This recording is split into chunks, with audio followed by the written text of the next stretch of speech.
The eternal tree, casting a shadow that obscures the sun, boasts a trunk so robust that it resembles a towering 100-story skyscraper firmly anchored to the earth. Its lush branches extend for miles, providing shelter to the inhabitants of the White Wolf tribe from the relentless sun. The eternal tree serves as the very foundation upon which humanity in this realm depends for survival. Its extraordinary height and vigor are merely superficial. The true reason it protects humanity lies in the fact that the beasts of lore are averse to approaching the eternal tree. The rationale is simple and clear. The sanctuary provided by the eternal tree comes at a cost. All tribes that make their home beneath its branches find that, in the absence of consuming the flesh and blood of these beasts, the average lifespan of a human succumbs to the natural course of death by the age of 40 or 50, with those who surpass 50 considered exceptionally fortunate. This is the interest extracted by the eternal tree in exchange for its protection, and it is also the reason why various beasts of lore refrain from venturing near it. In this savage world teeming with such creatures, even with the knowledge that the eternal tree siphons vitality, humanity finds itself with little choice. For an ordinary person, venturing beyond the reach of the eternal tree's shadow means that surviving even 5 days is a remarkable feat, let alone 4 or 5 decades. However, those who choose to rely on the eternal tree for shelter can at least hope to live comfortably for 40 to 50 years. Lin Chun reclined against the gnarled roots of the eternal tree, resting his head upon his arms, gazing vacantly at the verdant canopy above. This marked the 3rd month of his existence in this new world. In his previous life, he had been a carefree scion of immense wealth, where each day he awoke with the sole concern of how to spend the millions of pocket money at his disposal. Yet upon arriving in this world, the quality of his life plummeted to unprecedented lows. He could scarcely dream of consuming meat, and at times even the meager grass was beyond his reach. The eternal tree's life-draining properties rendered the ground beneath its shade barren. Not even a blade of grass dared to grow, leading to a dire scarcity of food.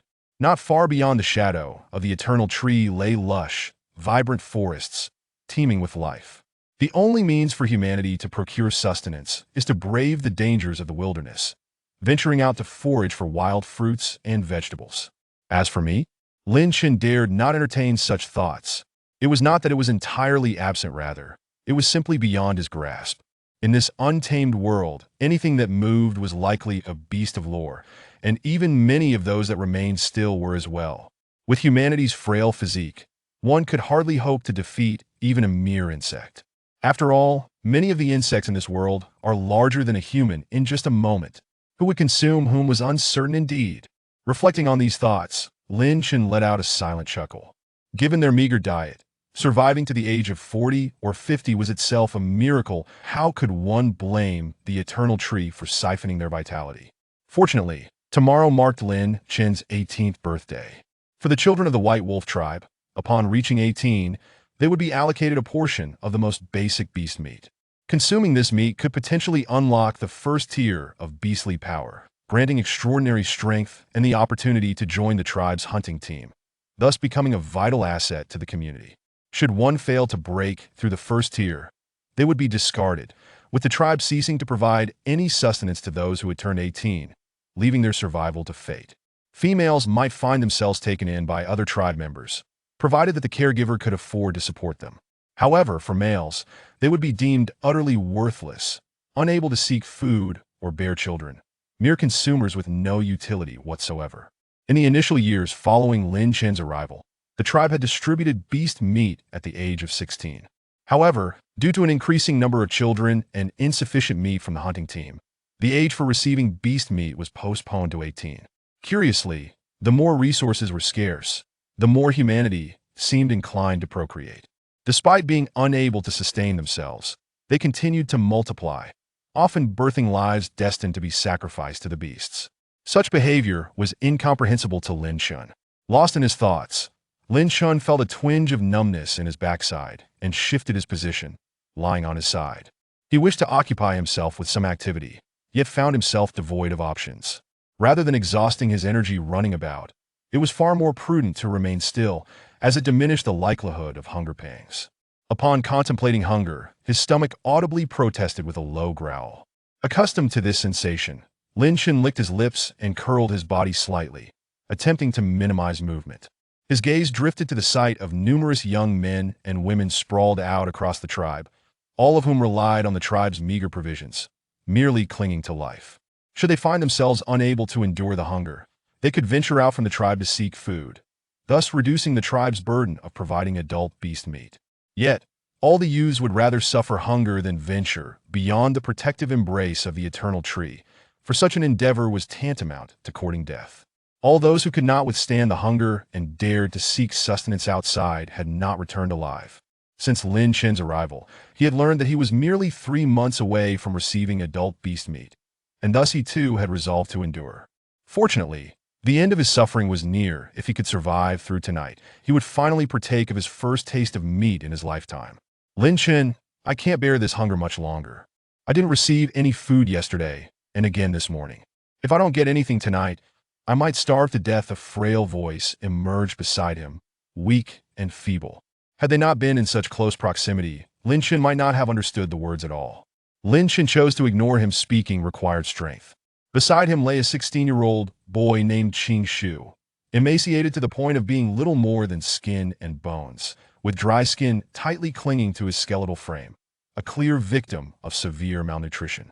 At his tender age, Qing Shu still had 2 years to endure, a span that felt interminably long to them. The members of the White Wolf tribe bore a multitude of surnames among thousands. There were dozens of different family names. This was due to the frequent arrival of strangers seeking refuge within the tribe. Most of these newcomers had wandered into the wilderness while hunting beasts, only to fortuitously survive. The integration of strangers into the tribe was not as bloody as one might imagine, for there was little of value beneath the eternal tree to steal. Those truly capable of robbing the tribe would not lack for food outside its protective bounds and would find no need to do so. Consequently, the tribe harbored no excessive hostility towards newcomers, provided they tended to their own affairs without disturbing others. Any new member who could offer tangible assistance could easily assimilate into the tribe. Over time, this led to an increase in the variety of surnames within the tribe. After a brief exchange, Qing Shu fell silent once more, and Lin Chen relished the tranquility, tightly closing his eyes in an attempt to drift into slumber. If he could fall asleep, it would effectively mitigate the pangs of hunger. Unlike Qing Shu, whose frame resembled that of a mere stick, Lin Chen possessed a tad more flesh on his limbs. This was due to the fact that Qing Shu had lost his parents, while Lin Chen still had a mother. His mother, He Fong, was currently working in the home of a member of the hunting team, performing menial tasks. The thought of other work was too painful for Lin Chen to contemplate, as it would instantly fill him with shame and guilt. The member of the hunting team who had taken in He Fong provided her with a meager portion of food each day. Yet, even that paltry amount often found its way into Lin Chen's stomach. Without He Fong, it was likely that Lin Chen would not have survived these past 3 months. Lin Chen felt an overwhelming sense of gratitude towards He Fong, the mother of the original body. What he perceived as a shameful act of siphoning in the eyes of the other youths in the tribe had become a commonplace occurrence. Most who managed to reach the age of 18 found themselves in similar situations, and no one looked down upon one another. Lin Chen, I know of a place where we can find food. After a prolonged silence, Qing Shu's voice broke through once more. Lin Chen remained unresponsive. The only places where food could be found, aside from the tribe's storeroom, were the wilds. The storeroom indeed contained provisions, even beast meat, but the members of the hunting team guarding it could easily dismember them. As for the wilderness, that was a certain path to death. As anticipated, Qing Shu spoke again. Yesterday, I overheard the hunting team say that their return from the western side of the tribe was remarkably smooth, encountering no beasts at all. Lin Chen, do you dare to accompany me in search of something to eat? Chapter 2. The Demon Hunter team returns triumphantly in response to Qing Shu's repeated entreaties. Lin Chen did not even so much as flutter his eyelids. Just as he was on the verge of breaking through, who would willingly venture into the wilderness to meet their demise? Qing Shu had become the sole friend Lin Chen could converse with since his arrival in this world. However, apart from his biological parents, who might offer him assistance, everyone else was merely a stranger living in the same tribe, often competing for food. Noticing Lin Chen's indifference, Qing Shu let out a faint sigh, struggled to rise to his feet, and swayed unsteadily as he made his way down the path, his frail body resembling a piece of paper fluttering in the wind. As he passed by Lin Chun, Qing Shu inquired, "Lin Chen, would you prefer black tree fruit or dwarf tree leaves? If I survive and make it back, I shall bring some for you." Upon hearing this, Lin Chen responded in rare fashion, "No need, ho him." Qing Shu was simply setting out on a path to his own death, and he had never held any hope that the other would return with food.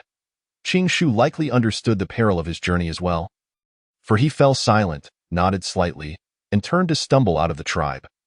Lin Chen watched him depart, his mind drifting back to the scenes from when he had just crossed over to tea that time. He had still been in shock, staring blankly at the boy who had been competing with him for a wild vegetable leaf. That boy clutched the leaf tightly, his eyes filled with longing and desperation. Yet, his emaciated form was utterly unqualified for such a struggle. Lin Chun, still trying to comprehend the situation, had unconsciously released his grip on the wild vegetable leaf. The boy who had contended with Lin Chun for the leaf was none other than Qing Shu. Having not eaten for a considerable time, upon obtaining the wild vegetable leaf, he hastily stuffed it into his mouth, swallowing it without even chewing, mixing it with the little saliva he had, perhaps fearing that the robust Lin Chen might strike him. Qing Shu immediately knelt before Lin Chen after finishing the leaf, expressing just how ravenous he was, hoping Lin Chen would be gentle. Lin Chen, coming back to his senses from the shock of his transition, not only refrained from harming him but also reached out to help him up. This seemingly normal gesture brought Qing Shu to tears, although Lin Chen never shared any food with him afterward. Qing Shu still regarded Lin Chen as a friend, often lying down not far from him. However, once Lin Chen recognized the dire circumstances of this world, he instinctively interpreted Qing Shu's presence as a silent plea for more food from him. Having never experienced hunger in his previous life, Lin Chen immediately regretted his decision the day after he arrived, lamenting his relinquishment of the wild vegetable leaf. He had never fathomed that hunger could be so terrifying. With no strength left, he was constantly dizzy, swaying unsteadily as he walked, his stomach feeling as though it were being incessantly sliced by a blunt knife. Unable to bear the gnawing hunger, Lin Chen had even resorted to gnawing on the roots of the eternal tree. However, after nearly breaking a tooth, he abandoned this notion. The bark of the eternal tree was harder than stone.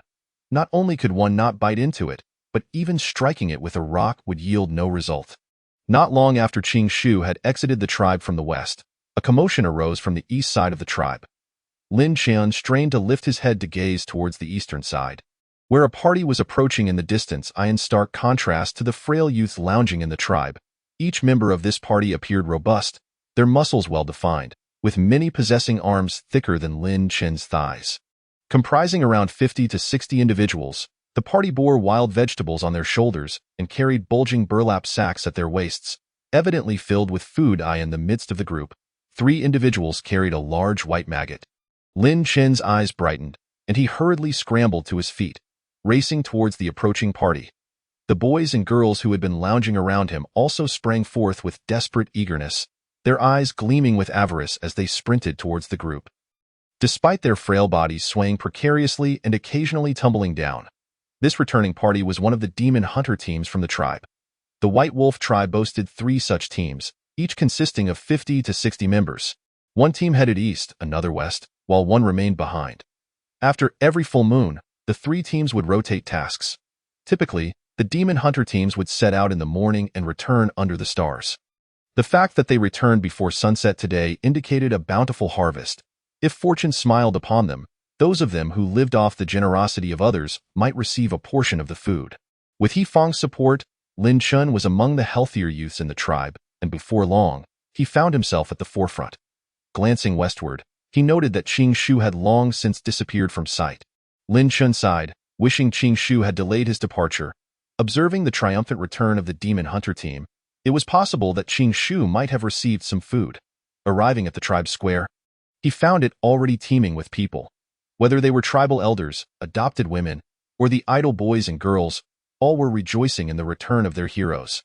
The members of the demon hunter team strode proudly to the center of the square, discarding the wild vegetables they had carried on their shoulders and the wild fruits from their burlap sacks. Yet, the gazes of the crowd were not fixated on the wild vegetables and fruits. Instead, they were drawn to the large maggot carried by 3 team members. This maggot was entirely white, resembling a gigantic larva, its body comparable in size to that of a normal human, stretching 3 meters in length. Once it was dropped to the ground, its green blood oozed out, seeping into the cracks of the earth and slowly flowing toward the crowd. The starved boys and girls, their eyes aglow with hunger, stared at the trickling green blood. This was the blood of a demon beast. Even a mere drop, if luck were to favor them, might grant them a slim chance to break through the first threshold of demonic power. Step back. Anyone who dares to approach will be met with violence. The captain of the Demon Hunter team, a man in his 30s with a scar from a claw mark etched across his face, was named Kuei Baihui. He brandished a spear, pointing it at the restless boys and girls. Those who found themselves in the spear's line instinctively recoiled into the crowd. Lin Shen, too, was filled with longing for that large white maggot. Although the demon beast appeared rather unsightly, it was, undeniably, genuine demon beast meat. Consuming it could potentially allow one to break through the threshold of demonic power. Yet, Lin Shen did not step forward. Instead, he remained quietly to the side. He understood the consequences of acting rashly. The Demon Hunter team would not hesitate to eliminate anyone attempting to lay claim to the demon beast meat.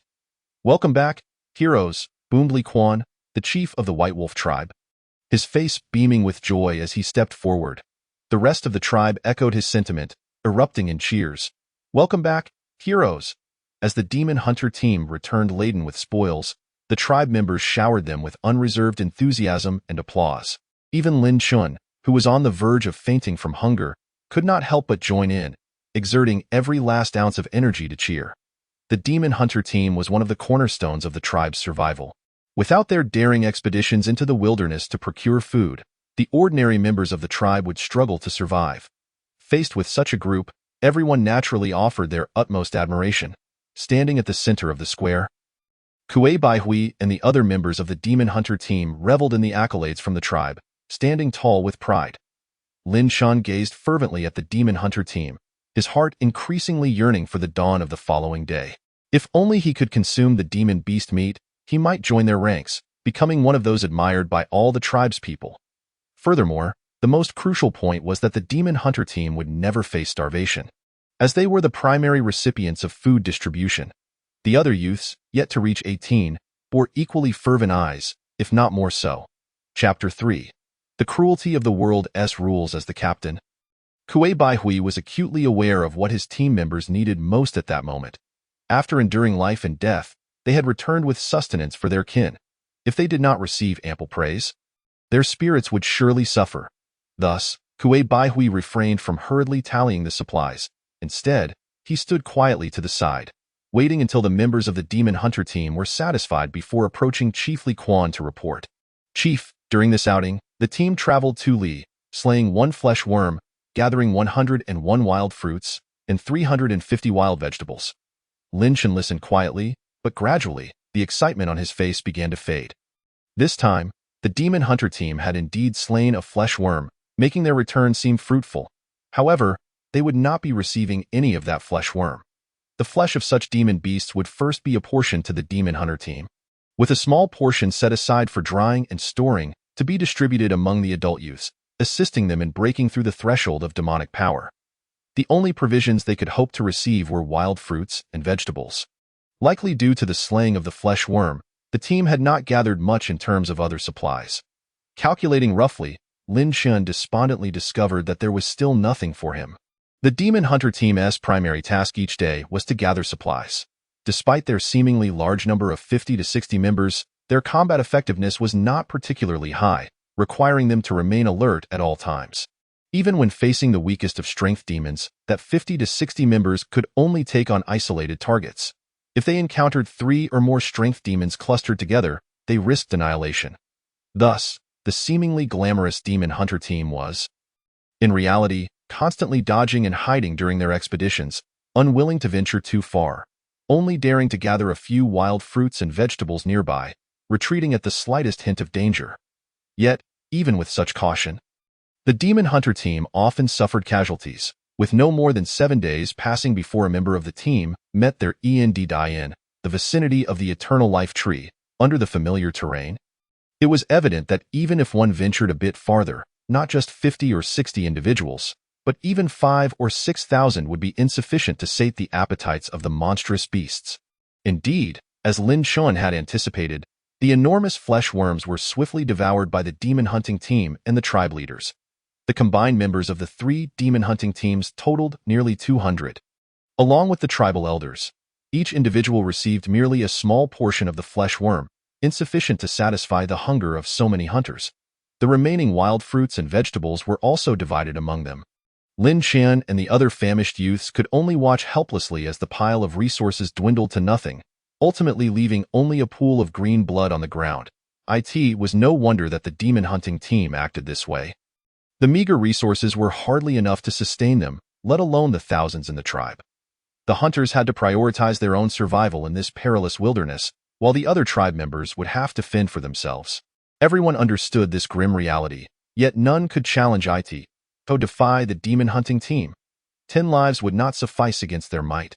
It would be wiser to take a gamble in the wild like Qing Shu. Hoping for a good meal, the youths gazed at the barren ground of the square with a mix of disappointment. However, their attention soon turned to the pool of green blood. Once the demon-hunting team departed, a group surged forward, eagerly licking the blood from the ground, swallowing it along with the dirt and stones. In the face of these ravenous tribespeople, Lin Chen's physical advantage was rendered useless. Having occasionally received a morsel from Yifeng, he was not yet at the brink of starvation. Lin Chen was forcibly pushed aside, watching in horror as many frail tribe members were trampled and injured, some even losing their lives. The fate of those who perished was all too clear. Even after 3 months of acclimatization, Lin Chen could not suppress the urge to retch at the sight. Suddenly, a hand grasped his arm, startling him.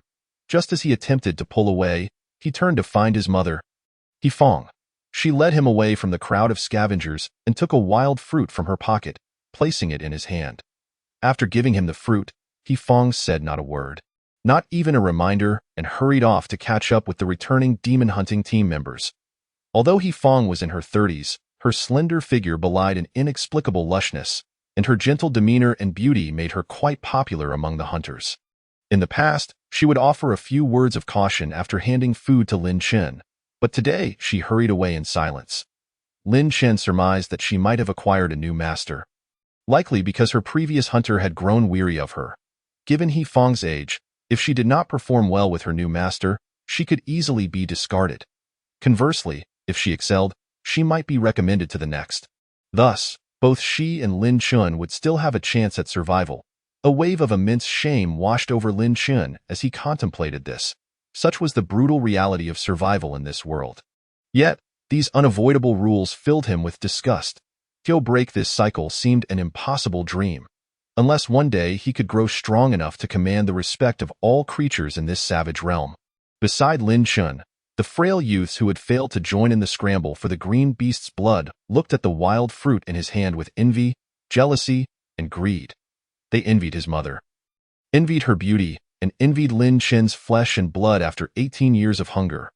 What he deemed a profound humiliation was, to them, an unattainable blessing.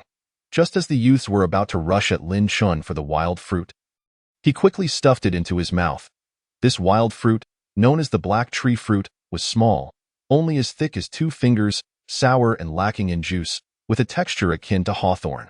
Such sustenance would have gone unnoticed by Lin Chen in his past life. Yet now, he yearned to swallow even his tongue along with it. Seeing the fruit consumed, the eager youths could only retreat in frustration. Compared to Lin Chen, they were simply too frail, which was why they had hesitated to charge forward. One black tree fruit could not satisfy Lin Chen's hunger, but he understood that it was all that Yifeng could provide. Since arriving in this world, Lin Chen's greatest blessing was having a mother like Yifeng. Each time he recalled the undignified means by which she procured resources for their survival, his gratitude and guilt could not be concealed. Tomorrow, let it come swiftly, I shall defy fate.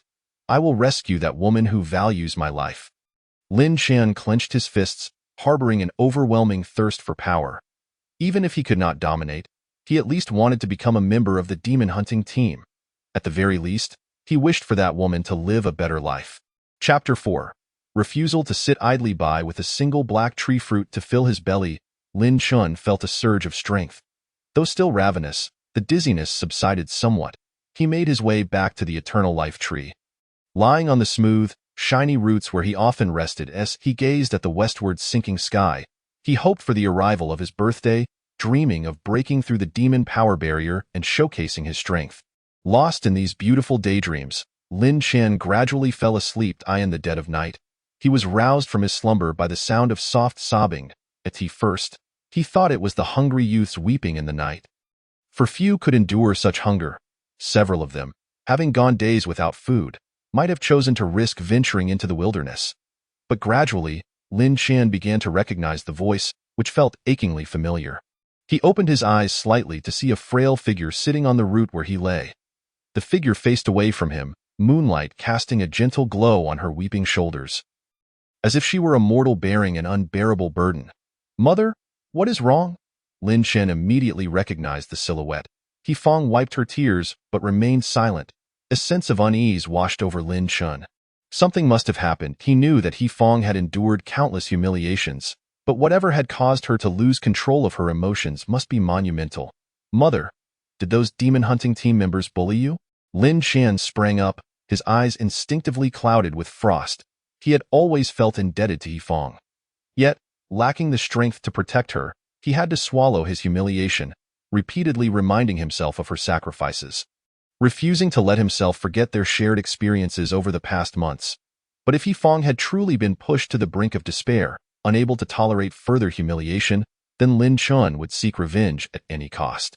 Fong slowly turned to face him, tears glistening in the moonlight. "Son, we cannot go on living," she choked out. She had not cried when the demon-hunting team members summoned her like a beast of burden. Nor had she wept while starving. Yet tonight, she could not contain her tears. Lin Chen listened to her words, surmising that perhaps the demon-hunting team members were dissatisfied with her and had cast her aside. The thought of his birthday approaching brought a faint smile to Lin Chen's face. "Don't worry, mother. Tomorrow is my birthday. Once I consume the beast meat and break through the demon power barrier, I will take care of you." The moment those words left his lips, Lin Chen sensed something amiss. Even if consuming beast meat did not guarantee a breakthrough, at the very least, there was still hope. How could Fong say there was no chance of survival?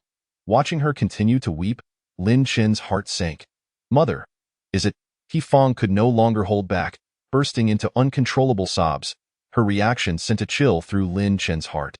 In contrast to Lin Chen, who lay idly preserving his strength, Fong had access to far more information. Amidst Lin Chen's growing anxiety, Fong finally spoke.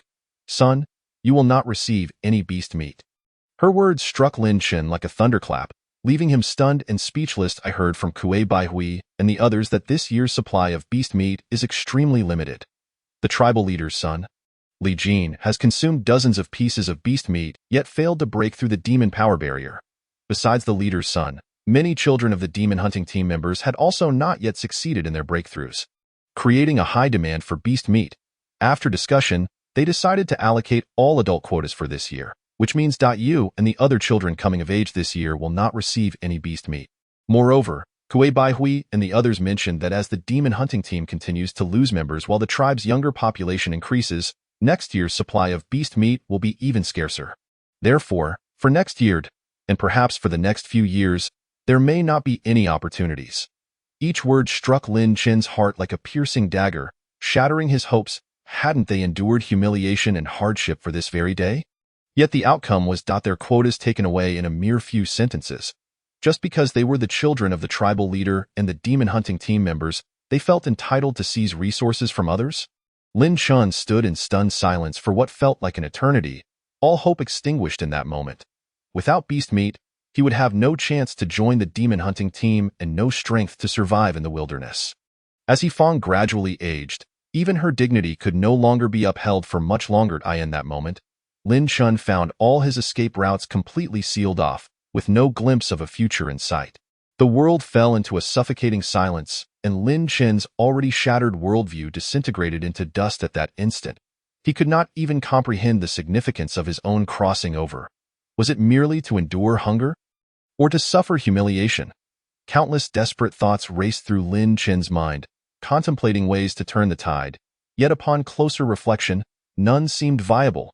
After a prolonged silence, His expression shifted from numbness to resignation. Indeed, in this cruel world where self-preservation was paramount, was it not entirely natural to seize resources? Lin Chun forced a smile, attempting to console He Fong. Mother, do not weep. What does it matter if we lack the flesh of monsters? We can still survive.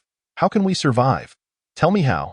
He Fong's emotional collapse erupted into uncontrollable sobs. Every day I navigate between the monster hunting teams, all for a morsel of food, because I have always believed you were my hope. I have always believed you would surely lead me out of this mire, which is why I would rather starve than let you go hungry. But now, everything is lost. We are finished. We are finished. He Fong, usually serene and submissive, bore the weight of unspoken anguish within her heart. Lin Chen pressed his lips tightly together, unsure how to soothe her shattered spirit, unable to make any promises, for all words of comfort. All assurances had turned into mere jokes in this moment of shattered hope, impractical dreams. He Fong cried for what felt like an eternity, leaning on Lin Chen's shoulder, as she had stated, within her world cloaked in darkness. Lin Chen was her only light, her soul anchored. At that moment, a group of frail youths, having overheard their conversation, gradually approached them. These thin boys and girls bore no glimmer of hope in their eyes. Shrouded in a haze of despair. Have they truly taken our place? I will be 18 in just 6 months. How can they claim my spot? I'm only a month away. I have endured everything to await my 18th birthday. How can they do this? The faces of the youths, all of Lin Chen's age, were etched with disbelief. Impossible. The chief would never allow this. You must be mistaken. I will inform the chief. Yes, the chief is noble and great. The monster hunting team are our heroes. They would not do this, one boy proclaimed. My father was a member of the monster hunting team. He contributed greatly to the tribe. I should still have a chance. Lin Chen observed these naive youths with a calm demeanor, eye in his eyes. The flesh of monsters was never meant for these ordinary souls. In the past, the tribe had distributed portions of monster meat to these idle mouths. For there was a surplus and a hope to identify individuals with potential to expand the hunting team. Yet, once resources became scarce, they would become expendable sacrifices. Having lived over 2 decades in a complex modern society, Lin Chen understood the darkness of human nature.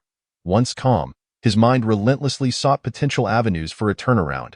He refused to succumb to despair. Chapter 5. The stalwart Li Lan venturing into the wilderness was out of the question.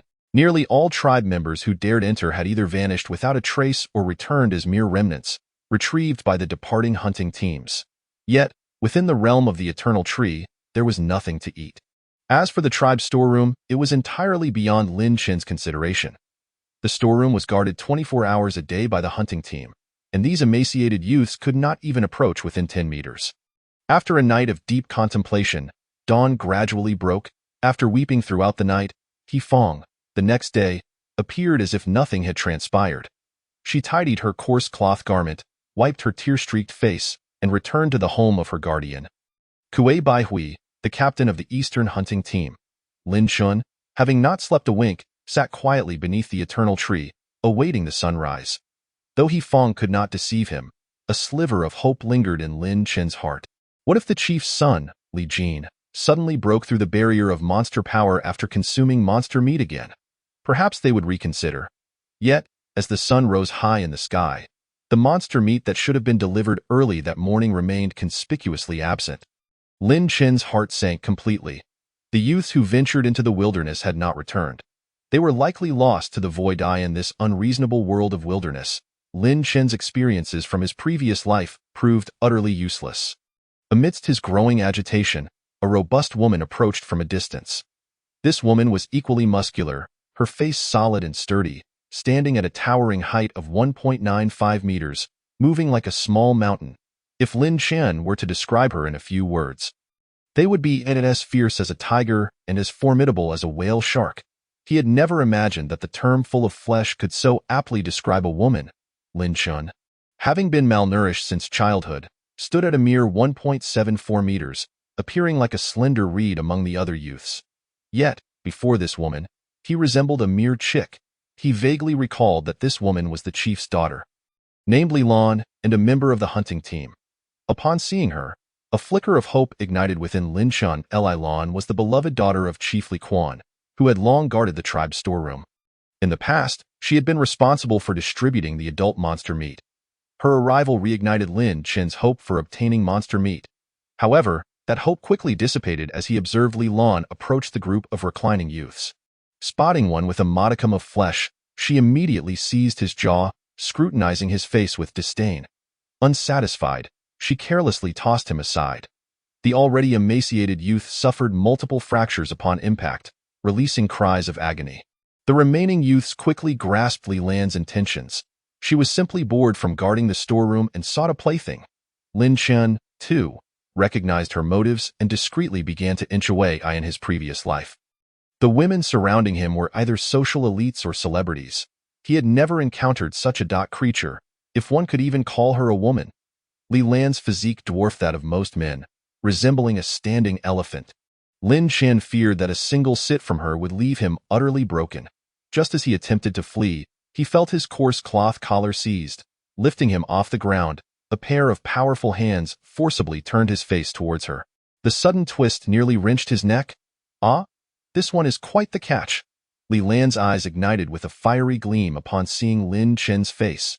After scrutinizing him, she grasped his shoulders with approval. You are the one. Without releasing Lin Chen, she hoisted him onto her broad shoulder. He felt unsteady, as if his head were heavy and his feet light. And to avoid any undue closeness, he straightened his back with all his might. Oh, great hero! What do you intend to do with me? Have I committed some offense? Lin Chen feigned ignorance while desperately trying to pry her fingers loose. Little one, pretending, are we? Li Lan's muscles twitched, sending a wave of anxiety through Lin Chen. Pretending? I doubt I do not understand what you mean by hero. Seeing he could not break free, he pleaded, Great hero, my flesh is unpalatable. Might you spare me? Li Lan laughed heartily. Who wants to eat your flesh? Fear not. Follow me, and you shall feast upon others. No one will feast upon you. Look at you, so thin. Come with me, and I will provide you some food. The surrounding youths witnessed this scene, with many girls displaying expressions of envy. While the boys silently mourned for Lin Chen, some even relishing in his misfortune. Being taken in by the hunting team was a dream for many. Yet upon seeing Li Lan's imposing stature, the youths found it hard to muster any envy. Upon hearing her words, Lin Chen immediately inquired, Food? Monster meat? Li Lan paused, suddenly recalling something. You aren't the one whose birthday is today. Lin something? Lin Chen. Yes, Lin Chen. A teasing smirk graced Li Lan's face. Rest assured, I have prepared your monster meat. As long as you serve me well for a few days, I shall bestow it upon you. Do you take me for a fool? Lin Chen, having lived 2 lives, immediately discerned Li Lan's intentions from her expression. Her promise of monster meat was merely a stalling tactic. With no monster meat to offer, how could he possibly serve her? More importantly, Li Lan was not someone he could serve at all. After one night, he would be left on his knees. Lin Chen struggled with renewed vigor, and miraculously, he managed to break free. Tumbling to the ground, he disregarded the pain in his body and dashed towards the distant wilderness. He would rather be devoured by a monster than be crushed beneath Li Lan's weight. In her presence, even the wild world seemed far more inviting. In that moment, Lin Chen began to empathize with the suffering He Feng had endured. What immense fortitude it must require to withstand such trials. Though Lin Chen had escaped, how could he outrun Li Lan? Before he could cover 10 meters, she seized him once more. Not bad. You have some fight in you. I like that. Ha ha. Drawing from her previous experience, Li Lan grasped Lin Chen even more tightly this time. No matter how much he struggled, he could not break free. The prolonged hunger had left Lin Chen so weak that he could only struggle for a few minutes before losing all his strength. At that moment, his face turned ashen, completely disillusioned with the world. Li Lan, however, was indifferent to Lin Chen's psychological state, carrying him back to her dwelling. As a longtime member of the demon hunting team stationed at the warehouse. Li Lan's home was situated right next to the tribal warehouse, less than 10 meters away. Gazing at the modest hut made of hay and branches, Lin Chen's eyes grew increasingly vacant. Li Lan, on the other hand, wore an impatient expression, rushing into the little hut and unceremoniously tossing Lin Chen onto a pile of hay, which served as her bed. Come here, my dear. I can hardly wait. Li Lan's eyes glinted with greed as she stared at Lin Chen, licking her lips like a hungry wolf about to pounce on its prey, seizing the moment while Lin Chun was momentarily dazed. Li Lan ripped off her burlap shirt and lunged at him like a ferocious dog, soaring through the air like a giant frog. Startled, Lin Chun flinched and quickly rolled to the side, shouting, "Hold on, hero!" Chapter 6. All for survival. Just as Lin Chun had barely rolled away, a loud crash reverberated in his ears. Li Lan's leap caused the ground to tremble slightly. Lin Chun swallowed hard. If he hadn't dodged quickly, that pounce might have cost him his life. Ever since he arrived in this world, he hadn't had a single good day. Now, being fixated upon by such a hefty woman, it felt as if he couldn't even die in peace. Lin Chun was utterly unwilling. Why did others who traversed worlds have systems and magical rings while he could only rely on himself? Especially in a world devoid of food and water, relying on oneself felt like an infernal beginning. Li Lan, having missed her target, grew cold and fixed a frosty gaze upon Lin Chun. He felt a tightening in his backside as cold sweat broke out. "Do you wish to die?" Li Lan slowly rose from the haystack, cracking her knuckles with a chilling sound. Lin Chun's mind raced. He could accept death, but not in such a humiliating manner. It was already frustrating enough to be in this situation. And to be crushed to death by a woman was simply unacceptable. He would rather be torn apart by a demon beast. "I will give you one last chance," Li Lan thundered, stomping her foot. "Crawl over here, damn it!" Lin Chun gritted his teeth and remained motionless. Li Lan's patience began to wane. "Very well, since you wish to die, then I shall wait." Lin Chun, drenched in sweat, felt his heart leap into his throat. Not to mention that Li Lan was a member of the demon hunting team who had already surpassed the first level of demon power, but simply her towering figure of 195 centimeters meant he was no match for her. After a frantic mental scramble, he suddenly remembered something, gritted his teeth, and forced a smile. "Look at you, so beautiful, Doug." As he spoke, Lin Chun suddenly retched, the feeling of nausea rising, only for him to quickly suppress it. Under Li Lan's puzzled gaze, he took several deep breaths, managing to calm his stomach. "You are so beautiful. You must be quite popular among the demon hunting team, right?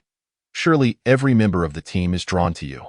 In the entire White Wolf tribe, you alone deserve to be called beautiful, and as the chief's daughter, your status is extraordinarily noble. Yet I am merely a weakling who hasn't even broken through the demon power barrier. I am unworthy of your affection. Yes, I am unworthy." Having steadied his emotions, Lin Chun unleashed a torrent of flattering words. He was unsure if these words would touch Li Lan, but to avoid having his bones crushed beneath her, he had to suppress his disgust and treat this like a desperate gamble. Once he managed to extricate himself from this predicament, he would have the chance to repay all the suffering he endured today. Initially, Lin Chun held little hope, yet to his surprise, Li Lan's face flushed upon hearing his words. "This is the first time someone has told me I'm beautiful." Upon hearing this, Lin Chun's eyes lit up. There was hope. He feigned astonishment. "What? With such a tall stature and such a lovely appearance, how could no one have ever told you that you are beautiful?" "Really, no one." Li Lan's face reddened even more, her hands fidgeting, momentarily displaying a shy demeanor. Lin Chun quickly seized the opportunity to press on. "I refuse to believe it. You must be joking. With a figure and looks like yours, I would be smitten at first sight. If I were a member of the demon hunting team, I would surely express my affection for you sincerely. But alas, I am merely an ordinary person unworthy even of tasting demon meat, and the disparity between us is akin to heaven and earth. I stand before you filled with self-doubt." Sighing deeply, Lin Chun let out a heavy breath. Li Lan's eyes widened. Having lived in the wilderness, she had never encountered such words in her previous understanding. If someone liked another, all it took was to beat them into submission and drag them to bed. Not just her, but nearly everyone in the White Wolf tribe thought the same. You truly think so?" Li Lan's cheeks burned like fire, turning a brilliant shade of red. Lin Chun narrowed his eyes, knowing it was time to escalate his approach. Suddenly, Lin Chun took a step forward, gazing deeply into Li Lan's eyes, firmly grasping her hand, and passionately declared, "Every word comes from the heart. The heavens bear witness." Feeling the warmth of his hands, Li Lan's heart raced wildly, her coarse brows quivering slightly. Unable to meet Lin Chun's intense gaze, she turned her head away. However, the warmth in her hand was fleeting. Before she could fully savor it, Lin Chen appeared despondent and walked aside. Li Lan, do you know what my dream has been since childhood? What is it? Li Lan immediately inquired, her eyes now filled with an unfamiliar glimmer. It is to become a member of the demon hunting team. Li Lan's expression betrayed a hint of disappointment, yet this answer seemed only natural. However, before her heart could settle, Lin Chen continued, do you know why I am so determined to join the demon hunting team? Why? Li Lan was now entirely entranced by Lin Chen's rhythm, answering eagerly, It is because of you. Lin Chen's eyes gleamed with renewed passion, his soft gaze seemingly capable of melting even the hardest stone. Li Lan's heart, which had never been stirred before, could not withstand this 21st century charm in that moment. Her heartbeat quickened, and her mind turned blank, completely swept away by Lin Chen's words. From the day I first laid eyes on you, I resolved to become a member of the demon hunting team. For only then would I have the right to approach the chief and request that he entrust you with the remainder of your life. Li Lan immediately responded, Lin Chen, I can take care of you. I will support you even if my father disapproves. She pounded her sturdy chest in assurance. From now on, whenever I receive food, you shall share it with me. No one in the White Wolf tribe will ever bully you again. Lin Chen's eyes darkened. This was not the outcome he desired. Although he would get to eat demon meat, it also meant he would have to cater to this formidable woman from now on. This was far from what Lin Chen wanted. He feigned regret and shook his head, but if that happens, the chief and the other members of the demon hunting team will always look down on me. Do you not understand? Having food is not what I seek. What? Li Lan could hardly believe Iti and the White Wolf tribe, who did not wish to be taken in by a member of the demon hunting team, who did not want to be free from worries about food. Yet Lin Chen claimed this was not what he desired. Then what do you want? Lin Chen cast a glance at Li Lan before quickly averting his gaze, fearing he might involuntarily retch. However, this moment was interpreted by Li Lan as a sign of his hidden emotions.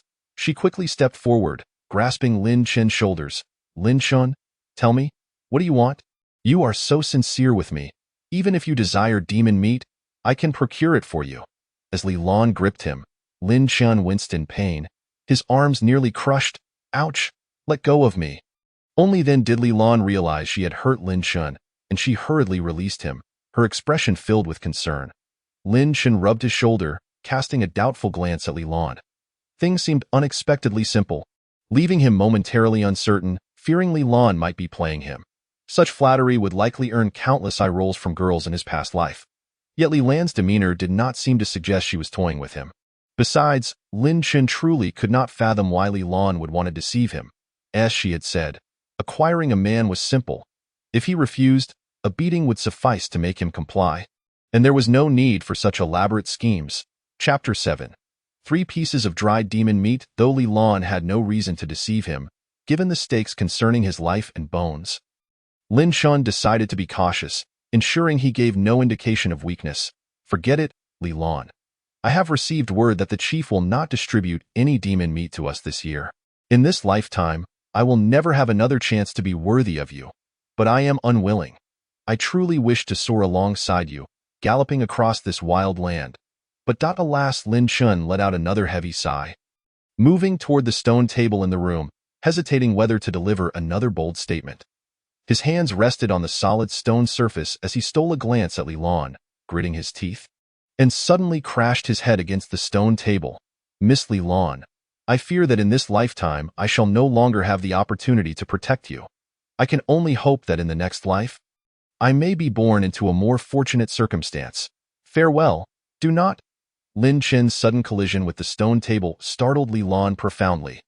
This woman, who had lived for over 20 years, guarding the tribal storeroom and never having heard a word of praise, found her heart in turmoil at that moment. She had never envisioned that one day, a man who admired her so deeply would invade her world. Every gesture and word from Lin Chen stirred her once desolate heart. Whether they were members of the demon hunting team or ordinary youths of the tribe, no one had ever evoked such delicate feelings within her. The demon hunting team members shunned her, while the boys regarded her with trepidation. Each encounter had been Li Lan forcibly restraining those frail youths, each time extracting a thrill against their will. She had never imagined that one man's mere words could render her mind blank and her heart in disarray. As Lin Chen's head approached the stone table, Li Lan sprang to his side, followed by a resounding crash. The sturdy stone table was shattered to pieces by her palm. Lin Chun was taken aback, his respect for Li Lan's strength surging to new heights. Miss Li Lan, why do you not allow me to die? Lin Chun adjusted his expression, expressing his ire. Do you derive satisfaction from witnessing my undignified existence in this world? If I cannot become a member of the demon hunting team, if I cannot be by your side, I would rather end my life. Do not. You must not die. Li Lan tightly embraced Lin Chun, preventing any further self-destructive actions. Lin Chun, caught in her grasp, struggled to catch his breath, taking some time before he could articulate his thoughts. I wish to live with dignity. I want to grow old with you.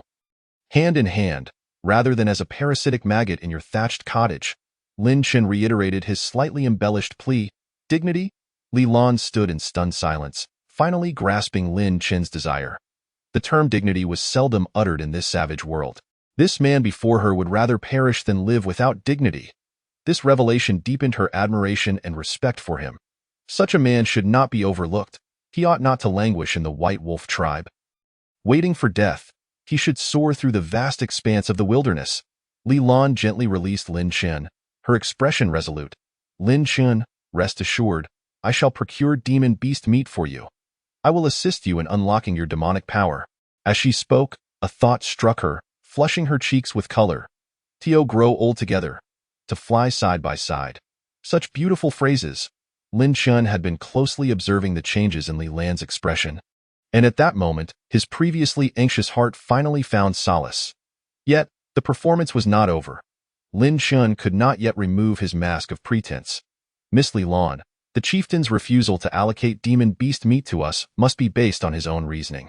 He is the leader of the tribe, the guiding light for our people, and his actions are surely aimed at ensuring a better life for the tribe members. I bear him no grudge.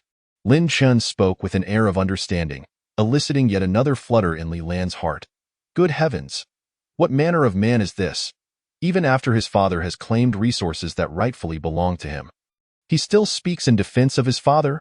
In that moment, the once frail Lin Chun appeared as majestic as a mountain, radiating an irresistible allure. Li Lan stared at him, entranced, until she finally shifted her gaze.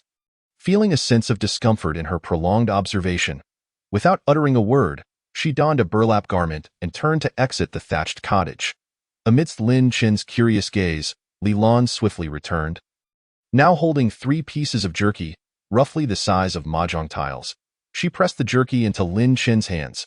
Lin Chun, this is the demon beast meat I have earned this month. Take it and eat. Lin Chun looked at the 3 pieces of jerky, his stomach audibly protesting. However, what he desired was not merely these 3 pieces. He sought the complete unlocking of his demonic power. The chieftain's son, Li Jin, had consumed dozens of pieces without success, and Lin Chun could not guarantee that these 3 would suffice.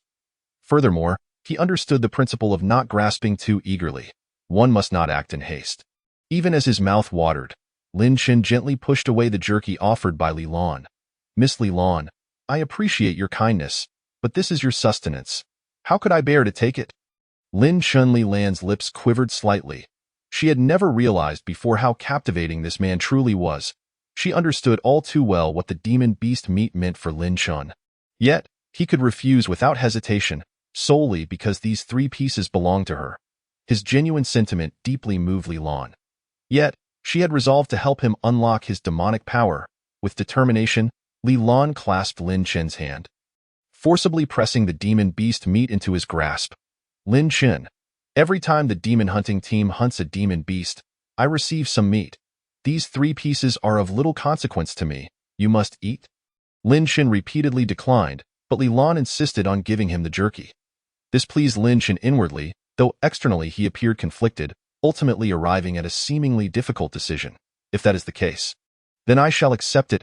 Lin Chun clutched the jerky tightly, emphasizing, but let it be known, this demon beast meat is merely a loan.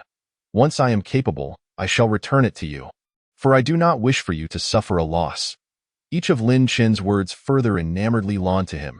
Through their prior exchanges, she had come to understand his desire for a dignified existence. So she ceased her refusals and readily acquiesced. Very well, consider it a loan from me. once you unlock your demonic power and can join the demon hunting team to hunt demon beasts. You shall return this meat to me.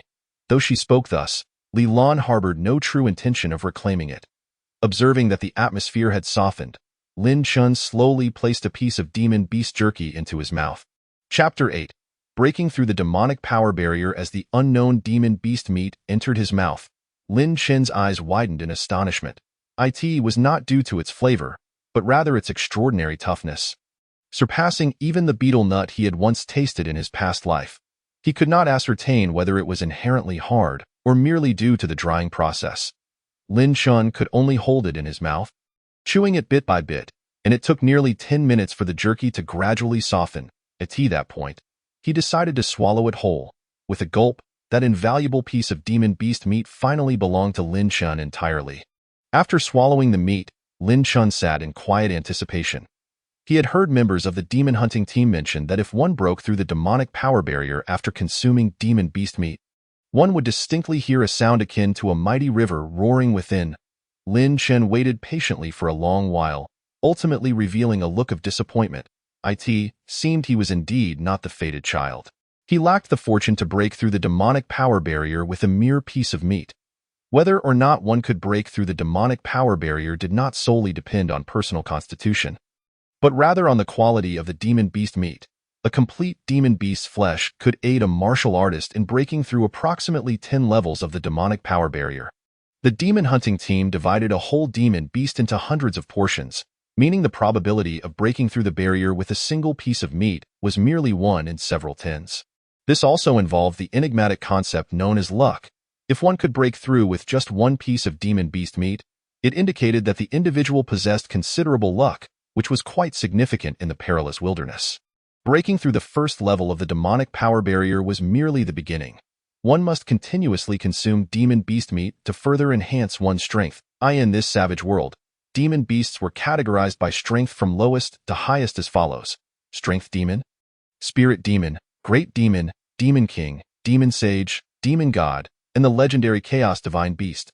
The realms of humanity corresponded to those of demon beasts, namely, Martial Artist, Martial Spirit, Martial Honor, Martial King, Martial Sage, Martial God, and the Chaos Martial God. Each realm below the Chaos Martial God contained 100 levels of the demonic power barrier. For instance, when a martial artist breaks through the 100th level of the demonic power barrier, their realm ascends from Martial Artist to Martial Spirit. Upon reaching the Martial Spirit realm, one could only continue to enhance their strength by consuming the flesh and blood of spirit demons. Having failed to break through with the first piece of demon beast meat, Lin Chen immediately consumed the second. He had endured 3 whole months of hunger and countless humiliations. This time, he must break through the demonic power barrier and become a martial artist capable of surviving in the wilderness. Yet the outcome remained disappointing, as the second piece of demon beast meat also failed to yield results. Undeterred, Lin Chen quickly swallowed the third piece of jerky. As the final piece of demon beast meat slid down his throat, Lin Chen silently prayed for success. However, as seconds turned into minutes, Lin Chen felt no response from within. The failure to break through with 3 consecutive pieces of demon beast jerky plunged his spirits into despair. The frustration of having hope ignited only to see it extinguished washed over Lin Chen. God damn it. Are you playing with me? Lin Chen could not contain his expletives. Li Lan, observing Lin Chen's reaction, quickly grasped the situation. After a moment's hesitation, she made a swift decision, exiting the thatched cottage and heading straight for the tribal warehouse. What is she up to? Lin Chen pondered, a flicker of suspicion igniting in his heart as he watched Li Lan leave without a word. Could she be going to fetch more demon beast meat for him? The mere thought reignited the enthusiasm that had just been extinguished. Li Lan arrived at the entrance of the tribe's warehouse, effortlessly dismissing the guard on duty with a few casual remarks, and then hastily plunged into the depths of the storeroom. No one could fathom her emotions or actions at that moment, and even Li Lan herself felt somewhat dazed. The 2 words from above were being interpreted by her with utmost clarity. Her mind was consumed by Lin Chen's words, talk of growing old together, of flying side by side. These notions were foreign to her, yet she grasped their essence instantaneously. In her current state, Li Lan resembled a wild boar, frantically charging forward, her thoughts fixated solely on helping Lin Chen break through the demon power barrier. Within mere minutes, Li Lan returned. This time, she was clad in a bulging burlap garment. Upon entering the thatched cottage, she promptly shut the wooden door behind her, her demeanor cautious as if fearing the presence of a ghost. Lin Chun, take this. Li Lan produced a burlap sack from her bosom and pressed it into Lin Chen's hands. Feeling the weight of the sack, Lin Chen's heart raced with excitement. He opened it to discover it was indeed filled to the brim with dried demon beast meat. A quick estimation revealed there were at least 30 or 40 pieces. Li Lan, what is the meaning of this? Lin Chen exclaimed, his face a mask of disbelief. Li Lan's rugged features flushed with shyness. Did you not say you wanted to soar through life with me? To grow old together? If that is the case, how can you not break through the demon power barrier? Where did you procure all this demon beast meat? Despite an inkling of suspicion brewing within, Lin Chun could not help but inquire. Do you not concern yourself with that? Just eat. I will handle everything, Li Lan declared with a hearty laugh, thumping her chest. Her actions stirred a sense of guilt within Lin Chun.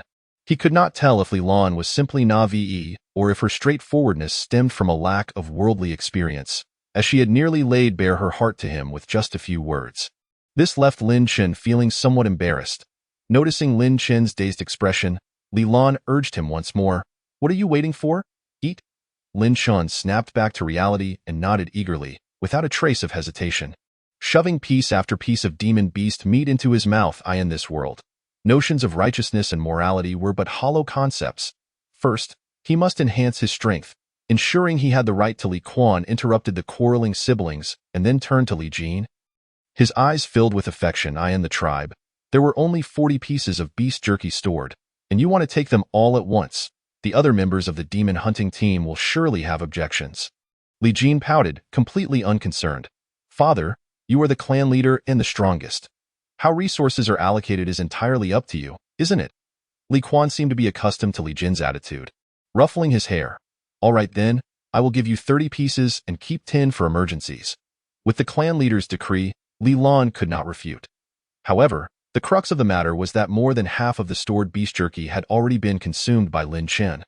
Leaving only 15 pieces. How could they produce 30 pieces? Chapter 10. Of course, I will eat it. I won't suffer in vain. Unable to provide the meat, Li Lan could only stubbornly refuse. Father, he has already eaten 40 pieces of beast meat. More than anyone else when they activated their demon power. Giving him more is simply a waste. Li Jin immediately interrupted indignantly. What waste? Can you call it waste if I eat? Giving it to those who do nothing but eat for free. Now that is real waste, Li Lan retorted sharply. Feeding them is to placate them and avoid riots. Giving you more is waste? Enough. Li Quan interrupted the two again, his tone brooking no argument. Alan? Go get him 30 pieces of beast jerky. Seeing her father insist on giving away 30 pieces, Li Lan became flustered. Father, go get it, Li Quan reiterated. At that moment, he sensed something was amiss. Noticing that Li Lan stood by, unmoving, he simply bypassed her and headed towards the tribe's warehouse. Father! Li Lan attempted to stop him but was pushed aside by Li Quan. With a thud, she was sent flying 10 meters away by what seemed to be a feeble shove from Li Quan. Ignoring the pain in her body, Li Lan hurriedly got up to chase after him, but it was too late. Li Quan had already entered the tribe's warehouse. Though termed a warehouse, it was essentially a larger thatched hut. Inside, there were scattered wild fruit jerky, dried vegetables, firewood, and burlap clothing. Upon entering the warehouse, Li Quan immediately noticed that the wooden table, which had previously held the beast jerky, was now completely empty. Where was the beast jerky? His expression immediately darkened, and he slapped Li Lan as she entered. With a loud smack, Li Lan was sent flying again. Li Jin followed into the warehouse and, upon seeing the empty table, immediately pointed at Li Lan and yelled, "You big oaf. I wondered why you were so unwilling to give me beast jerky. It turns out you were stealing from our own stock," he continued. "I wondered how you got so robust and strong. You thought of the tribe's warehouse as your personal pantry, didn't you? Eating at will without even informing father." Li Quan's face turned an ominous shade, pointing at Li Lan, his fury rising to Lan. "It would be one thing if you consumed other food. But you devoured all the beast jerky, you." Having been slapped twice, Li Lan's pent-up anger surged forth. "Yes, so what if I ate it? Li Lan wiped the blood trickling from her mouth and slowly approached the two. You gave this waste so much beast jerky, yet he remains a waste. I would rather eat the stored beast jerky than waste it on him. You've gone too far. Li Quan's expression twisted with rage as he charged at Li Lan, kicking her. This time, Li Lan was prepared and dodged, avoiding the kick. Dare to dodge? Li Quan immediately pursued, unleashing a flurry of punches and kicks in terms of breaking through the demon power barrier. Li Lan clearly lagged behind her clan leader father. However, her robust physique allowed her to endure quite a bit, and since Li Quan was not using his full strength, they exchanged blows for a while. Lin Chun, peering through the crack of the thatched hut, quietly observed Li Lan. Aside from her habitual bullying, she seemed quite decent and possessed considerable strength. If it were just to be friends, Lin Chun would be quite willing. However, recalling the terrifying scene when Li Lan was strong-arming others, he quickly dismissed that thought. At worst, he would repay her with double the beast jerky once he hunted some. As time passed, Li Quan grew increasingly irate seeing Li Lan unrepentant and resisting. His strength intensified, gradually overpowering her until, with a final heavy kick, Li Lan was knocked to the ground. Unable to rise in this savage world, physical strength was not paramount. What mattered was the level of breaking through the demon power barrier. In the face of Li Quan, who had surpassed her in that regard, Li Lan's physical advantage became negligible. From now on, you will accompany the demon hunting team on their hunts. You are not to come within a step of the tribe's warehouse. Li Quan declared before turning to leave. Father, are you just going to let her off? She has committed a grave mistake. Li Jian looked at Li Lan, who was still struggling to get up. His eyes filled with regret. Li Lan had only consumed 10 pieces of beast jerky to unlock her demon power barrier, and since then, she had nearly broken through 1 or 2 levels each year. Now, she was already a 12th level warrior. This made Li Jian, who had eaten 40 pieces without breaking through, exceedingly envious.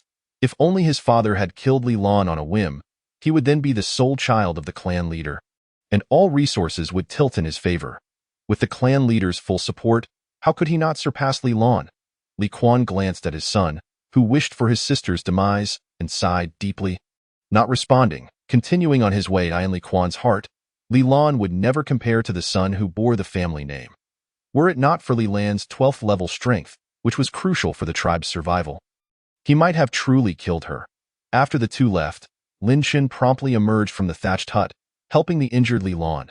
Miss Li Lan, are you all right? Since Li Lan was injured for taking the blame for him, Lin Chun had no reason to ignore her. With Lin Chun's support, Li Lan finally managed to stand, and the two slowly made their way back to the thatched hut. After helping Li Lan sit on a pile of hay, Lin Chun finally spoke. Miss Li Lan, I truly do not know how to express my gratitude for your great kindness. All I can offer is, as Lin Chun reached this point, he hastily shut his mouth, forcefully suppressing the words to offer myself. Damn it. That was a near miss. The words from his previous life had come too easily, almost leading to disaster. If he had uttered those 4 words, Li Lan might have taken it seriously. At that point, he would have found it impossible to escape. That was close. What else? Li Lan, suppressing her pain, inquired with curiosity. In nothing. Lin Chun wiped the virtual sweat from his forehead, his gaze landing on the remaining beast jerky beneath the hay. He quickly changed the subject. What should we do with the remaining beast jerky? Li Lan grinned widely, revealing her blood-stained teeth. Of course, we should eat it. I've taken a beating, so not eating would be a waste. Lin Chun also smiled. That makes sense. I won't suffer in vain. Li Lan pulled the beast jerky from the hay pile and shoved it into Lin Chun's hands. Eat! This time, Lin Chun was determined not to accept it, hurriedly pushing it back. I've already unlocked my demon power barrier. You should keep the remaining beast jerky to replenish your injured body. I'm fine. I can't take a beating. Li Lan continued to smile. Lin Chun couldn't help but admire her. She was genuinely a good person. However, Li Lan's next words immediately extinguished Lin Chun's thoughts. Chapter 11. Is this how it ends? Eat more, and then we can have children together. As she spoke, Li Lan suddenly displayed a bashful expression. From now on, you will be the only one for me. Lin Chun instinctively took a step back, for he could tell that Li Lan was not joking. No way, this person is unhinged. I cannot associate with her. It's too dangerous. Lin Chun resolutely decided to keep his distance from this woman in the future. Miss Li Lan, if there is nothing else, I'll take my leave. Lin Shen hastily fabricated an excuse to depart. He truly could not bear to remain in Li Lan's company. It was far too perilous. Li Lan, perhaps feeling unwell from the beating, looked at him with a reluctant gaze but still nodded. All right, you go back first. Once I'm healed, I will come find you. Just as Lin Shen was about to leave, Li Lan called out to him. Wait. Lin Shen halted in his tracks. Take some of this beast jerky back with you. I don't want you to get too thin from hunger. Li Lan's eyes were filled with an unprecedented tenderness. Lin Shen swallowed hard, the gesture not stemming from a desire for the beast jerky but from fear of Li Lan. He now felt that the entire White Wolf tribe was no longer safe. The savage tribe was surrounded by many eternal trees, and it was said that the one closest to the White Wolf tribe was over 100 miles to the west. Lin Shen planned to venture into the savage world to scout the area. If feasible, he intended to escape with his mother to the base of that eternal tree. Now that he had unlocked the first level of his demon power barrier, the danger of encountering demon beasts had significantly decreased. More importantly, the beast jerky he had consumed came from dubious sources. If he joined the White Wolf tribe's demon hunting team, he risked facing repercussions later on. The best course would be to go to other tribes and join their demon hunting teams based on his strength. A person with strength could thrive anywhere, but the journey of over 100 miles was somewhat perilous. Whether he could traverse this path would have to wait until Lin Shen entered the savage lands to determine. If it proved too dangerous, Lin Shen would still remain in the White Wolf tribe with his mother, at least to ensure her safety. What are you thinking about? Li Lan nudged the dazed Lin Shen. Huh? Oh, it's nothing. Were you perhaps thinking about flying together with me? Li Lan chuckled mischievously. Lin Shen immediately felt a chill run down his spine. He had the distinct impression that Li Lan had misunderstood the meaning of that phrase. However, to stabilize the situation for the moment, Lin Shen could only manage an awkward smile and replied, yes, that must be it. Once I'm feeling better, I'll come find you, and we can soar together. Li Lan laughed, her cheeks quivering in an unsettling manner. Lin Shen dared not meet her gaze directly, diverting his attention elsewhere. Here, take this meat and wait for me, she said, selecting 10 pieces of monster meat from her cloth bag and stuffing them into Lin Shen's hands. After several refusals, she insisted on giving them to him, and Lin Shen felt it would be impolite to decline her kindness any further. Since that's the case, I'll graciously accept this IOU. 38 pieces of monster meat in total, and I promise to repay you, Lin Shen declared. Turning away without looking back, Li Lan watched Lin Shen's retreating figure, her eyes brimming with smiles, appearing very much satisfied with the beating she had just given him. Lin Shen tucked the monster jerky away in the pocket of his burlap shirt, a place he had previously used to store food, which was now coming in handy. He chose not to consume the pieces of monster meat just yet, intending instead to save them for his mother. She had cared for him for so long, and now that he had something good, he naturally wanted to reserve some for her. Furthermore, Lin Shen had resolved that he would no longer allow Yifeng to join the monster hunting team. Having just broken through the first level of demonic power, he believed that finding food on the outskirts of the wilderness should not be too difficult, and there was no reason for his mother to suffer any longer. Just a few steps outside, Lin Shen suddenly halted. It was evident that he had gained quite a bit of weight, and while it was unlikely others would notice his breakthrough, the extra flesh on his body could not be easily concealed. If someone with ill intent were to catch sight of him, they might deduce that he had surpassed the demonic power threshold. This was a potential risk. With this thought in mind, Lin Shen hastily found another burlap shirt and wrapped himself up tightly before heading to find his mother. Upon arriving at the doorstep of the monster hunting team leader, Kuei Bai Hui, Lin Shen furtively glanced around, ensuring that no prying eyes were upon him.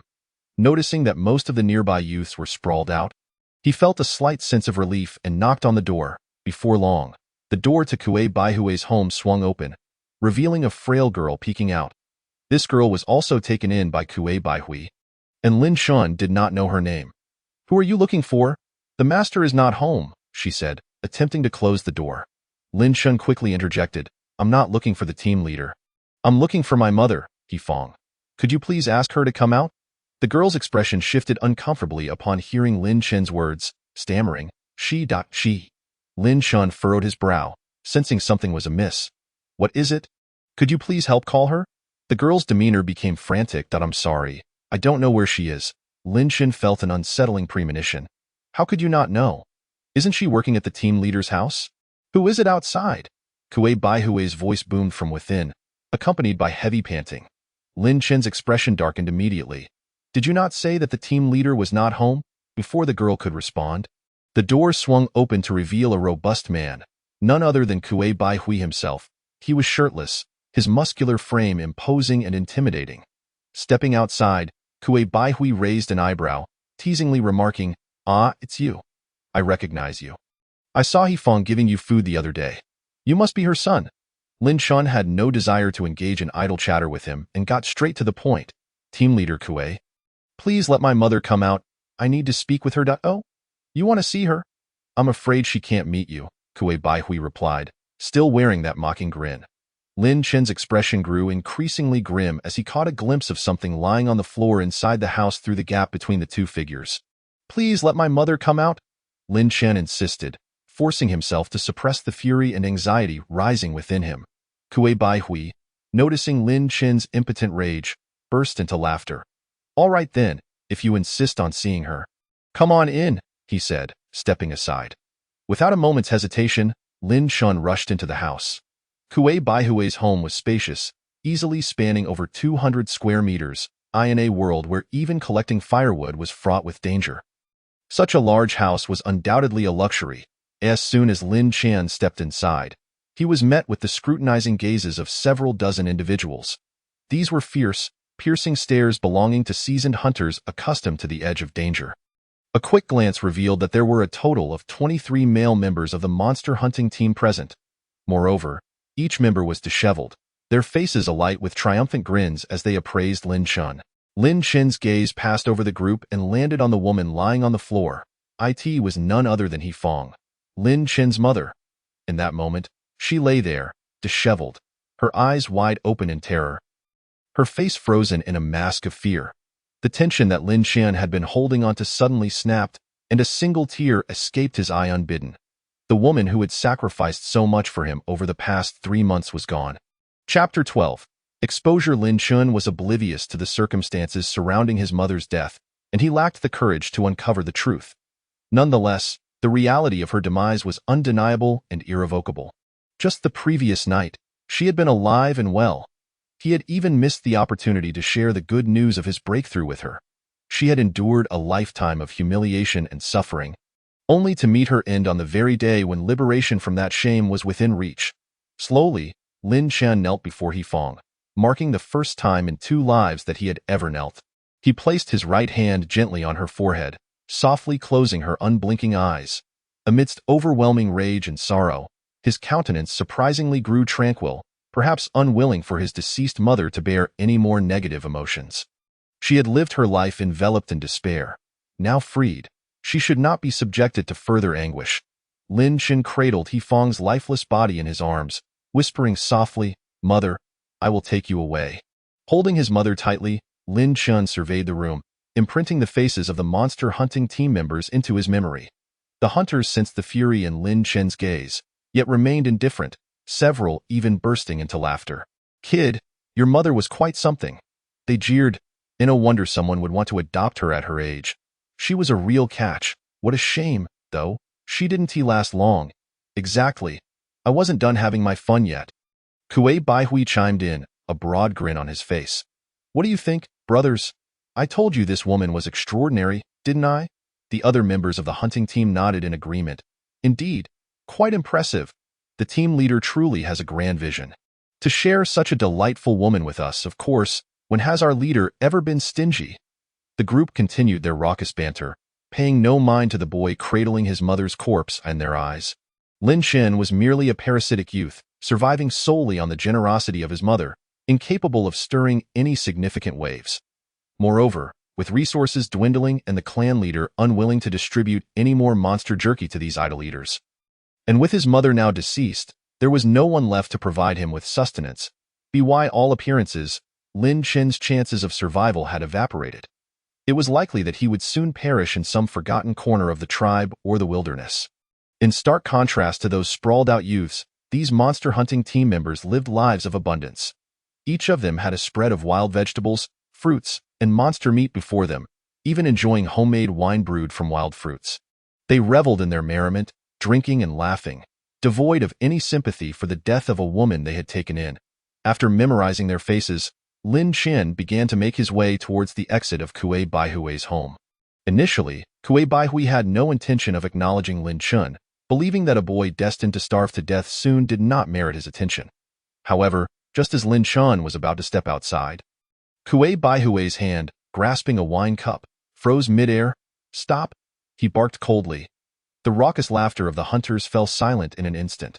They turned their gaze towards Lin Chen at the door. "What is it?" "Team leader? Team leader? What issue does this boy have? Who cares what his problem is? If he annoys me, I'll just squash him. Indeed, I could crush this useless brat with a mere finger." Lin Chen felt a sinking sensation in his heart upon hearing Kuei Baihui's command. Currently, with Yifeng cradled in his arms, his hands were exposed outside the fabric of his clothing. His newly filled-out arms were certainly not the frail limbs of a boy accustomed to hunger. Kuei Baihui might have realized that he had broken through the demonic power threshold. Indeed, Kuei Baihui strode forward swiftly, seizing Lin Chen's left hand. Instinctively, Lin Chen attempted to withdraw his arm, but found Kuei Baihui's grip as unyielding as a vice. No matter how he struggled, he could not break free. The immense strength rivaled that of Li Lan. As a result, Yifeng's body lost its balance, and Lin Chen quickly used his other arm to secure her corpse. After capturing Lin Chen's left hand, Kuei Baihui rolled back Lin Chen's sleeve, revealing his robust and meaty arm. "Where did you get the monster meat to eat?" Kuei Baihui scrutinized Lin Chen's face. He distinctly remembered seeing this boy just yesterday, when he appeared as nothing more than a bag of bones. Yet, within a single day, his physique had transformed so dramatically. There could only be one explanation. Lin Chen had surpassed the threshold of demonic power. At that moment, the other members of the monster hunting team also sensed something was amiss, their smiles fading from their faces. Observing the gaze of Lin Chen, an unmistakable intent to kill surged forth in every pair of eyes. Had Lin Chen been merely an ordinary youth with a laid-back demeanor, they could have chosen to ignore him, allowing him to depart without consequence, for such a Lin Chen posed no threat to them. However, if Lin Chen had transcended the threshold of demonic power, the situation would be entirely different. As Lin Chen sensed the murderous intent emanating from the crowd, his heart plummeted. Should he fail to provide a satisfactory explanation, he feared that he might soon become another lifeless body. Yet, Lin Chen had already concocted a plausible excuse. "It was given to me by Li Lan. She has taken me in, moments ago." This group had been reveling, and upon departing from Li Lan's abode, he had hurried straight here. The news of the stolen demonic beast meat from the warehouse had likely not yet reached their ears. Even if it had, Li Lan would shield him. He merely needed to shift all blame onto her. "Li Lan?" Kuei Baihui revealed an understanding smile. Upon hearing this, the members of the demon hunting team immediately began to jest about Li Lan. What a brutish figure with a simple mind. Indeed, how could she possibly share demonic beast meat with a man she has adopted? Foolish, utterly foolish.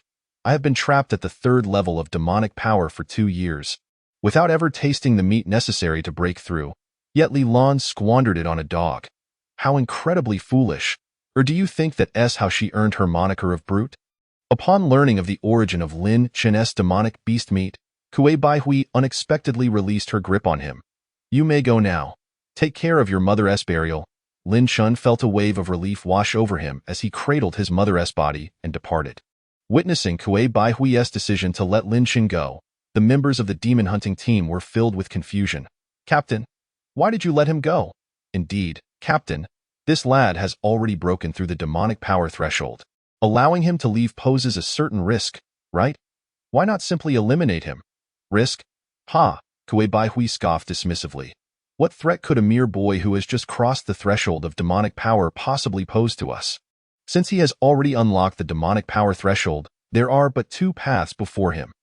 Either remain in the White Wolf tribe and join the demon hunting team, or traverse the wilderness to another tribe. Should he choose the former, I will petition the chieftain to allow him to join my demon hunting team. The chieftain would not refuse. Once he is in our grasp, playing with him will be a trivial affair. If he opts for the latter, what do you think are the odds he will survive to reach another tribe?" As Kuei Baihui spoke, she pulled the girl she had adopted next to her and pushed her into the center of the room, subsequently revealing the true reason for letting Lin Chen go. "Most importantly, he is under the care of that brute. I am not concerned, but you might not be so fortunate if he were to be killed within the tribe. And that brute were to go mad, could you possibly restrain her? Even if she accidentally killed you, the chieftain would not hold her accountable. The members of the demon hunting team, upon hearing this, immediately grasped the captain's benevolent intentions. Truly, the captain has thought this through. Indeed, how clever of you, Captain. I can't believe I hadn't considered this angle. Kue Baihui waved her hand dismissively. Enough, let us proceed. The girl pushed into the center of the room was overwhelmed by an endless tide of fear. She had witnessed firsthand the manner of Hifeng's demise and could hardly believe that her turn had come so swiftly. She pleaded desperately, hoping that the members of the demon hunting team would spare her. Alas, all was in vain. As the team approached the girl in the center of the room, laughing heartily. Chapter 13. Entering the wilderness after departing from Kue Baihui's residence, Lin Chun carried his mother's corpse westward. At that moment, a singular thought consumed him. He must grow stronger. He would crush every one of those mocking faces beneath his feet. Presently, Lin Chun had no reason to remain in the White Wolf tribe. Even if the chieftain were to remain oblivious to the theft of the demonic beast meat he had consumed, the captain of the demon hunting team, Kue Baihui, would not let him off so easily. Remaining in the White Wolf tribe would lead to but one outcome, a passive acceptance of death, and Lin Chun would not be so naive. As Lin Chun made his way westward, he deliberately skirted the residential areas of the tribe, avoiding any chance encounters with members of the demon hunting team. He needed to leave as swiftly as possible. Otherwise, should other laid-back youths discover him carrying a corpse, it might lead to unnecessary complications. Should Lin Chun be detained within the White Wolf tribe, he would face an inescapable web of troubles and the ever-looming threat of death. Just as Lin Chun was about to step beyond the protective bounds of the everlasting tree, a figure appeared at the entrance to the wilderness. Upon recognizing the figure, Lin Chun furrowed his brow. There stood the towering and robust Li Lan, chewing on some unknown herb, staring blankly at Lin Chun. Lin Chun was utterly taken aback. Just as he was about to leave, he encountered Li Lan once more. Lin Chun, what are you? Li Lan's words were cut short as she beheld the woman's corpse cradled in his arms. Li Lan, what are you doing here? Are you planning to enter the wilderness alone? It seemed Li Lan had followed closely after he left her abode, heading straight for the western part of the tribe. Otherwise, their meeting would not have been so coincidental. Li Lan likely sensed Lin Chun's sorrowful demeanor, wiped the green juice from the corner of her mouth, and slowly approached him. After you left my home, I felt an unbearable pain in my chest and thought to seek some herbs at the edge of the wilderness. Fear not, who would be foolish enough to venture into the wilderness alone? Let alone me, a mere 12th level martial artist. Even a martial spirit would face certain death alone in the wilderness. As Li Lan spoke, she seemed to finally realize. Lin Chun, you are not thinking of entering the wilderness, are you? Li Lan's expression turned incredulous. Yet, judging by the direction Lin Chun was headed, it was clear that he intended to enter the wilderness alone. Now that he had run into Li Lan, Lin Chun knew he needed to concoct a suitable excuse. Otherwise, he might be dragged back by her. With that thought, Lin Chun sighed deeply, allowing genuine anger and sorrow to wash over his features. Distinctly different from his previous fadd, why mother has died. She was tortured to death by Kue Baihui and her team, and I wish to give her a proper burial. Upon hearing Lin Chun's words, Li Lan's expression shifted to one of anger, realizing that he was cradling his mother's corpse. Yet, her anger quickly dissipated as she recalled the numerous boys who had perished due to her coercion. This was the rule of the world. Those without strength were destined to become playthings for the powerful, utterly powerless to resist. Li Lan's initial anger stemmed from the fact that Lin Chun was before her. And it was his mother who had perished, that was all. She did not perceive Kue Baihui's actions as unforgivable. It was merely that Lin Chun's mother had been unfortunate. In the end, only my father no longer permits me to guard the warehouse, so I shall take the members who once stood watch with me and venture into the wild alongside you. You should join my demon hunting team. With our company, your chances of survival in the wilderness will undoubtedly increase. Thus, Lin Chun could indeed mitigate numerous dangers. However, based on his understanding of the demon hunting team, they would certainly not stray far from the White Wolf tribe, at most merely 2 or 3 miles. This distance pales in comparison to the 100-mile journey to another tribe, and the inherent dangers would remain unchanged.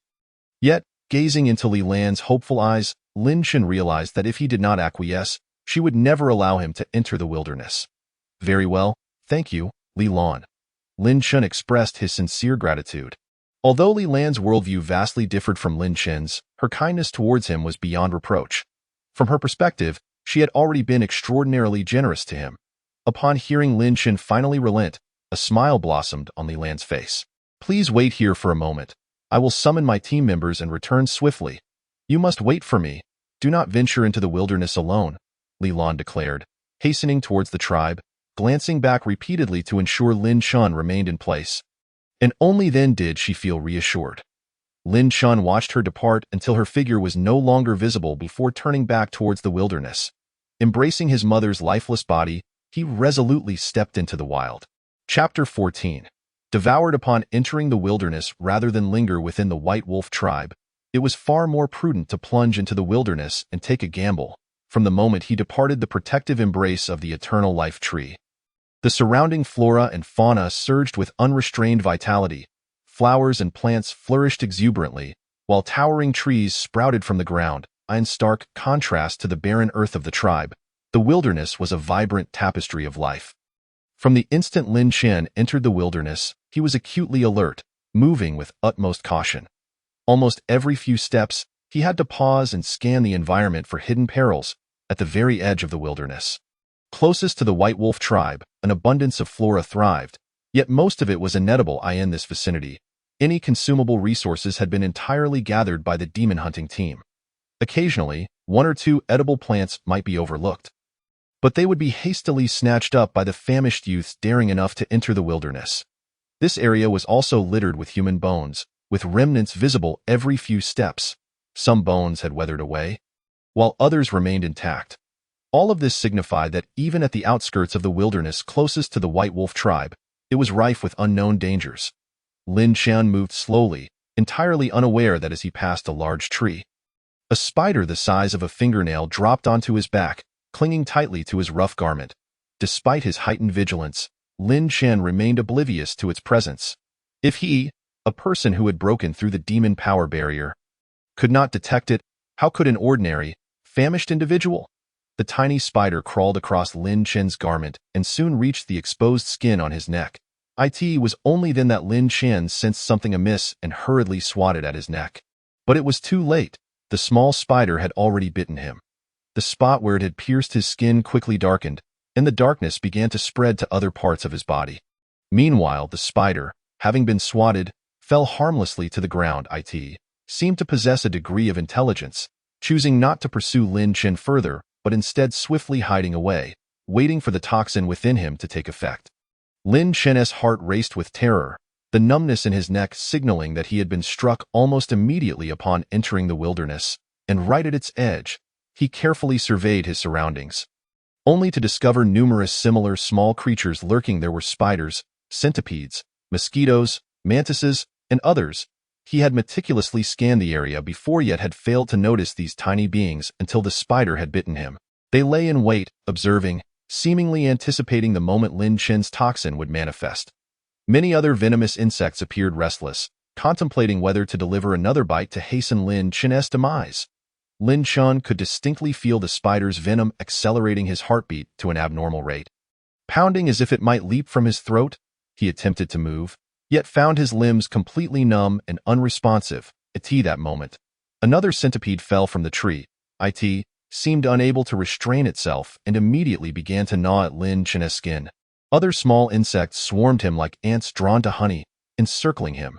Meanwhile, Lin Chen's mother, cradled in his arms, was also infested with numerous small creatures.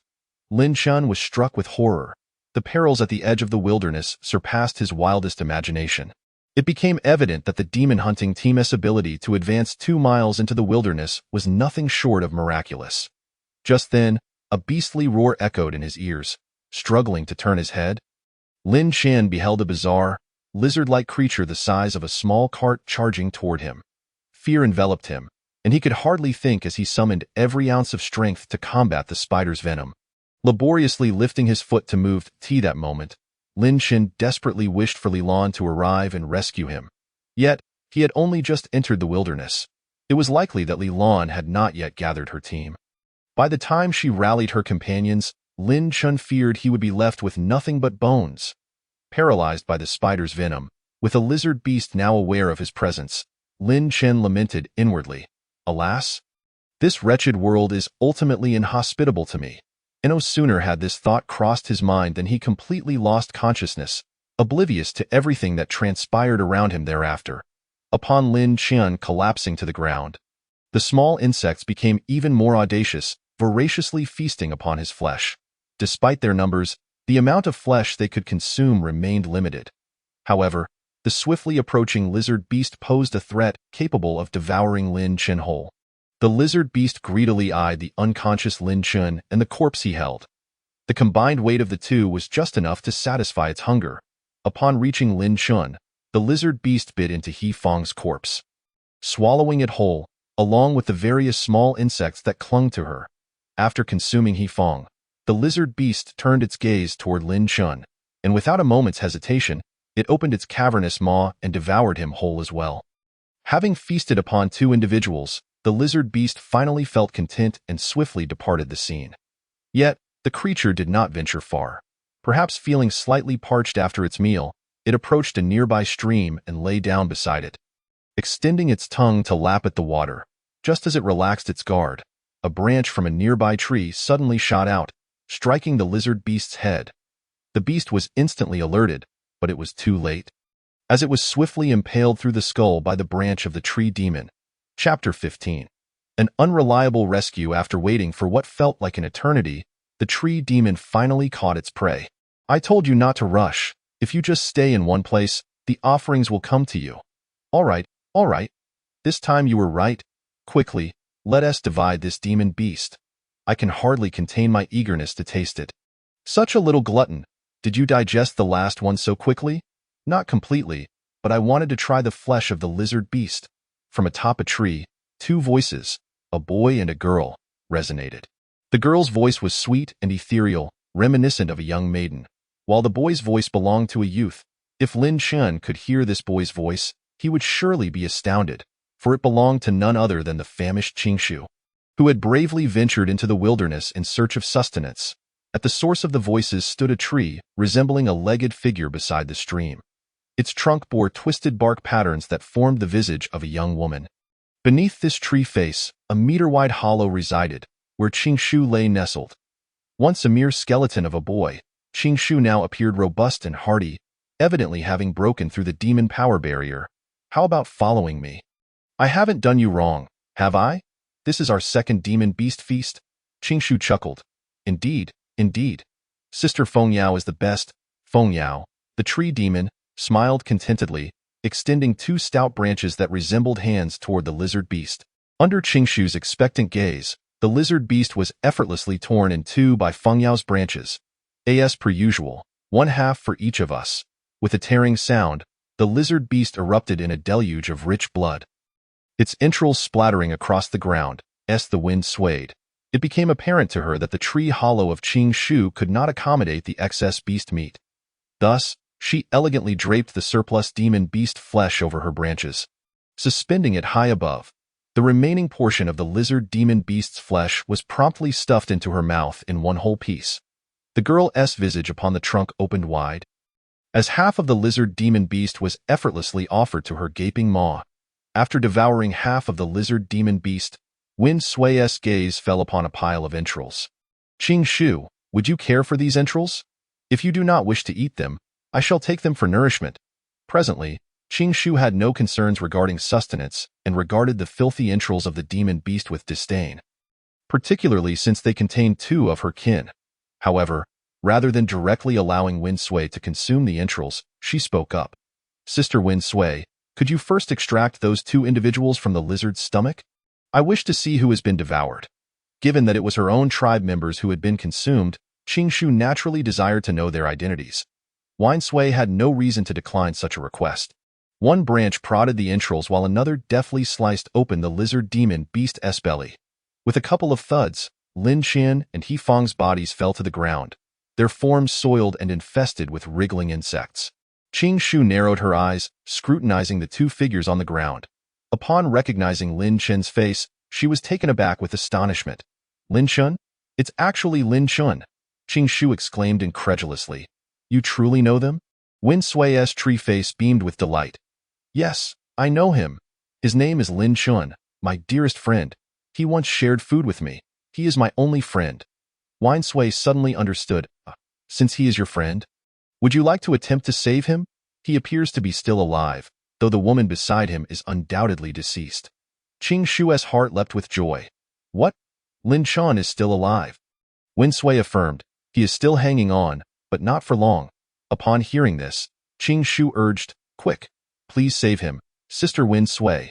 Wine Sui sensed Qing Shu's urgency and used her branches to lift Lin Chen. At that moment, Lin Chen's body was riddled with toxins, his skin emanating an eerie shade of blackish gray. After lifting Lin Chen, Wen Sui extended numerous delicate branches, piercing into his body. Streams of green sap surged through the branches and into Lin Chen's being. Soon, the color of his skin transformed from blackish gray to a deep shade of green. Observing this, Qing Shu inquired, Sister Wen Sui, what are you doing? Wen Sui patiently explained, his body is currently filled with hundreds of toxins. If left untreated, he will not survive for long. It is impossible to expel all the toxins, so I can only infuse my sap into him to neutralize the toxins within. The effectiveness of this method, and whether he can withstand it, depends on his fate. Qing Shu immediately grew anxious. But your sap is toxic, isn't it? Infusing it into him will only worsen his condition.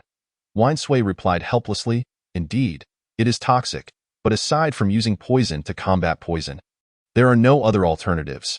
Having spent years in the White Wolf tribe, Qing Shu lacked knowledge and felt powerless, leaving her at the mercy of Wen Sui's actions. More of Wen Sui's sap flowed into Lin Chen. The deep green of his skin intensified.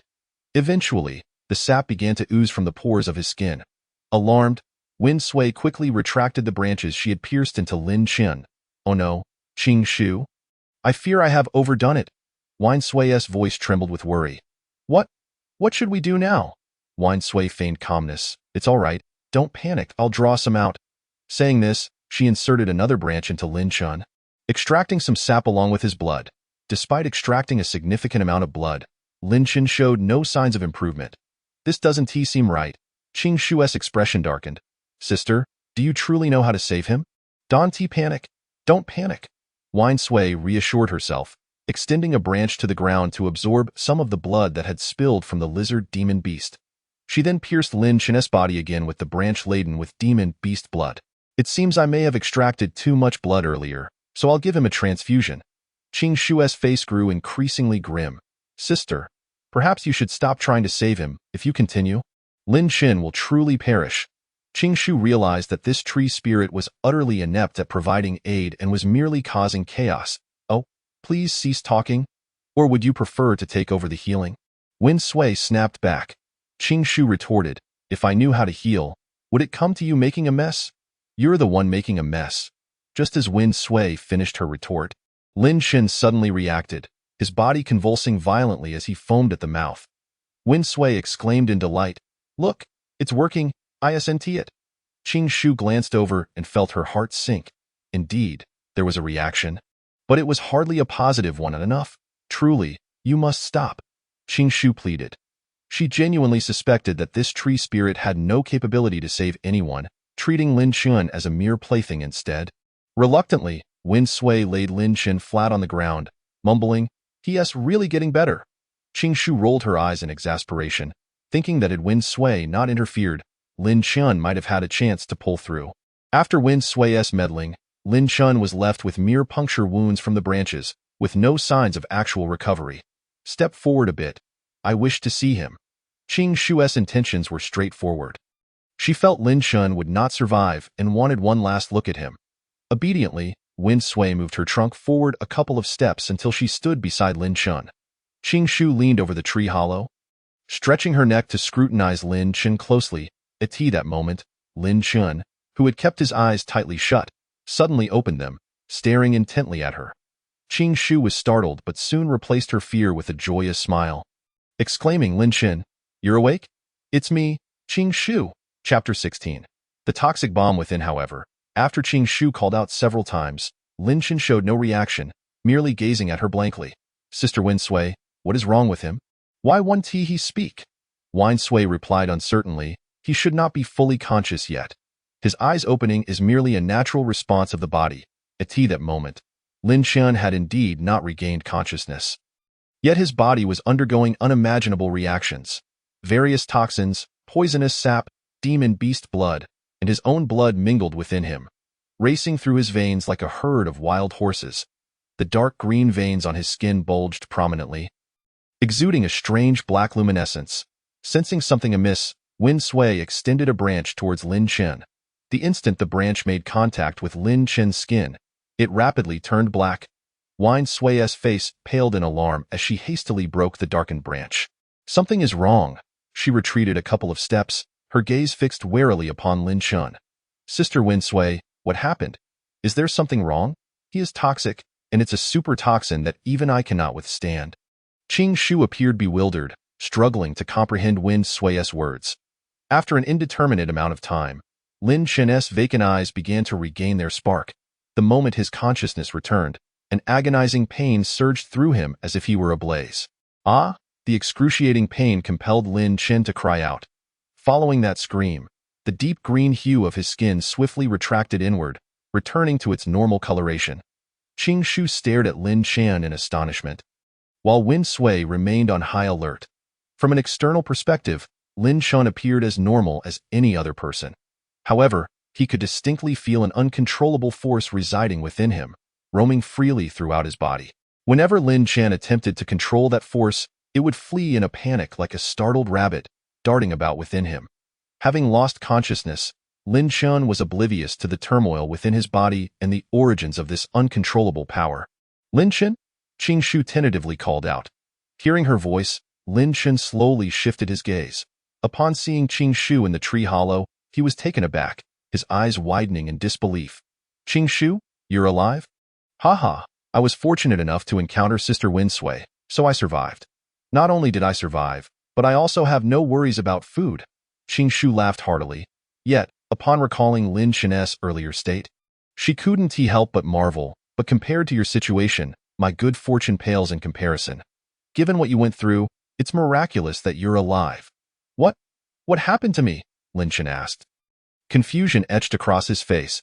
He only remembered being bitten by a small spider and encountering a lizard demon beast, but nothing beyond that.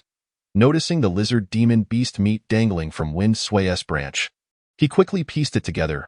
Was it you who saved me? Lin Chen realized. To be precise, it was I who saved you. Winsway beamed with pride. Thank you, Qing Shu, and this tree sister. Thank you. Lin Chen expressed his heartfelt gratitude. The events leading up to his fainting spell had been beyond his imagination, and now, being able to stand and speak was a testament to divine providence.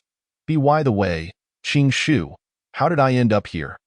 Lin Chen asked, surveying the unfamiliar surroundings. You have been swallowed by a lizard beast, and just as fortune would have it, that very beast has been hunted down by us. Qing Shu relayed the events that had transpired to Lin Chen. Gaining most of the information regarding his unconscious state from Qing Shu, Lin Chen could not help but marvel at his own survival. To have been consumed by a beast and yet emerge alive was nothing short of miraculous. Perhaps the heavens felt his frustration after his transmigration, unwilling to let him perish before avenging his grievances, or perhaps the heavens believed that his trials had not yet reached their zenith. Naturally, Lin Chen preferred to remain alive over succumbing to death, particularly since he had just broken through the barrier of demonic power with a promising future ahead. Suddenly recalling the uncontrollable force within him, Lin Chen inquired of Feng Yao, Dear Sister Tree, I possess a power within me that I cannot seem to control. Do you have any knowledge of what it might be? This elusive force left Lin Chen uncertain as to whether it was a boon or a bane. If it could not be harnessed for his benefit, it would merely serve as a ticking time bomb, in which case, he would prefer to be rid of it entirely. An uncontrollable power. Feng Yao furrowed her brow in contemplation, yet appeared perplexed. I cannot discern precisely what it is, but I suspect it may be a form of potent toxin I have never encountered before. As she spoke, she nudged a broken black branch on the ground towards Lin Chen, from which a faint wisp of dark mist emanated. Toxin? Lin Chen felt a wave of unease wash over him. He raised his hand to inspect his body and found no signs of poisoning, aside from a few wounds gnawed by insects and pricked by small branches.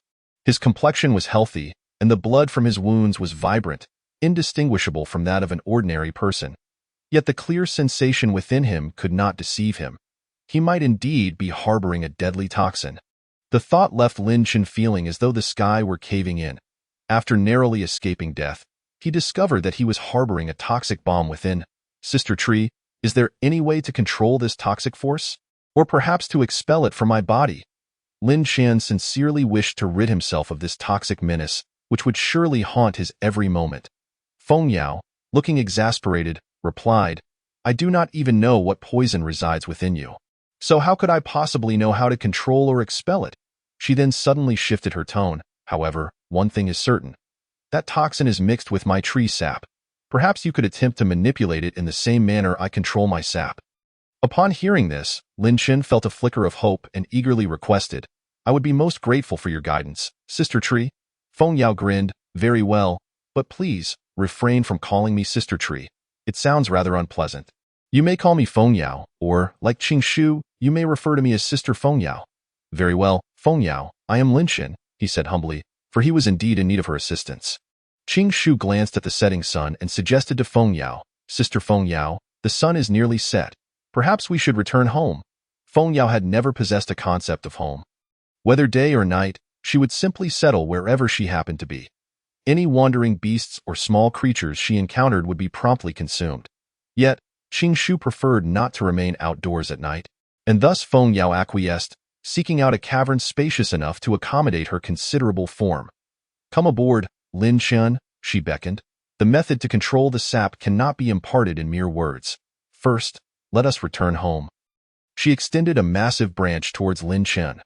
With no better options at hand, and given the dangers pervasive in the wild, Lin Chen decided it was better to accompany Feng Yao, at least to learn how to manage the toxic force within him, especially with Qing Shu by his side. All right, Lin Chen agreed, lifting the lifeless body of his mother, He Feng, and leaping onto Feng Yao's branch. Chapter 17. The tree demon that can create fire. Feng Yao elevated the branch high, aligning Lin Chen with Qing Shu in the hollow. She then raised her sturdy roots, crossing a small stream, and ventured deeper into the wilderness. Feng Yao positioned Lin Chen at a height similar to Qing Shu's, facilitating their communication. At that moment, Qing Shu recognized the woman Lin Chen cradled, realizing she was his mother. Lin Chen, how did your mother pass away? Qing Shu hesitated before asking, curiosity piqued. After all, he assumed Lin Chen's mother, having been taken in by the demon hunting team, must have had sufficient food and care. How could she have died so suddenly? Moreover, it appeared her demise had been rather tragic. Lin Chen, reluctant to divulge the details of his mother's death, merely stated that she had perished due to the torment inflicted by the demon hunters. Qing Shu could not help but express relief. It is fortunate that we both escaped that man-eating white wolf tribe.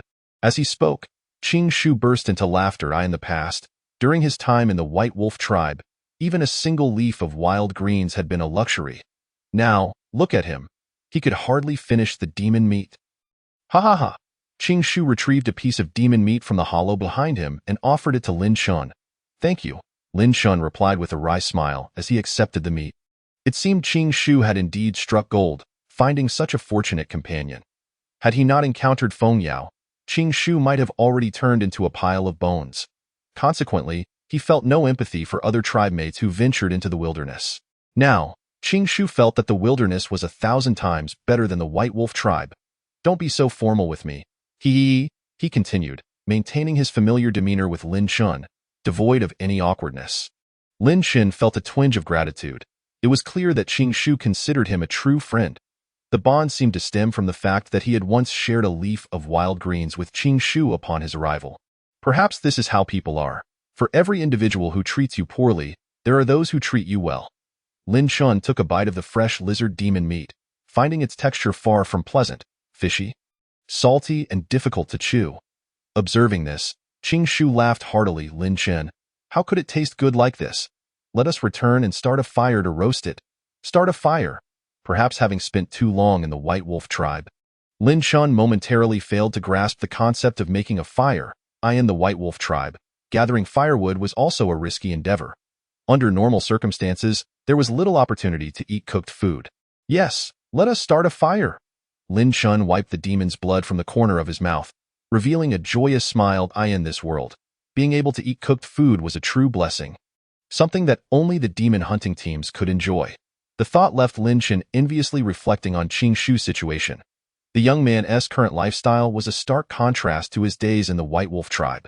He seemed to be living a life far more luxurious than even the members of the demon hunting team. By the way, Lin Chun, you seem to be in good health. You've broken through the first level of demonic power, haven't you? Where did you acquire this demon meat? Qing Shu, now carefree and well-fed, had become quite talkative. Lin Chun felt embarrassed to mention that he had obtained it by deceiving that hulking figure, Li Lan, and simply stated it was a stroke of luck. As the two conversed, Feng Yao had already sprinted nearly 10 miles ahead. Lin Chun, seated upon Feng Yao's branch, marveled at the countless beasts they encountered along the way, so many in number and variety that they were impossible to count. Each beast exuded a terrifying sense of pressure, capable of crushing Lin Chun with the slightest gesture. And this was merely the lowest tier of strength demons. Thus far, Lin Chun had yet to encounter any spirit demons. Yet, despite the multitude of powerful beasts, they all instinctively avoided Feng Yao as she ran. The beasts scattered, granting her a wide, unobstructed path. This led Lin Chun to speculate. Could Feng Yao be a spirit demon? Otherwise, no ordinary creature would have the privilege of parting ways for a strength demon. In no time, Feng Yao brought the two of them to the edge of a cliff. Beneath the cliff, there was a recessed hollow, and as Feng Yao stood before it, her massive form entirely blocked the entrance, creating a sort of tree door. Lin Chun leaped down from the branch, placing his mother's body aside. Noticing Qing Shu still hiding within the hollow, Lin Chun called out, "Qing Shu, come down. We're going to start a fire to roast some meat." Qing Shu's face displayed an unnatural expression as he declined. "No need, Lin Chun. You can start the fire and roast the meat. I shall remain here." Lin Chun playfully scolded. "What is the matter? Afraid I might take over your little hideout. Come down quickly. Let us chat while we roast the meat." Still shaking his head, Qing Shu remained adamant. At that moment, Feng Yao could no longer contain herself and interjected, "He cannot leave the hollow." "Cannot leave the hollow? Why not?" Lin Chun inquired, intrigued. Feng Yao smiled faintly. "Why not come up and see for yourself?" With that, she extended a branch towards Lin Chun, who curiously stepped onto it. Upon hearing their conversation, Qing Shu's face flushed with embarrassment as he grumbled. "Sister Feng Yao, what is so fascinating about this? Lin Chun, you might as well not look." Yet, one was full of curiosity while the other smiled, completely disregarding Qing Shu's words. As the branch ascended slowly, Lin Chun found himself at the entrance of Qing Shu's hollowed eye in the dimming light of dusk. He beheld the interior of the hollowed. To his astonishment, he saw that Qing Shu's lower half had fused with Feng Yao's trunk. Tendrils resembling veins extended from Feng Yao's trunk into Qing Shu's body, while roots similarly protruded from Qing Shu's abdomen, anchoring themselves into the ground below. Lin Chun stared in shock at Qing Shu, momentarily at a loss for how to react. The human and tree appear to have formed a bizarre symbiotic relationship. "Lin Chun, do you see now? Feel free to laugh if you wish." Qing Shu shrugged, revealing his predicament with nonchalance. "What is there to laugh about?" Lin Chun maintained a neutral expression, concealing any sign of surprise. Although Qing Shu has chosen to coexist with Feng Yao in harmony, this arrangement may be more advantageous than disadvantageous for him. With no worries regarding sustenance and devoid of peril, the sole downside is the loss of his freedom to roam. Feng Yao, with a dismissive expression, remarked, "What is so amusing about that? Following me brings you no loss." Upon returning to solid ground and realizing Qing Shu's inability to move freely, Lin Chun busied himself gathering firewood nearby. Yes, he contemplated utilizing his knowledge from a past life to create fire by friction. Feng Yao, standing at the edge of the pit, extended a branch. "Let me handle this." Feng Yao deftly lifted a piece of wood from the ground with the branch and placed it atop another piece, causing the two to rapidly rub against each other. The speed at which Feng Yao generated friction was astonishing, so swift that Lin Chun could barely discern its motion, only catching sight of a blurred shadow. In mere moments, wisps of white smoke began to emanate from the wood. Without hesitation, Feng Yao placed some easily ignitable dry grass atop the wood. then fanned it with the broad leaves of the branch. With the aid of the wind, flames quickly ignited, followed by the gradual addition of larger twigs.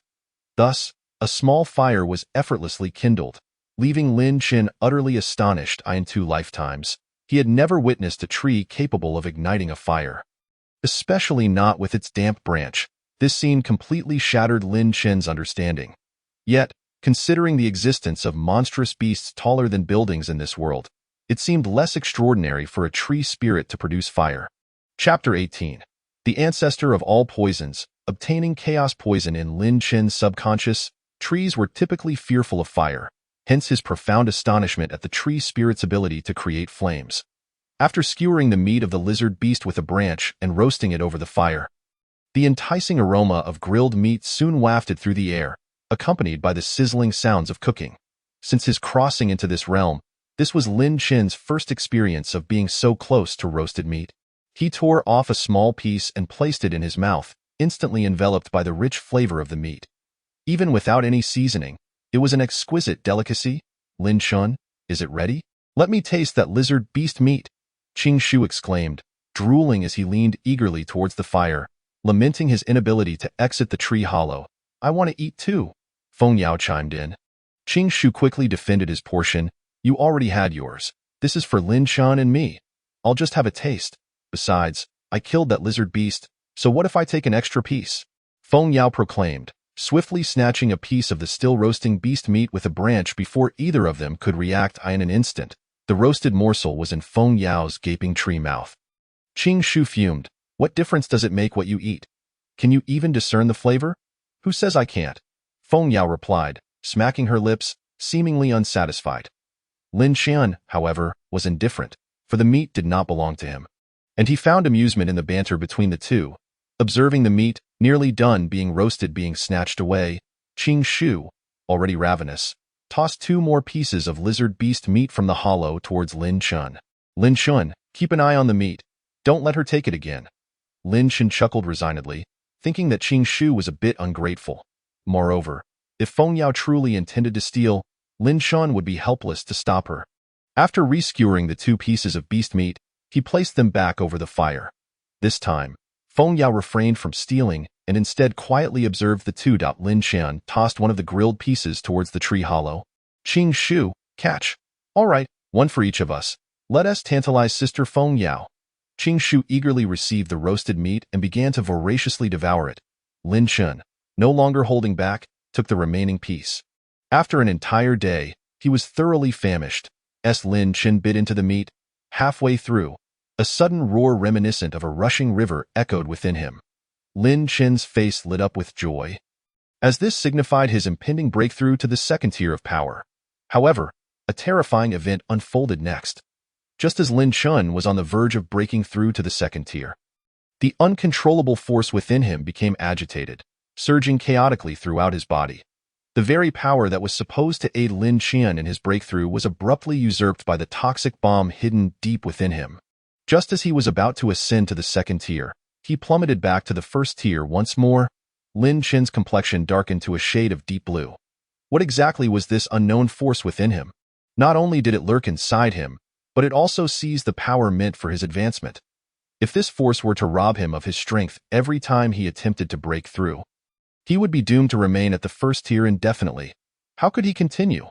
Lin Chen's grim expression caught Feng Yao's attention, prompting her to inquire, Lin Chen, what's wrong? Qing Shu, upon hearing this, looked quizzically at both Feng Yao and Lin Chen.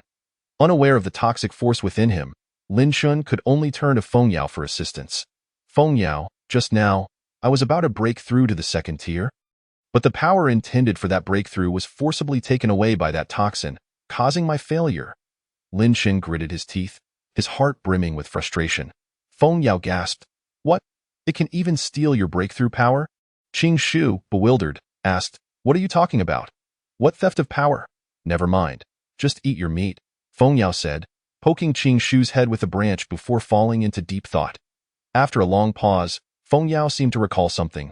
Lin Chen, if your description is accurate, you might have stumbled upon great fortune. Fortune? What kind of fortune is this? Lin Chen chuckled ironically, If harboring a toxic force that can rob him of his breakthrough power could be considered good fortune, he would prefer to be rid of it. Observing Lin Chen's discontent, Feng Yao sighed and slowly began. I possess a trace of the bloodline of the Chaos Divine Tree. This brief statement left both Qing Shu and Lin Chen in shock. The piece of roasted meat that Qing Shu was about to consume fell to the ground with a thud. Lin Chen, too, gaped in disbelief at Feng Yao. The Chaos Divine Tree. Wasn't that on par with the legendary Chaos Divine Beast and the Chaos Martial God? The Chaos Divine Beast was an existence that resided solely in legends, a supreme being.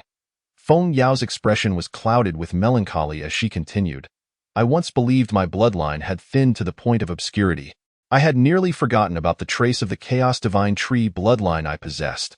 I never anticipated that this trace would resurface in such a manner today. Lin Chen's mind spun in confusion. If Feng Yao's bloodline was indeed the reason for the uncontrollable force within him, could it be that the strange power had manifested due to the sap she infused him with? Feng Yao seemed to be diligently sifting through her memories, and after a lengthy pause, she spoke again. That trace of bloodline originates from the divine tree known as the ancestor of all poisons. Its most formidable aspect being the chaos poison. The ancestor of all poisons possesses the ability to bestow its toxins upon its loyal servants. The chaos poison is the deadliest substance in existence. A single drop can annihilate even a chaos divine beast of the same tier. Most importantly, this potent toxin can be controlled by other beings. Aside from being ineffective against the ancestor of all poisons itself, there are virtually no creatures capable of resisting it. At this point, Feng Yao smiled slightly. Of course, the toxin generated within you cannot yet be classified as true chaos poison. Not only you, but even the toxins bestowed directly by the ancestor of all poisons cannot be deemed true chaos poison. If it were genuine chaos poison, the host would perish the instant it was received. Therefore, this toxin is exceedingly weak when granted to other beings, requiring it to steadily absorb power and grow during the host's advancement. In this way, the two can complement each other until the host becomes a top-tier chaos-level powerhouse, at which point the toxin will truly transform into chaos poison. However, even the weakest toxin, when conferred by the ancestor of all poisons to its servants, carries over a 99% chance of leading to the host's death. The creatures that genuinely earn the favor of chaos poison are exceedingly rare. Given that even the direct gifts of the ancestor of all poisons have such a low survival rate, one can only imagine how fortunate you are to obtain chaos poison from a tree spirit with such a diluted bloodline and still survive. Upon hearing Feng Yao's explanation, Lin Chen gradually began to realize that he seemed to have stumbled upon something extraordinary. Chapter 19. Capturing Chaos Poison. If Feng Yao's words held true, then it was indeed logical for the chaos poison to seize his strength to enhance itself. As Lin Chen fell deep in thought, he remained oblivious to the faint hint of jealousy lurking on Feng Yao's tree-like visage. At that moment, Feng Yao's heart was filled with profound discontent. She possessed the bloodline of the Chaos Divine Tree. Yet she had no chaos poison. Meanwhile, Lin Chen, whom she had rescued, unexpectedly acquired the very chaos poison she longed for. This situation left her feeling increasingly unbalanced and dissatisfied. To put it in Lin Chen's perspective, it would be akin to having a father with a fortune of billions, yet receiving not a single penny, while some woman who had merely shared a night with him ended up inheriting his father's entire wealth.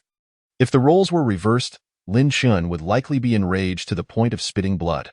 Such a thought process made it clear why Feng Yao harbored jealousy towards Lin Chen. Now that Lin Chen had grasped the origins of the power within him, his mood significantly improved. However, shortly thereafter, he found himself contemplating another matter. The wind swayed, and you mentioned that the poison of chaos could be controlled. Did you not? Why am I unable to exert control over it? As Wind Sway pondered this further, her frustration grew, causing even the leaves above her to tremble. Hearing Lin Chen's inquiry, she retorted, "It's not that it cannot be controlled. It's simply that you do not know how to control it. I can control it, but I lack the poison of chaos." As Wind Sway spoke, her voice took on a tone of grievance and a hint of tears. This simply won't do.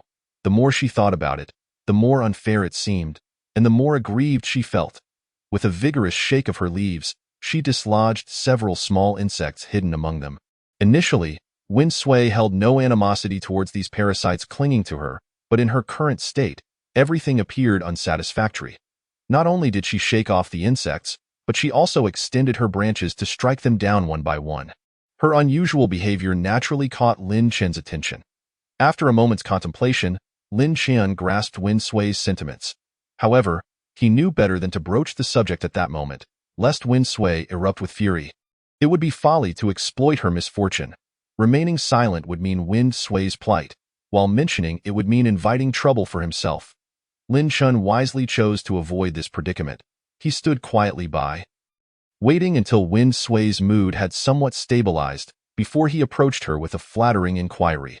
Sister Wen Sui, with your lush branches and profound wisdom, I implore you to bestow your teachings upon me and enlighten me on how to control the poison of chaos within me. Lin Chen may lack many skills, but he had a knack for charming women. Although Wen Sui was not a woman in the conventional sense, she presented herself with a feminine demeanor, and as with any female, the sweet allure of flattery was irresistible. As anticipated, Lin Chen's compliments brightened Wen Sui's countenance considerably. Alas, I have not obtained the poison of chaos. Perhaps it is simply not destined for me, Wen Sui consoled herself. Subsequently, she extended a branch towards Lin Chen, lifting him closer to her expansive face. To control the poison of chaos, you must first capture it. Lin Chen promptly inquired, how do I capture it? That is the crux of the matter. You must first see it. See it? How can I see it within me? Lin Chen's expression reflected his confusion. Of course, not with your two big eyes, you fool, Wen Sui retorted, momentarily recalling her own lack of the poison of chaos. It shouldn't be. With my intellect and innate talent, alongside the bloodline of the Chaos Divine Tree, how is it possible that I do not possess the poison of chaos? How could such a dullard have caught its favor? Wen Sui felt an imbalance in her thoughts. Lin Chen, perceptive as ever, noticed her internal struggle and wisely chose to remain silent. Close your eyes and use the inner sight within you to perceive it, Wen Sui instructed, her tone less forgiving due to her lingering discontent. Nevertheless, she endeavored to explain in terms Lin Chen could comprehend. Following her guidance, Lin Chen promptly closed his eyes. Let your gaze sink from your eyes down into your body. After several attempts, Lin Chen found it challenging to descend his vision. What seemed simple in theory proved formidable in practice. Do not think of anything else. Clear your mind. Wen Sui's timely reminder came. Lin Chen complied, striving to block out the external world and to quell any errant thoughts. In that moment, the world around him seemed to fade into profound silence, leaving only an expanse of void. Time slipped by unnoticed. After an indeterminate period in this tranquil state, Lin Chen felt his vision suddenly plunge inward at a certain moment. This time, he finally beheld the entirety of his insides. From his throat to his stomach, and then to his heart, liver, spleen, lungs, kidneys, and intestines, everything within him materialized before his eyes. He could distinctly see his beating heart, along with the prominent blood vessels coursing from it. Lin Chen's gaze swiftly scoured his insides, sweeping from top to bottom repeatedly. Ultimately, his focus settled upon the winding spaces of his large intestine, where he spotted a dark green orb. Found it? Lin Chen's heart leaped with joy. But before he could formulate his next thought, his vision ascended rapidly, returning to his eye sockets. The verdant tree leaned against the wind, swaying gently, utterly oblivious to the concept of frugality. The first thought that crossed Lin Chen's mind upon waking was how to satiate his hunger. Naturally, he would not refuse the opportunity to feast on free beast meat. Before long, the aroma of roasted meat filled the air. As was his custom, Lin Chen tossed a piece to the verdant tree before seizing another for himself, relishing each bite. This particular beast meat did not grant him any enhancement in demonic power. It was simply a satisfying meal. Wiping the grease from the corner of his mouth, Lin Chen sensed an unusual atmosphere. It felt overly quiet. His gaze drifted towards the large face on the tree trunk, where he found Feng Yao in a daze, lost in thought. Feng Yao? Feng Yao? Lin Chen called out several times before she snapped back to reality. What's the matter? What are you thinking about? Inquired the verdant tree, lifting its head. Upon hearing their questions, Feng Yao's face contorted into a frown. I pondered all night and still can't comprehend why I lack the chaos poison. Lin Chen couldn't help but chuckle but quickly stifled his laughter, offering consolation. Perhaps it's simply not yet your time to awaken. How could this tree sister be so troubled over this? Lin Chen's words were merely casual, Yet Feng Yao pondered them seriously and eventually affirmed, "You speak wisely." Lin Chun was left bewildered, uncertain of what wisdom lay in his statement. Lin Chun, younger brother of the verdant tree, "I have decided to return to the ancestral land to seek the old roots," Feng Yao proclaimed with determination. "I refuse to believe that you can gain the favor of the chaos poison while I, bearing the bloodline of the chaos divine tree, cannot." "What? We are leaving." Upon hearing this, the verdant tree immediately grasped Feng Yao's intention. Lin Chun was taken aback. He hadn't expected Feng Yao to depart after just one night together. He had hoped to follow Feng Yao and the verdant tree, ensuring he would never have to worry about food again. "How far is your ancestral land from here?" Lin Chun asked, unwilling to let go. If it weren't too far, he might just stubbornly tag along. After all, nothing was more enticing than the prospect of free beast meat. "It's not too far." Lin Chun was about to breathe a sigh of relief when Feng Yao continued. "It's roughly over 10,000 miles. 10,000? And a bit more. That's more than 5,000 kilometers." Upon hearing this distance, the verdant tree realized that if Feng Yao truly intended to return to the ancestral land, it would mean a long separation from Lin Chun. Moreover, the wilderness was fraught with peril. Lin Chun alone would have little chance of survival. The verdant tree turned to Feng Yao for confirmation. "Sister Feng Yao, are we truly returning to that ancestral land?" Feng Yao's expression remained resolute. "Indeed, we must return. If I can uncover the secret to obtaining the chaos poison, we shall be able to traverse the wilderness with ease. My strength will equate to yours. At that point, we could truly eat whatever we desire." Sensing that the verdant tree was reluctant to part with Lin Chun, she reassured him, "It's all right. We can take Lin Chun with us." A smile blossomed on the verdant tree's face. "Lin Chun, did you hear that? Sister Feng Yao says we can bring you along. Hurry up, let us go together. After all, we have no kin left in the White Wolf tribe. Nothing to hold us back. It's perfect for us to leave together." The verdant tree rambled on, only to realize that Lin Chun seemed disinclined to follow them, standing there in a daze. "Lin Chun? What's wrong? Hurry up," the verdant tree urged again. Lin Chun shook his head with a smile, declining. "I shall not accompany you. The journey is long. I wish you safe travels to the ancestral land." The verdant tree gazed at Lin Chun in disbelief, unable to fathom why he chose to stay behind. "Why won't you come with us?" Lin Chun sighed. The journey of over 10,000 miles was indeed too distant. While he could certainly follow, reason dictated that he should remain behind. However, doing so might forfeit his chance for vengeance against his mother's enemies. The debt he owed to Hefeng was not one easily repaid. Kuei Baihui and the members of his demon hunting team had to be dealt with. Chapter 21. Release the poisonous mist. Lin Chun's silence revealed his intentions even to the dimmest of minds. Suddenly, the verdant tree recalled something and asked, "Lin Chun, are you thinking about avenging your mother?" Lin Chun nodded in acknowledgement. The verdant tree turned to Feng Yao, exclaiming, "Sister Feng Yao, let us help him take revenge. With your strength, you can easily wipe out the White Wolf tribe." Lin Chun also looked toward Feng Yao. If she could indeed assist him in avenging his mother, it would save him considerable effort.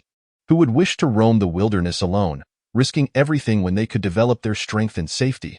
Feng Yao sighed helplessly. "I cannot enter the protective range of the eternal life tree." "What?" both youths exclaimed in unison. The verdant tree, perplexed, responded, "Though the eternal life tree absorbs life force, I have survived here for many years without issue. We merely need to charge in, wreak havoc, and we can exit without affecting our life force." Feng Yao chuckled bitterly. If only it were that simple. Seeing the two youths still gazing at her in confusion, Feng Yao patiently explained. "All eternal life trees in this world are interconnected. Their roots merge underground, and whenever a suitable space emerges, one of the roots will extend above ground, eventually becoming a new eternal life tree. All eternal life trees originate from the same entity. And that entity is another chaos divine tree." Lin Chun and the verdant tree were left astonished by this revelation. Such an enormous tree could shelter countless humans, yet it was merely a root that had evolved into an eternal life tree? How vast must the original eternal life tree be? The verdant tree remained unconvinced and asked, "What does this have to do with our inability to enter the eternal life tree?" Feng Yao replied in an uncertain tone. "The memories I inherited from the ancestral land are quite vague regarding the eternal life tree. While it absorbs life force from your kind on a minimal scale, for other beings, it is a lethal drain. Initially, the eternal life tree repelled all life forms, including humans.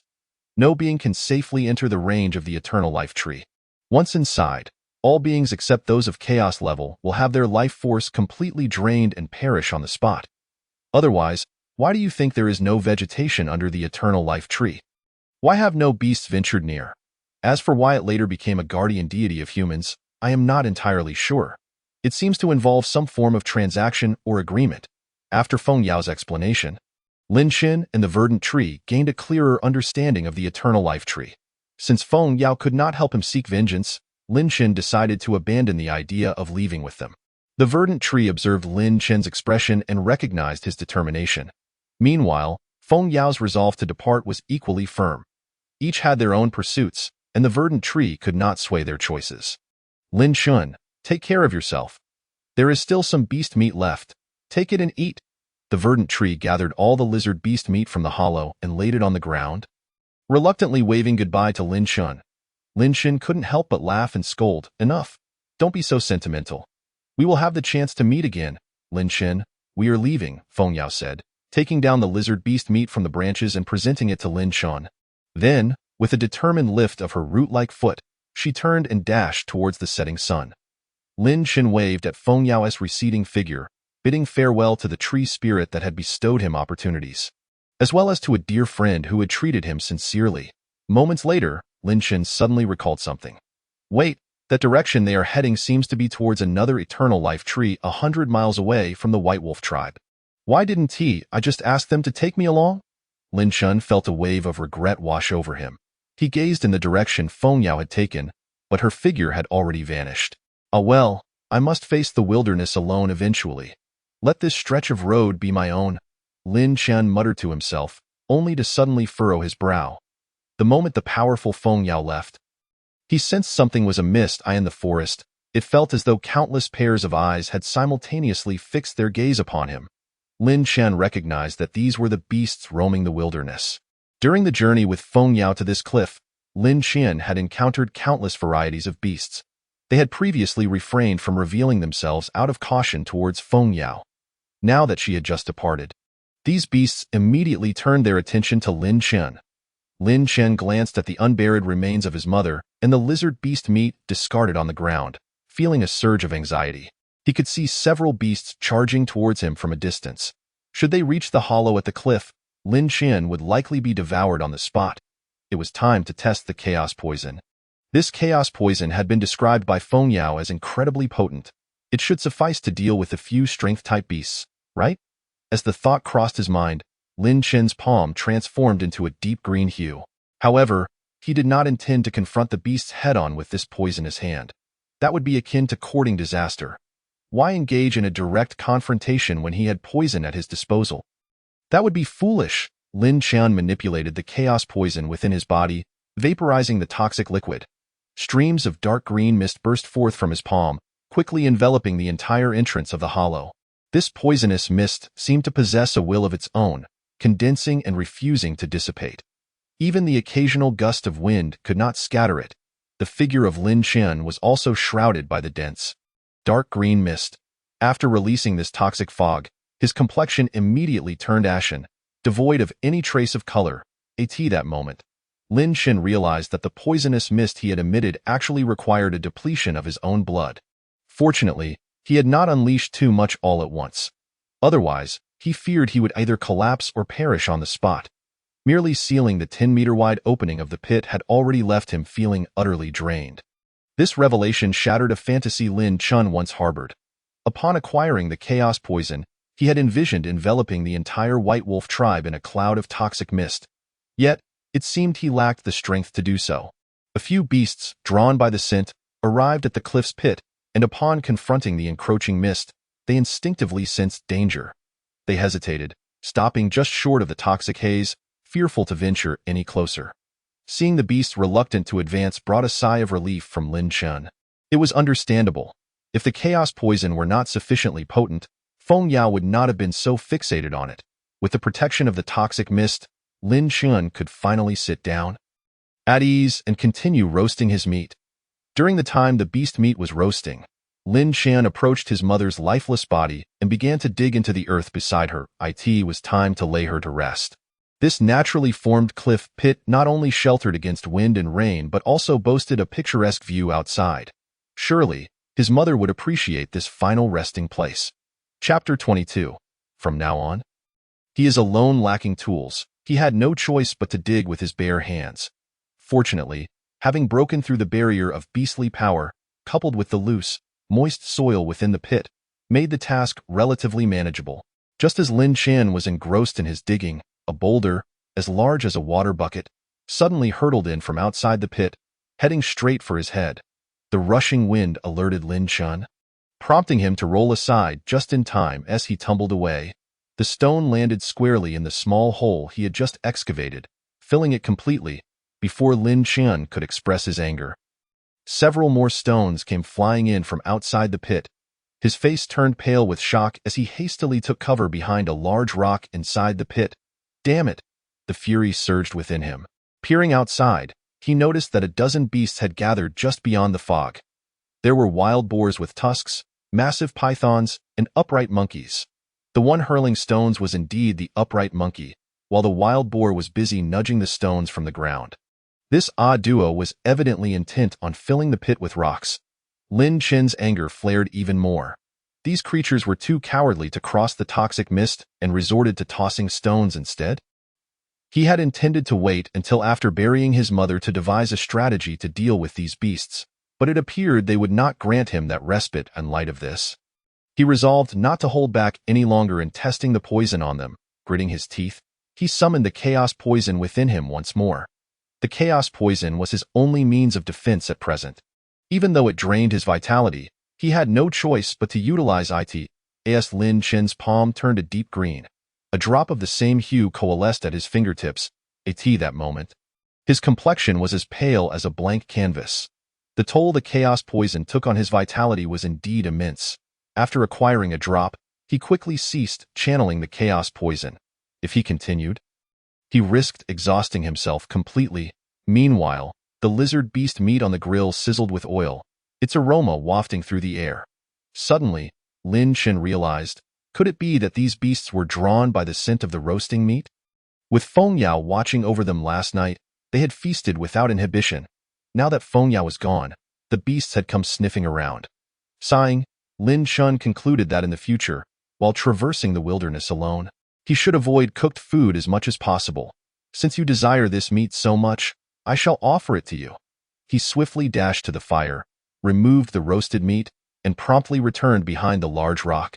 Coating the meat with the drop of chaos poison, he hurled it far into the pit's opening. The delectable roasted meat landed amidst the dozen beasts, causing them to instinctively recoil, however, once they recognized it as food. Their eyes gleamed with greed. Yet, these beasts seemed to possess a modicum of intelligence, for they did not rush forward to snatch it. Instead, they hesitated, sniffing cautiously from a distance. Lin Chen, witnessing this scene, felt a surge of anxiety. Surely, they couldn't be so clever? If they weren't fooled, their cunning would rival that of Li Lan. But reality proved that the beast's intelligence paled in comparison to that of Li Lan. Lured by the enticing aroma of the meat, they ultimately succumbed to temptation. The first to charge forward was the digging wild boar, its mouth agape and drooling as it sprinted, clearly driven by insatiable hunger. Just as it was about to reach the roasted meat, a large stone crashed down upon its head, while a furry monkey hand snatched the meat before the boar could react, before the monkey could take a bite. A thick snake tail lashed out, sending it flying and coiling around the roasted meat. Don't fight over it. Why not share and all enjoy a bit? Lin Chen watched this unfold, his face breaking into a smile. Since he had seen the beasts initially too fearful to cross the toxic mist, he felt a newfound confidence in the chaos poison. Even if they divided the small portion of meat, the weight of that single drop of chaos poison would be sufficient to poison them all. Alas, the beasts lacked any understanding of the concept of sharing. Ultimately, the large python proved to be the strongest. Its long tail tightly wrapping around the meat, while its thick scales provided excellent defense against the other beasts' assaults. As the roasted meat was consumed by the python, the contest for the meat came to an end. The other beasts, frustrated at being left out, were ready to turn their ire towards the python. However, before they could attack, the python rolled its eyes back, spat out a jet of black blood, and collapsed to the ground. The other beasts, witnessing this, expressed a look of human-like confusion in their eyes. Yet their simple minds could not fathom the treacherous plots of humans. As the python lay lifeless, several beasts did not retreat. Instead, they surged forward to partake of its carcass. The creatures that consumed the tainted python meat did not meet an immediate demise like the python. Rather, they staggered as if intoxicated. Lin Chen furrowed his brow at this sight. The potency of the poison seemed insufficient. If the chaos poison were truly effective, the area outside the pit would likely be littered with the carcasses of the beasts by now. Yet, only the python had succumbed, while the others, although affected, remained alive for the moment. Realizing they had been poisoned, the dozen or so beasts hastily fled into the depths of the wilderness. Lin Chen felt a pang of regret. If only the chaos poison had been more potent. Now that the beasts had vanished into the forest, even if they would soon perish, he would struggle to locate their remains. It appeared he needed to allow the chaos poison to continue evolving. With the beasts no longer a concern, Lin Chen stepped through the toxic mist and emerged outside the pit. The moment the mist touched his body, it was immediately absorbed back into the chaos poison bead within him, causing him no harm. Approaching the remains of the partially devoured python, he collected all the toxins from its body and dragged the remaining meat back into the pit. After all, it was still beast meat, and he could not bear to waste it. With the beasts no longer interrupting him, Lin Chen could finally continue digging in peace. After about an hour, he had excavated a grave large enough to accommodate an adult. Gently, he lifted Hefeng's body and placed her into the pit. Gazing at his mother's face, which was etched with pain and rigidity, the hatred he felt towards Kuei Baihui and others only intensified. This was the only family he had in this world. Touching his chest, he recalled the 10 pieces of beast jerky gifted by Li Lan, originally intended for his mother, who would never have the chance to taste them. Lin Chen took out all the jerky and laid it upon Hefeng's chest. Then, he covered her body with soil once more, allowing her to rest eternally within this cliff pit, to prevent beasts from gnawing at her remains. He gathered numerous large stones to raise the height of her grave. After completing this, Lin Chen knelt before her grave and bowed deeply several times. From this moment forward, he would be utterly alone. Chapter 23. On the path of vengeance in the following days, Lin Chen remained within the pit, consuming the python meat and the remaining lizard meat. The remnants of the python and lizard beasts provided him with 5 levels of breakthrough power. But 4 of those levels were drained away by the chaos poison. This meant that he had effectively only broken through 1 level of beastly power, placing him at the 2nd rank of martial artist. After consuming so much beast meat, achieving only 1 level of breakthrough felt rather insufficient. This chaos poison was far too gluttonous. Lin Chen cursed the chaos poison within him. Yet, considering that without it, he likely would not have been able to slay the massive python, he felt somewhat relieved. This day, Lin Chen had yet to engage in direct combat with the beasts. It was not for lack of desire, but rather a matter of capability. Even a formidable warrior like Kuei Baihui, accompanied by dozens of members from the beast hunting team, could only target isolated weak beasts and faced casualties from time to time.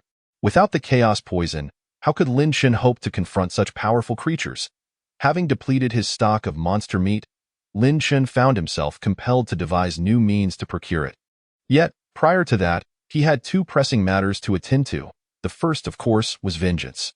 It was only by eliminating Kuei Baihui that he could feel justified in hunting monsters. The second matter concerned the need for attire. As the burlap garment he wore had long since become tattered, and even the occasional gust of wind sent chills through him. Thus, Lin Chen resolved to fashion a new outfit from the skin of the serpent he had slain.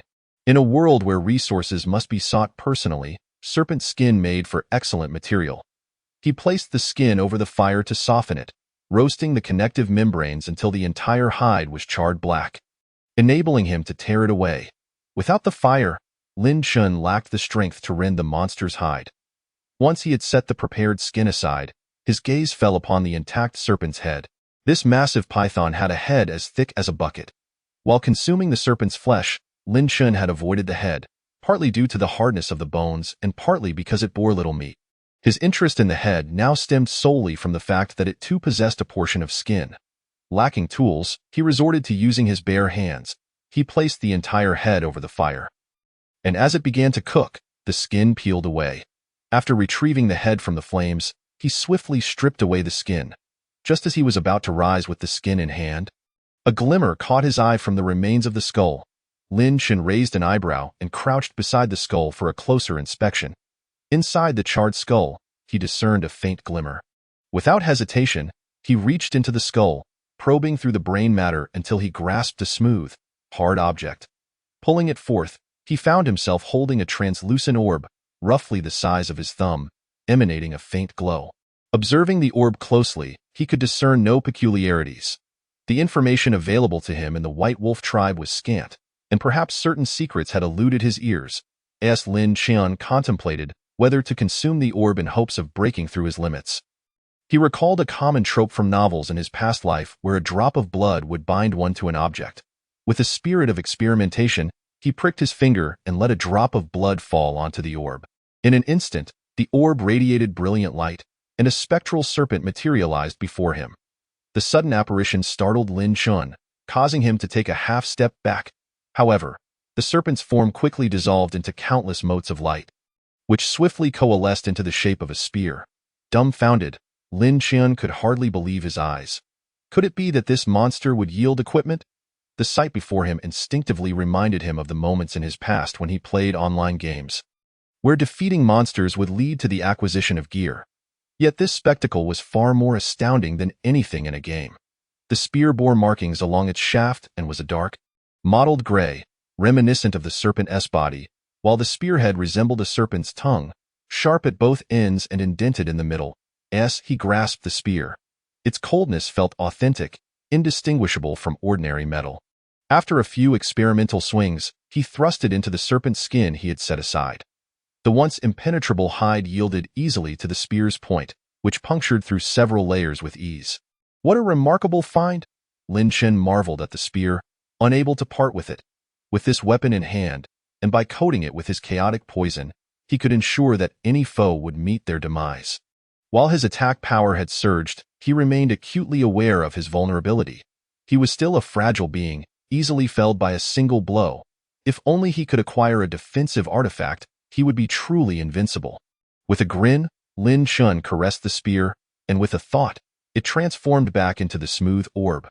The assistance of the spear greatly simplified the process of crafting his serpent skin attire. In less than 10 minutes, a rudimentary garment was complete.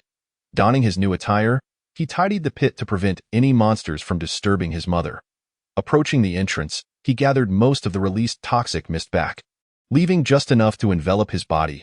Lacking armor for protection, this toxic mist became Lin Chen's sole means of defense, and no sooner had he exited the pit than swarms of small poisonous insects leapt towards him. However, with the protective mist surrounding him, the insects were annihilated before they could reach him. Competing in poison, Lin Chen was confident that many renowned toxic beasts would not stand a chance against him. Even if these small insects managed to get close, their toxins would not harm him. The moment they entered his body, they would be absorbed by the chaotic poison orb. With the nuisance of the insects eliminated, Lin Chen's pace quickened significantly. This time, his outing was not a leisurely stroll. His thoughts were consumed by thoughts of revenge. As long as Kuei Baihui lived, Lin Chen would find no peace. He glanced up at the towering eternal tree. Home to the White Wolf tribe, visible from a distance, it served as an excellent reference point for navigation. It was time for them to experience the true potency of chaotic poison. With unwavering resolve, Lin Chen made his way toward the White Wolf tribe. He knew that every time the monster hunting team set out, they would collect water from a stream located a mile outside the tribe. If he were to encounter them while they fetched water, it would provide the perfect opportunity for them to taste the chaotic poison. Lin Chen did not expect to annihilate the entire hunting team in one fell swoop. For once one member fell victim to the poison, the others would be cautious. However, if he could manage to poison Kuei Baihui directly, his path to vengeance would become considerably easier, as for engaging them head-on. He was acutely aware of his limitations. While making his way back to the White Wolf tribe, Lin Chen took great care to avoid encounters with monsters, particularly in the company of larger groups.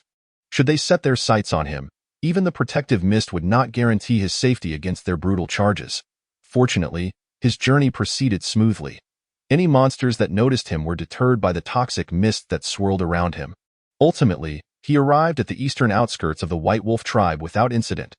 Lin Shan positioned himself at the upper reaches of the stream frequented by the hunting team, climbing a sturdy tree branch to observe the direction of the tribe from a distance.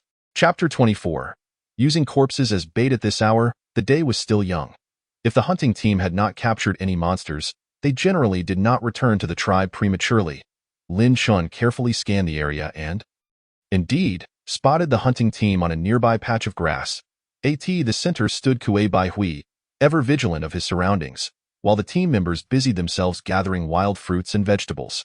Lin Shan remained patient, knowing that the hunting team was close to the tribe, an area they frequently traversed, meaning their resources would be insufficient. Lacking adequate provisions, they would press deeper into the wilderness, and the stream before him was certain to attract them. After waiting silently for nearly an hour, Kuei Bai Hui finally issued orders. Brothers, there are no resources left to gather here, and we have not detected any traces of monsters nearby. Let us proceed half a mile further. With his command, the members of the hunting team swiftly assembled, expertly maintaining formation as they cautiously advanced deeper into the wilderness. To avoid falling victim to the toxic insects, the members kept a watchful eye on each other, alerting one another at the sight of any insects that might land upon them. They also utilized sticks to clear away obstructive branches and foliage from a distance, thereby mitigating risks. This approach significantly reduced the threat posed by the insects. The hunting team moved with care, each step deliberate and slow. Lin Shan endeavored to constrict the toxic mist surrounding him, ensuring that the branches and leaves of the tree concealed him completely. After nearly 2 hours of waiting, the hunting team finally reached the lower end of the stream. Without a moment of hesitation, Lin Shan concentrated the chaotic poison and dripped it into the water. The toxins flowed swiftly along the stream, reaching the hunters in no time. To ensure they did not miss the poison, Lin Shan would add a drop every few minutes, his complexion growing increasingly pale. Yet, he pressed on, determined to ensure they consumed the tainted water, as he had anticipated. When the hunting team arrived at the stream, they were parched and eager to drink. Kuei Bai Hui remained vigilant, ever watchful for changes in the environment. Prepared to issue commands at a moment's notice, his team divided into 10 lines, 5 members each, taking turns to approach the stream for water. The first line of 5 members knelt at the water's edge, eagerly gulping down the refreshing liquid. After quenching their thirst, they filled their water skins to the brim. Previously, Lin Shan had found fault with the delayed onset of his toxins. Now, he wished for a slower reaction. Hoping all the hunters would drink their fill.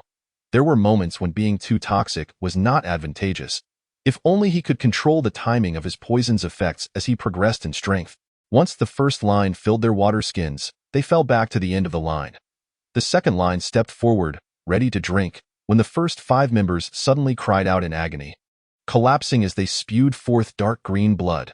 The second line recoiled in terror at the sight. Lin Shan felt a pang of regret. He had nearly claimed 5 more lives. Alas, the chaotic poison had acted too swiftly. Kuei Bai Hui's expression shifted dramatically. His seasoned experience prompted him to shout, "Be cautious. The stream is poisoned. Keep your distance. Avoid letting the toxins spread to us." Kuei Bai Hui, the captain, did not hesitate and promptly chose the best course of action.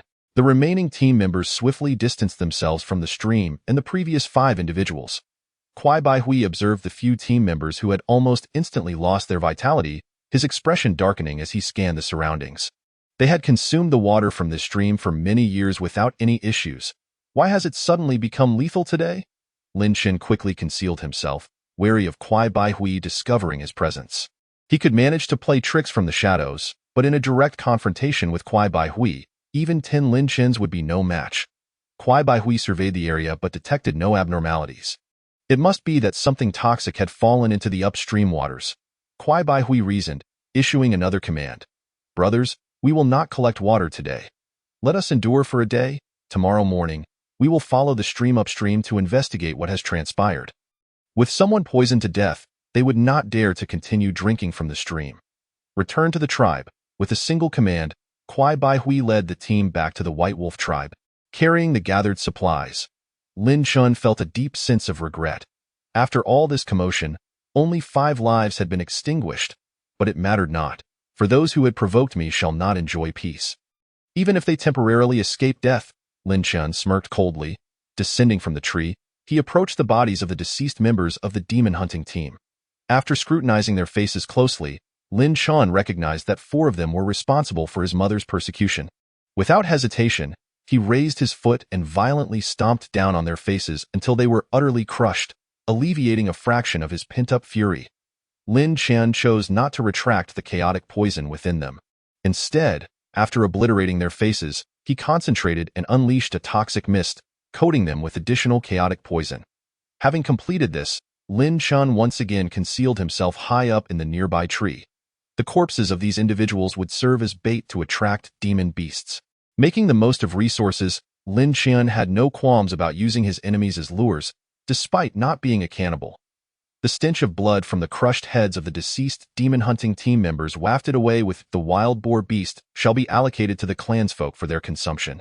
Li Quan's words immediately elicited a thunderous uproar, with the group of laid-back youths, without exception, flushed with excitement.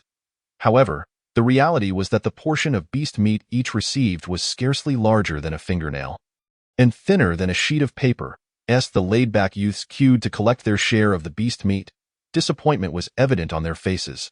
It was simply too little. After distributing the meat among several hundred individuals, the imposing figure of the wild boar beast remained unchanged, showing no signs of diminishment. Kuei Bai Hui, however, was unconcerned with the sentiments of the laid-back youths. He merely sought a justification for testing the poison on someone. As time passed, an increasing number of laid-back youths consumed the beast meat. Among them, one particularly fortunate youth managed to break through the barrier of demonic power. To gain such strength from a mere morsel of beast flesh was nothing short of miraculous. Amidst the envious gazes of countless laid-back youths, the clan leader personally invited this youth to join the demon-hunting team. The breakthrough in demonic power dissipated any lingering resentment about their meager portions of meat.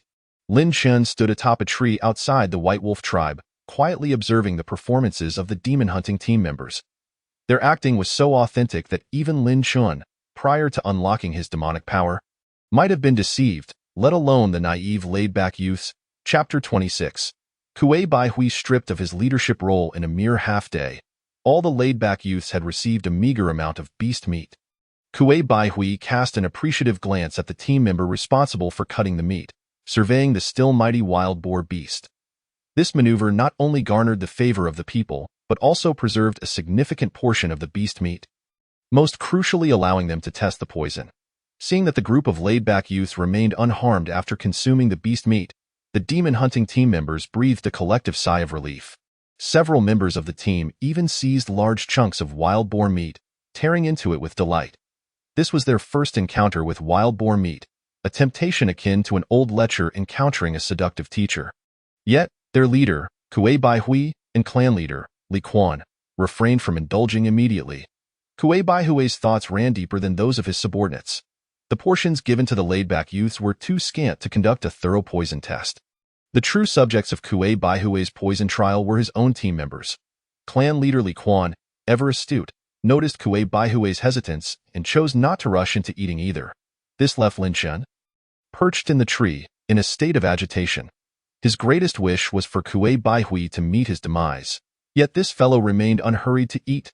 In this moment, Lin Shan realized once more the significance of being able to control the onset of poison. Feng Yao had coveted the chaotic poison. Surely such a function should exist. Perhaps he simply hadn't elevated the chaotic poison to a sufficiently advanced level. The onset of the chaotic poison was swift, and the 20 or so team members who opted to consume the meat raw began to scream in agony, spitting blood and collapsing lifelessly. Following this wave of fatalities, the members of Kuei Bai Hui's Lin Shan was momentarily taken aback. He initially believed that the sluggish pace of the enormous turtle meant that he could easily defeat it without resorting to the chaotic poison. After all, using the chaotic poison would deplete his vitality, which would take a considerable amount of time to recover. Unless absolutely necessary, it was prudent to conserve his strength. Otherwise, he could never know when he might deplete his life force entirely. Indeed, the turtle was not particularly swift, and when faced with danger, it hardly moved at all. But who could have anticipated that it would start rotating? Moreover, when it spun, not only did it gain considerable speed, but its power was also formidable. Lin Shan attempted to pierce the turtle with his serpent spear, but the moment the spear made contact with the turtle's shell, it was immediately repelled. "You wretched creature!" Lin Chun couldn't help but laugh in exasperation. "No matter, I shall wait here and see how long you can keep this up." As expected, with each acceleration, the great turtle gradually wore itself out in merely half a day's time. Its speed began to wane. Eventually, with every movement of its legs against the ground, it appeared increasingly feeble, until the shell finally came to a complete stop. According to the turtle's previous experiences, all the beasts that sought to devour it should have lost their patience and departed long ago. However, the moment the shell ceased its rotation, a pair of beady eyes locked onto Lin Chen's smiling face. Tio the turtle, Lin Chen's grin appeared exceedingly sinister, reminiscent of a demon from the depths of hell, prompting it to retract its head, tail, and limbs back into its shell in fright. Lin Chen, wielding the serpent spear, approached it once more. "Why have you stopped spinning? Keep going with that."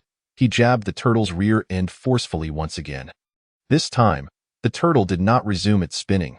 Instead, it withdrew even further into its shell. Lin Chen, losing interest, recognized that torturing a completely defenseless creature would bring him no satisfaction. He swiftly drove his spear through the turtle's head.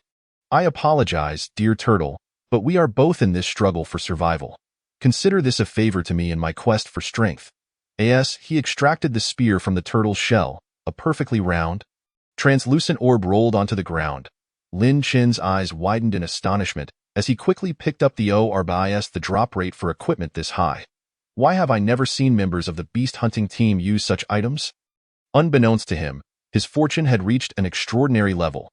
This orb, known as a demon core, had a minuscule chance of existing within a beast, averaging 1 core for every 10,000 beasts. It was precisely this low drop rate that had led the members of the White Wolf tribe's beast hunting team to hunt for years without encountering a single demon core. Many members were entirely unaware of the existence of such a thing. Yet, Lin Chun had found a demon core from both beasts he had slain. This luck was akin to winning the lottery. Drawing from his experience with the serpent spear, Lin Chen deftly bit his fingertip and let a drop of blood fall onto the orb in an instant. The turtle's demon core radiated brilliant light, forming a phantom of a turtle before swiftly contracting into the shape of armor. This armor bore the same intricate patterns as the turtle's shell and was a deep gray-brown in color. At the elbows, neck, and knees, its articulated joints, there were softer sections reminiscent of turtle skin. These areas likely represented the armor's vulnerabilities. With a flick of his thought, the turtle armor rapidly enveloped Lin Chun. From head to toe, every inch of his skin was encased in the turtle armor. When he touched his face, he discovered that it too was enveloped, leaving only his eyes exposed. What a fortuitous turn of events! Lin Chen's excitement was beyond words. He had been contemplating how to balance his offense and defense, and now, in just a day, he had acquired a turtle shell armor. Unable to contain his exhilaration, he bowed deeply before the lifeless turtle. "Thank you, noble turtle, for your generous gift." Gratitude aside, Lin Chen still intended to consume the turtle's flesh. He dragged the great turtle back to his cave. He gathered some dry twigs along the way. Since last night, he had only nibbled on a few wild fruits and was now ravenously hungry. After starting a fire, he used the serpent spear to pierce into the turtle's shell. Cutting along the seams until he had opened it completely, he sliced some meat and skewered it on a branch, placing it over the fire to roast. While waiting for the turtle meat to cook, Lin Chen contemplated his revenge. With the serpent spear in hand and the turtle armor on, he was now well equipped for battle. Logically, the members of the White Wolf tribe should no longer pose a threat to him. Given this, Lin Chen saw no reason to refrain from eliminating Kuei Bai Hui. A gentleman avenges his grievances without delay. If there was even a glimmer of hope for vengeance, it must be acted upon immediately. Lin Chen resolved that after feasting on the turtle demon's flesh, he would boldly storm the White Wolf tribe and drag that scoundrel Kuei Bai Hui out to crush his face. He devoured the meat of the turtle demon for a full 2 days. This creature provided Lin Chen with a tenfold increase in his demonic power, but as anticipated, the chaotic poison siphoned away 80% of it, leaving him with only a 2-fold increase, bringing him to the rank of a 4-fold warrior. By now, Lin Chen had discerned that the chaotic poison drained approximately 4/5 of his gains, allowing him only 1/5. While a significant amount, the assistance of the chaotic poison would dramatically accelerate Lin Chen's speed in hunting beasts. akin to riding a rocket. Moreover, the chaotic poison was not merely potent in offense. Its applications were vast, serving as a toxic mist to deter beasts from approaching, thus enabling Lin Chen to survive in the wilderness. Weighing the benefits, Lin Chen deemed himself fortunate. After finishing the turtle meat, he turned his attention to the everlasting tree, where the White Wolf tribe resided. It was time to settle the score. Gritting his teeth, Lin Chen summoned the turtle armor and made his way toward the White Wolf tribe. The turtle armor could autonomously decide whether to envelop his face and head, since there was no immediate danger. Lin Chen left his face exposed, only covering his body and the back of his head. This way, not only was the back of his head protected from ambush, but he could also breathe freely without feeling stifled. As Lin Chen approached the White Wolf tribe, he unexpectedly encountered a familiar figure along the way. At that moment, Li Lan was scanning her surroundings, seemingly searching for something. Surrounding her were several members of the beast hunting team, including those who had originally belonged to Kuei Baihui's faction. Emerging from the depths of the wilderness, Lin Chen caught the attention of Li Lan, who spotted him instantly. Despite being clad in armor, his face remained exposed. Li Lan's face, which had been devoid of expression, quickly transformed into one of delight. Lin Chen! Her exclamation caused Lin Chen to abandon his intention to conceal his face. Li Lan. It has been a while, he greeted her with a smile. Thud, thud, thud. The ground trembled slightly. It was not the approach of a beast, but rather the running of Li Lan. With every step she took, a resounding echo followed. Before Lin Chen could react, she dashed up to him and enveloped him in a tight embrace. Fortunately, Lin Chen was quick to cover his face entirely. Lin Chen, why did you leave without waiting for me? I thought you were dead. Li Lan sobbed, her face streaked with tears. I will never again wish for us to fly together. I only hope you won't leave. Lin Chen felt a mixture of amusement and exasperation. Aside from her slightly lacking appearance and her propensity to be overly assertive, Li Lan was, for the most part, without fault. He chose not to explain why he had departed, believing she would not understand. Among Li Lan's beast hunting team were several members who had participated in the persecution of He Fong, and upon hearing Lin Chen's name, they exhibited expressions of shock. They had presumed Lin Chen had perished in the wilderness. Now that he had returned with such force, was he seeking revenge against them? Those members uninvolved with Lin Chen regarded him with curious eyes, upon seeing the striking gray-brown armor he wore. They could not help but gaze with envy. Hardly anyone among them had ever heard of the term Demon Core, and those who had only heard of it in passing had never seen one with their own eyes. Hence, they were completely unaware of the nature of the armor Lin Chen donned, merely perceiving it as exceptionally cool. With such armor, they would no longer need to fear insect bites while foraging. The reason I left is that I cannot bear to coexist with the enemies of my mother. Lin Chen's words held a pointed implication, causing the few members of the beast hunting team who had been quietly observing him to display expressions of horror. Indeed, he had returned for vengeance. Upon hearing this, Li Lan recalled the scene of Lin Chen clutching his mother's corpse, resolutely insisting on leaving the White Wolf tribe. Within her team were members who had merged with those from Kuei Baihui's faction. Li Lan glanced at Lin Chen's face, now concealed by armor, and saw him fixated on the gathering team. Even Li Lan, though somewhat naive, grasped the meaning behind Lin Chen's intent. After a moment of internal struggle, she suddenly asked, "Which ones?" Her question took Lin Chen by surprise. It seemed Li Lan was willing to assist him in seeking revenge. However, if she did so, she risked retribution from her father. Noticing Lin Chen's silence, Li Lan pressed further, "Lin Chen, which ones?" Li Lan's concern for him compelled Lin Chen to consider her well-being. He was the kind of person who wished for the best for those who cared for him. Yet, Lin Chen remained silent. If he sought revenge, he had ample opportunities and means, and there was no need to involve Li Lan. However, it seemed that Li Lan's mind did not permit her to ponder too deeply. Noticing Lin Chen's silence, she suddenly shouted, "Those who were involved in the death of Lin Chen's mother, step forward. If no one steps forward, then I shall not spare anyone who has come from Kuei Baihui." Upon hearing this, the members of the demon hunting team who had arrived from Kuei Baihui nearly simultaneously turned their gazes towards the few individuals in question. Realizing they could no longer hide, those few members had no choice but to brace themselves and approach Li Lan. Lin Chen glanced over and confirmed that it was indeed these 6 individuals, all of them present, with revenge so tantalizingly close. Lin Chen found no further reason to refuse. Just as he was about to speak, Li Lan interjected. Now, you have grievances with Lin Chun, and I will allow you to resolve them amongst yourselves. Is that acceptable? Upon hearing it was a 6-on-1 situation, the demon hunting team members' eyes brightened. If Li Lan had commanded all the members to collectively assault them, they would truly have been at a loss.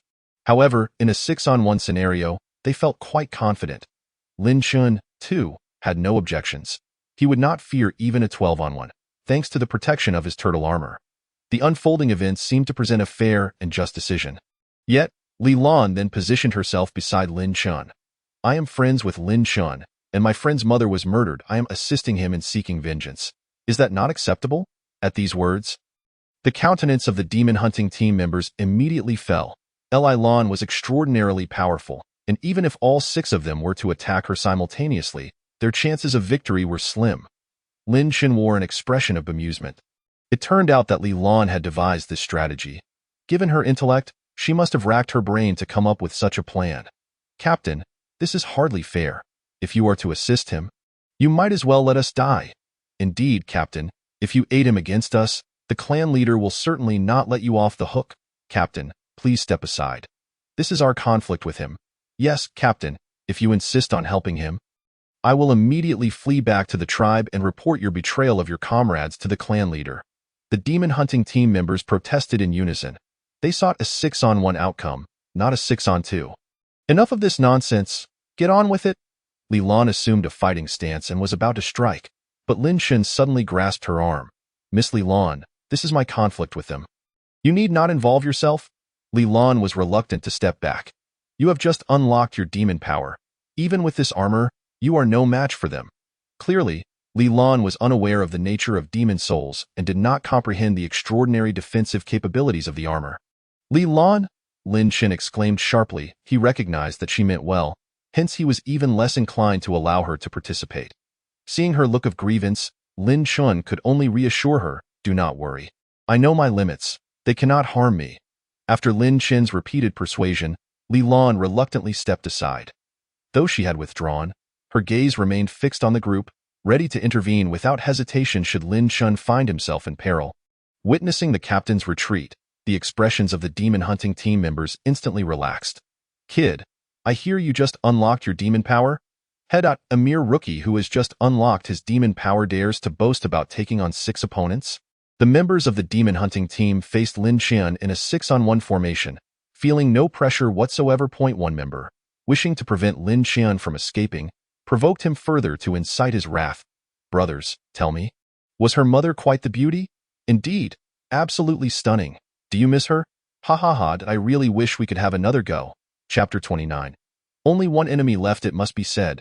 Their words and deeds served to enrage Lin Chun, and the effect was palpable. His countenance turned as frigid as eternal ice, emanating an aura of chilling fury. It seems you can hardly wait to apologize to my mother. As soon as Lin Chun's words fell, his serpent spear materialized in an instant. A wave of dark green poison mist rapidly enveloped the area, forming a toxic circle around the group. In his wrath, Lin Chun unleashed all his trump cards in a heartbeat. The release of poison mist was to prevent their escape, while the serpent spear was drawn to mercilessly pierce their faces. Lin Chun had no intention of playing with them slowly. He aimed to crush their faces with unrelenting force. What is this? How did he conjure a spear out of thin air? Look closely. Those insects die the moment they approach the mist. Heavens, how terrifying. Who exactly is this Lin Chun? He seems extraordinarily formidable. The onlooking members of the demon hunting team gasped in astonishment, marveling at Lin Chun, clad in armor and wielding a spear. The female members were particularly captivated, unable to tear their eyes away from him. Upon witnessing the sudden summoning of such items, Li Lan was similarly taken aback. Although unfamiliar with these objects, she could clearly sense their immense power. In stark contrast, the 6 individuals engulfed by the poison mist fell silent, their hearts racing. Lin Chun approached one of the demon hunting team members and coldly inquired, "What did you just say about my mother?" The demon hunting member struggled to swallow, but recalling their 6-on-1 advantage, he quickly regained his bravado. Perhaps Lin Chun's equipment was merely for show and possessed no real power. With that thought, he boldly retorted, "I said your mother is quite the beauty, if you didn't hear. I can repeat it for you." With a swift thrust, The serpent spear pierced through the member's chest, abruptly silencing his boastful words. After dispatching one, Lin Chen's gaze shifted to the next. "Is my mother beautiful?" Lin Chen's icy voice rang out again, and this time, none dared to respond. The remaining 5 members assumed fighting stances. "Brothers, this kid is a bit sinister. Be cautious. Let's scatter and cooperate. We can surely take him down." In an instant, the 5 spread out, surrounding Lin Chen. Their levels were considerably higher than Lin Chen's. 2 of them had even reached the 7th tier of martial artists. In terms of speed, they outpaced Lin Chen by a significant margin. Lin Chen smirked coldly. He had no regard for such a trivial speed advantage. As Lin Chen's intent solidified, the encircling poison mist swiftly constricted. The members' mobility diminished, forcing them to approach Lin Chen. 1 Demon Hunting team member, lagging slightly behind, inadvertently brushed against the poison mist, instantly turning pitch black. In mere moments, he let out a painful groan, spewing blood as he collapsed to the ground. The potency of the poison mist sent shivers down the spines of the remaining 4 members. With 2 of their number eliminated in the blink of an eye, the remaining 4 understood that they needed to resolve the situation swiftly. They exchanged glances and simultaneously launched an assault on Lin Chen. Their fists collided against the turtle armor with a cacophony of clangs. Despite their ferocious onslaught, they failed to inflict any harm on the armor, leaving not even a mark. Seizing the opportunity as they drew closer, Lin Chen thrust the serpent spear once more, swiftly dispatching another member. The 4 attacked in unison, yet could not land a single blow on Lin Chen. This outcome plunged the remaining 3 into utter despair. Lin Chen smirked frostily and reiterated, "Is my mother beautiful?"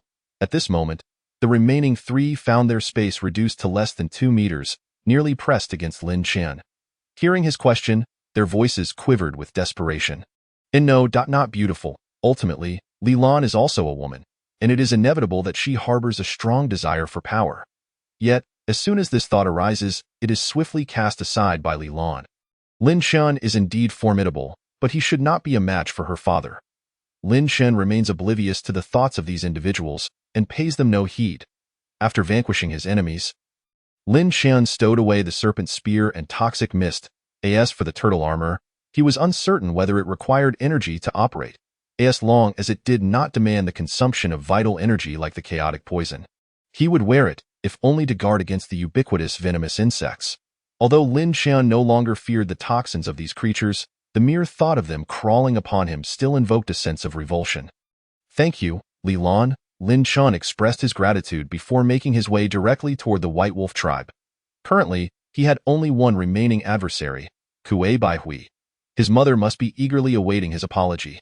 As Li Lan observed Lin Chen heading toward the White Wolf tribe, an instinctive realization struck her.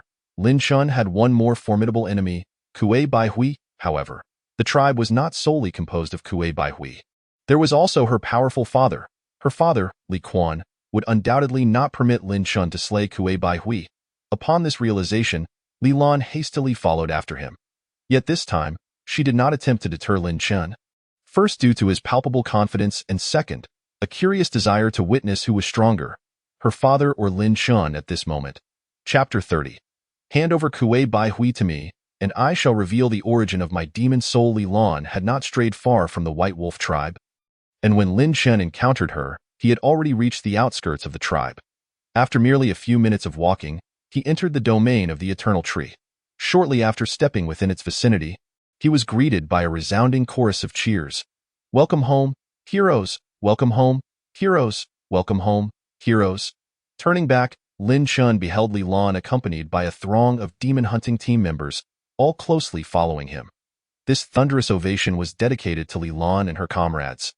While Lin Chen was merely an outsider, come to the White Wolf tribe to exact vengeance, as he strode at the forefront of the procession, Lin Chen paid little mind to the multitude of youths cheering him on. Making his way straight to the tribe's warehouse. Knowing the location of the warehouse, Lin Chen figured that since Kuei Baihui's current duty was to guard it, heading directly there would be prudent. His urgency stemmed from a desire to locate Kuei Baihui and eliminate him before Li Quan could intervene. Lin Chen felt confident in his ability to kill Kuei Baihui, but if the tribe leader, Li Quan, chose to obstruct him, the outcome would be uncertain. Observing Lin Chen's direct approach to the warehouse, Li Lan decided to abandon the rest of the demon hunting team and hurriedly followed him. Meanwhile, the The remaining members of the team found themselves encircled by the ordinary tribespeople. Each time the demon hunting team returned, the tribesfolk would surround them, hoping that the glory the team brought would translate into a share of food. Yet time and again, reality proved that their hopes were likely to be dashed. Lin Chun moved swiftly, and upon arriving at the tribe's warehouse, he spotted Kuei Bai Hui standing guard at the entrance. "Found you." Without hesitation, Lin Chun charged towards Kuei Bai Hui. Seeing the bloodthirsty figure rushing towards him, Kuei Bai Hui was momentarily startled and shouted, "Who are you?" Prior to entering the White Wolf tribe, Lin Chun had ensured that the turtle armor concealed his face, preparing for any potential confrontation. "The one here to kill you?" Lin Chun had no intention of concealing his identity. He wanted Kuei Bai Hui to understand that he was there to compel him to apologize to his deceased mother. Kuei Bai Hui was taken aback by Lin Chun's voice, but soon, his tension dissipated. If memory served him right, Lin Chun had only recently unlocked his demon power, hadn't he? Could it be that a mere youth, just beginning his journey, could pose any threat to him? "Ah, it's you. What is this? Back for revenge for your mother?" A relaxed smile spread across Kuei Bai Hui's face as he assumed a combative stance. The response came from Lin Chun's serpent spear. Initially, Kuei Bai Hui dismissed the serpent spear, but as it drew nearer, an instinctive chill gripped him, alerting him to the imminent danger. This acute sense, honed from years of surviving in the wilderness, had saved his life on multiple occasions. This time was no exception. Sensing the peril, Kuei Bai Hui rolled aside. However, the serpent spear was too close, and despite his awareness of the threat, he was still struck in the arm. In an instant, blood sprayed forth as Lin Chun's serpent spear cleanly severed Kuei Bai Hui's robust arm. The dismembered limb dangled from the spear for a moment before thudding to the ground. In a mere exchange, Kuei Bai Hui had lost an arm. Concurrently, to prevent Kuei Bai Hui from escaping, Lin Chun unleashed the toxic mist, encircling him.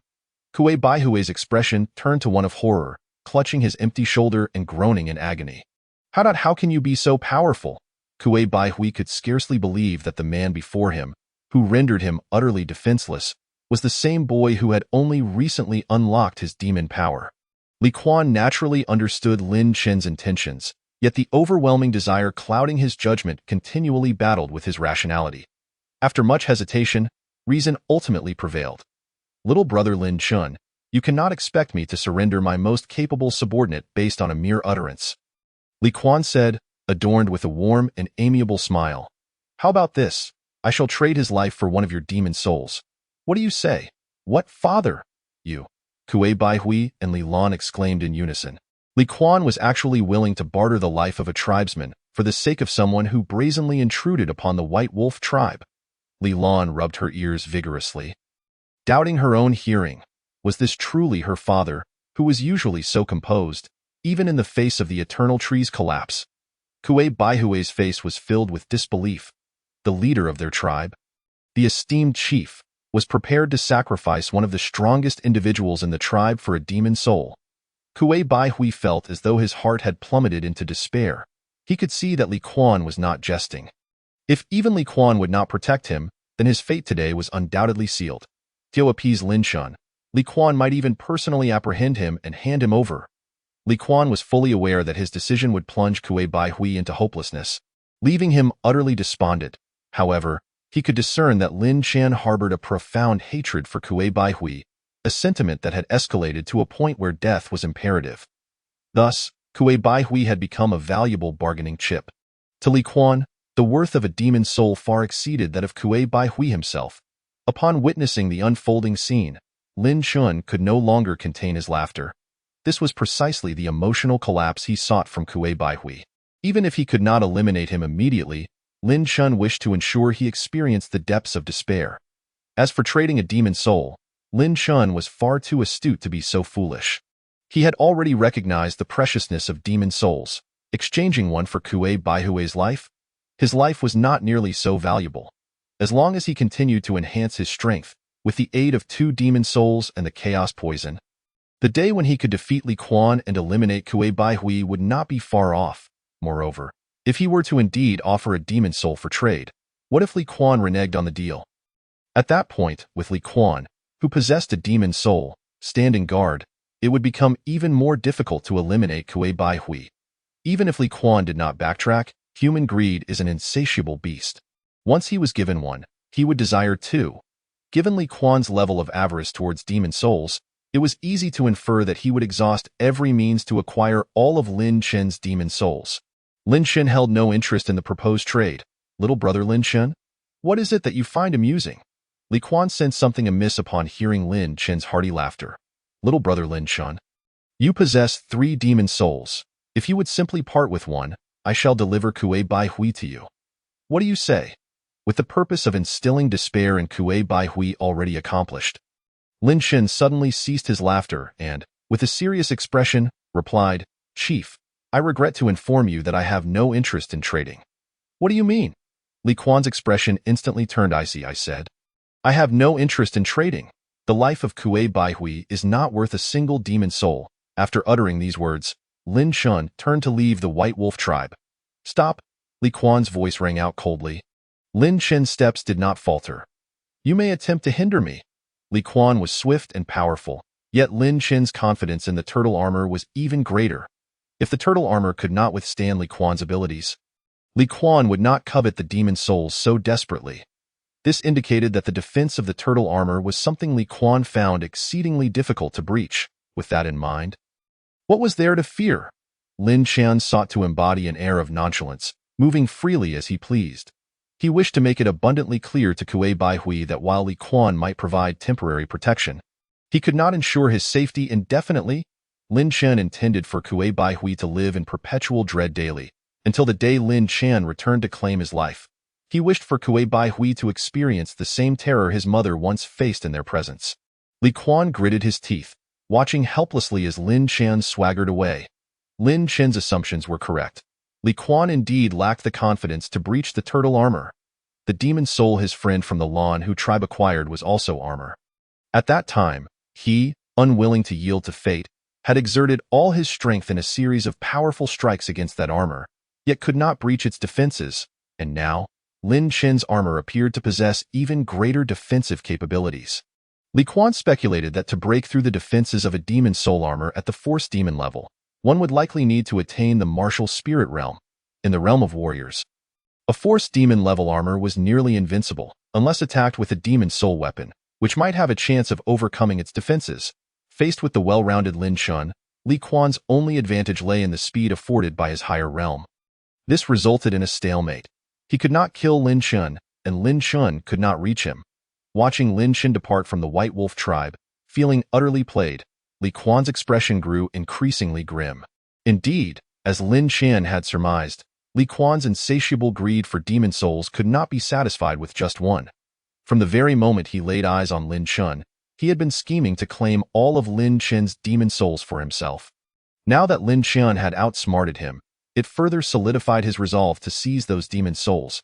However, he knew he lacked the strength to snatch them from Lin Chen alone, so Li Quan had been prepared to seek assistance from the start.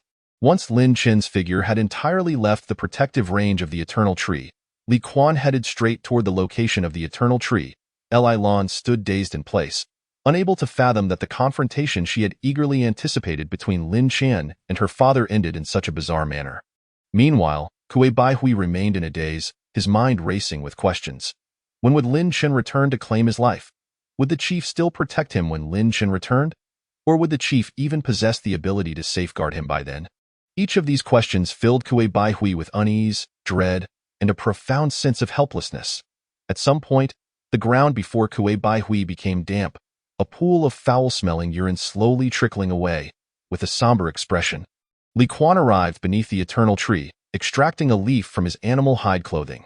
This leaf was from the Eternal Tree.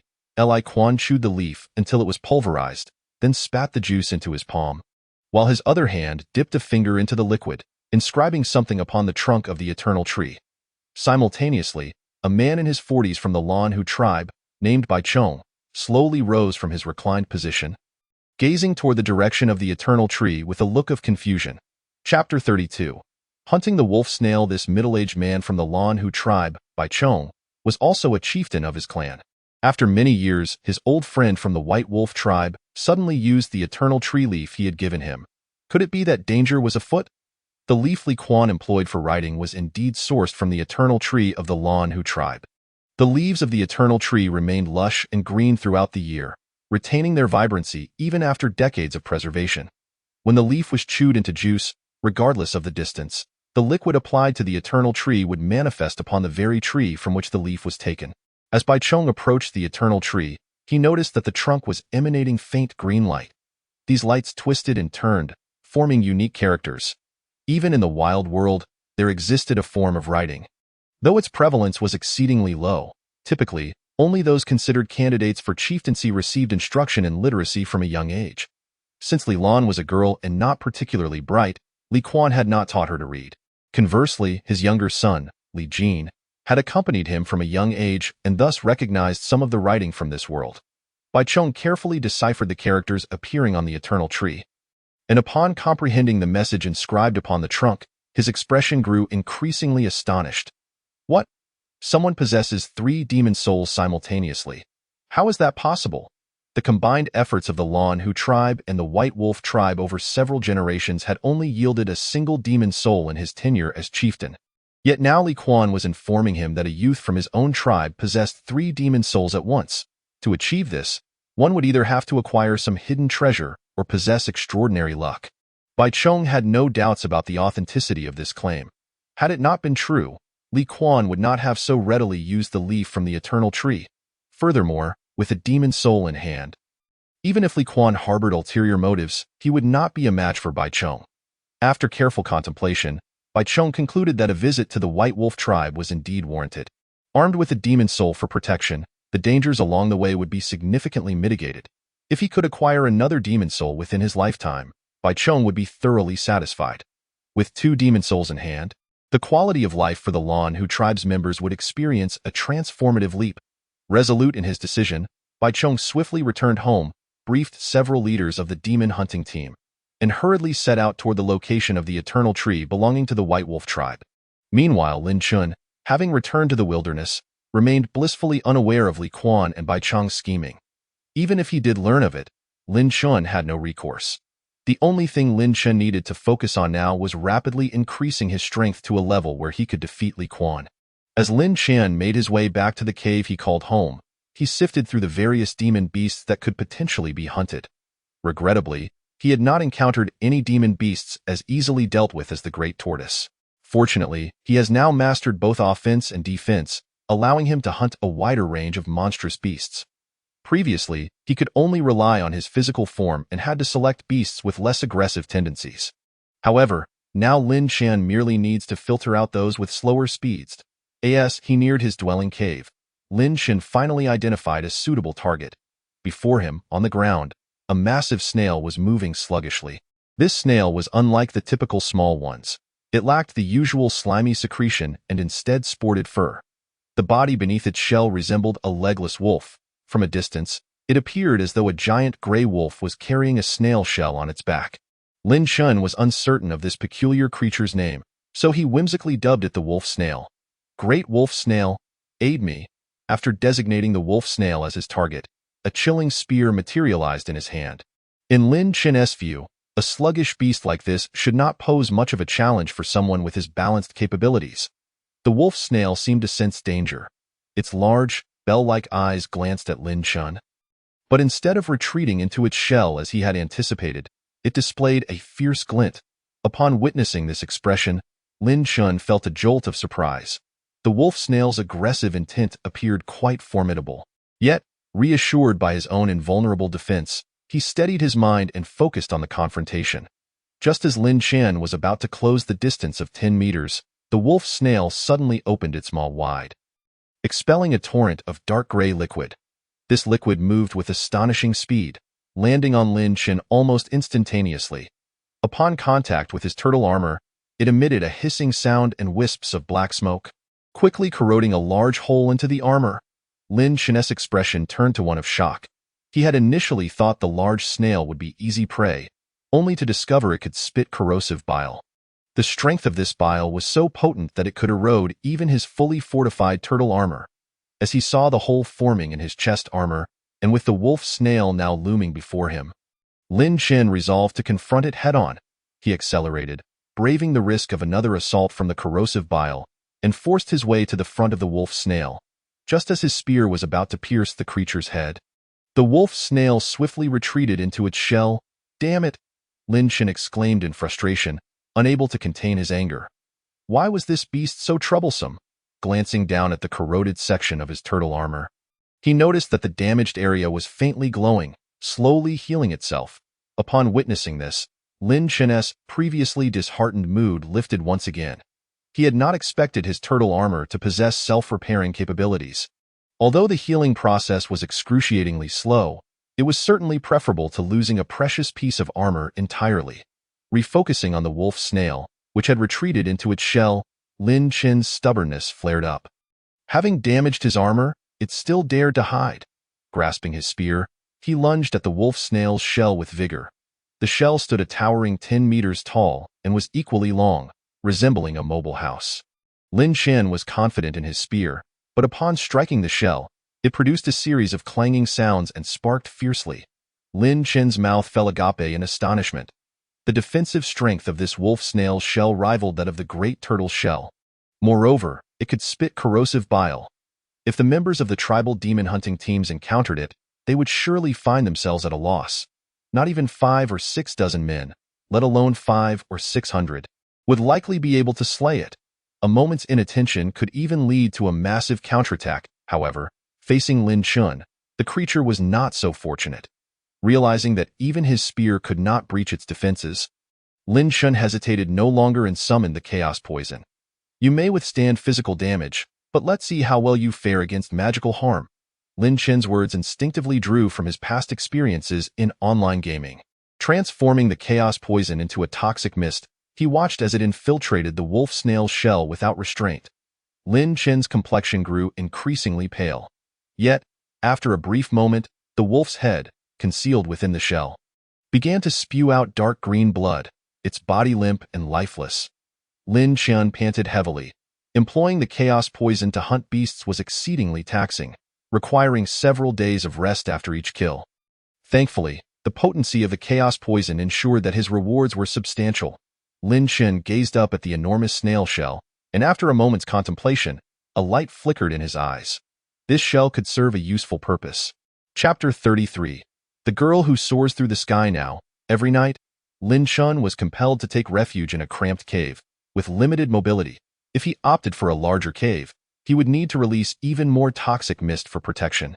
Such a routine would surely take a toll on his body over time. However, the wolf snail's shell not only boasted ample interior space but also formidable defense. Most importantly, its entrance was narrow, allowing him to block it with minimal toxic mist. This perfect wolf snail shell was ideally suited for use as his dwelling. With this thought in mind, Lin Chen promptly set to work, toppling the entire shell. Given his strength as a 4th-tier martial artist, moving such a massive shell was a daunting task, but merely pushing it over was relatively easy. After toppling the shell, Lin Chen swiftly set about processing the wolf snail's flesh. Fortunately, the flesh lacked the usual slime and was merely covered in soft wolf fur, making the task psychologically manageable. Drawing from his previous experiences with demon cores, Lin Chen instinctively began by extracting the beast's head. Unfortunately, after much effort, he failed to retrieve anything of value. It seemed his streak of good fortune had come to an end. Lin Chen's expression darkened slightly, but now that he possessed an offensive spear and a defensive turtle armor, his desire for demon cores was not as pressing. As chunks of wolf snail flesh were cut away, the scent of blood began to waft into the air. Lin Chen understood the necessity of working quickly. Otherwise, the stench could attract other beasts, leading to significant trouble. The variety of demon beasts was endless, and should he encounter one that could hurl stones, he would find himself defenseless. Sometimes, one must not dwell on worries. The more Lin Chen fretted, the more likely those fears would materialize. While he was immersed in cutting the beast's flesh, a sharp cry suddenly echoed from above. The piercing sound reverberated with great intensity, nearly shattering Lin Chen's eardrums. The tumult within his chest surged, and he narrowly avoided spitting blood. The once bright sky abruptly darkened. Lin Chen was astonished. If such a cry could nearly injure him, what kind of monster could produce it? Instinctively, he summoned the toxic mist, wrapping his entire body in the turtle armor. In an instant, he entered a state of maximum defense. Yet, despite the protection, Lin Qian could not shake the overwhelming sense of pressure that enveloped him. Looking skyward, he spotted a bird the size of an aircraft descending towards him. This was the largest demon beast he had ever encountered. Without hesitation, Lin Qian dove into the wolf snail's shell. He squeezed himself into the shell, exposing only his head, cautiously peering into the sky. Before he could fully comprehend the situation, a girl's cold voice rang out from above. "Don't run. You are gravely injured. You cannot escape." In response to the girl, an even more piercing cry erupted. Lin Qian observed the enormous black bird, resembling an aircraft, fleeing in the distance, its wings drenched in crimson blood. On the verge of collapse, behind the black bird stood a girl, around 17 or 18 years old, suspended in midair, wielding an ornate longsword and clad in radiant armor. As she spoke, she swung her sword, unleashing a blade of energy that struck the black bird. The creature, already struggling, lost its ability to maintain its erratic flight and plummeted from the sky. Lin Qian watched in astonishment as the powerful aura of the bird washed over him, making even breathing feel laborious. After wandering the wilderness for so long, he had never encountered a beast that instilled such an overwhelming sense of suffocation. Lin Qian surmised that this black bird was undoubtedly above the spirit demon tier. Such a formidable beast was being hunted by a girl who appeared younger than himself. This scene shattered Lin Qian's previously constructed worldview once again. He could hardly fathom how a 17 or 18-year-old girl had become so powerful. Li Lan had a clan leader for a father, granting her access to abundant resources from a young age. Yet, even now, at over 20, she could neither soar through the skies nor face even the weakest of force-type demons alone. Not only Li Lan, but even her clan leader father dared not enter the wilderness alone. Yet here was a girl clad in armor, seemingly no older than 17 or 18, capable of single-handedly slaying a beast of at least the spirit demon level. The disparity was nothing short of astronomical. What kind of tribe could possibly nurture such an exceptional girl? Lin Qian gazed at the spirited young woman before him, his face a canvas of envy. After enduring years of hunger and hardship, he had finally managed to improve his circumstances, believing himself to be quite strong. Yet, in comparison to the girl standing in front of him, an overwhelming sense of defeat washed over him. In Lin Qian's mind, a large black bird plummeted directly toward the ground, landing precisely in front of the wolf shell where he was concealed. With a resounding thud, the wolf shell was jolted, lifting several meters off the ground, only to crash down heavily again, leaving Lin Qian, hidden within, reeling from the impact. Once the chaos subsided, Lin Qian steadied his thoughts and peered outside the wolf shell. There, he beheld the black bird, blood streaming from its beak. Its immense jaws positioned less than 2 meters from the entrance of the wolf shell, its large, piercing eyes fixed intently on him. Lin Qian could even discern the intricate patterns on the bird's beak. Fortunately, the creature appeared to have lost its vitality, posing no threat to the innocent Lin Qian. As he observed the blood pooling on the ground, he swallowed hard. This was a formidable beast of at least the spirit demon level. If he could manage to drink even a drop of its blood, he might fortuitously gain the strength to break through the barriers of demon power. What a windfall that would be. Surely, after dragging the black bird away, the girl wouldn't clean up every drop of blood, would she? It's well known that the blood and flesh of demon beasts could grant one the power to transcend their limits. With the black bird fortuitously fallen nearby, as long as the girl did not decide to eliminate him, it was a splendid opportunity for Lin Qian to reap the benefits. With this thought in mind, Lin Qian instinctively shrank deeper into the wolf shell, using the blood and flesh of the creature to seal the entrance, ensuring the girl would not discover his presence. As for the notion of snatching meat from her, only a fool would entertain such an idea. If he angered her, even 100 Lin Qians would not suffice to withstand her wrath. Just as Lin Qian concealed himself, the girl clad in vibrant armor descended from the sky. Through the gaps in the wolf shell's flesh, he caught a glimpse of her face. Delicate features, a confident smile, and skin as flawless as jade. Her perfect visage required no adornment, already embodying an unparalleled beauty. In stark contrast to the sun-kissed, dark skin of those from the White Wolf tribe, she was a vision of radiance. This girl's beauty far surpassed any actress Lin Qian had ever encountered in his past life.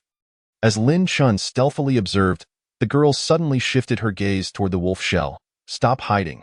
I saw you from a distance," she chimed, her voice clear and ethereal, tinged with amusement.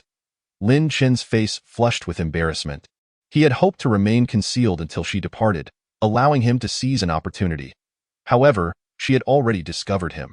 With no reason to hide any longer, Lin Chen pushed aside the wolf's flesh and emerged from his hiding place. Standing before her, he awkwardly greeted, "Hello." Unexpectedly, the girl's next words dispelled all of Lin Chen's embarrassment and even stirred a hint of anger within him. "You see me, yet you do not kneel." Chapter 34. What benefits do I receive? Kneel? On what grounds? Lin Chen suppressed the anger boiling within him and coldly inquired. Kneeling before the heavens, the earth, or one's parents was acceptable, but to a stranger demanding such a thing upon their first meeting? Lin Chen's knees would not bend. On what grounds? The girl regarded Lin Chen with surprise and declared, "Isn't it customary for those of lower status to kneel before those of higher status?" Her name was Shangyu, hailing from the superior eternal tree she had mentioned. Lin Chen felt a jolt of confusion. Was there a hierarchy among the eternal trees? He had presumed that everyone in this world, like those from the White Wolf tribe, struggled for mere survival. The distinction between individuals seemed to lie only in whether one had broken through the barriers of demon power. Yet, the appearance of this girl shattered Lin Chen's understanding. He realized that not only were there distinctions among people, but even trees were classified into ranks, the existence of class divisions far more pronounced than in his previous life. This encounter and dialogue with Shangyu felt akin to a conversation between a boy from the slums and a princess from a prosperous nation. Their worldviews and understandings utterly incompatible. Upon realizing Lin Chen's ignorance, Shangyu lost interest in further conversation. "If you do not even comprehend the ranking of the eternal trees, discussing it with you is futile.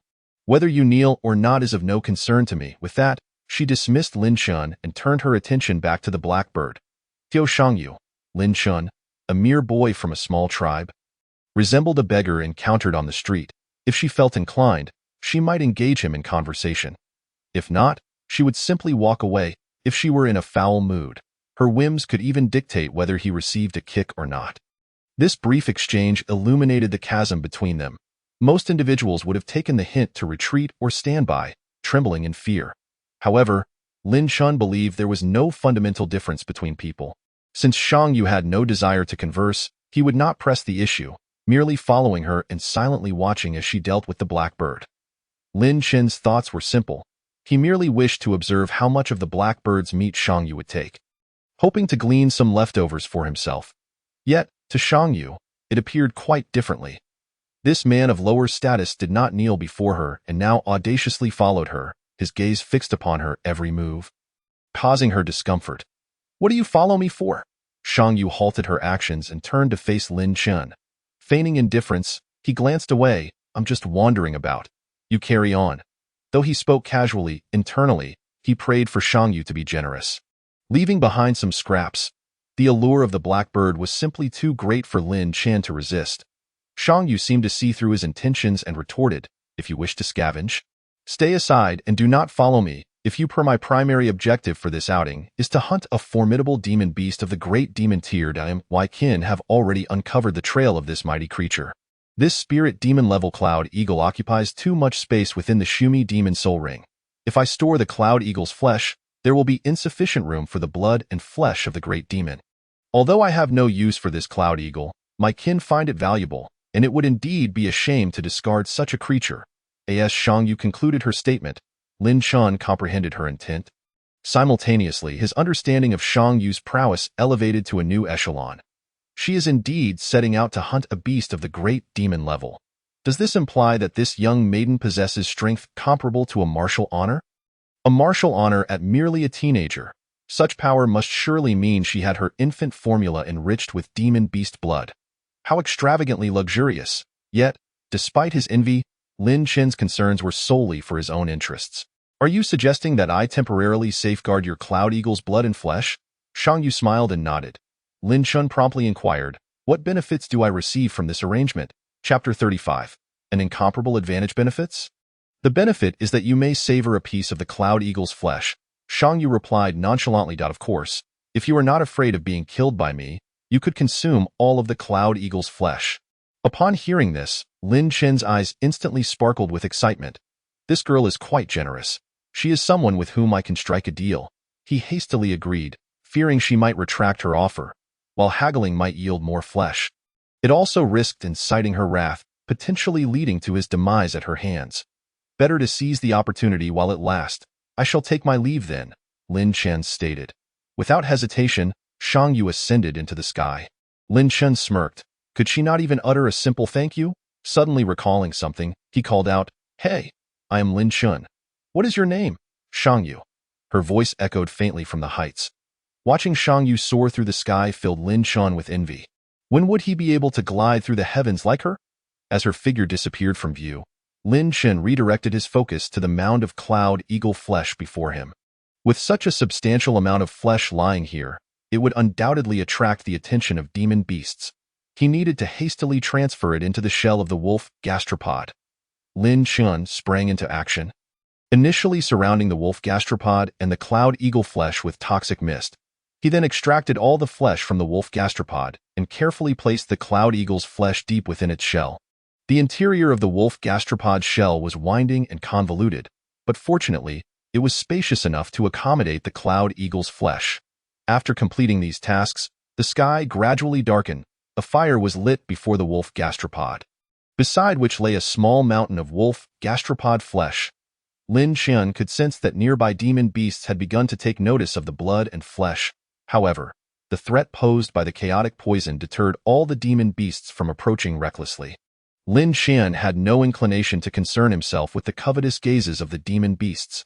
Even if he wished to, he could not. His immediate priority was to collect the blood of the cloud eagle that had splattered onto the ground. This blood was a rare treasure for Lin Chen. Using his snake spear, he felled a tree with a diameter of 20 centimeters, cutting out a small section, and then hollowed it out to create a small bowl. He tossed this bowl into the fire.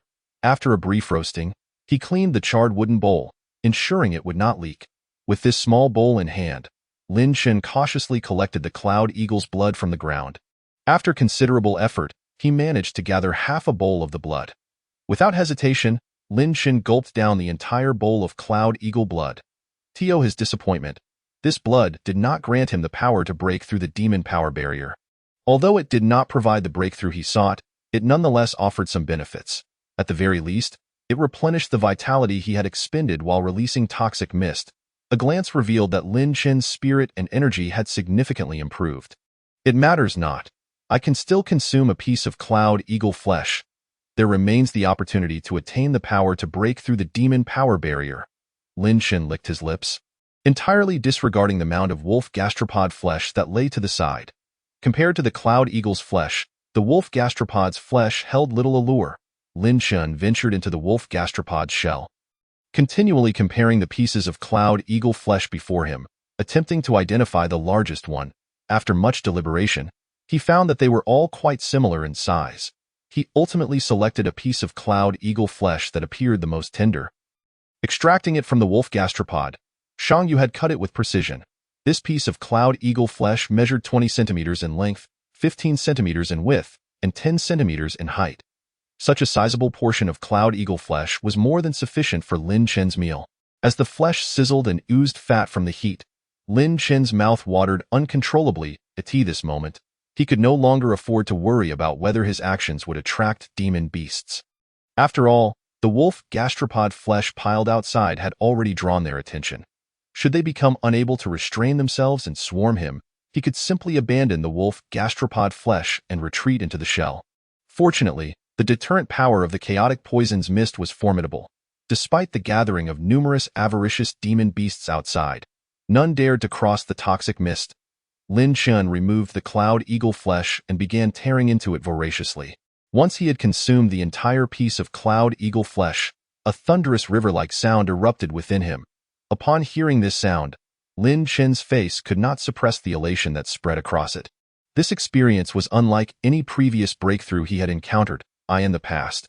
The roaring river sounds lasted only a few seconds, but this time, it continued for a full 2 minutes. When the tumult subsided, Lin Chen's realm stabilized at the 24th level of martial arts. At this moment, he could distinctly feel the surge of power emanating from within him. Should he now encounter the wolf gastropod? He would not only be able to shatter its shell, but also would no longer be vulnerable to its vile phlegm. This enhancement was particularly crucial for Lin Chen's survival in the wild. Not only had his physical prowess improved, but the toxic mist surrounding him had also noticeably lightened. Lin Chen understood that the fading color of the chaotic poison did not indicate a weakening of its potency, but rather a sign that it was strengthening.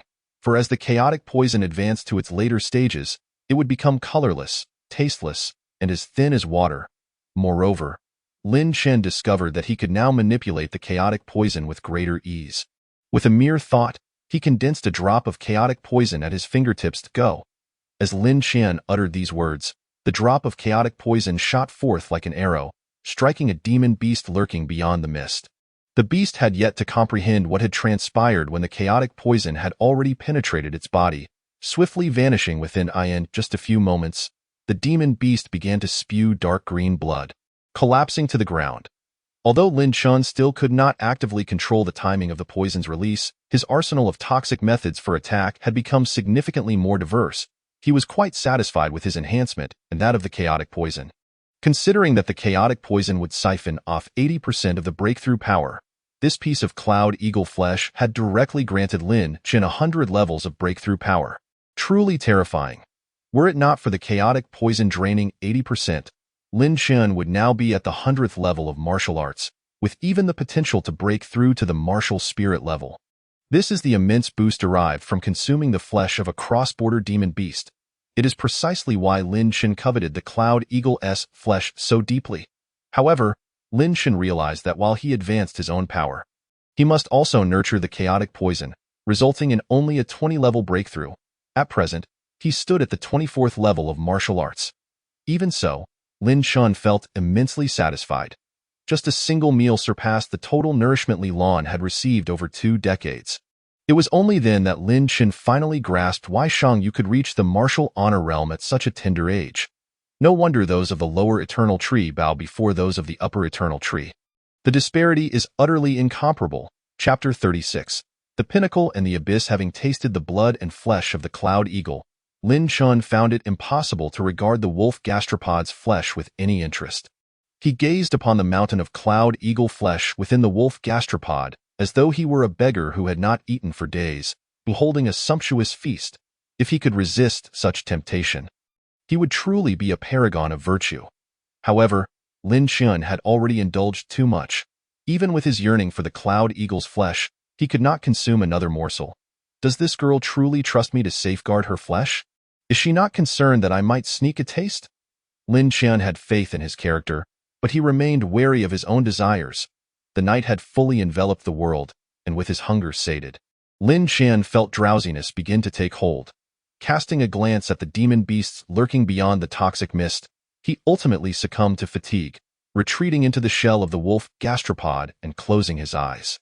For many days, he had seen no demon beasts daring to breach the toxic mist. Lin Chen could not afford to forego sleep indefinitely. Rather than worry excessively, he would be better served by replenishing his rest. The following morning, Lin Chen awoke early. Upon opening his eyes, he was greeted by the sight of the tantalizing Cloud Eagle flesh. His expression was filled with conflict, as he felt no desire whatsoever for the wolf gastropod's flesh outside.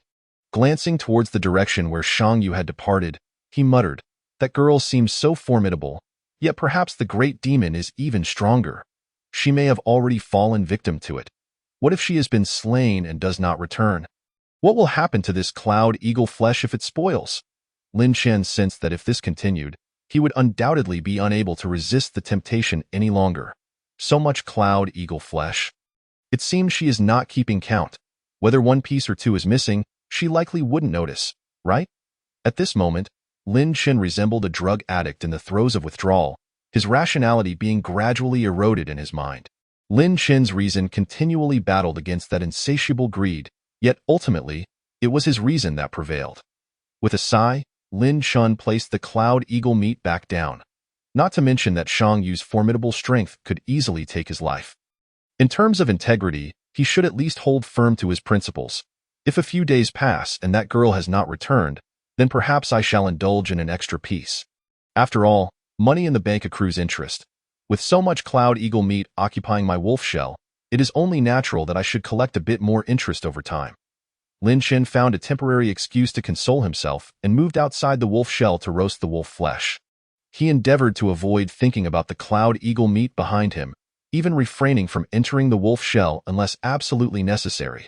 By the dawn of the third day, the wolf flesh was nearly consumed, and Lin Chen's strength had advanced from the 24th to the 25th level of martial arts. After awakening from his slumber once more, Lin Chen could no longer contain himself. 3 days had passed. It was time to collect an additional piece of cloud eagle flesh as interest. However, just as Lin Chen took a piece of cloud eagle flesh, a figure swiftly soared through the sky. Realizing Shang Yu was returning, Lin Chen hurriedly placed the cloud eagle flesh back down. Damn it, why return now? Of all times! Lin Chen grumbled internally, but still stepped out of the wolf shell. As Shang Yu streaked through the sky and reached above Lin Chen, she did not stop. Lin Chen could vaguely discern that the soaring figure was indeed Shang Yu. Why doesn't she descend? Lin Chen was initially puzzled, but then elation struck him. She seems to have forgotten. This is my opportunity. Just as Lin Chen was about to burst into laughter, he suddenly noticed that the figure was turning back and ultimately landed before him. What a twist of fate. It's over. Shang Yu's expression was far from pleasant. Unlike the cheerful demeanor Lin Chen first encountered, she now wore a sullen countenance. After landing, she did not greet Lin Chen but headed straight for his wolf shell. In less than a minute, Shang Yu emerged from the wolf shell, one piece missing. Lin Chen was taken aback. She truly counted. That was the reward you promised me? I consumed it, Lin Chen quickly reminded her. Shang Yu nodded slightly, saying nothing further, and took to the skies once more. Observing her demeanor, Lin Chen speculated that her hunt for the great demon had likely ended in failure. Her entire demeanor had shifted to one of gloom. Fortunately, Lin Chen had not indulged excessively in the cloud eagle flesh. Otherwise, he feared he would have unwittingly triggered her wrath and might have been struck down in an instant. After Shang Yu flew away, Lin Chen dashed towards the wolf shell. Upon seeing the emptiness of the wolf shell, the glimmer of hope in his heart finally extinguished. Alas, greed cannot claim what does not belong to one. Lin Chen swiftly adjusted his mindset. What is just a piece of spiritual demon flesh? Once my strength increases, I will slay them myself. I will not only hunt spiritual demons but also great demons. I shall hunt demon kings. After experiencing such highs and lows, Lin Chen's emotions had surprisingly settled considerably. A meal must be savored bite by bite. With the treasure of chaotic poison at my disposal, I believe I am not inferior to that Shang Yu. One day, I too shall stand at the same height as Shang Yu, if not surpass her. Shang Yu had broadened Lin Chen's horizons, and he unconsciously began to regard surpassing her as his goal. With the cloud eagle flesh gone, Lin Chen turned his attention to the power demons lurking beyond the toxic mist. They surround me daily. Do they intend to feast on my demon beast flesh? Lin Chen was thoroughly vexed by the demon beasts encircling him. He resolutely grabbed the remaining wolf flesh from the ground and coated it with chaotic poison. Then, he tossed the tainted wolf flesh away. Here, feast to your heart's content. The moment the wolf flesh was thrown, it incited a frenzy among the demon beasts. These power demons, devoid of much intelligence, completely failed to comprehend the human's cunning. They were driven solely by their primal urges for sustenance and reproduction. A tree demon like Feng Yao, possessing wisdom and the ability to communicate with humans, was surely at least of the great demon level. In the days that followed, Lin Chen remained in that location. As the demon beast meat dwindled, he would apply chaotic poison to the flesh and toss it beyond the toxic mist, quickly attracting new demon flesh to consume. In this environment, where the worry of running out of demon flesh was non-existent, Lin Chen's realm advancement accelerated at an extraordinary pace. Even accounting for the nourishment required for the chaotic poison, his rate of improvement far exceeded what one might expect. While Lin Chen gorged on demon flesh in the wilderness, the once quiet White Wolf tribe finally welcomed their guest. Li Quan stood beneath the eternal life tree and, from a distance, spotted a figure clad in white demon armor emerging from the wild forest to the west of the tribe. Upon seeing that figure, Li Quan immediately approached to greet them. My old friend Bai Chong, it has been many years. I have missed you greatly. As Li Quan approached Bai Chong, his gaze involuntarily fell upon Bai Chong's demon armor. The armor, crafted from the hide of a white python, was adorned with countless fine white scales, and in terms of appearance, it was undoubtedly more striking than Lin Chen's turtle shell armor. Upon entering the White Wolf tribe, Bai Chong promptly inquired, "Li clan leader, where is that boy who possesses 3 pieces of demon essence?" Chapter 37. For Lin Chen to appear within 7 days, Bai Chong's purpose for visiting the White Wolf tribe was undoubtedly not to simply see clan leader Li Quan. Were it not for the allure of demon essence, he likely would never have returned to the White Wolf tribe in his lifetime. Throughout his journey, he had been under constant attack by demon beasts, and the short distance of 100 miles took him 3 or 4 days to traverse. Halfway through, he was even swallowed whole by a giant python demon beast. Bai Chong exerted tremendous effort to finally escape the belly of the python demon. Similar experiences occurred frequently during that arduous 100-mile journey. Were it not for his demon armor providing protection, he would have perished countless times. Why, dear brother Bai Chong, I commend your fortitude. Li Quan was well aware of the dangers of venturing alone into the wilderness. He recalled his own treacherous experiences during his initial foray into the wild. Had it not been for extraordinary luck, he would not have become the clan leader he was today. Come, let us retreat to my dwelling and rest. I have prepared some fruit wine for us to enjoy while we converse. Li Quan took Bai Chong's hand and led him to his house. Bai Chong casually surveyed the White Wolf tribe, noticing the multitude of youths lying around, his expression tinged with disdain. Li Quan, ever astute, immediately discerned Bai Chong's thoughts and began to feign sorrow. Why, old brother Bai Chong, as you can see, this is a small tribe bereft of demon essence. Resources are exceedingly scarce. Li Quan wiped away an artificial tear. I wish for my clansmen to have enough to eat and wear, but alas, I am powerless. Even as the clan leader, my daily hunts cannot sustain my people. The more Li Quan spoke, the more sorrowful he became. Even fabricating the notion that he had ever hunted daily, it is precisely because of this that I am so eager to obtain a piece of demon essence. But who would have thought? As Li Quan spoke, he wiped away another tear. Who would have thought that the clansman I painstakingly nurtured would turn against me after acquiring demon essence? My dear brother Bai Chong, do you not find that boy detestable? Bai Chong, unfamiliar with the circumstances of the White Wolf tribe, was taken aback by Li Quan's words. Is such a thing possible? How could it not be?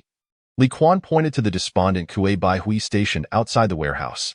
Just a few days ago, he brazenly invaded the White Wolf tribe, severely injuring the beloved leader of the demon hunting team and even severing one of his arms. As a result, he is no longer capable of leading the demon hunting team and can only guard the warehouse. Were it not for my full protection, he might have lost his life.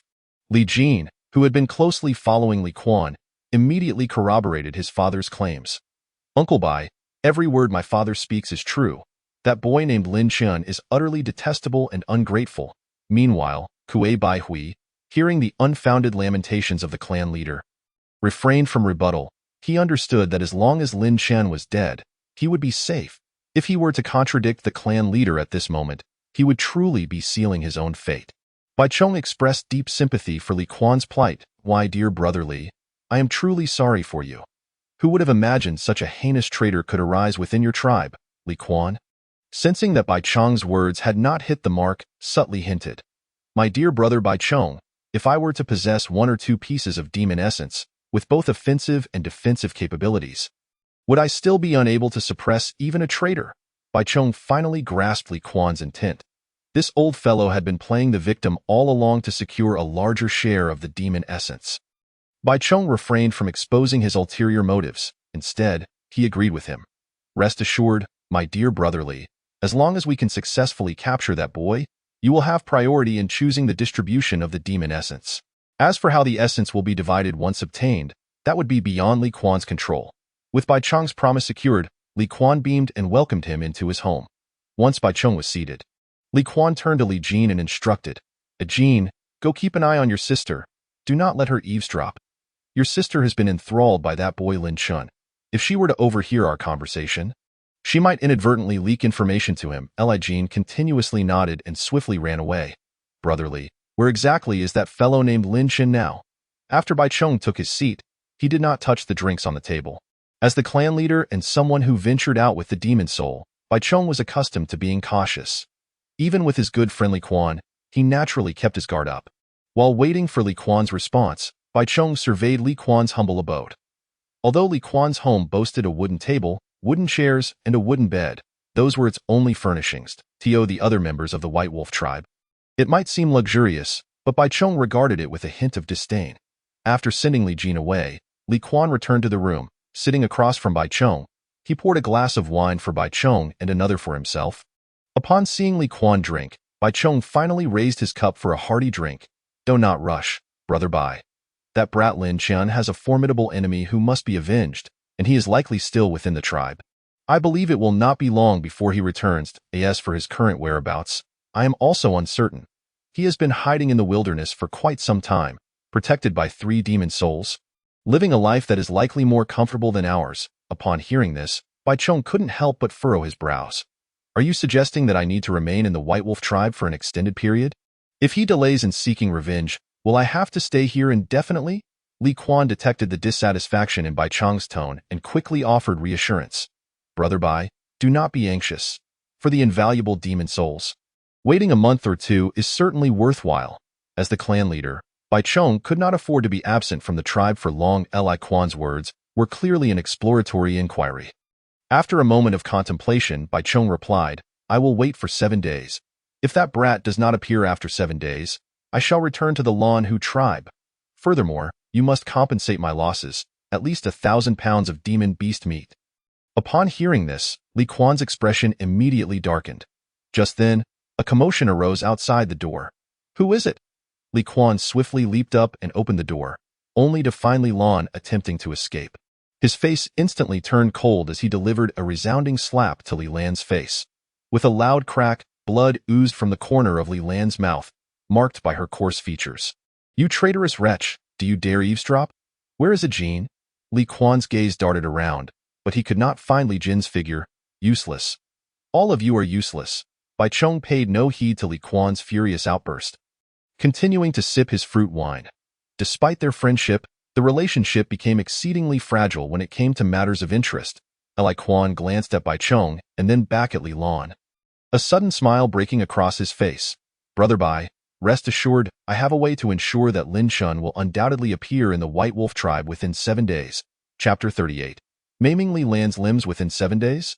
Bai Chong's eyes lit up at this prospect.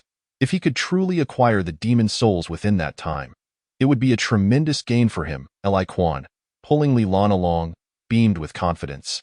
Indeed, I have a method to bring him to the White Wolf tribe within 7 days. Bai Chong's gaze fell upon Li Lan, his expression one of surprise. From Li Quan's earlier words, it was not difficult for Bai Chong to deduce that the young man named Lin Shun must have a significant connection with the robust woman before him. With his seasoned insight, he quickly understood Li Quan's intention. To use this woman to lure Lin Chen out, however, Bai Chong scrutinized Li Lan closely, and as he did, a wave of nausea surged within him. He could not fathom how Lin Chen could possibly be attracted to such a woman. Was it truly a matter of unique taste? The only one oblivious to the situation was Li Lan herself. Her mind was consumed with thoughts of how to inform Lin Chun not to return for revenge within 7 days. Even when facing her father alone, Lin Chun had been unable to deal with Kuai Bai Hui. Now that her father had the assistance of Bai Chong, who possessed a demon soul, she feared that Lin Chun would be captured upon his arrival. Since Brother Li has already devised a plan, please execute it promptly and do not delay any further, Bai Chong urged, shifting his gaze away from Li Lan, afraid that another glance would make him lose his composure. Throughout his years as clan leader, he had never encountered a woman so uniquely unattractive. The mere thought of Lin Chen associating with such a woman filled him with a sense of admiration for the young man. He must be someone extraordinary. Very well, Brother Bai. Please wait a moment. I will make the necessary arrangements, Li Quan declared, forcibly dragging Li Lan to the square, commanding others to fetch 2 wooden beams. One beam was planted into the ground while the other was laid horizontally, forming a cross. Subsequently, Li Quan bound Li Lan's hands to the horizontal beam. Once Li Lan was secured, Li Quan leaned in closer to her ear and whispered, Lan, I can assure you that I intend to use you to draw Lin Chen out. If you wish to avoid suffering, you will cooperate obediently. Otherwise, do not blame your father for being merciless. After speaking, Li Quan cast a look of mild disgust at Li Lan. It was one thing for his daughter to be unattractive, but to be so foolish was intolerable. The numerous incidents had only deepened Li Quan's disdain for her. Although Li Lan lacked her father's cunning, she understood that if she did not cooperate, She would not only be unable to send a warning, but would also endure suffering. Thus, despite her inner turmoil, she stood silently under the scorching sun as Li Quan bound her. After securing Li Lan, Li Quan gathered the demon-hunting team. Observing the team, which had dwindled to around 120 members after several rounds of tribulations, Li Quan's desire for the demon souls intensified. An undeniable truth loomed. Without the demon souls, his clan would never be satiated, and the members of his demon-hunting team would forever remain stagnant. Li Quan shook off his thoughts and bellowed. Jiang Yi. A man in his 30s stepped forward. Clan leader, Jiang Yi respectfully addressed him. Jiang Yi was the captain of the demon-hunting team that usually gathered from the western side of the tribe, and he was the weakest of the three captains, having just reached the 10th level of demon power. However, with the two strongest captains incapacitated, one missing an arm and the other serving as bait, Li Quan had no other options left. Jiang Yi, take your team into the wilderness. This time, you need not gather anything. Simply travel 2 miles in each direction, northeast, southeast, northwest, and southwest. Upon reaching that distance, shout loudly, Lin Shun, the clan leader intends to execute Li Lan. That will suffice. If Lin Shun appears within 3 days, then all will be well. If he does not, Li Quan's face displayed no signs of hesitation, only cruelty and an insatiable thirst for the demon souls. Understood, Jiang Yi immediately replied. Clan leader, I will set out with the demon hunting team at once to spread the news to Lin Shun. Following Li Quan's orders, Jiang Yi and the demon hunting team swiftly disseminated the message in all 4 directions, completing 2 laps around the White Wolf tribe in a single day. Everything aligned with Li Quan's conjectures. He surmised that Lin Shun could not be too far from the White Wolf tribe. In reality, Lin Shun's wolf shell was merely 3 miles away from the tribe. The crux of the matter, however, was that Lin Shun had been living in a state of indulgence, sleeping after eating and waking only to eat again. Each time he felt satiated, he would retreat into the wolf shell to rest, which possessed excellent soundproofing. Once inside, the roars of the demon beasts and the rustling of leaves were effectively muted. As a result, during Jiang Ye's first 2 calls, Lin Shun had not heard him on one occasion. While Lin Shun was in a deep slumber, he vaguely perceived someone shouting. However, by the time he emerged from the wolf shell, the voice had vanished. Jiang Ye's first day's shout perfectly coincided with Lin Chen's sleep schedule. That night, Li Lan remained bound, standing alone in the square. Casting a glance around, she noticed no one guarding her, and the thought of escape surged within her. An opportunity had arisen. With a slight exertion, the vines binding her snapped.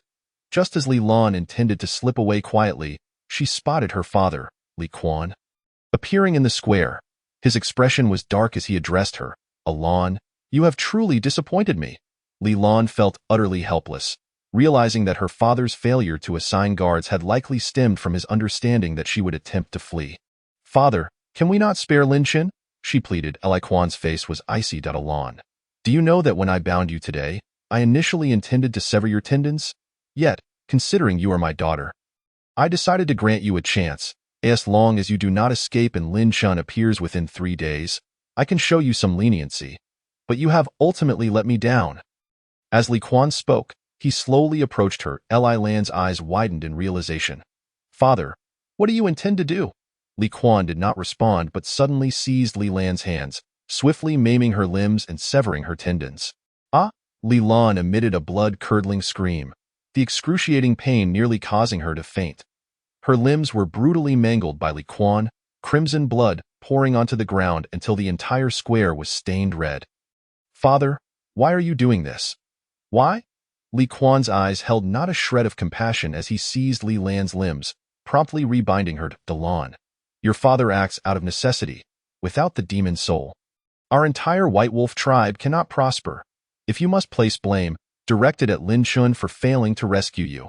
After securing Li Lan, Li Quan turned and departed, entirely indifferent to the steady stream of blood flowing from her wounded limbs. By the following day, Jiang Ye's cries had altered to, Lin Shun, Li Lan has had her tendons severed. If you do not emerge, the tribe leader will kill her. Chapter 39.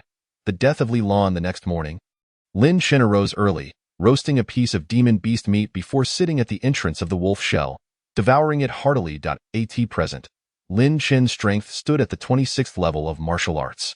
He had originally intended to wait until he reached the 30th level before returning to the White Wolf tribe for vengeance. Based on Lin Chen's estimates, Li Quan's prowess was approximately at the 40th level. A mere 10-level disparity should not significantly affect speed. After all, Lin Chen's goal was not to slay Li Quan, but rather to take back the demon soul from him, as long as he could keep pace with Li Quan. It was unnecessary to defeat him outright. However, early that morning, Lin Shun heard Jiang Ye's urgent call. Lin Shun, Li Lan has had her tendons severed by the tribe leader. If you do not come out, he will kill her. Lin Shun rubbed his ears, questioning if he had misheard. Lin Shun, Li Lan has had her tendons severed. This time, Lin Shun understood clearly. He realized this was Li Quan's bait to lure him to the White Wolf tribe. Nonetheless, Li Lan had always treated Lin Shun well. Regardless of the truth, he felt compelled to investigate. Yet, Lin Shun was puzzled as to why Li Quan would go to such lengths to entice him. Knowing he could not kill him, did Li Quan possess a method to ensure Lin Chen's demise? Such an overt temptation made Lin Chen ponder the potential schemes at play. Yet, Jiang Ye's third call forced Lin Chen to temporarily set his suspicions aside.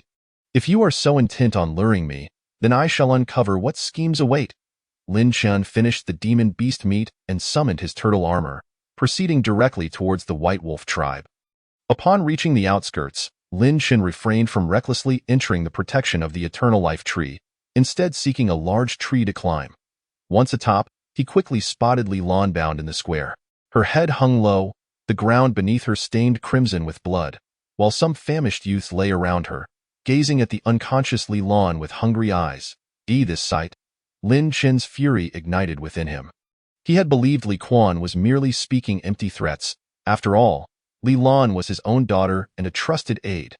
To think that Li Quan would resort to such cruelty against his own flesh and blood to draw him out, simply for the sake of obtaining his demon soul. Clenching his teeth and fists tightly, the serpent spear materialized in his grasp. Though Li Lan was not conventionally beautiful, her heart was pure, and she had treated Lin Chen with unwavering kindness. She did not deserve such torment. Lin Chen leaped down from the tree and strode towards the White Wolf tribe, with the turtle armor shielding him and the chaos poison by his side. He felt no fear in this tribe, where even food was in short supply. His hesitation to seek revenge stemmed solely from Li Quan's protection of Kuei Baihui. He was not yet in a position to kill Kuei Baihui, and that alone held him back. Did Li Quan truly believe that Lin Chen would be afraid of him? As Lin Chen's silhouette emerged within the White Wolf tribe, it immediately caused a stir. Members of the demon hunting team, seemingly prepped for his arrival, swiftly surrounded him. Li Quan and Bai Chong emerged from their dwelling, advancing towards Lin Shun. Bai Chong's eyes lit up with excitement upon seeing the turtle armor adorning Lin Shun and the serpent spear in his hand. Li Quan had not deceived him. Lin Chen indeed possessed 2 demon souls. As for the third, Bai Chong had previously heard Li Quan mention it was a poison mistype. Li Quan's expression mirrored Bai Chong's excitement. Since the first encounter with Lin Chen's demon soul, he had already devised a plan to deal with him. Now that Lin Shun had finally appeared, Li Quan felt as though victory was within his grasp. His face alight with eagerness, Lin Chen ignored the encircling hunters and the 2 figures, instead making his way directly to Li La and Li Lan. He called tentatively. Typically, upon hearing his voice, Li Lan would react with enthusiasm. But this time, she remained utterly unresponsive. Lin Chen lifted her head, revealing a face frozen in a vacant stare, her eyes bulging grotesquely.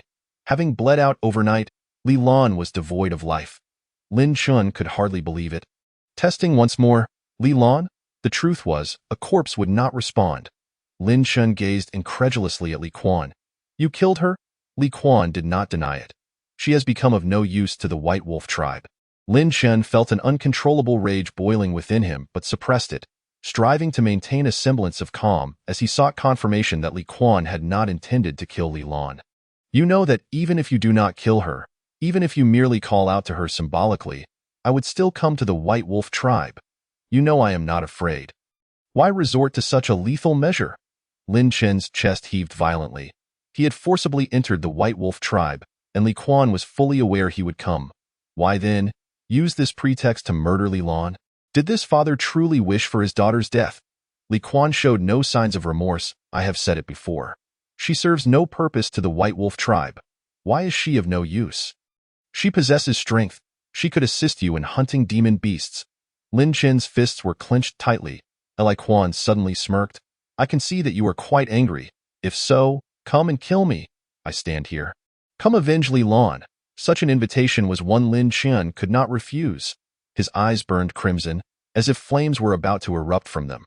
Lin Chen understood that Li Quan aimed to provoke him deliberately, seeking to strip him of his rationality. If he could incite Lin Chen's fury, he would have an opportunity to exploit it. As Lin Chen charged forward, brimming with rage, Li Quan bellowed, Bai Chong, now is the time. Restrain him! Bai Chong had been waiting for this moment. He swiftly emerged, grasping Lin Chen from behind. Instinctively, Lin Chen thrust the serpent spear backward, but Bai Chong seized it first. Without hesitation, Lin Chen summoned the poison mist. But Bai Chong had anticipated this, leaping away with Lin Chen in his grasp, evading the toxic cloud. Lin Chen's expression shifted to one of shock. The man who had ensnared him possessed strength far surpassing Li Quan, likely at the 60th level of martial arts. Seizing the opportunity while Bai Chong held him, Li Quan advanced. Upon reaching Lin Chen, his eyes gleamed with uncontainable excitement and greed. He carefully produced a small black maggot from the pocket of his beast skin attire. Li Quan dared not grasp the black maggot directly, instead wrapping it in a leaf, pinching it between the foliage. He presented the black maggot to Lin Chen, grinning maliciously. Lin Chen, do you know what this is? Chapter 40.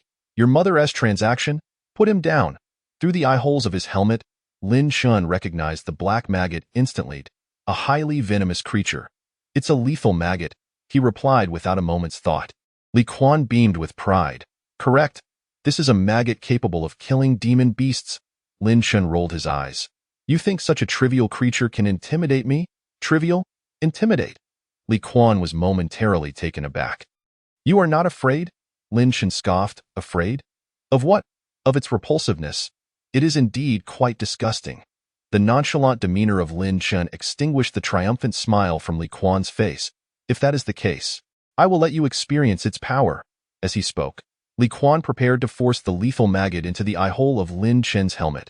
Though lacking a demon soul, Lin Chen knew that the eye holes of every demon soul helmet could not be sealed.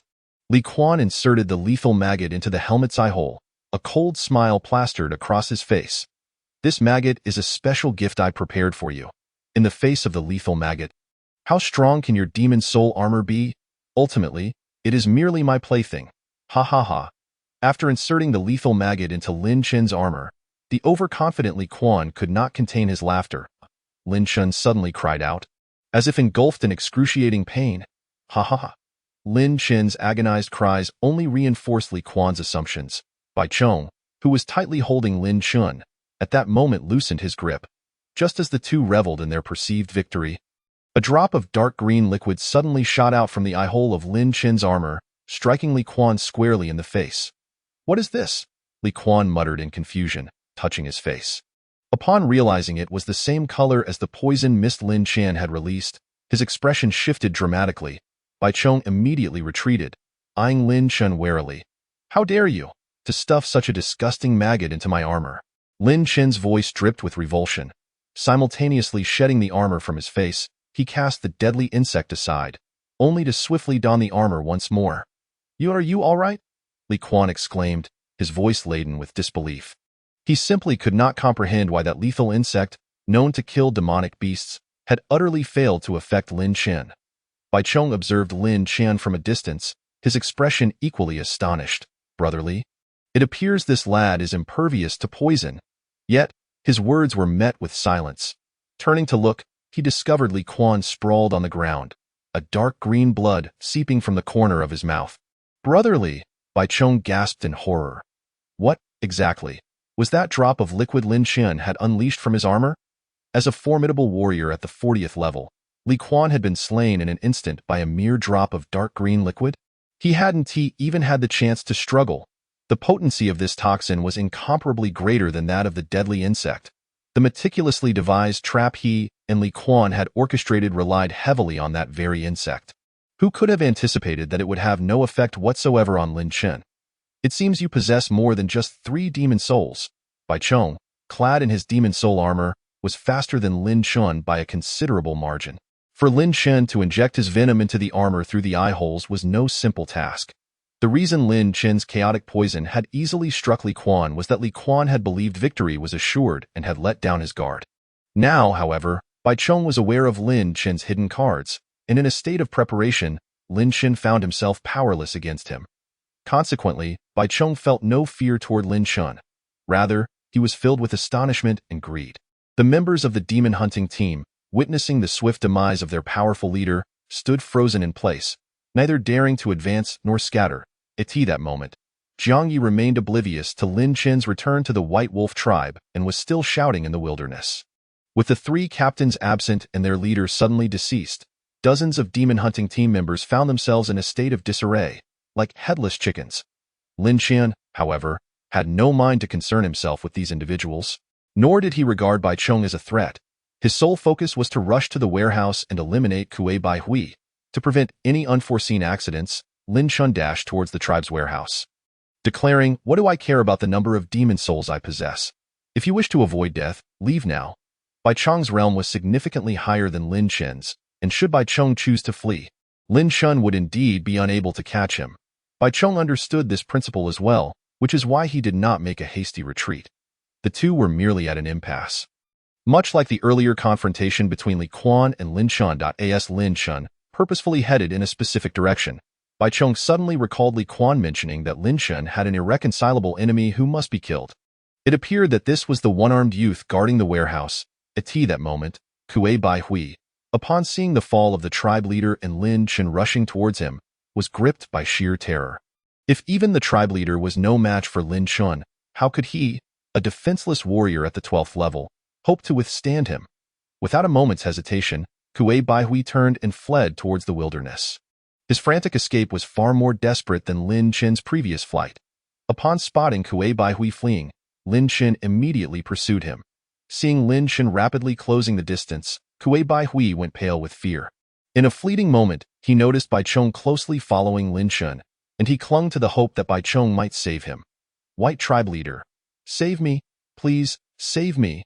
At this moment, Kuei Bai Hui could only place all his hopes in Bai Chong, for no one else could rescue him. Bai Chong, shrewd and experienced, quickly discerned that Lin Chen's animosity towards Kuei Bai Hui far exceeded that towards Li Quan.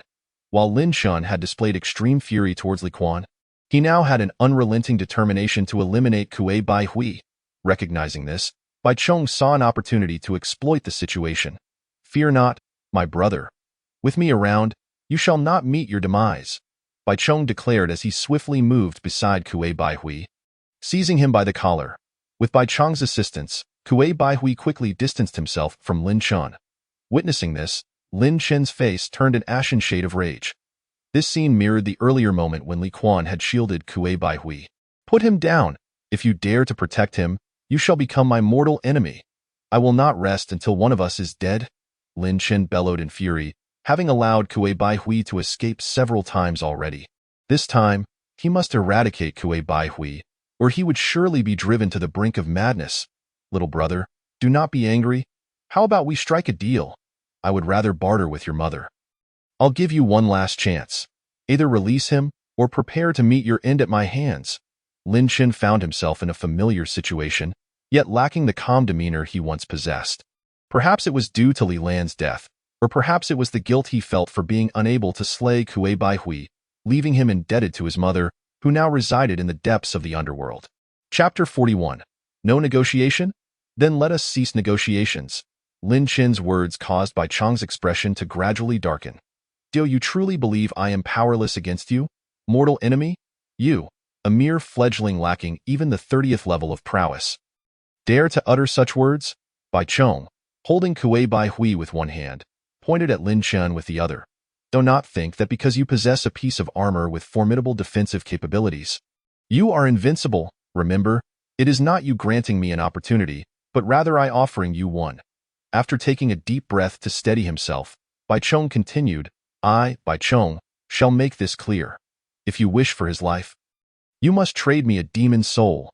Otherwise, I assure you, you will never be able to kill him." Lin Chen clenched his fists tightly. Upon hearing this, he suddenly laughed, an incredulous mirth sparked by Bai Chong's words. "Bai Chong, is it?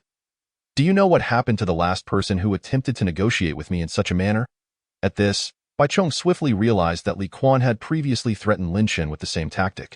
It was not surprising that Li Quan, with his limited intellect, would conceive such a method to barter for a demon soul. Bai Chong scoffed dismissively, "You managed to kill Li Quan purely by luck." Bai Chong patted the white python armor adorning his chest. "Do you see this? I too possess a demon soul. Your poison cannot harm me, and your serpent spear will not easily pierce my white python armor. Most importantly, you are far too weak. You cannot even land a hit on me. Think carefully, young man. A demon soul for the life of an enemy? You are not at a loss." Lin Shen let out a derisive snort. Bai Chong's petty schemes were easily deciphered with just a moment's thought. Demon souls were life-preserving treasures. If Lin Shen were to genuinely consider trading with him, it would be tantamount to seeking his own death. Whether he offered the serpent spear or the turtle armor, he would lose his perfect balance of offense and defense. If he surrendered the serpent spear, Bai Chong could use it against him.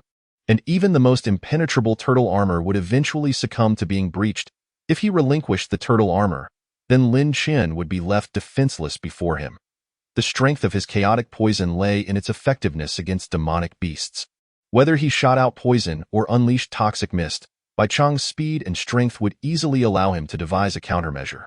Lin Shen took several deep breaths, forcefully suppressing the fury boiling within him. "White tribe leader, rather than barter, let us forge an alliance. I cannot survive in the wilderness without these demon souls, so I cannot give them to you. How about this? You hand him over to me, and when I acquire more demon souls, I will personally deliver them to you." Upon hearing this, Bai Chong burst into laughter. "Little brother, do not mistake me for a fool. Do you think acquiring a demon soul is as simple as foraging for wild vegetables? You think you can just claim them whenever you wish? I want the demon soul you currently possess. Everything else is off the table. No negotiation? Then let us cease negotiations," Lin Shen declared, turning on his heel and striding towards the western edge of the tribe. Beyond the White Wolf tribe, only the everlasting tree of the Lan Hu tribe lay 100 miles away. Bai Chong could reach the White Wolf tribe in just a few days, indicating he must be the tribe leader of Lan Hu. Noticing Lin Shen's movements, Bai Chong furrowed his brow. "Where are you going? Not seeking revenge anymore." "Where am I going?" Lin Shen replied with a sinister smile. "Since you wish to play dirty and shameless, let us see who can outwit whom." Lin Shen did not answer him but continued on his path towards the Lan Hu tribe. Bai Chong, contemplating Lin Shen's departing figure, remained lost in thought until Lin Shen vanished into the wilderness. Suddenly, he recalled something, exclaiming, "This lad cannot possibly be heading to kill my kin, can he?" Realizing this possibility, Bai Chong became increasingly agitated. Although he was indeed a formidable warrior at the 60th level, Lin Shen posed no threat to him. However, his tribe members were not nearly as strong. To solidify his authority as tribe leader, Bai Chong always took the lion's share during hunts of demonic beasts. The strongest among his hunting team was only at the 20th level. How could they possibly withstand Lin Shen? The thought of Lin Shen's intentions sent Bai Chong into a panic. "Little brother, let us speak civilly." Bai Chong, still gripping Kuei Bai Hui, hurried after Lin Shen. As Lin Shen entered the wilderness, he could no longer hear Bai Chong's calls. Even if he did, he would not have cared. "Speak civilly? Who would willingly converse with you? You have forfeited that opportunity." Upon entering the wilderness, Lin Shen immediately released a cloud of toxic mist to envelop himself. The flesh and blood of demonic beasts served as the finest sustenance for replenishing one's vitality. And now Lin Shen had no shortage of it. Thus, he could utilize his chaotic poison without the previous constraints. With the protection of the chaos poison, Lin Shen traversed the wilderness with the ease of a leisurely stroll. In stark contrast, the white worm, who followed behind, appeared timid and apprehensive. At this moment, the white worm moved at a sluggish pace. Despite possessing a demon soul armor, it was not invincible. Should he provoke an attack from the beasts, the armor would soon be shattered. Moreover, he was burdened with the deadweight of Kuei Bai Hui. Taking each cautious step, Lin Shen made his way directly to the Lan Hu tribe, covering 100 miles in merely half a day. Upon entering the tribe, he immediately drew attention. The inhabitants of the Lan Hu tribe were far more knowledgeable than those of the White Wolf tribe and quickly recognized that Lin Shen was clad in a demon soul. Their ability to identify it stemmed from their chieftain frequently donning the white python armor while hunting in the wilderness, leaving them no room for ignorance. Soon, A captain of the demon hunting team stationed at the tribe approached him. "Brother, the chieftain is out on business. If you wish to join the Lanhu tribe, please wait for his return." Lin Chen lifted his gaze to meet him and softly replied, "I offer you an opportunity. Summon all members of the demon hunting team." The captain furrowed his brow at this proclamation. Only the chieftain holds the authority to summon the entire demon hunting team. With a swift thrust, Lin Chen's serpent spear pierced through his body. "Since you lack the authority, your existence is no longer necessary." Fueled by rage, Lin Chen had no inclination to engage in civil discourse. His sudden act of violence sent shockwaves through the crowd. The members of the demon hunting team were horrified. Soon overtaken by an overwhelming fury, this intruder had killed without discernment upon entering their tribe, a truly detestable act. The remaining members of the demon hunting team quickly surrounded Lin Chen. A few of them dashed into the wilderness to alert the other hunters gathering in the wild to return for support. Lin Chen allowed them to send the message, unperturbed by the encirclement. Facing the tightly knit group of demon hunters, he remained calm and collected. The members of the demon hunting team regarded Lin Chen with a mix of anger and fear, daring only to encircle him from a distance. The captain he had just slain was the strongest individual in their tribe aside from the chieftain. How could a warrior of the 20th rank falter against a mere thrust of a serpent spear? Lin Chen chose not to hastily eliminate the demon hunters surrounding him. Instead, he patiently awaited their return. After approximately an hour, all members of the Lanhu tribe's demon hunting team gradually returned to the tribe. The number of demon hunters in the Lanhu tribe exceeded that of the White Wolf tribe by more than double, tallying a total of 300. They were similarly divided into 3 teams, each comprising around 100 individuals. At this moment, only 2 demon hunting team leaders remained, one named Bai Hong, the other Song. Bai Hong, the son of the White Worm, was particularly incensed. However, seeing that the strongest captain had already met his demise, he dared not advance recklessly. He recognized the serpent spear in Lin Chen's hand and the turtle armor he wore, both of which were demon souls, akin to his father's white python armor. To face an individual possessing 2 demon souls against their unarmed regular demon hunters would indeed be a one-sided slaughter. "Who are you? Why do you forcefully invade the Lanhu tribe? And why did you senselessly slay our Captain Mu?" Bai Hong, wary of Lin Chen's dual possession of demon souls, despite his anger, dared not approach and instead shouted from a distance, "Your chieftain insists on protecting the murderer of my mother. I cannot touch him, so I must direct my wrath towards you." Lin Chen surveyed the encirclement of demon hunters and suddenly unleashed a massive cloud of poisonous mist, creating a toxic circle in the plaza of the Lanhu tribe. "I do not wish to commit wanton slaughter. Do not claim I have not given you a chance. Anyone who steps into this poison circle will be spared until your chieftain returns. As for whether you will survive after his arrival, that will depend on your chieftain."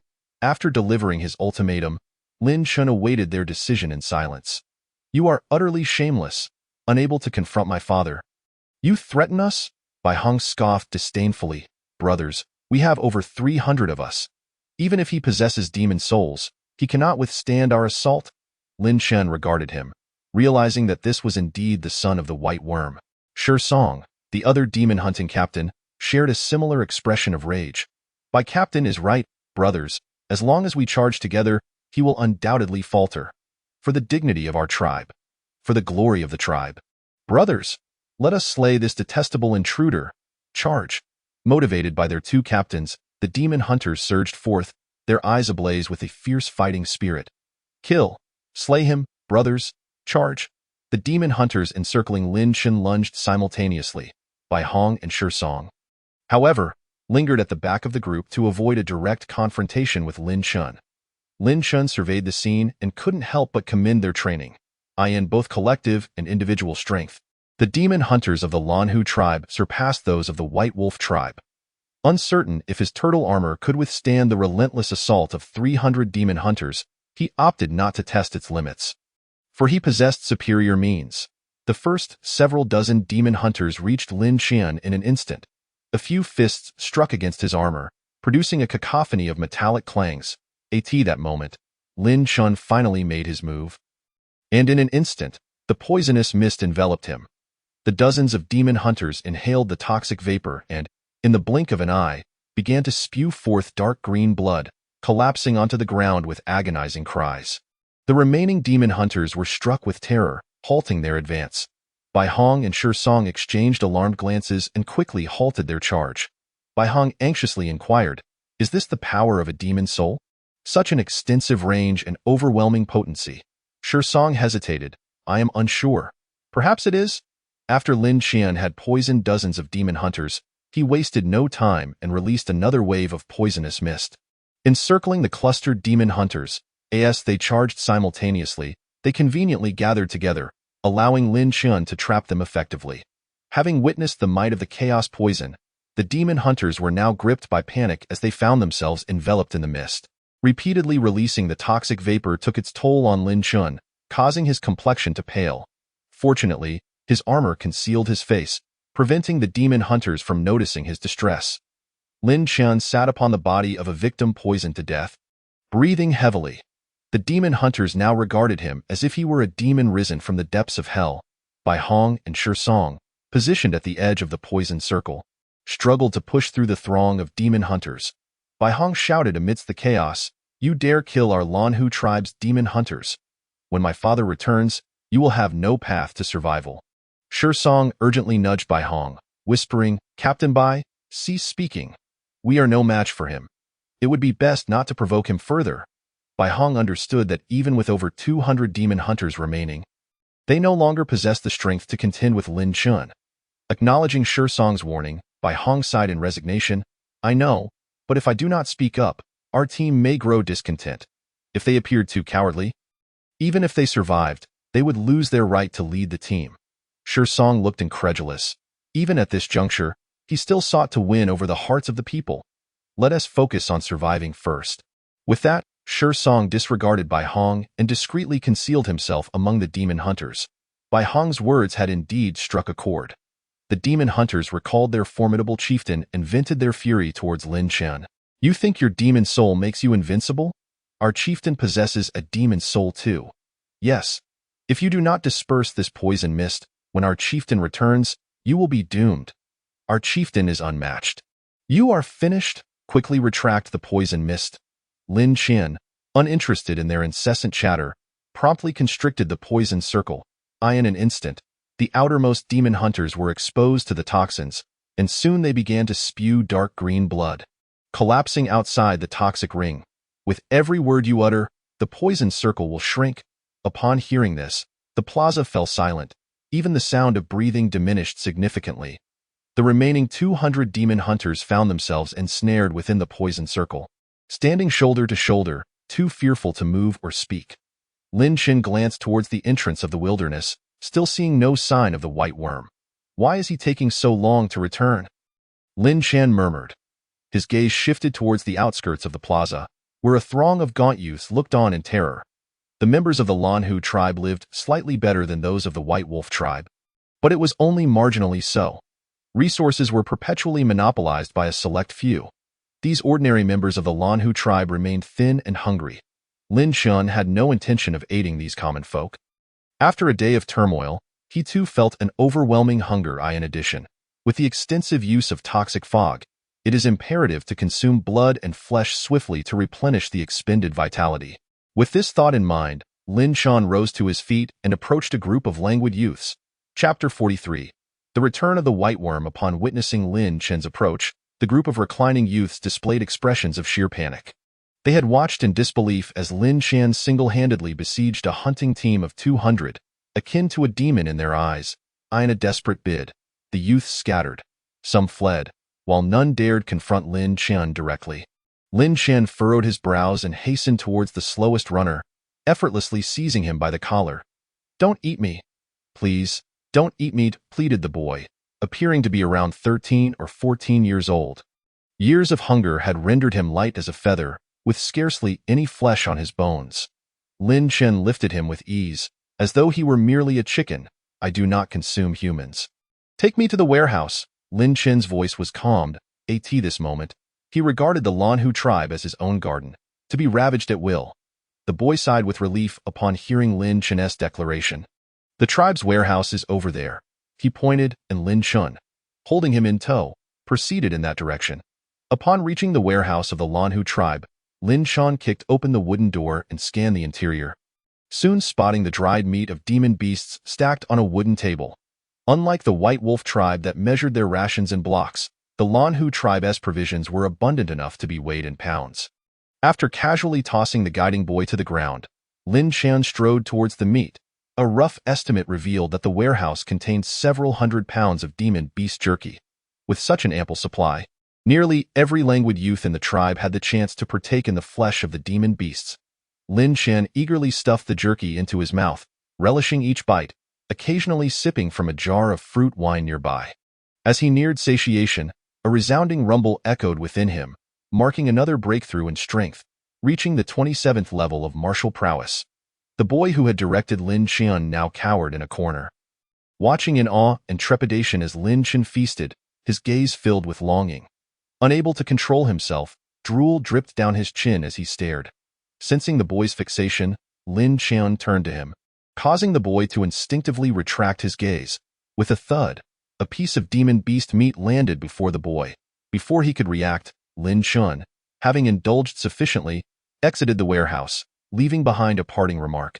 "You seem clever. I have a task for you. Keep watch to the east of the tribe, and should you see your chieftain return, report to me at once."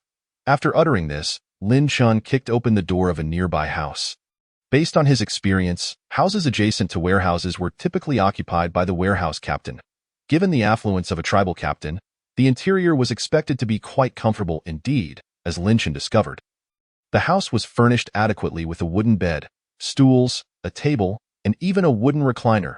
He dragged the recliner outside, placed it under the sun, and reclined, closing his eyes to rest. With the 200 members of the hunting team ensnared by the toxic fog, the remaining inhabitants of the tribe posed no threat to Lin Qian, as they were merely ordinary individuals without unleashed demonic powers. As for the boy who had received a piece of demon beast meat, whether he chose to observe the return of the white worm or not bore little consequence to Lin Qian. The difference lay merely in the timing of his knowledge. Lin Qian's act of tossing the meat was casual. Yet for the famished boy, it was a rare boon as he gazed at the sizable piece of demon beast meat before him. Tears of excitement welled in his eyes. Having lived in the tribe for over a decade, he had spent his days shouting slogans of welcome for the returning heroes, yet in all those years, he had never tasted demon beast meat, let alone had access to wild vegetables or fruits. The daily rations he received merely sustained his life.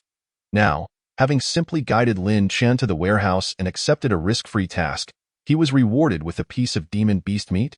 Such generosity was enough to stir his emotions profoundly. The boy hastily pocketed the demon beast meat and, upon exiting the warehouse, knelt before Lin Qian, prostrating himself and repeatedly bowing in gratitude. "Thank you for your generous gift. Hero. I will keep a vigilant watch for the return of the chieftain." Lin Qian waved his hand dismissively. "Hero, my name is Gudong. Feel free to call me by that, or if you prefer, you may refer to me as Beast. Everyone else does." "Quickly leave, and do not disturb me," Lin Qian interrupted impatiently. Gudong dared not utter another word and promptly rose, darting towards the eastern edge of the tribe. Once he reached the outskirts, he carefully retrieved the piece of demon beast meat Lin Qian had bestowed upon him. Holding it in his hands, he inhaled its scent and licked it, unable to hide his excitement. This was the first time in his life he had tasted demon beast meat. It was exquisite. As Gudong savored the jerky, his eyes remained fixated on the entrance to the wilds. Once he had consumed the entire piece of demon beast jerky, an explosive sound reverberated within him. Upon hearing this, Gudong's countenance transformed into one of sheer ecstasy. "I've broken through. I am now a martial artist." Every inch of Gudong's skin was charged with joy and exhilaration. He glanced back towards the warehouse. His eyes filled with gratitude, and once more knelt, bowing deeply. As time passed, evening approached, and feeling hungry, Lin Qian once again entered the warehouse to plunder the resources of the Lanhu tribe. Having feasted and quenched his thirst, he reclined on the chair, closing his eyes in repose until the following morning, still awaiting the arrival of the white worm. After all, he is a martial artist of the 60th level. How can he traverse a mere 100 miles so slowly? Another day slipped by in the blink of an ey. The dawn of the third day. While still in slumber, Lin Qian heard Gudong's distant cries. "Hero! Hero! The chieftain has returned." Upon hearing Gudong's shouts, Lin Chen immediately opened his eyes and rose from the recliner. At this moment, Gutong's eyes were ringed with darkness, as if he had not slept for 3 days straight. A single piece of demon beast meat had kept a boy awake for 3 days and nights, diligently serving as Lin Chen's watchman. Such was the plight of ordinary individuals in the wild world. Life and time held little value. Well done. Everything in the warehouse is now yours, Lin Chen remarked before hastily making his way towards the tribe square. The items within the warehouse were of no use to him, and he had no intention of carrying them away. Instead of consuming dry demon beast meat, he preferred to venture into the wild and hunt fresh prey. Chapter 44. Let us make a deal. Upon hearing Lin Chen declare that the contents of the warehouse were now his, Gutong stood frozen in place, his expression one of deep conflict. Watching Lin Chen's retreating figure as he dashed towards the square, Gutong's face was a mixture of turmoil. This hero clearly held a grudge against the chieftain. If he were unable to defeat the chieftain, consuming the demon beast meat from the warehouse would be a grave offense, one that would surely lead to his demise. After much inner turmoil, Gutong resolutely decided to enter the tribe's warehouse. After all, he had already consumed the meat. If he informed the hero, he would still face death, so he might as well indulge further and meet his end with a full stomach. Having reassured himself, Gutong accepted Lin Chen's task and continued to plunder the resources of the Lanhu tribe. Lin Chen, meanwhile, arrived at the square just in time to witness the white worm emerging from the wilds. The white worm appeared disheveled, carrying the lifeless body of Kuei Baihui, who was barely clinging to life. It was evident that they had endured significant hardships along the way. Upon arriving at the square, the white worm's gaze fell upon the sprawled bodies of the demon-hunting team members who had succumbed to the poison, and his face contorted with fury. Lin Chen, you seek death? With gritted teeth, the white worm pointed a trembling finger at Lin Chen. Lin Chen chuckled derisively. I offered you a chance, and you refused. Do not blame me now. Release them, otherwise I shall kill you, the white worm bellowed in rage. At this juncture, you still dare to threaten me? Lin Chen's voice turned frigid as he once more tightened the encircling toxic mist. In an instant, anguished cries erupted anew, as another 50 to 60 members fell victim to the poison. The remaining 150 demon hunters huddled together, their faces pale with exhaustion and fear after 3 days without sustenance. Having consumed the blood and flesh of the Cloud Eagle, Lin Chen now wielded the toxic fog with greater finesse. The miasma now obscured even the sky above, completely severing any escape routes for the hunters. Chieftain, save us! Chieftain, help us! Chieftain, this scoundrel has slaughtered so many of us. He must be killed. Chieftain, I can barely breathe. Please save me. The continuous wailing of the demon hunters only served to fuel the white worm's ire, rendering his visage ashen. Lin Chen, do you truly wish to make the Lanhu tribe your sworn enemy? The white worm's voice was heavy with menace. Lin Chen, however, offered no response, merely tightening the toxic fog once more. The cries of despair grew louder, as the number of surviving hunters dwindled to around 100. Stop! Cease this at once. Finally, the white worm capitulated. I will hand him over to you. Release them. Lin Chen finally ceased the contraction of the toxic mist, exclaiming, it would have been better to have done this sooner, rather than waiting until nearly all of your demon-hunting team members perished. Throw him over here. Lin Chen beckoned to Bai Chong. Yet, Bai Chong hesitated, instead bargaining, you must release them first. The toxic circle once again began to shrink, causing the number of demon-hunting team members to dwindle to about 80. You lack the qualifications to negotiate with me. Bai Chong, now recognizing the grim reality, cried out in panic. No, don't contract it further. I will give him to you. As a parabolic arc soared through the air towards Lin Chen, the dismembered Kuei Baihui landed at Lin Chen's feet. Initially, Kuei Baihui appeared utterly dejected, but upon landing at Lin Chen's feet, his eyes suddenly widened in terror. Lin Chen, I was wrong. Spare me. Lin Chen, I truly regret my actions. At that moment, Kuei Baihui was consumed by sheer horror, various fluids oozing from the wounds on his body. Do you genuinely realize your mistakes? Lin Chen inquired, lowering his gaze. I truly know my wrongs. I apologize. I beg you to spare me. What good does it do to speak to me? My mother cannot hear you. You must tell her yourself. Lin Chen's expression suddenly turned frigid. He then raised his foot high, aiming it at Kuei Baihui's face. Indeed, I do not wish for my mother to see your grotesque visage. With that, as the terror-filled eyes of Kuei Baihui widened, Lin Chen's foot swiftly descended, crushing his entire face beneath his heel. Thus, Kuei Baihui's life came to an end. Bai Chong, anxiously waiting nearby, witnessed Lin Chen's act of murder and immediately implored. Lin Chen, now that you have killed him, can you spare my demon hunting team members? Lin Chen lifted his gaze, a mocking smile adorning his face. Have I ever stated that I would release them? At this, the remaining members of the demon hunting team gasped in shock. What? How can you be so shameless? Indeed, you have taken a life. Why do you not spare us? Father, stop wasting words with him. Quickly kill him. Chief, do not concern yourself with us. Just kill him. Chief, eliminate this scoundrel. Bai Chong's face contorted with rage. He had not anticipated Lin Chen's cunning.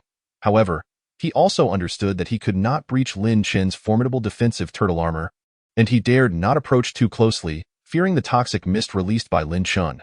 Bai Chong had witnessed the horrors of that mist several times. What must I do to secure their release? Lin Chen pointed at the white python armor adorning Bai Chong. Do you not enjoy making deals? Let us strike a bargain. Hand over your demon soul, and I will spare them. You must be dreaming. Bai Chong rejected immediately, without a moment's thought.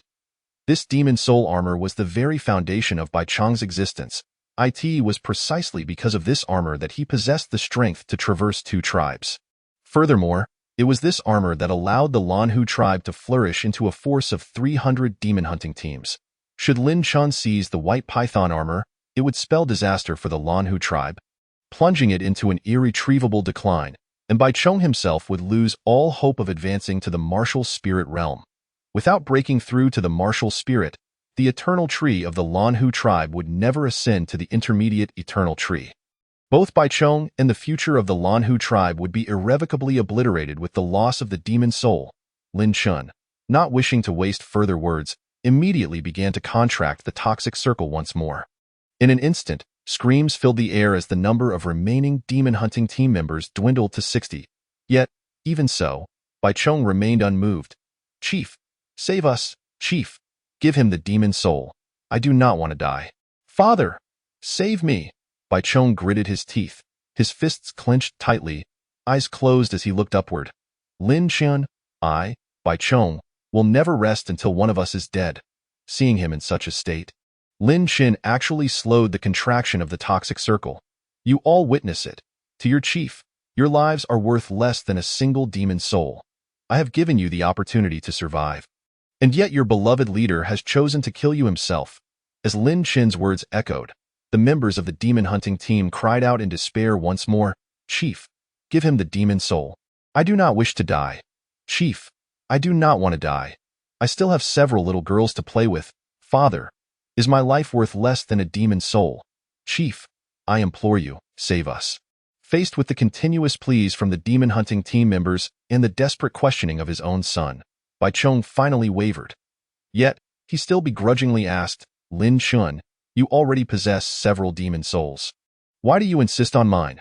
Why do I need yours? Lin Chen laughed heartily. Do you not also possess a demon soul? Why do you require mine? Bai Chong's face turned ashen, his gaze fixed intently on Lin Chen. Initially, he believed he had found Lin Chen's Achilles heel, using Kuei Baihui as leverage to threaten Lin Chen into relinquishing a demon soul. However, Lin Chen not only saw through the ploy but had also come to the Lanhu tribe, using the lives of the demon hunting team members to threaten Bai Chong in return. Not only that, but he also sought to claim the very foundation of the Lanhu tribe, the soul demon soul. Meanwhile, the surrounded members of the demon hunting team continued to plead earnestly with Bai Chong. The remaining voices, though few, pressed upon him, forcing him to choose between the demon soul and the lives of the demon hunting team. Lin Chen remained patient, quietly awaiting Bai Chong's response.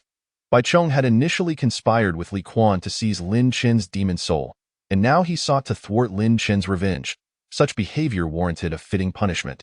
After a long pause, as Bai Chong remained silent, Lin Chen once again contracted the toxic mist. This time, the number of remaining demon hunting team members dwindled to less than 40. As the numbers continued to diminish, Bai Chong, who had been conflicted, suddenly appeared serene. The remaining few were now worth far less than the demon soul. As long as the demon soul remained in his possession, he still had the opportunity to advance to the martial spirit realm. Once he achieved that, his lifespan would extend to 200 years. Moreover, with the demon soul in hand, he would still have hope for the Lanhu tribe's resurgence. Conversely, if he relinquished the demon soul, those 40 demon hunting team members would merely face a slow death in the future. Aside from him, no one would be left to hunt demon beasts. Without the demon soul, even his ability to hunt demon beasts would become exceedingly difficult. Furthermore, at over 40 years of age, without breaking through to the martial spirit realm, he could not expect to live much longer. At most, another 20 or 30 years. Lin Chun, do what you must. The demon soul is not something I shall yield. If you truly have the heart to slaughter my demon hunting team, then pray that you advance to the martial spirit realm before I do. Otherwise, I will ensure that we are locked in a death struggle. Bai Chong had come to a realization and resolved to abandon the Lanhu tribe's demon hunting team entirely. Lin Chin was not surprised by this turn of events. Had the team been at full strength, Bai Chong might have felt compelled to relinquish the demon soul. Now, however, their numbers no longer equaled the value of the demon soul. Is your decision final? Lin Chin inquired one last time. Bai Chong remained silent, slowly turning away. Seeing this, Lin Chin wasted no time, contracting the toxic mist to its utmost limit. Father, how can you abandon us? Chief, why must you do this? Bai Chong, you old dog, may you meet a bitter end. Bai Chong, you have forsaken the lives of the demon hunting team for a demon soul. May you find no peace, Bai Chong. I will haunt you even in death. The anguished cries abruptly ceased. Bai Chong's expression fell into despair. He could not fathom that a moment of greed would lead to such a heavy price. Yet, there was no remedy. The allure of the demon soul was simply too great. Given the chance to relive it, Bai Chong would undoubtedly choose to join forces with Li Quan to seize the demon soul once more. The only reason for his failure this time was his underestimation of Lin Chin's immunity to poison. After eliminating the members of the demon hunting team, Lin Chin headed directly towards the depths of the wilderness.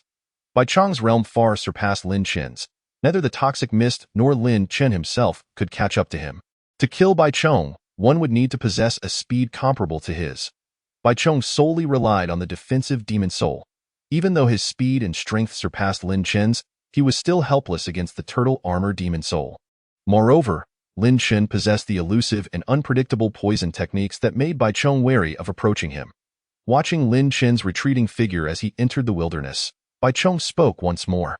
Lin Chin, you had best hunt demon beasts with all your might, for I will undoubtedly reach the martial spirit realm before you.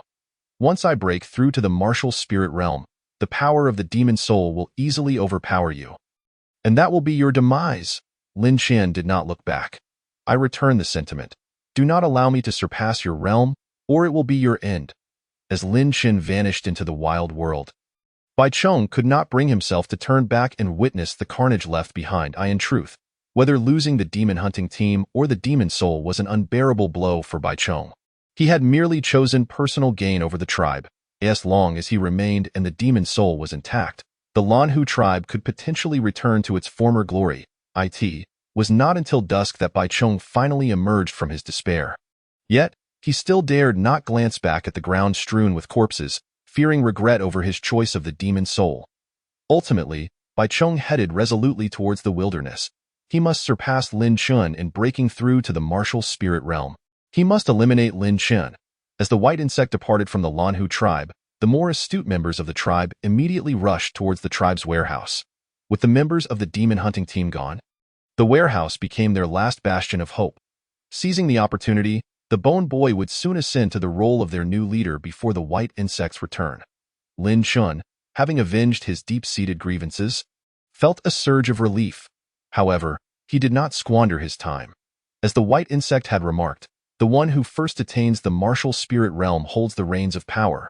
The white insect wished for Lin Chin's demise. And Lin Chin harbored the same desire for the white insect. He strode purposefully towards the direction of the wolf shell, as his wolf shell was still situated 3 miles away from the wolf tribe. Residing in a cave in the wilderness was far less comfortable than dwelling in the wolf shell. Moreover, Lin Chin had stored a considerable amount of beast meat within the wolf shell, consisting of the demonic beasts he had poisoned and could not consume entirely. Upon his return to the wolf shell, the bright moon hung high, indicating that it was already deep into the night. Lin Chen chose not to waste time igniting a campfire. The defensive poisonous mist he had previously set up had thinned considerably. After fortifying it once more, he directly slipped into the wolf shell, navigating in the dark until he reached his bed. His bed, composed of several stacked animal skins, was remarkably soft, making for a comfortable sleeping experience. The only drawback was the strong odor of blood from the piled beast meat within the wolf shell. Not feeling particularly hungry at that moment, Lin Chen decided to rest first and would roast the meat once dawn broke. As Lin Chen lay down, his hand brushed against the soft beast meat. He contemplated pushing it aside carelessly when he suddenly sensed a hint of danger. Before he could react, a tremendous force struck his chest. With a thunderous crash, Lin Chen felt as if he had been hit by a high-speed train. His body being propelled backward, spitting out a mouthful of blood, he crashed heavily against the wolf shell. His expression turned to one of horror. What could have infiltrated his wolf shell? It suddenly dawned on him that he had forgotten to sweep the area with the chaos poison before entering. This minor oversight had nearly cost him his life. Struggling to his feet, Lin Chen immediately released the chaos poison, preparing to conduct a thorough cleansing of the wolf shell. Just then, an ethereal female voice echoed within the wolf shell. Chapter 46. You should die outside. How come you're not dead? The sudden voice of the girl was eerily familiar to Lin Chen. Shang Yu? He tentatively inquired. It is I. Shang Yu's voice appeared weak, each word seemingly requiring immense effort. So it was that woman. No wonder he had been oblivious to another presence within the wolf shell. Yet, recalling how close he had come to dying at her hands, Lin Chen's expression turned icy. What's wrong? Are you disappointed that I didn't die with a single punch? No, it's not that. I'm sorry. Shang Yu's tone was filled with remorse. I noticed you hadn't returned for several days and thought you might have perished in the wilderness. That is not a valid reason for attacking me. Furthermore, this is my home. This is my wolf shell. Lin Chen suppressed his fury. Had it not been for his apprehension of Shang Yu's formidable power, he might have already retaliated. Since awakening his demonic powers, it was the first time he had been injured to the point of spitting blood. Upon hearing his words, Shang Yu's voice took on a hint of indignation. That indeed is not a valid reason for my attack. It was your wandering hands that caused it. Lin Chen was momentarily taken aback. Reflecting on that sensation, he realized he had indeed touched an inappropriate area. Acknowledging where his hand had wandered, Lin Chen's anger subsided significantly. It was evident that Shang Yu had shown restraint. Had she struck him with full force, he might have already met his end. Although his anger had diminished, he was unwilling to concede easily. I did not do it intentionally. Besides, this is my home. You are lying on my bed. Seemingly lacking the energy to engage further, Shang Yu uttered only a few words. I can offer you compensation. Upon hearing the word compensation, Lin Chen's anger dissipated entirely. Even the pain in his chest inexplicably lessened. As a being of martial sovereign level, what Shang Yu could provide as compensation would surely be nothing short of exceptional. At the very least. It would be meat from a spirit-level demonic beast, right? If Shang Yu were to grant him several pieces of spirit beast flesh, he could easily turn around and eliminate the white insect. This is what you promised. You intruded into my private space without my consent and injured me. I demand 2.0. For pieces of spirit beast flesh. Is that too much to ask? No, that wouldn't do. It should be measured by weight, for times 4 equals 8, so I want 16 pounds. Lin Chen rubbed his hands with a scheming expression, completely disregarding his earlier indiscretion with Shang Yu. He mused inwardly that Shang Yu was indeed a stroke of fortune for him. Their first encounter granted him a monumental leap in power, and now, their second meeting began with the promise of compensation.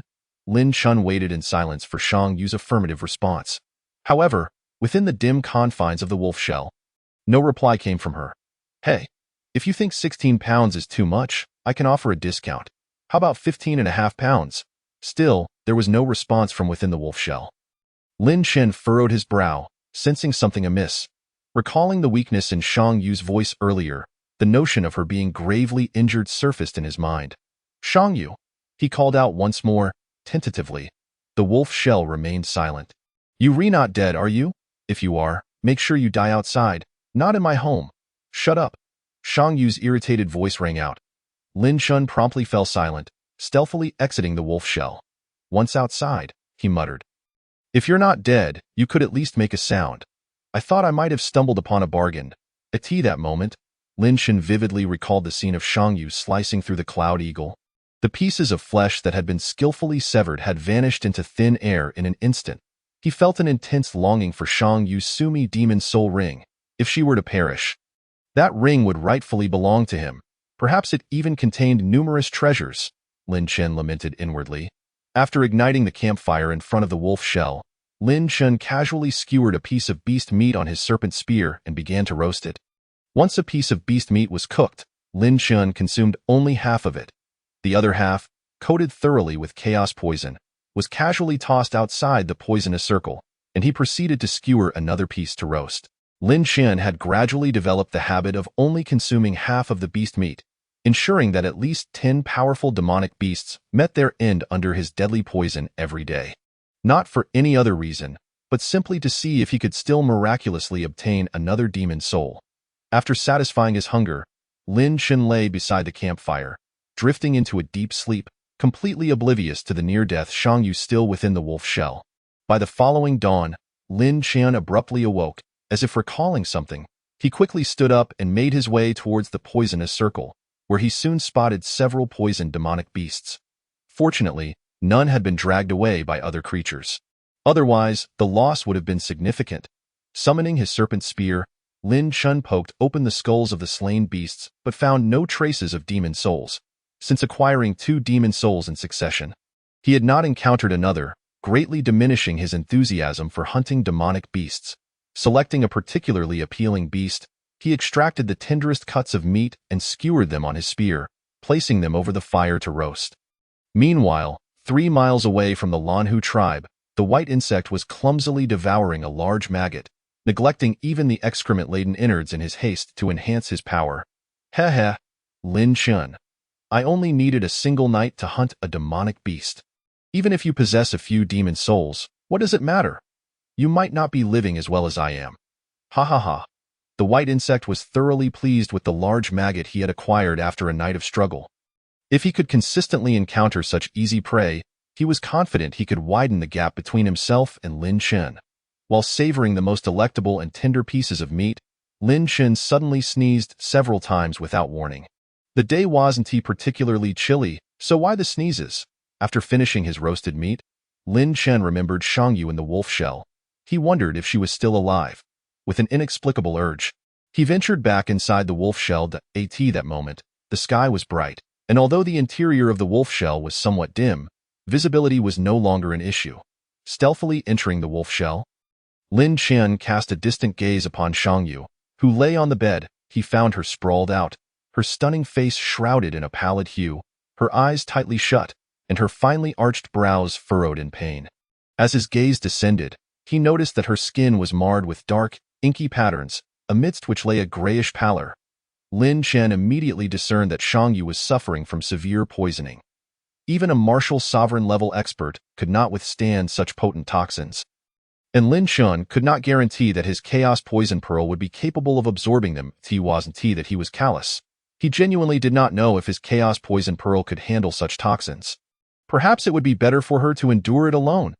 As Lin Shen contemplated this, he was about to quietly retreat when Shang Yu, appearing on the brink of death, suddenly lunged at him. Chapter 47. The issue lies with Shang Yu. This unforeseen turn of events left Lin Shen no time to react. In an instant, he was knocked to the ground by Shang Yu. Gazing into her face, which was now alarmingly close, Lin Shen panicked. Miss Shang Yu, let us talk this over calmly. There's no need for violence. Shang Yu's realm far surpasses Lin Shen's own, and even in her current state of injury, he finds himself without any chance of victory in her grasp. Do you possess the Chaos Poison Pearl? Shang Yu's expression is one of unparalleled excitement, her wide eyes fixated on Lin Shen, as if a drowning person had grasped a life-saving straw. Lin Shen feigns ignorance. What poison pearl? What is that? I've never heard of it. However, Shang Yu is past the point of concern. Seeing Lin Shen's refusal to admit, she suddenly lowers her head and bites towards his neck. Lin Shen's gaze sharpens, and in an instant, he summons the turtle armor. Her teeth strike against the impenetrable shell, yet that seemingly indestructible armor crumbles under her bite as if it were mere tofu. Unable to withstand even half a second before a gap is created, panic seizes Lin Shen, and he promptly calls forth the chaos poison, enveloping them both, as the chaotic toxin infiltrates Shangyue's mouth and nose. Her teeth sink into Lin Chen's neck. Wisps of black energy seep through her bite into his body.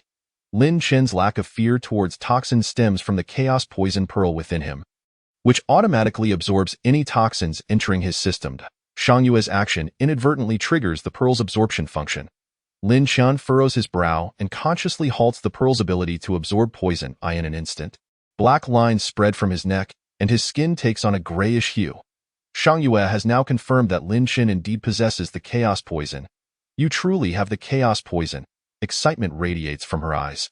But upon witnessing Lin Chen voluntarily cease the pearl's absorption, her expression shifts dramatically. Let it absorb. You cannot withstand this toxin. You will die imminently. Realizing the gravity of stopping the absorption, Lin Chen feels his body grow immobile. Engulfed by immense pain, at this juncture, it becomes unnecessary for him to actively invoke the chaos poison pearl. Sensing Lin Chen's life-threatening risk, the pearl automatically reactivates its toxin absorption.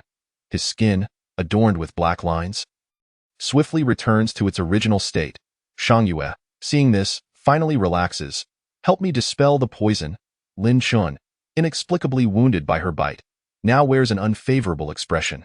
What gives you the right? Shangyue seems to gradually grasp the essence of the man before her and retrieves a piece of spirit demon-level beast flesh from her Shumi demon soul ring. Lin Chen, however, does not even glance at it, inwardly scoffing. Do you take me for a fool? You think a mere piece of spirit demon flesh can appease me? Sensing Lin Chen's thoughts, Shangyue sighs in resignation. This is all I have. Lin Chen immediately counters, a piece of great demon-level flesh would suffice.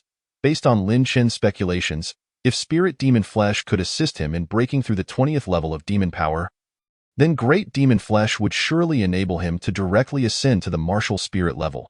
Shangyue rolls her eyes at him. Martial artist consuming great demon flesh? Do you wish for death?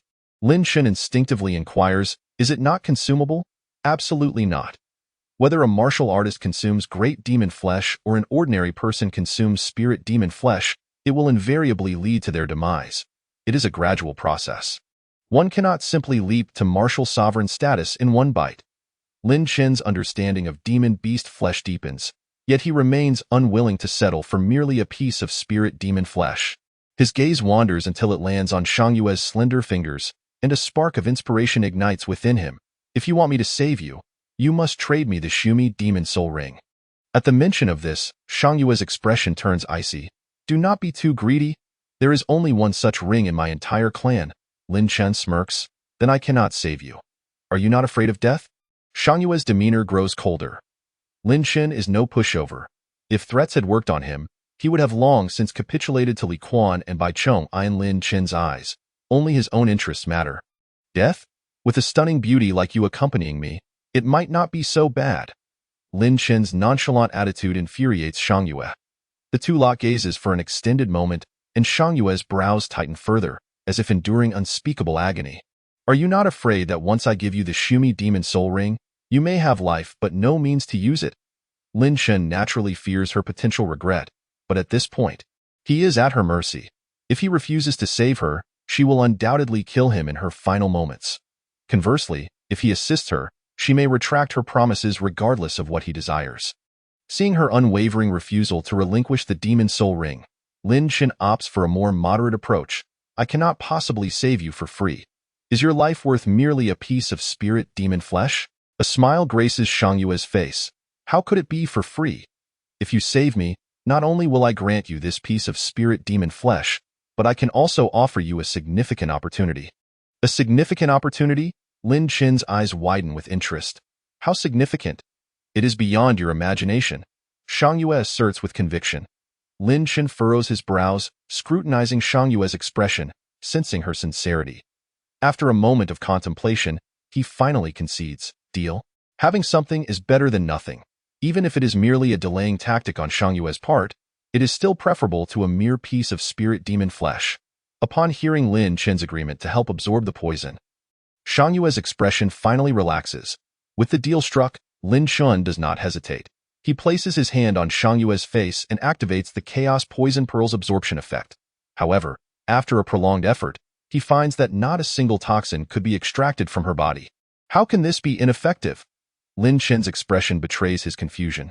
Seeing Shang Yue's equally puzzled gaze, he hastily clarifies, I am absorbing. I truly am. But for some reason, nothing is emerging. Reflecting on the moment she bit him, the toxins that had swiftly been absorbed by the Chaos Poison Pearl come to mind. Logically, the pearl should possess the ability to absorb this toxin. Why, then, does it appear useless now? To test whether the Chaos Poison Pearl's absorption capability had faltered, Lin Chen releases a cloud of toxic mist and activates the absorption effect once more. In an instant, the surrounding toxic mist is entirely consumed by the pearl. Thus, it becomes evident that the absorption effect of the Chaos Poison Pearl is indeed functional. The issue must lie with Shang Yue. Throughout this ordeal, Shang Yue has been observing Lin Chen's every move. She now realizes the crux of the matter is not with him. Should I bite your neck again? Lin Chen, at a loss for alternatives, suggests. Shang Yue shakes her head slightly. When I bit your neck earlier, it was merely the residual toxins on my teeth entering your body. Another bite would not aid in absorbing the toxins. Lin Chen inquires, then what shall we do? After careful consideration, Shang Yue seems to devise a plan. She gradually lowers her head, leaning closer to Lin Chen's face. Chapter 48. Is a great opportunity approaching? Lin Chen watches as Shang Yue's eyes close. Her lips, tainted by poison, inch closer to him, prompting him to instinctively ask, what are you doing? Shang Yue's descent abruptly halts, her ashen face flushing a deep crimson. Her tightly shut eyes flutter open, revealing a lingering shyness. The ambience, once charged with tension, is shattered by Lin Chen's interruption. Shang Yue quickly rises and seats herself at a distance. Lin Chen can easily discern that Shang Yue's intention to draw near is to absorb the toxins through a kiss. However, to prevent any potential betrayal or wrath that might result in his demise, he deliberately interrupts her approach. After all, last night, simply brushing against her had resulted in him being sent flying by her punch. If a kiss were to ensue, he would likely lose his life. Seated apart, Shang Yue hesitates to turn her gaze towards Lin Chen. After a prolonged silence, as the agony from the toxins becomes unbearable, she finally speaks again. We must think of another method to absorb the poison. Lin Chen adopts a nonchalant demeanor. After all, he is not the one poisoned, so her methods are of little concern to him. This time, Shang Yue directly takes hold of Lin Chen's arm. What do you intend to do? Lin Chen questions. Shang Yue offers no reply. She is currently overwhelmed by the torment of the toxins and desires to alleviate her suffering swiftly. Seizing the moment Lin Chen is distracted, she suddenly scratches her own arm, allowing blood to cascade down. Lin Chen is taken aback. What are you doing? With this much blood loss, 2 pieces of spirit demon flesh won't suffice for recovery. Shang Yue shoots him an exasperated glance before she also cuts her arm and presses the wound against Lin Chen's bleeding arm. The moment their injuries make contact, the Chaos Poison Pearl's absorption effect activates instantaneously, drawing forth the copious black toxins from her wound. Shang Yue's once ashen face begins to regain its color at a visible pace. The pearl's absorption occurs rapidly. Within mere minutes, the last vestiges of poison within her are entirely consumed. The weariness and pain in her eyes gradually give way to vitality. As she removes her hand from Lin Chen's arm, he quickly presses down on his own bleeding wound. I only agreed to help you dispel the poison. I never consented to you cutting my arm. You owe me 2 additional pieces of spirit demon flesh, or I shall be at a loss. Having finally encountered a significant ally, Lin Chen is determined to maximize his gains. Shang Yue shoots him a reproachful look. Isn't it because you refused to use your mouth? Otherwise, I wouldn't have needed to resort to this. Did I ever say I refused? Lin Chen feigns astonishment. Shang Yue was momentarily at a loss for words. Your overt interruption was nothing short of a refusal, was it not? Yet, these thoughts remained unspoken, for she feared it would appear as though she were eager to engage verbally. I can't be bothered to converse with you, Shang Yue declared, rising directly and striding towards the exterior of the wolf shell. Lin Chen, witnessing her departure, promptly called out, Hey, did you not mention a grand opportunity you had in store for me? It is gone. Shang Yue's voice, laced with a hint of embarrassment and anger, drifted back through the air. Lin Chen hurriedly pursued her outside the wolf shell, only to see a figure retreating into the horizon. Wait, how can a dignified martial master like you go back on your word? You promised me a great opportunity, and now you claim it's vanished? Do you have no shame? As Lin Chen shouted. Shang Yu's flying form faltered for a moment. Wait for my news. Shang Yu's irritable voice echoed back. Now that's more like it, Lin Shen muttered under his breath, returning to the wolf shell. Gazing at the piece of spirit demon flesh left behind by Shang Yu, Lin Shen's mouth watered uncontrollably. Since his first taste of spirit demon flesh, he found the usual demon flesh utterly lacking in appeal. Now that he had acquired another piece, his excitement was indescribable. He swiftly skewered the spirit demon flesh, roasting it over the fire before removing it. Before taking a bite, Lin Shen earnestly prayed, "Great ancestors, Mother, and all divine beings, grant me the strength to break through the demon power barrier. I implore you." Opportunities to obtain spirit demon flesh were scarce. Failing to gain the power to surpass the demon power barrier would leave Lin Shen heartbroken. As he devoured the fragrant spirit demon flesh, the sound of a mighty river surged within him once more. Hearing the sounds of the demon power barrier breaking, Lin Shen felt exhilarated. The roaring of the rushing river persisted for 2 minutes, and Lin Shen's strength stabilized at the 47th level of martial prowess. Meanwhile, 3 miles away in the Lanhu tribe, Bai Chong, with remnants of maggot excrement at the corner of his mouth, wore a smug smile. "Lin Shen, did you ever think? In just half a day, I broke through 2 levels." He was now at the 62nd level of martial prowess. The realm of martial spirits was within arm's reach. "How could you possibly compare with me?" Just as Lin Shen was reveling in his newfound power, he suddenly sneezed 3 times in quick succession. Hiss! What is going on? Why am I sneezing so much today? Moments later, Lin Shen dismissed the sneezing from his mind and summoned the poison mist. The mist appeared significantly lighter now, and Lin Shen found it easier to manipulate. With a mere thought, the poison mist morphed into the shape of a tiger. With another thought, it transformed into an elephant. Such control over the poison was something Lin Shen had never achieved before. After toying with the poison mist for a while, he lost interest.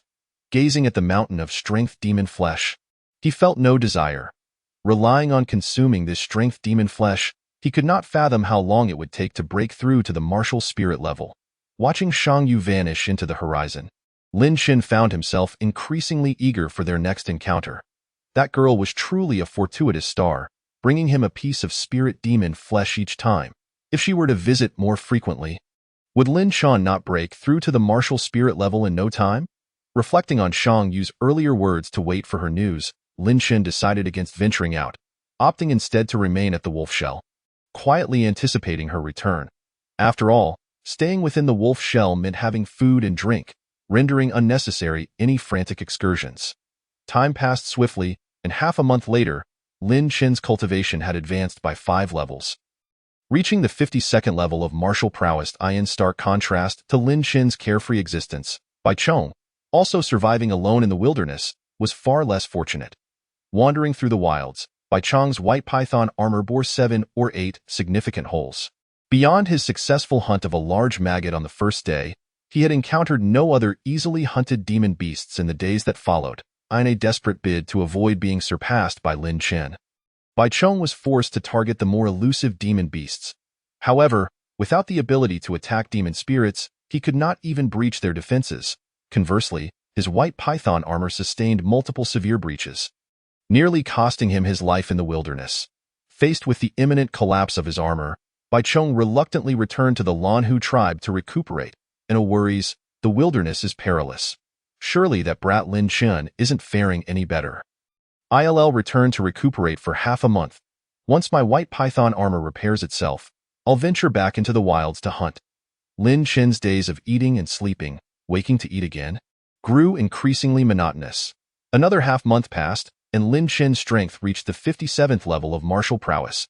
With a power level comparable to Bai Chong's, Lin Shen immediately contemplated eliminating Bai Chong from the Lanhu tribe. However, before he could set off, a graceful figure appeared in the distance, once again flying towards Lin Shen, who stood before the wolf shell. Chapter 49. Is this the opportunity you speak of? Upon seeing Shang Yu return after a month's absence, Lin Shen swiftly abandoned his thoughts of heading to the Lanhu tribe. The last time Shang Yu departed, she had promised to bring him a grand opportunity. Delaying a kill was inconsequential, but missing an opportunity was truly regrettable. Lin Shen patiently awaited Shang Yu's descent, but soon sensed something amiss. This time, Shang Yu was not alone. She was accompanied by 2 men and a woman. a middle-aged man, a white-haired elder, and a young woman whose looks were not dissimilar to Shang Yu's. Lin Chen observed the quartet land, his brow furrowed in concern. As soon as they touched down, before Lin Chen could utter a word, the young woman interrogated Shang Yu. Shang Yu, is this the helper you found? A mere lower-level eternal tree martial artist? It was evident that the young woman held Lin Chen in disdain. Shang Yu nodded, not engaging in further argument, and introduced him. This is Lin Chen. Then she gestured towards the young woman. Introducing Lin Chen, this is Huan Yuxian, the clan leader of the Huan tribe. Next, she introduced the elderly man. This is Feng Wuxiang, the clan leader of the Feng tribe. Finally, she pointed to the middle-aged man. And this is Gong Qing, the clan leader of the Gong tribe. During Shang Yu's introductions, aside from Huan Yuxian, the other two offered Lin Chen nods of goodwill. While Huan Yuxian maintained a dismissive demeanor, Lin Chen found it peculiar. This was their first meeting. How could he have offended her so? As his gaze shifted between Huan Yuxian and Shang Yu, he suddenly understood. Huan Yuxian's disdain was not aimed at him, but rather at Shang Yu. When two women of similar beauty come together, competition and rivalry are inevitable. Huan Yuxian's pointed remarks about Lin Chen's capabilities and background were likely intended to convey that Shang Yu's judgment was lacking, associating with anyone of questionable merit. However, much to her disappointment, Gong Qing and Feng Wuxiang did not echo her sentiments, instead extending friendliness towards Lin Chen. Having grasped the dynamics among them, Lin Chen could not muster any goodwill for Huan Yuxian. Shang Yu, what on earth is going on? Lin Chen was perplexed by their intentions, only concerned about his promised opportunity. Shang Yu glanced at the others, refraining from answering Lin Chen immediately, and turned to the three, saying, why don't you head to the abyss first? I, as the master of the chaos poison, you are surprisingly unaware that allowing the chaos poison to absorb potent toxins can similarly enhance its power, exclaimed Shang Yu with a look of astonishment. Does this mean that you have been relying on the flesh and blood of demonic beasts to augment the chaos poison all along? Lin Chen, more astounded than Shang Yu, realized that Feng Yao had never mentioned this to him. At that time, Feng Yao had merely stated that the chaos poison needed to evolve alongside its host to grow stronger, failing to inform Lin Chen that it could also absorb potent toxins for enhancement. Throughout the countless years in the wilderness, many individuals have fortuitously obtained the chaos poison, a fact not considered a secret among the higher echelons of the everlasting tree. Lin Chen felt a sudden chill run down his spine. What then of the demonic beast flesh I had previously wasted? Was I simply unfortunate? The thought of having lost a significant portion of the breakthrough power from 2 pieces of spiritual demonic beast flesh made Lin Chen feel as though the sky had fallen upon him.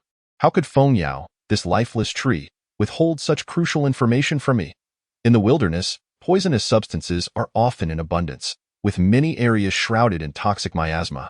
Had he known this information in advance, Lin Chen would have sought out potent toxins to absorb, perhaps elevating him to the rank of martial spirit by now. As this realization dawned upon him, Lin Chen couldn't help but silently berate Feng Yao. In truth, Lin Chen was being unfair to Feng Yao, for she herself did not possess the chaos poison, and her bloodline from the chaos divine tree was rather feeble, leading to inevitable gaps in the knowledge she had inherited. Putting those thoughts aside for the moment, Lin Chen redirected the conversation back to the current matter. I can absorb potent toxins anywhere. There is no need to venture to that abyss you mentioned. A place teeming with great demons, which is far too perilous for me. I won't go. How can you be like this? Shang Yu had initially thought that informing Lin Chen of this news would at least prompt him to consider making the trip for the sake of enhancing the chaos poison. To her surprise, Lin Chen rejected her suggestion so outright. This situation offers me no substantial benefits, not to mention the immense risks involved. If I were to heed your persuasive words, I would only be a fool. Shang Yu glared at Lin Chen, her irritation palpable as she grappled with his incessant demands for benefits. Yet, she felt helpless. Had she not encountered Lin Chen, the master of the chaos poison, she might have even considered abandoning the prospect of capturing that great demon. Now that she had finally glimpsed hope in hunting the great demon, how could she easily let such an opportunity slip away? After a prolonged silence and careful weighing of pros and cons, she finally spoke. As long as you agree to help me, I can offer you a gift that would be hard to refuse. A gift that is hard to refuse? Lin Chen scrutinized Shang Yu with skepticism. He had a lingering suspicion that this girl would not easily part with anything of value. When she had been poisoned and on the brink of death, she had clung desperately to that Sumi demon soul ring. Now, standing before him as a healthy individual, the likelihood of her producing something valuable seemed exceedingly slim. Reflecting on their encounters thus far, Lin Chen realized he had only received 2 pieces of spiritual demonic beast flesh from her, which she deemed insignificant. What gift could she possibly offer? Shang Yu's eyes curved into crescent moons. I can extend a special invitation for you to join my clan. Lin Chen rolled his eyes dramatically. What kind of gift is that? I refuse. I have no interest in joining your clan. I am quite content living freely in this wilderness, without concerns for food or drink. Joining your clan would only subject me to your control. Am I out of my mind? I refuse. Shang Yu became flustered. Don't be so hasty in your refusal. There are numerous benefits to joining my clan. Lin Chen probed cautiously. Will it help me rapidly enhance my strength? It will, Shang Yu replied without hesitation. Will I still have the freedom I currently enjoy? Absolutely. Will I not have to worry about obtaining demonic beast flesh? Certainly. Can I have the clan leader accompany me at night? That is not possible. Shang Yu shot Lin Chen a fierce glare. What kind of gift is that? I remain free and can still enhance my strength swiftly without needing to worry about demonic beast flesh. In the end, you are merely painting a grand picture for me with no tangible benefits. I am not interested in mere illusions. I want real advantages. Seeing Lin Chen as stubborn as a rock, Shang Yu had no choice but to patiently explain. You currently possess 2 pieces of Force Demon Souls, which allows you to live comfortably for the time being. But have you considered how you will hunt spiritual demons once you reach the martial spirit realm? Do you truly believe that with just those 2 Force Demon Souls, you can hunt spiritual demons? Lin Chen interjected. I still have the Chaos Poison. Shang Yu was momentarily at a loss for words. What of the Chaos Poison? Do you expect spiritual demons to act like those Force demons, foolishly devouring your toxic bait? The higher the realm of the demonic beasts, the greater their intelligence and the wider the gap in strength. Even with a demon soul, it is nearly impossible for a human of the same realm to hunt alone. Most importantly, there lies a fundamental difference between spiritual demons and force demons. Force demons are generally brute beasts. While spiritual demons possess a wide array of abilities, some can breathe fire, some can expel toxins, and others can move at speeds far exceeding that of humans in the same realm. Take the cloud eagle I hunted the other day. For instance, its speed was such that I could barely keep up. Idio, you really think you can hunt it down with your chaos poison? Shang Yu's words clarified Lin Chen's understanding of spiritual demons. Upon further contemplation, it seemed that joining Shang Yu's clan would indeed offer several advantages. At the very least, should he encounter a formidable demonic beast he could not defeat, he could call for assistance. Furthermore, Lin Chen had already observed that spiritual demons were exceedingly rare. Having roamed the wilderness for nearly 2 months, he had only encountered the Cloud Eagle spiritual demon that Shang Yu had slain. It was evident that once he ascended to the martial spirit realm, merely locating spiritual demons would require considerable effort. Should he fail to capture one due to a lack of allies, the loss would be immense. Seeing that Lin Chen was finally beginning to waver, Shang Yu eagerly added fuel to the fire. You have witnessed my strength. Not only will it aid your ascension to the martial spirit realm, but even if you reach the martial sovereign realm, I will be a significant asset. Think carefully, Lin Chen. Joining my clan is a sure gain.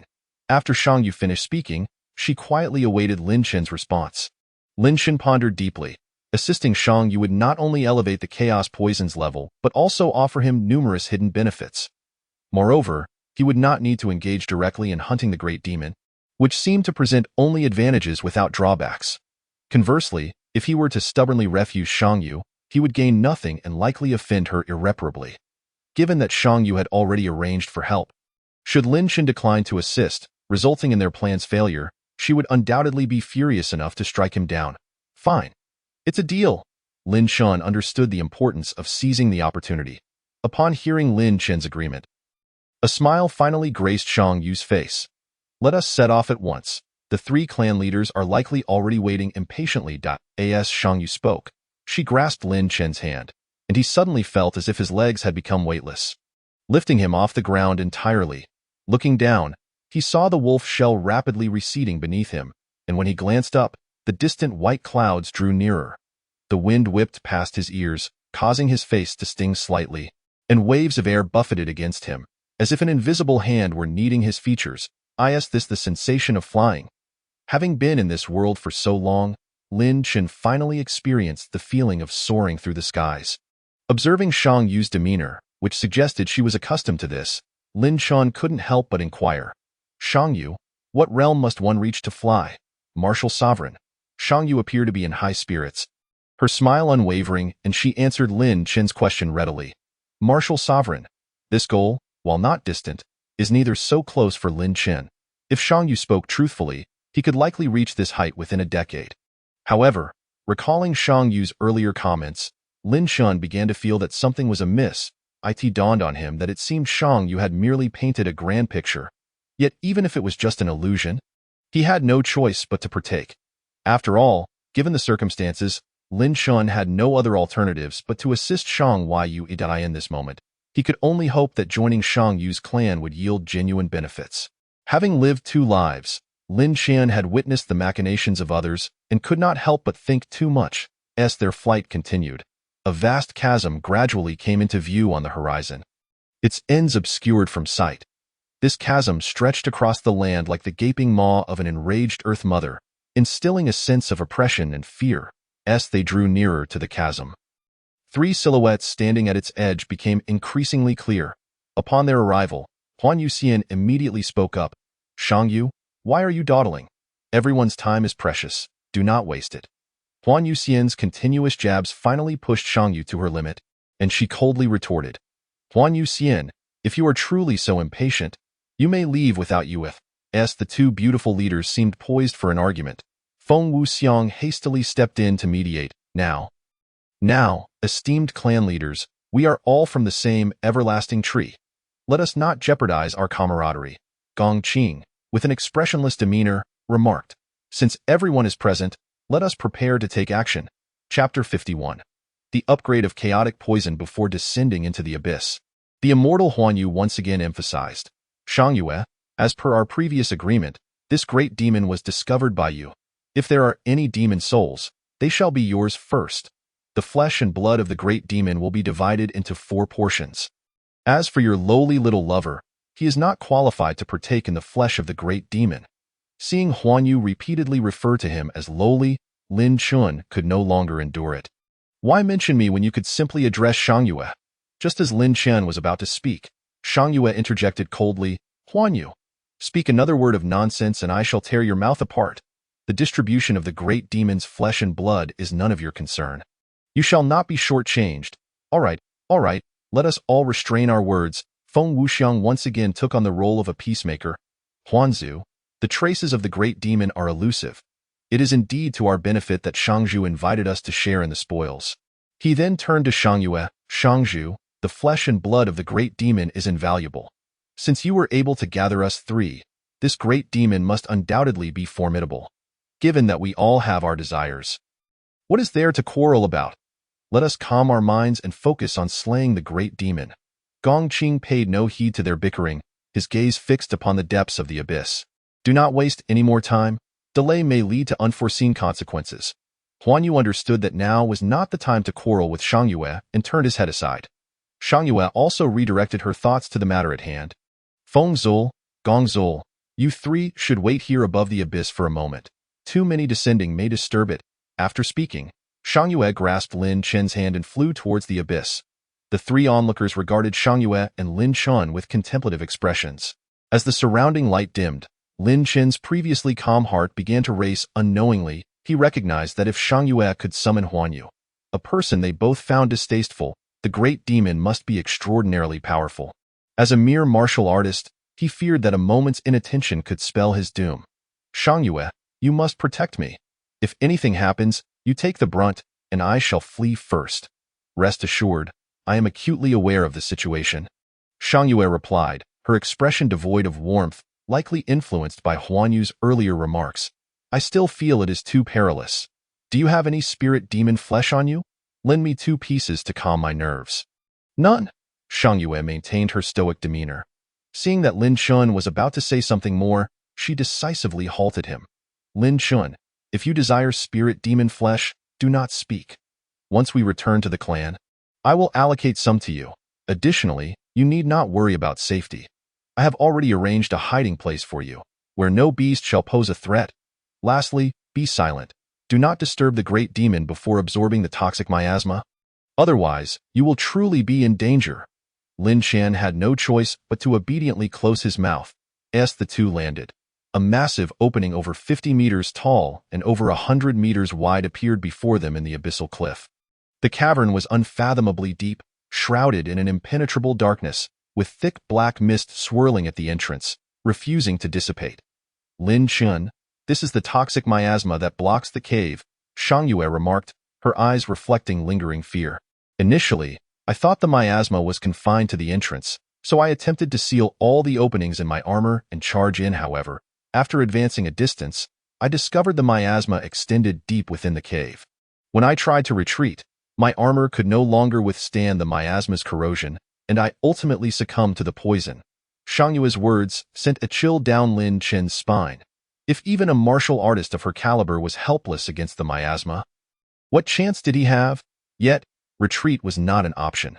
Calming himself, Lin Chen stepped toward the toxic miasma. Approaching the swirling black fog, he extended a finger to gently touch it, quickly retracting it. The moment his finger made contact with the mist, the chaotic poison pearl within him activated, bringing him a sense of reassurance. Only then did Lin Chen confirm that his chaotic poison pearl could indeed absorb the miasma. Without further hesitation, he plunged his entire hand into the toxic fog. Instantly, the black mist coalesced like water, converging towards his palm.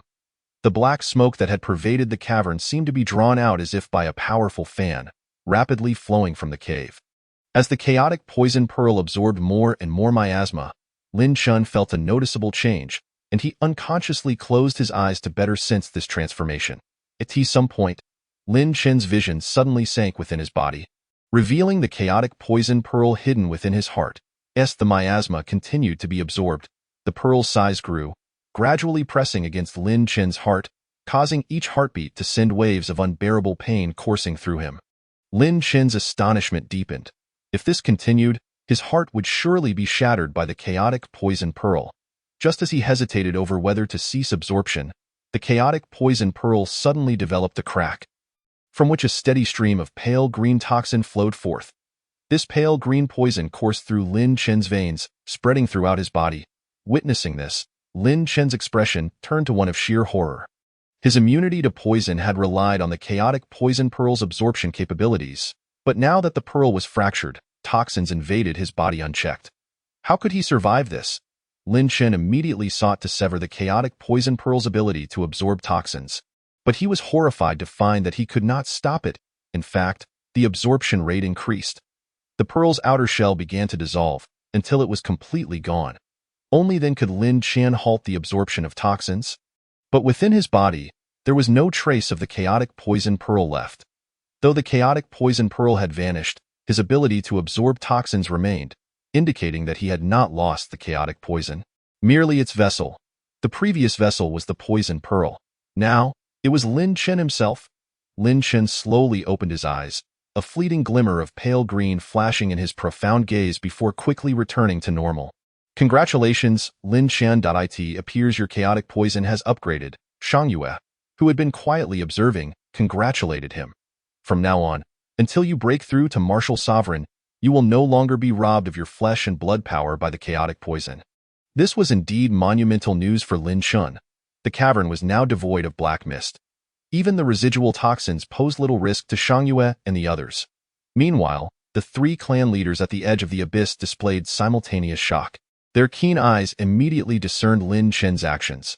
Initially, they pondered how Shang Yue would deal with the miasma. Upon witnessing the toxic fog at the cave's entrance being so effortlessly absorbed by Lin Chen, astonishment etched itself upon their faces.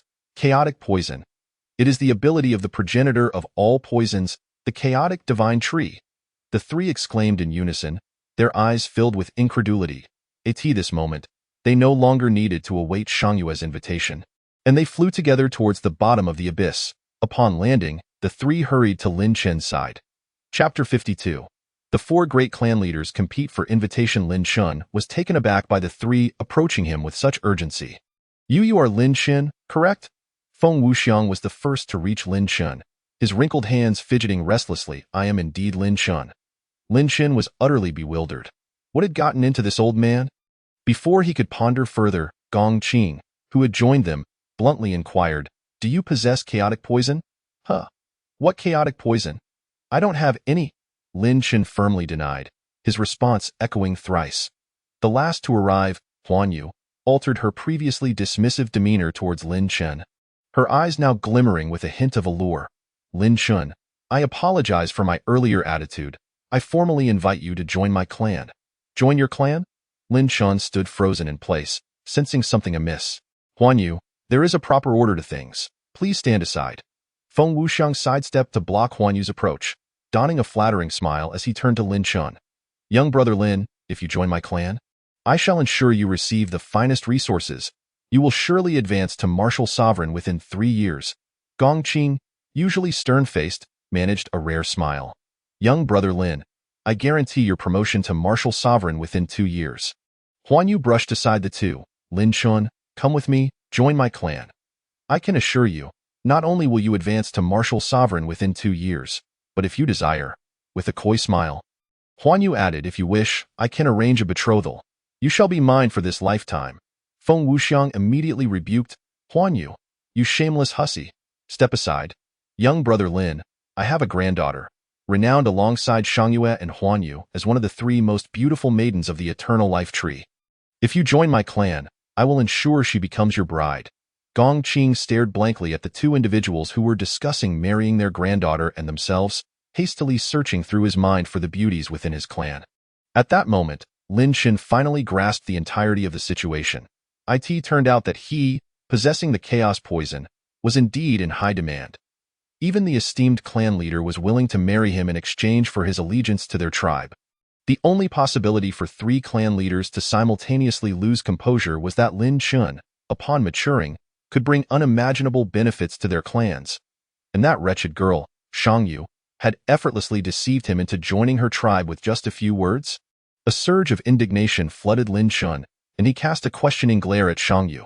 Embarrassment washed over Shang Yu's face. Confronted with Lin Chen's scrutinizing gaze, she could only muster the courage to step forward. Instead of immediately explaining to Lin Chen, she first addressed Huan Yuxian, saying, "Huan Yuxian, don't even think about it. He is not fond of women." "What? When did I ever say I disliked women? I can eat whatever I want, but I won't tolerate slander." Lin Chen was taken aback, quickly interrupting Shang Yu. When had he ever claimed he disliked women? Shang Yu's face registered surprise, which soon transformed into disappointment and anger. "So you don't like me? What?" Lin Chen was utterly bewildered by Shang Yu's words.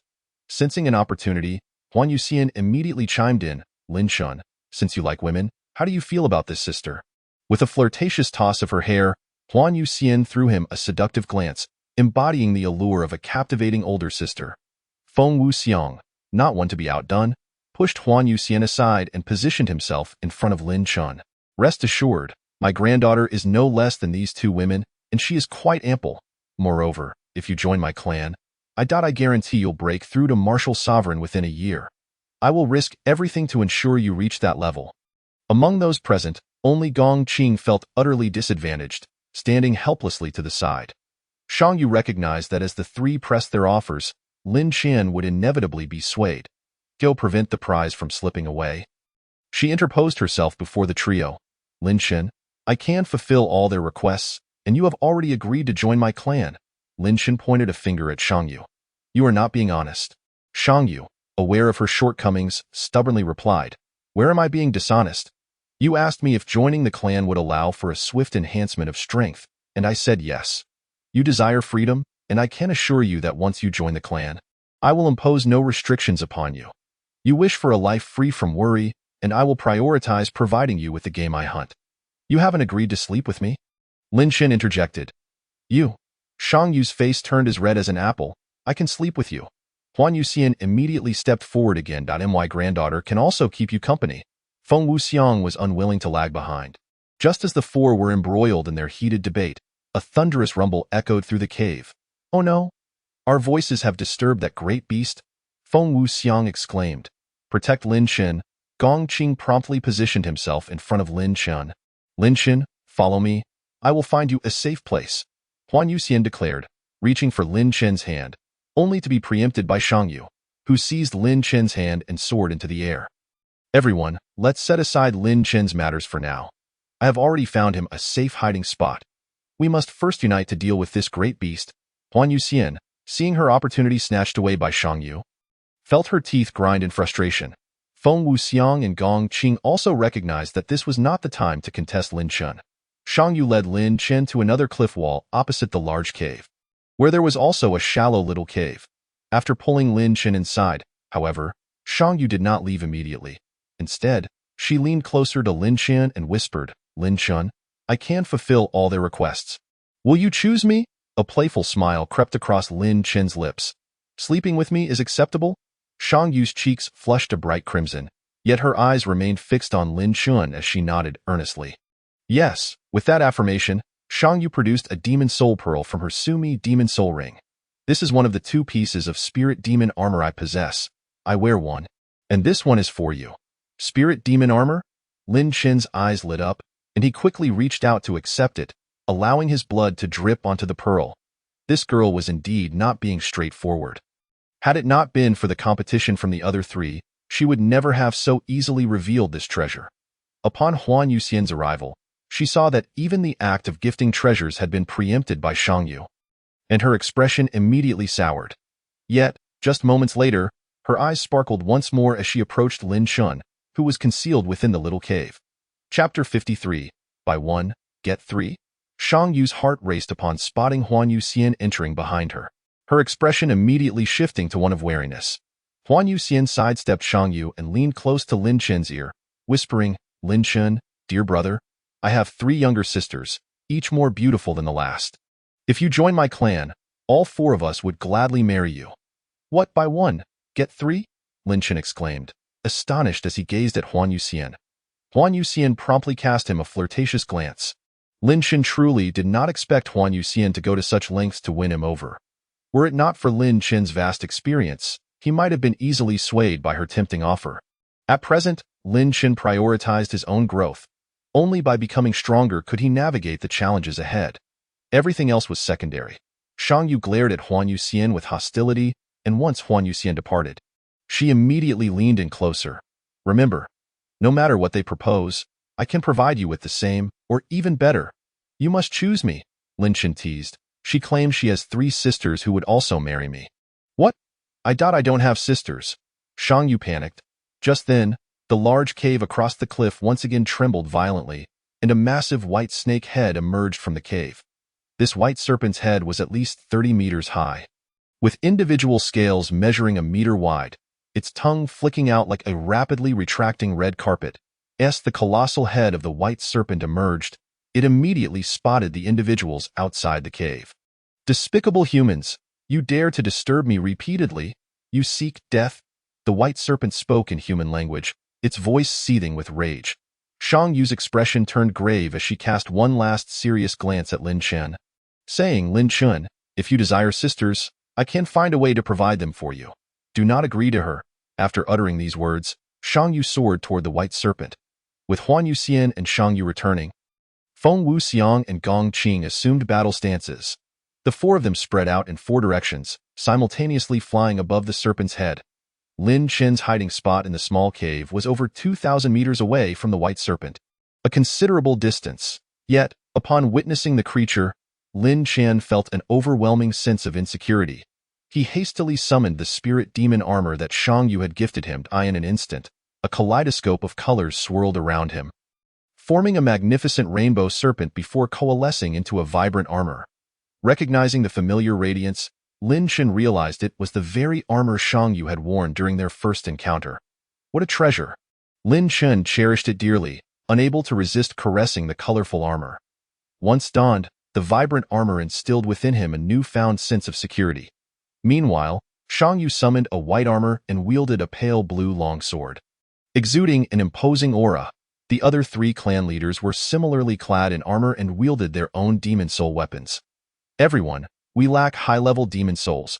We must exercise extreme caution while dealing with this beast," Shang Yu reminded the others, recalling her previous encounters with the creature. Feng Wuxiang added, "With our spirit demon weapons, it will be difficult to inflict damage upon its body. The only vulnerable spot is its eyes. Prepare for a protracted battle, and do not act hastily. Understood. Huan Yuxian and Gong Qing replied in unison. The white serpent, aware of its weakness, retracted its head back into the cave after merely peeking out. Just as they thought the beast had retreated, a massive white serpent tail suddenly emerged from the cave. The serpent's tail extended. It began to whip and thrash about, appearing bulky yet moving with astonishing speed. Each swing generated a gust of wind, causing a roaring sound throughout the abyss, sending stones flying in every direction. With each strike of the white serpent's tail against the ground, the earth trembled in response. Even Lin Chun, situated over 2,000 meters away in the small cave, felt pebbles raining down, quickly accumulating into a thick layer. Lin Chen's heart raced as he swiftly dodged to avoid being buried under the rubble. Thankfully, with the protective rainbow armor Shang Yu had gifted him, he feared he would have been gravely injured otherwise. Be careful. This beast possesses high intelligence. It knows how to conceal its weakness and only exposes its tail for combat. The 4 clan leaders hurriedly ascended to the skies, evading the sweeping strikes of the white serpent's tail. Huan Yuxian, upon observing the great serpent nestled deep within its cave, expressed her anxiety, exclaiming, "It remains so thoroughly concealed that we are utterly powerless against it." Holding a gray spear, Gong Qing seized the moment and hurled it towards the serpent's tail. Yet, as the spear pierced the tail of the white serpent, its tip shattered with a resounding crack. Gong Qing's expression turned to one of horror. My Ling Yao Yaopa spear, shattered in a single strike. Feng Wuxiang's countenance grew grave as he remarked, "Chieftain Shang, you have truly sought a formidable demon to hunt. No wonder you summoned Chieftain Huan as well. This demon's strength is perilously close to that of a demon king. Given another 100 or 200 years of cultivation, it could very well ascend to that rank."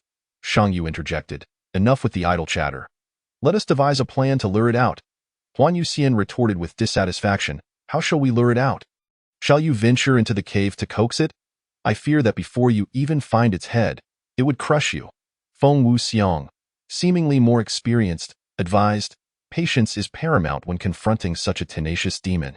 With its incessant tail thrashing, it will eventually exhaust itself. We need only to persistently harass it, and it shall emerge in due time." For the moment, the group found themselves at an impasse against the great demon, suspended in the air as they awaited. Each time they detected a lull in the serpent's tail thrashing, Shang Yu swiftly unleashed 2 waves of sword energy with her long sword. These energies struck the scales of the white serpent, leaving not a trace of a mark. The spirit demon-level energy posed no threat to the serpent's formidable physique.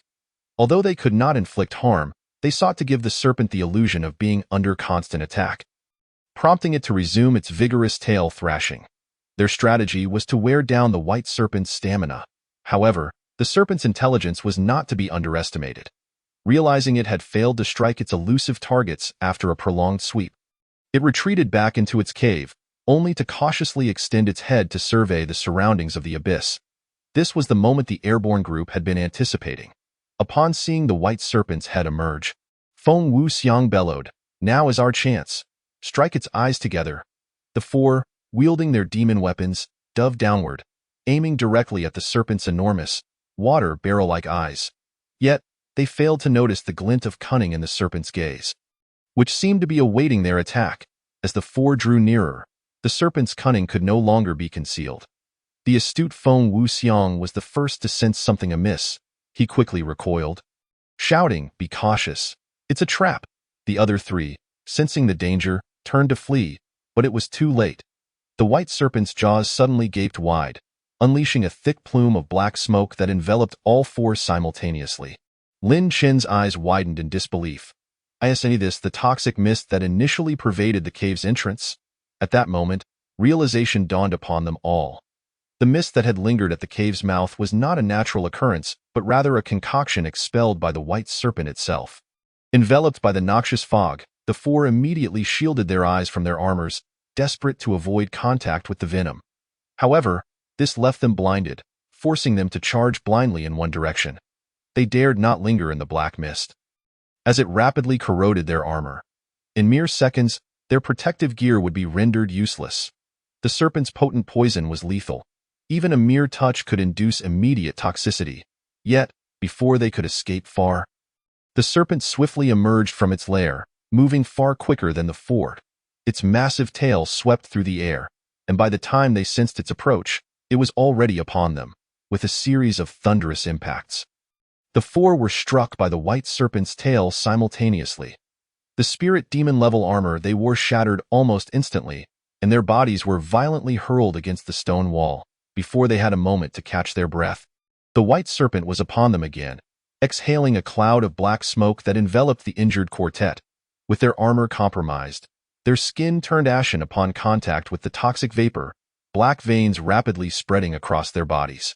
"Ah, it hurts," they cried out in unison, their bodies thrashing in agony as the serpent pursued them, its tail sweeping once more.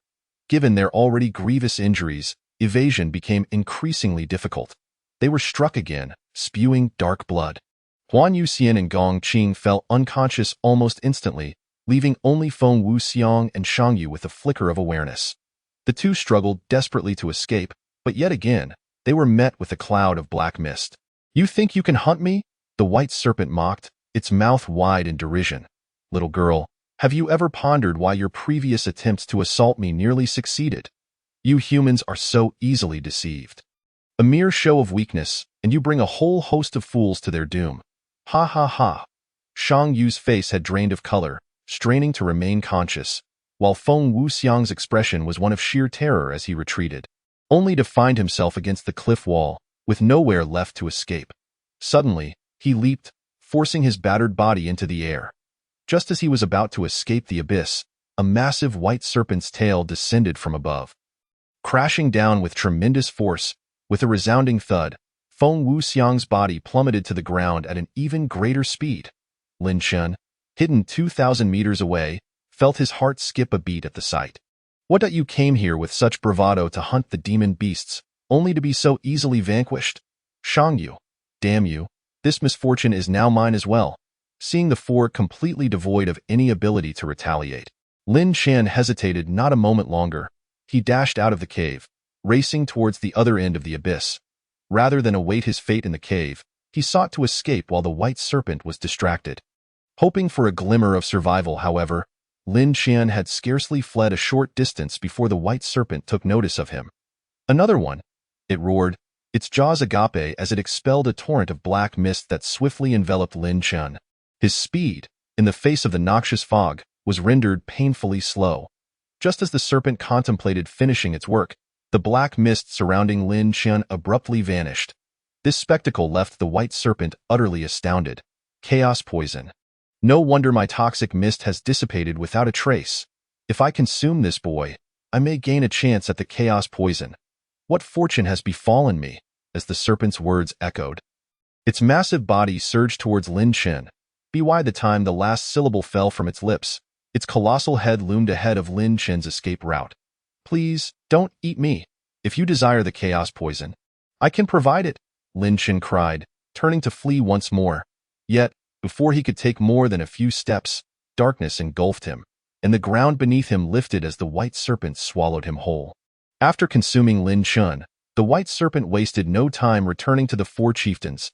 At this point, only Shang Yu retained a sliver of consciousness, but the combination of potent poison and severe injury had drained her of any strength to escape. The white serpent devoured the remaining four, retreating back into its cavernous lair. As the serpent's figure vanished, the abyss descended into a tranquil silence, as if nothing had ever transpired. Inside the belly of the white serpent, the five individuals were crammed together, with scarcely any room to move. Among them, it was Lin Chen, the one with the lowest cultivation, who found himself in the most comfortable position, for he still wore the colorful armor. While the others had all been stripped of theirs, this spirit demon-level armor, in the absence of tremendous force, retained a modicum of defensive capability. However, this meager protection would not last long, as Lin Chen quickly noticed the vibrant armor was visibly corroding. It would not be long before it could no longer shield him. The interior of the serpent's belly was shrouded in darkness, with no visibility whatsoever. Lin Chen was uncertain of what lay within. At that moment, his only hope rested upon the chaos poison. Without hesitation, he released the poison. Yet, as the mist emerged, Shang Yu's faint voice reached his ears. "It's useless. Your chaos poison isn't strong enough to slay this white serpent." Shang Yu, hearing her voice, nearly brought Lin Chen to tears. Had he been alone in the belly of the beast, With the chaos poison proving ineffective, despair would surely have claimed him. Following the sound, he found Shangyu beside him. Devoid of armor, she felt limp and devoid of strength. Lin Chun soon realized that the substance within the serpent's belly, akin to gastric acid, possessed a sedative effect. Were it not for his armor, he too would have succumbed to weakness. If the chaos poison is ineffective against this white serpent, does that mean we are destined to perish? Lin Qian embraced Shangyu, attempting to minimize her contact with the serpent's gastric fluids. Chapter 55. The chaos poison upgraded again. At this moment, Lin Qian's chaos poison had undergone an upgrade, now roughly equivalent to the level of a spirit demon, enabling him to absorb the toxins from Shangyu's body even from a distance. The toxins within Shangyu were drawn out by Lin Chun. Her voice finally regained some strength. Lin Qian, your current chaos poison, while unable to kill the white snake in its stomach, still holds a glimmer of hope if you can inject the poison into the creature's bloodstream, potentially paralyzing it. As soon as Shangyu regained her strength, she promptly conveyed this crucial information to Lin Chun. Then, with her remaining energy, she retrieved a pale blue longsword from the Shumi Demon Soul Ring. Use this Demon Soul. Quickly, your colorful python armor won't hold much longer. Upon hearing her words, Lin Chun swiftly accepted the Demon Soul longsword from Shangyu and plunged it heavily into the stomach wall of the white snake. Yet, this seemingly indestructible weapon failed to pierce even the snake's stomach wall. The formidable creature proved to be immensely powerful. The spirit demon-level Demon Soul couldn't even injure its stomach wall. A sense of despair surged through Shangyu's voice. Hearing this, Lin Chun felt a chill in his heart, but he refused to resign himself to defeat. He immediately activated the absorbing function of his chaos poison, attempting to extract the corrosive and paralyzing liquid from the snake's stomach. Initially, Lin Chun thought his efforts would be futile, but soon he discovered that he could indeed absorb this liquid. It appeared that this liquid was, after all, a type of toxin. Realizing this, Lin Chun ramped up his absorption. However, he quickly sensed something was amiss. No matter how rapidly he absorbed, a continuous stream of liquid kept surging forth from the stomach wall. Most critically, Lin Qian could distinctly feel that the absorption of his chaos poison had reached its limit. The chaos poison had become a vessel for his body. Yet, his body was merely at the 57th level of a martial artist. At this moment, the great snake, which had just burrowed into the cave, seemed to sense Lin Qian's actions within its belly. Instead of displaying fear, its face was filled with excitement. Yes, little brat. Just like that, keep absorbing. Absorb until you explode. That way, my chances of acquiring the chaos poison will significantly increase. Ha ha! Truly, heaven is aiding me. If that little brat's body were at the spirit demon level, I wouldn't dare to swallow him whole. Lin Chun could not hear the white snake's words. He was consumed by urgency. His body had reached its toxin capacity, and his armor was riddled with corrosive holes. As the snake's gastric juices came into contact with Lin Qian's body, he gradually felt his limbs weaken and grow limp. Shangyu, we are finished. With a heavy sigh filled with despair, Shangyu replied, Lin Chun, I'm sorry for dragging you into this. What use is it to say that now? Lin Chun forced a bitter smile. His grip on Shangyu slowly weakening. Ultimately, he lost the last vestige of strength and lay down beside her. The white snake's stomach wall continued to constrict, causing those trapped within to roll about uncontrollably. Sensing that Lin Qian had ceased absorbing the gastric fluid and was now limp, the white snake grew anxious. Little brat, don't lie down. Get up and keep absorbing. If you die like this, Mai Chan pointing to the 3 unconscious individuals on the ground. She remarked, even if we manage to escape, they will be unable to follow us. At this moment, Shangyu was still gravely injured and lacked the strength to continue. She summoned a delicate blue sword and gently sliced the stomach wall of the massive white serpent. The once impenetrable wall was swiftly breached, creating a gaping wound. The reason the ferocious demon race possesses such formidable physical defenses while alive is due to their demonic energy. However, once they perish, the strength of both their flesh and bones diminishes significantly. This explains why, despite having attained the rank of martial sovereign, I still rely on the spirit-level demon soul. Upon hearing this, Lin Qian finally comprehended why he could so effortlessly carve through the flesh of the demon beast after slaying it. As Shangyu continued to slash, the white serpent was gradually opened from the inside out. After holding their breath for an extended period, both Lin Qian and Shangyu emerged from the serpent's belly. inhaling the fresh air with great relief. Let's see if there are any demon souls. Neither Shang Yu nor Lin Chen paid any heed to the three individuals on the ground. They had no means to rescue them. Rather than waste time on them, it was more prudent to check for demon souls first. If they were fortunate enough to acquire a demon soul while the unconscious trio remained oblivious, it would save them considerable trouble. Lin Chen, can you walk? Support me for a moment.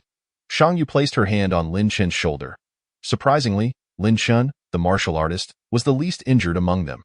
The primary reason for this was that the chaotic poison had not only upgraded but also healed a significant portion of his injuries. I will support you. Lin Chen wrapped his arms around Shang Yu's waist, aiding her as they slowly made their way toward the serpent's head. Upon reaching the immense head of the serpent, Shang Yu suddenly clasped her hands together and closed her eyes. What are you doing? Lin Chen inquired with curiosity. With her eyes still shut, Shang Yu replied, I am praying to my parents and my grandparents, asking for their blessing to obtain a demon soul. Lin Chen was taken aback, surprised to discover that people in this world also believed in metaphysics. After a moment, Shang Yu opened her eyes. One hand resting on Lin Chen's shoulder while the other gripped the delicate blue sword, and then forcefully unleashed several sword energies. In its former life, the white serpent would have been impervious to such attacks. However, now each wave of sword energy cleaved through its flesh and bone. As the serpent's head was finally breached, Shang Yu's expression grew increasingly tense. This white serpent was known as the Xiang Tian Mang, and under normal circumstances, its demon soul would manifest as a long spear. If I could acquire a high-level demon soul, hunting formidable demons would become significantly easier, and I would not feel so powerless as I do today. Shang Yu murmured anxiously. Lin Chen, however, detected a flaw in her words. Under normal circumstances, is there an abnormal situation regarding the emergence of demon souls? At this moment, the white serpent had revealed its white, pulpy brain. As Shang Yu widened the incision, she explained, there are two types of demon souls that do not fall within the normal formation range. One is the Shumi demon soul ring in my possession. The other is a demon pet. However, the likelihood of these two types of demon souls appearing is exceedingly low. Among 10,000 normal demon souls, perhaps only one or two may mutate into a Shumi demon soul ring or a demon pet. Upon hearing this, Lin Chen's eyes widened in disbelief. The already low drop rate of demon souls, coupled with the drop rate of the Shumi demon soul ring and demon pets being merely 1 in 10,000, was so minuscule that it could scarcely be described as precious. Upon reflection, it seemed that none of the three patriarchs possessed a Shumi demon soul ring. No wonder Shang Yu had clung to her Shumi demon soul ring even when she was on the verge of death. When the gap in the serpent's head became large enough for a person to enter, Shang Yu seemed to have exhausted her last ounce of strength and collapsed limply against Lin Chen. Lin Chen, could you go in and help me look for the demon soul? Shang Yu uttered in an exceedingly faint voice. At that moment, Lin Chen was thoroughly impressed by her tenacity. Even gravely injured, she still insisted on pursuing the demon soul, of course. Lin Chen readily agreed and gently placed Shang Yu near the gaping hole in the serpent's head. He then leapt into the serpent's head, meticulously searching for the minuscule demon soul. Meanwhile, Shang Yu remained at the edge of the opening, waiting patiently. Her eyes were heavy with fatigue, her face pale as a sheet, yet she persevered, anticipating Lin Chen's return. After approximately half an hour, Lin Chen's head suddenly emerged from within the white serpent's skull. Shang Yu immediately inquired with eagerness, Did you find a demon soul? Lin Chen smiled slightly. Guess. Upon hearing those two words and seeing Lin Chen's expression, Shang Yu instantly deduced the outcome. Her previously weary eyes widened, and her pallor transformed into a flush of excitement. Did we truly obtain a demon soul? Shang Yu's voice trembled, and her eyes glimmered with tears of joy. She had long yearned for a high-level demon soul. It was the absence of such a soul that made hunting formidable demons exceedingly difficult. If she could possess one, she would feel a profound sense of fulfillment in her life. However, Lin Chen's next words immediately froze her expression. Does your promise regarding the Shumi demon soul ring still hold? Upon hearing this, Shang Yu rolled her eyes in frustration. Why are you always thinking about demanding things from me? The more demon souls I possess, the easier it will be to hunt demon beasts, and the greater the benefits you will reap upon joining my clan. Lin Chen interrupted, I haven't yet decided whether to join your clan.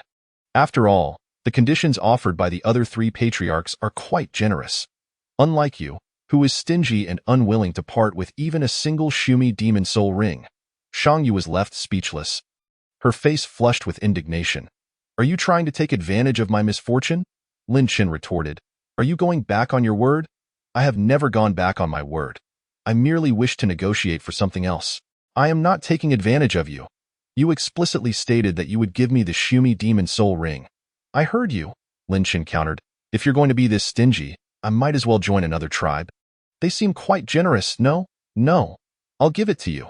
Shang Yu promptly conceded, hastily removing the Shumi demon soul ring from her finger. Now that's more like it. You mustn't be so stingy with me in the future. Do you understand? If I grow stronger, you will benefit as well. Lin Chen quickly accepted the Shumi demon soul ring from Shang Yu. He then bit his finger, allowing his blood to drip into the ring. As Shang Yu removed the ring, she simultaneously relinquished her control over it, allowing Lin Chen's blood to easily merge with the demon soul within. Upon hearing Lin Chen's words, Shang Yu's eyes sparkled. Does this mean you're willing to join my clan? Lin Chen sighed with resignation. Joining your clan was a promise I made earlier. I am a person of my word. However, I must assert that the benefits you promised me must not diminish in any way. Especially the part about sleeping with me.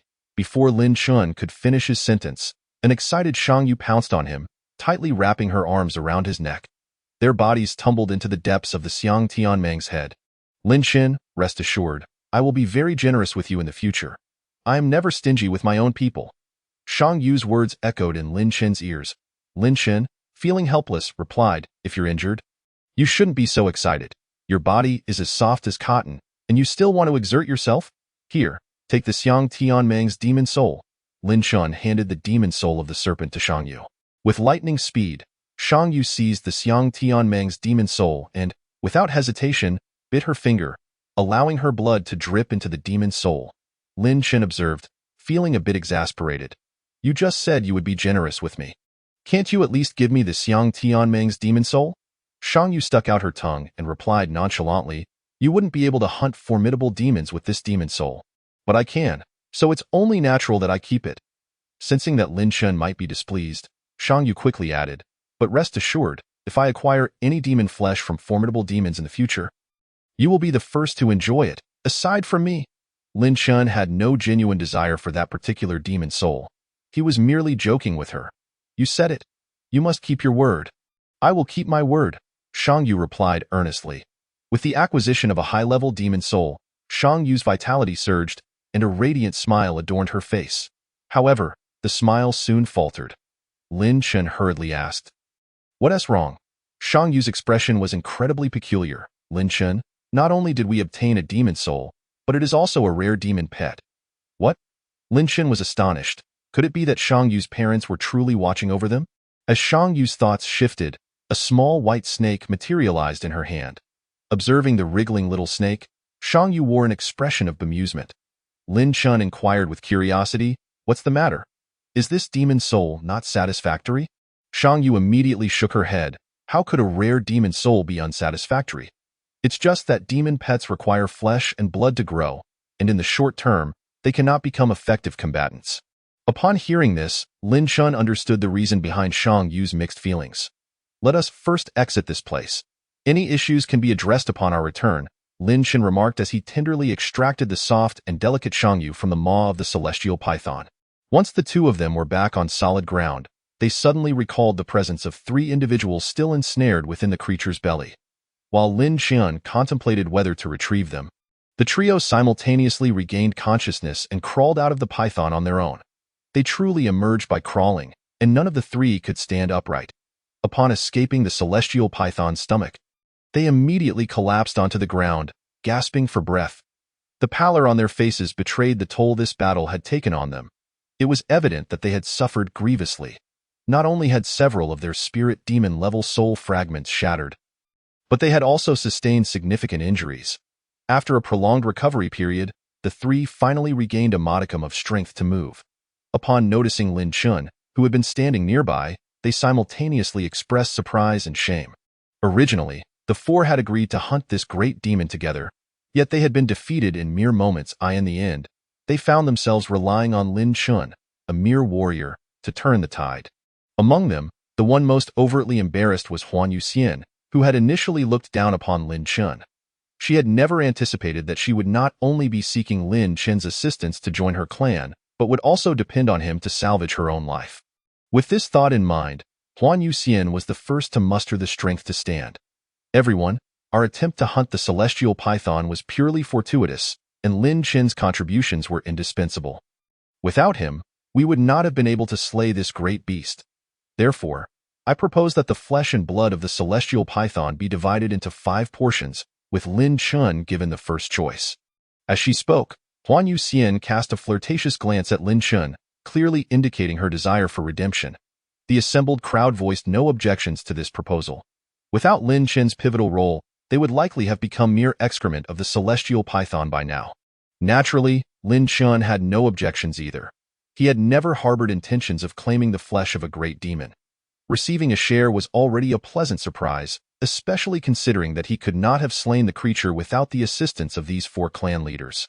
Shang Yu suggested, given that we are all gravely injured, why not first consume some of the celestial python's flesh to replenish our strength before we proceed with the division?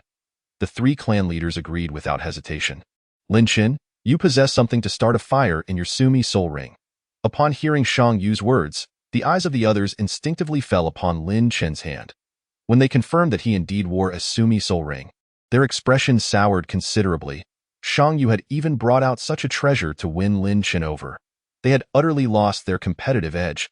They could not fathom anything that could rival the Sumi soul ring other than a soul fragment of a great demon. However, it was clear they could not produce a soul fragment of that caliber. Following this battle, the immense utility of Lin Chen's chaotic poison finally became apparent. This was why the 4 were frantically vying for his favor. Although they had lost the chance to recruit Lin Chen into their clan, they would continue to coexist on the Eternal Tree, providing ample opportunities for collaboration. Lin Chen's chaotic poison, surpassing even the value of a great demon soul fragment, was something they needed to cultivate a relationship with, especially since Lin Chen's current level of chaotic poison had the potential to slay great demons. This made him an exceedingly significant potential ally for the other 3 clan leaders. Hearing Shang Yu's words, Lin Chen suddenly recalled that since receiving the Sumi soul ring from her, he had yet to inspect its contents, at the time. Shang Yu had feared Lin Chen might use this as an excuse to join another tribe. So she had hastily stuffed it into his hands without allowing him to examine its contents. All right, I will retrieve something to start a fire, Lin Chen replied as he began to explore the items within the Sumi soul ring. Upon discovering its contents, his expression turned peculiar, and he glanced inquiringly at Shang Yu. Chapter 58. A mountain of clothing. Seeing Lin Chen's questioning gaze, Shang Yu was initially puzzled, but then her expression shifted dramatically. Do not take those clothes out. Please do not. Her face was flushed, and her eyes were filled with a pleading look. Lin Chen wore a knowing smile.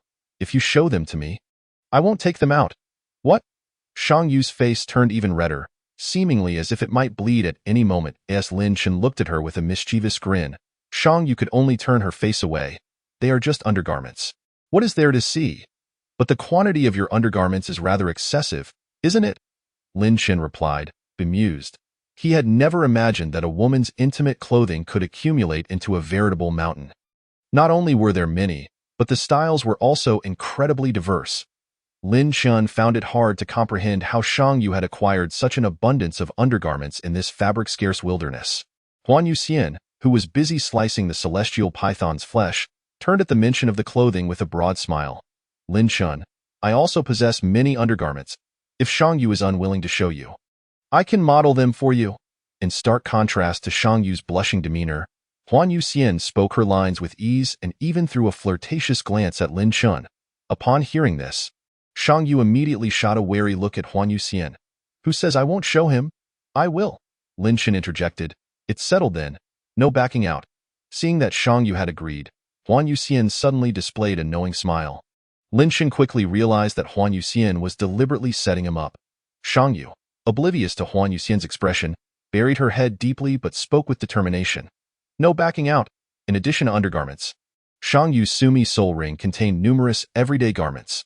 Apart from the clothing, there were also some firewood, pots and bowls, drinking water, and several items resembling fire starters. Most importantly, there were several spices. It seemed Shang Yu had a taste for finer living. Beyond these items, There was little of substance left in the Sumi soul ring. It appeared that Shang Yu had cleared it out in preparation for storing the flesh of the great demon. The space within the Sumi soul ring was not particularly vast, as it was merely a spirit demon-level Sumi soul ring. It was somewhat unrealistic to expect it to contain an entire celestial python. As a rough estimate suggested, it could only hold about half of the creature's flesh.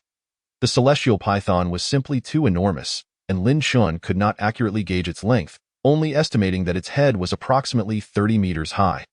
After extracting the firewood and kindling, he also procured the pot, drinking water, and spices.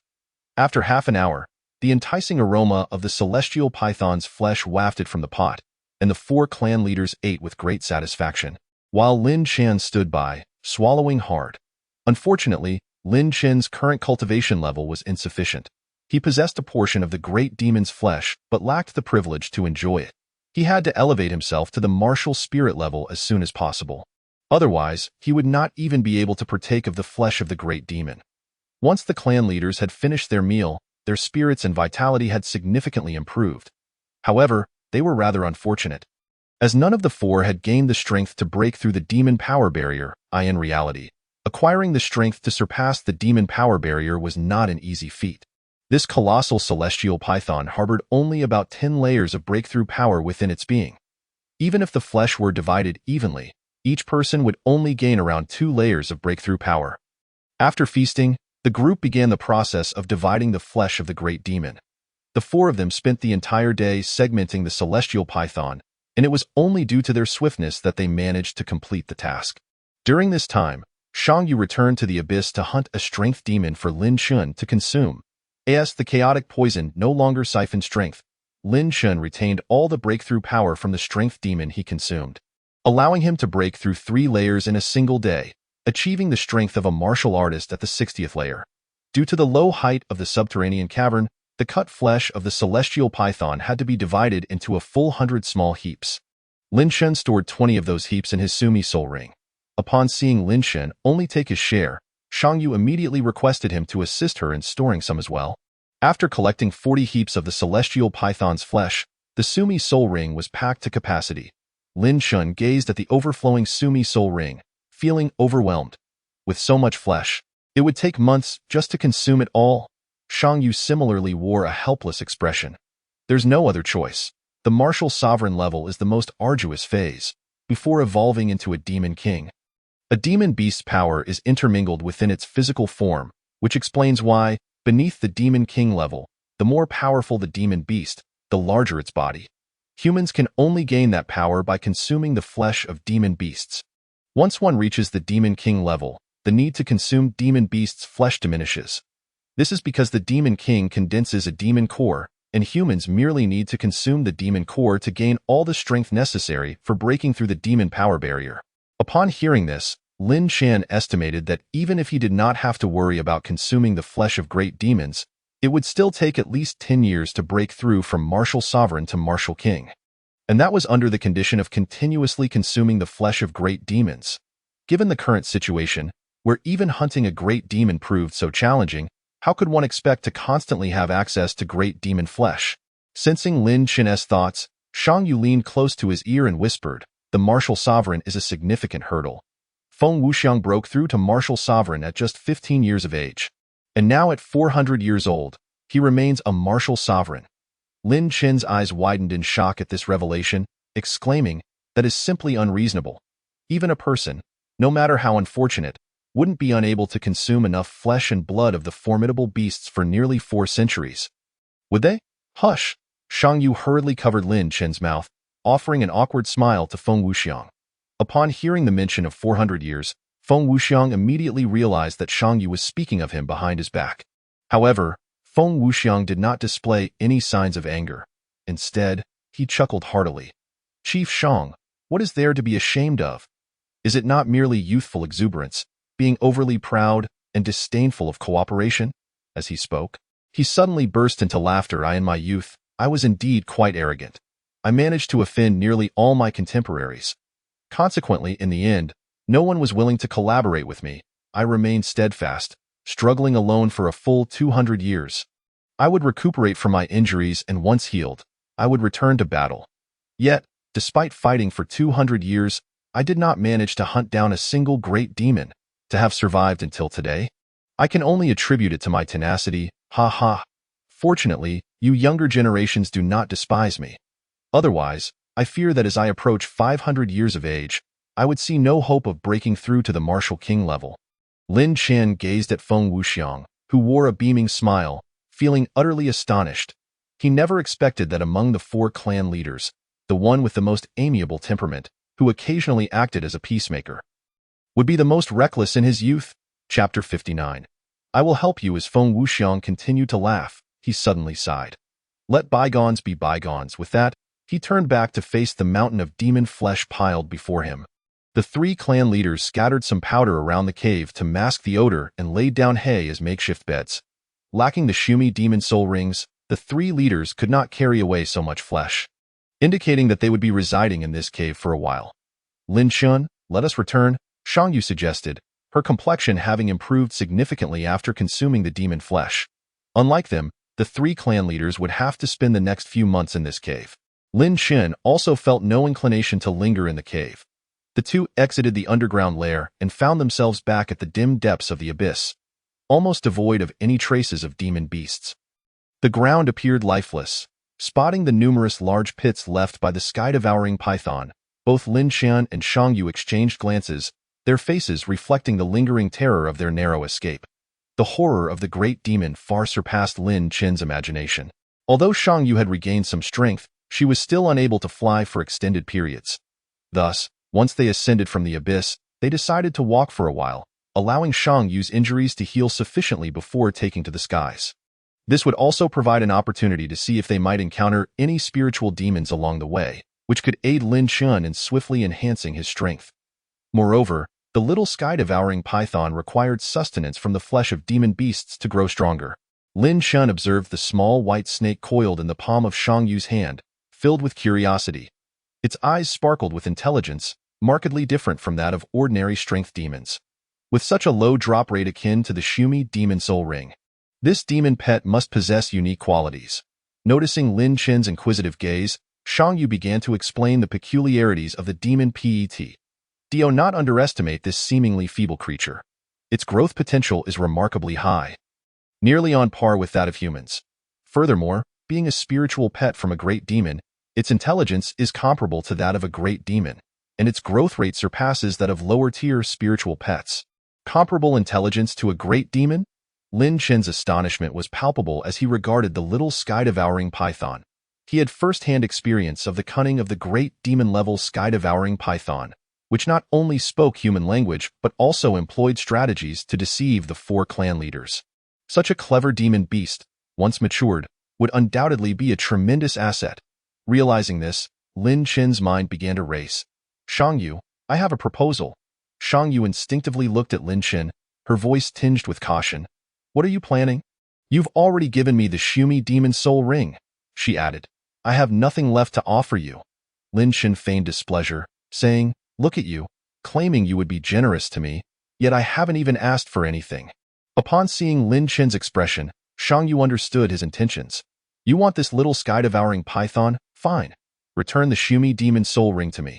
Shang Yu was no fool. Return it? Not a chance, Lin Chen retorted defiantly. Once something is in my possession, it is never returned. After gathering his thoughts, Lin Chen spoke more slowly. I do not wish to take it from you entirely. I merely want to help raise it. Look how weak it is now. I could easily crush it with a single finger. What benefit would that be to you? None at all. Besides, my own cultivation is low, so I can eat demon flesh alongside it. Once it matures into a great demon, I shall return it to you. Shang Yu remained unmoved, her smile unwavering as she watched Lin Chen's performance. Do you think I am unaware of your little scheme? You intend that once the sky-devouring python matures into a great demon, you will likely have reached the martial sovereign level. At that time, you would have another excuse not to return it to me. I have seen through your tricks. Do you think you can deceive me? Shang Yu displayed a look of disdain. When Lin Chen realized he could not dupe her, he suddenly planted his feet firmly on the ground. Shang Yu turned back to him, asking, What's wrong? Let us go. Lin Chen replied directly, I will go ask the other 3 clan leaders if they would like me. Upon hearing this, Shang Yu panicked and rushed to block Lin Chen's path. Lin Shen, you cannot keep using this as a threat against me. Lin Shen smiled slightly. All right, then I will change my approach. I will ask Huan Yuxian if she would like to show me her intimate clothing. Shang Yu's eyes widened in shock, her urgency escalating. If Huan Yuxian truly allowed Lin Chen to see, with her prowess, it would be effortless for her to draw Lin Chen into her clan. Stop! I will give it to you. Shang Yu reluctantly relinquished her control over the sky-devouring python's demon soul. She tossed the smooth demon soul orb toward Lin Chen and then trudged away. Visibly displeased, Lin Chen accepted the sky-devouring python's demon soul and swiftly dripped his blood into it. Immediately, he established a connection with the orb, and with a mere thought, the sky-devouring python appeared in his hand. Turning around, he noticed Shang Yu's gloomy expression and a smile crept across his face. He suddenly caught up to her and playfully slapped her. Shang Yu, startled, instinctively covered her backside, her face flushing crimson. What are you doing? Don't be so petty. As you've said, once I grow stronger, won't the benefits accrue to you as well? After teasing her, Lin Chen dashed away. Shang Yu, both embarrassed and furious, retorted, That's not what I meant. I was asking why you hit me. Are you seeking death? Shang Yu suddenly erupted, pinning Lin Chen to the ground. Dare you strike me? Today, I shall show you my might. Given Shang Yu's strength, it was unlikely that Lin Chen could successfully ambush her. However, she was entirely unguarded against him and did not foresee his sudden action. Otherwise, Lin Chen would have had no chance to succeed. As Lin Chen was pinned down, he repeatedly pleaded for mercy. Chief Shang? I was wrong. Ha ha ha, that I truly was wrong. Shang Yu suddenly began to tickle Lin Chen's armpits, causing him to laugh uncontrollably. Their joyful banter echoed throughout the wild mountains and forests. After their playful scuffle, Shang Yu lay beside Lin Chen on the grass, wearing a rare nostalgic smile. Ever since I reached the martial sovereign level and assumed the role of clan leader, I have not acted so childishly. Despite her not-so-mature face, a hint of weariness lurked within Shang Yu. She spent her days searching for traces of great and spiritual demons, constantly pondering how to hunt more spiritual demons for her clan. Whenever she caught wind of a great demon, she would rush over, regardless of whether she could defeat it, determined to give it her all. The notion of danger was never part of Shang Yu's considerations. As the clan leader, crafted from the collective resources of her entire clan, she bore the weight of her people's future. Lin Chen could sense her past struggles, listening to Shang Yu's reminiscing words. He suddenly spoke up, No worries, I will help you. Lin Chen possessed the ability to poison great demons, so his words were not mere bravado. Upon hearing Lin Chen's declaration, Shang Yu turned to face him. Sincerity in her eyes. Thank you. Lin Chen also turned to her, a mischievous grin upon his face. What good is thanks? I want tangible benefits. Chapter 60. Ripping the Cloud Eagle. At this moment, Shang Yu had almost developed a conditioned reflex towards Lin Chen. Upon hearing the words tangible benefits, her expression immediately turned wary. Lin Chen, I truly have nothing to give you. Seeing Lin Chen still sporting a playful grin, Shang Yu hesitated for a moment before producing her only spiritual demon long sword's demon soul. This is my only demon soul left. Do you want to take this as well? Lin Chen remained silent, even slowly inching closer to her. Shang Yu sensed something, her heart racing, her cheeks flushing. The thought of Lin Chen's previous remarks about wanting her to sleep beside him caused a blush to spread from her face to her neck. Given Shang Yu's strength, she could easily escape. Yet she chose not to, which emboldened Lin Chen further. He leaned in closer, their noses nearly touching, each able to feel the warmth of the other's breath. Shang Yu awaited silently, yet Lin Chen delayed his next move, which only heightened her anxiety. The warmth enveloping her rapidly spread throughout her body, and her heart raced uncontrollably, leaving Shang Yu tormented. As Lin Chen remained motionless, Shang Yu took the initiative to firmly grasp his head, causing their lips to meet in an unexpected moment. However, before Lin Chen could fully savor the sensation, Shang Yu abruptly pushed him away while shouting, Be careful! Suddenly thrust aside, Lin Chen's expression was one of confusion. It was then that he noticed a large black bird descending from the sky towards them. Another cloud hawk. This creature seemed to aim for a surprise attack while the two were distracted, seeking to achieve two goals with one strike. Not long after Lin Chen was shoved aside, the cloud hawk swooped down right in front of them. The massive body of the bird created a gust of wind, bending the surrounding trees as it approached. Upon sighting the cloud hawk, Lin Chun felt an immediate surge of anger. The interruption of what seemed to be a promising moment ignited his rage, prompting him to unleash a torrent of chaotic poison, intending to envelop the bird in toxic mist. Shang Yu, her cheeks still flushed, mirrored Lin Chen's fury. After intercepting the Cloud Hawk's assault with her bare hands, she suddenly exerted herself, tearing the creature in half with a single, powerful motion. "How dare you interrupt my moment, die?" The words came not from Lin Chen but from Shang Yu, her face ablaze with wrath as she held the severed halves of the Cloud Hawk. It was Lin Chen's first encounter with such a violent side of Shang Yu, leaving his heart racing. Your moment? While upon reaching the 100th level of martial spirit, one must consume the flesh and blood of great demons to ascend to martial sovereign. The same applies for the transition from martial sovereign to martial king. Fortunately, Lin Chen possessed a portion of the blood and flesh from the celestial python. According to calculations, this quantity was precisely enough to yield the power required for a 2-level breakthrough, sufficient for Lin Chen to elevate himself to martial sovereign.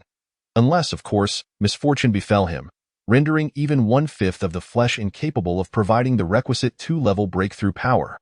For the next 2 days, Lin Chen feasted on the flesh of the Cloud Eagle. By the 3rd day, a tumultuous sound reminiscent of a surging river echoed within him. Lin Chen had finally ascended to the level of martial spirit. However, he did not halt there. He had ample resources to directly break through to martial sovereign. Thus, from the 3rd day onward, Lin Chen began consuming the flesh of great demons. The remaining Cloud Eagle flesh was reserved to nourish the young celestial python. As the young celestial python continuously broke through in strength, its physique gradually grew immense. 3 months later, after persistently consuming the flesh of great demons, Lin Chen ascended directly to martial sovereign. Meanwhile, the young celestial python reached the 100th level of martial spirit, its body becoming extraordinarily large, with a white head towering 10 meters high and a form extending several hundred meters in length. At this juncture, Lin Chen stood on equal footing with Shang Yu. Moreover, due to Lin Chen's possession of the chaos poison, his true combat prowess surpassed that of Shang Yu. After experiencing the sensation of soaring alone, Lin Chen and Shang Yu finally set forth on their journey home. At that moment, 10 miles outside the Lanhu tribe, a middle-aged man, disheveled and clad in tattered white armor, was voraciously devouring a large maggot demon beast. This man was none other than Bai Chong, who had been absent for several months. As Bai Chong gnawed on the maggot demon beast, his gaze turned sinister as he looked into the distance. "Lin Chen, did you ever imagine? Not only am I stronger than you, but I have also worked harder. My luck is no less than yours. Just moments ago, I fortuitously acquired an attacking demon soul. At this moment, I am equally equipped in offense and defense, and my strength has reached the 80 levels of martial arts. What do you possess to contend with me? What do you possess to challenge me? Once I finish consuming this demon beast's flesh, your demise shall follow."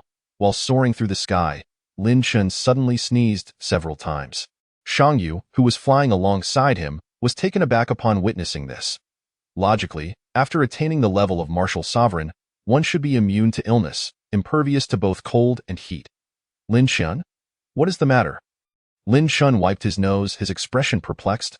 "I have no idea. Why am I sneezing?" At that moment, they were approaching the Eternal Tree, where the Lanhu tribe resided. Lin Chen suddenly recalled Bai Chong, who had challenged him to a race to see who would reach martial spirit first. Now that I have become a martial sovereign, Bai Chong, filled with animosity towards me, must be striving desperately to enhance his strength. I wonder if he has the fortune to break through to martial king.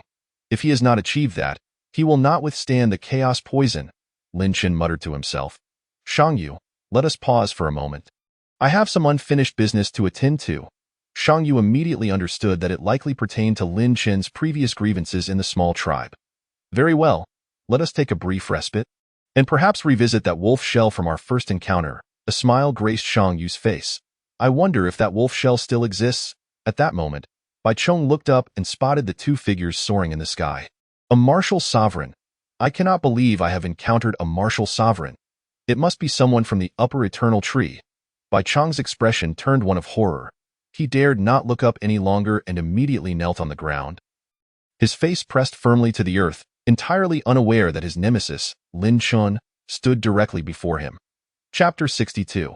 A new significance for the wolf shell. Lin Chun gazed down at the prostrate Bai Chong, internally lamenting the sorrow of the small tribe.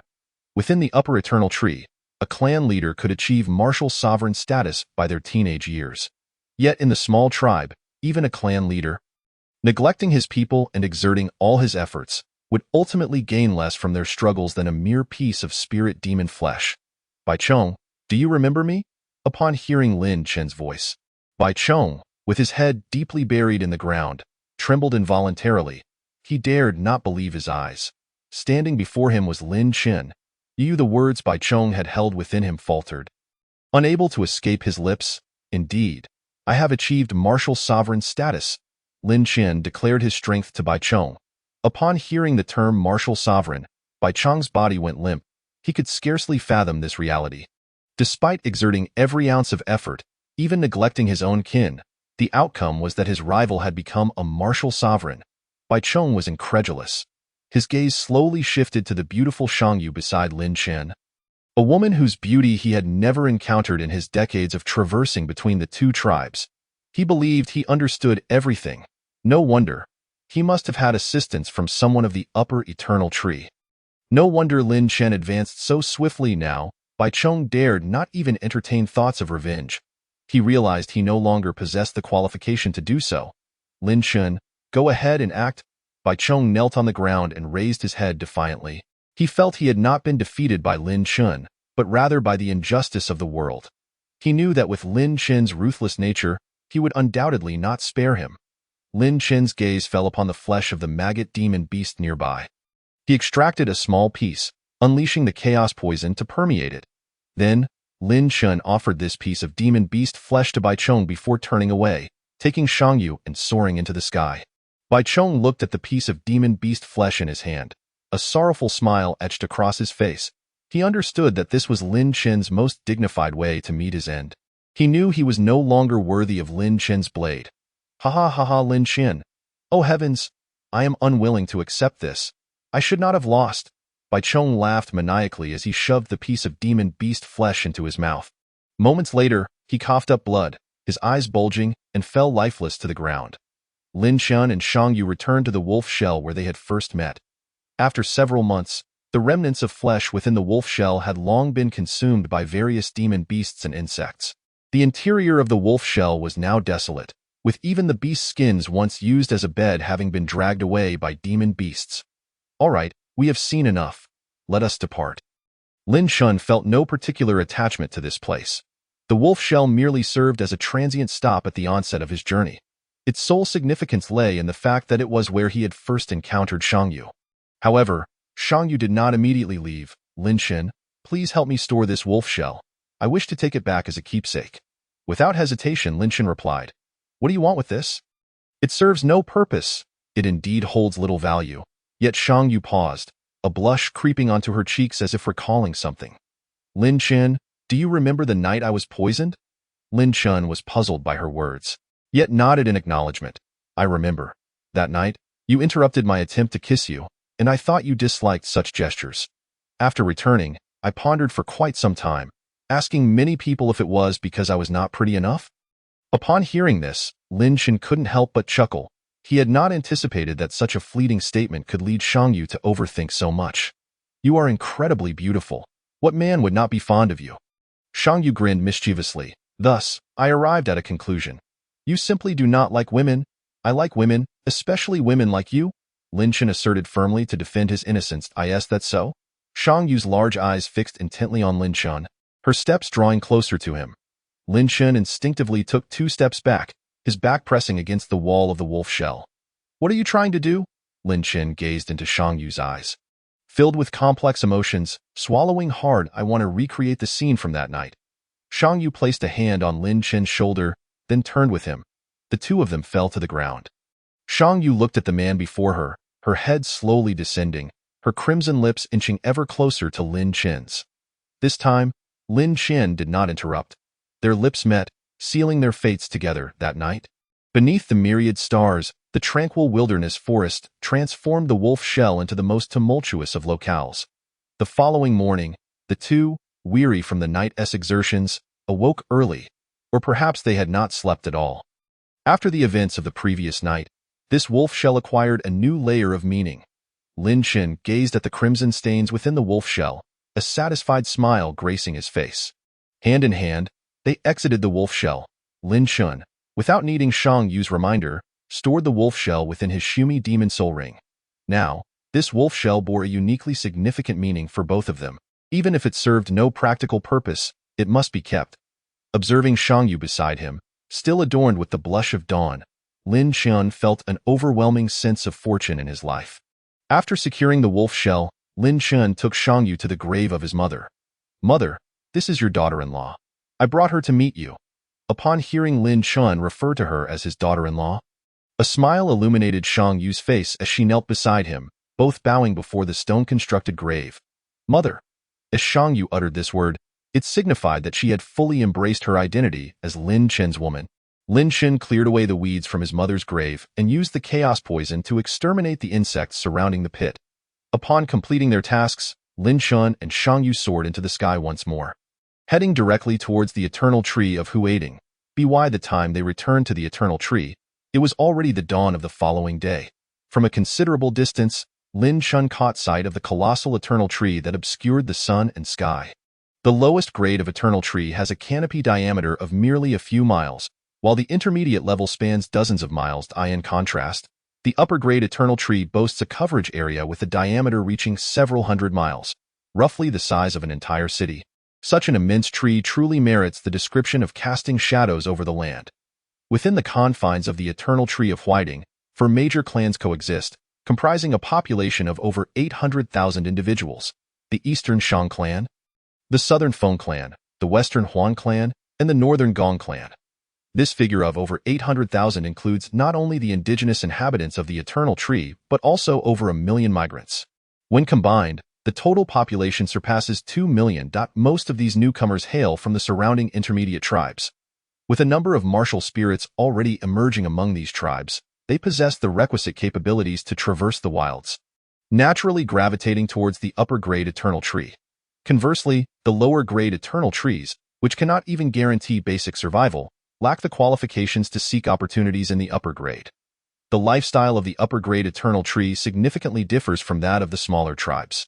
The inhabitants of Huading's eternal tree seldom indulge in idleness, as everyone engages in their respective duties. Whether they belong to the indigenous clans or the newcomers, life is orderly and industrious. With some weaving, some hunting spirits, some trading, and others crafting tools. The way of life among the people of the upper grade eternal tree closely resembles that of ancient humanity from Lin Chen's previous life.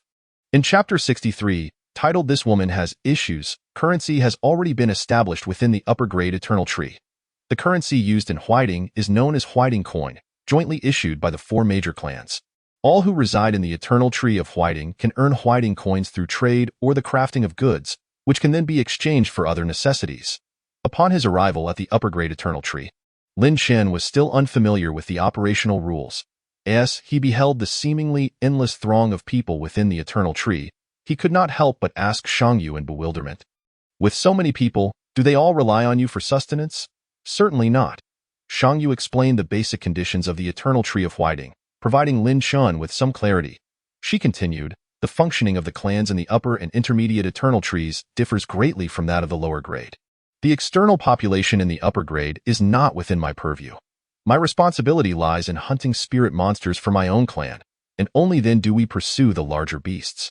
As you can see, it is incredibly challenging for a martial respect level individual to hunt large beasts, just as it is for a martial spirit level individual to hunt spirit monsters. Therefore, whether a clan can survive in the upper grade eternal tree hinges on whether it possesses martial respect level experts." Upon hearing this, Lin Chen immediately inquired, "Does that mean if you were to perish one day, your clan would perish with you?"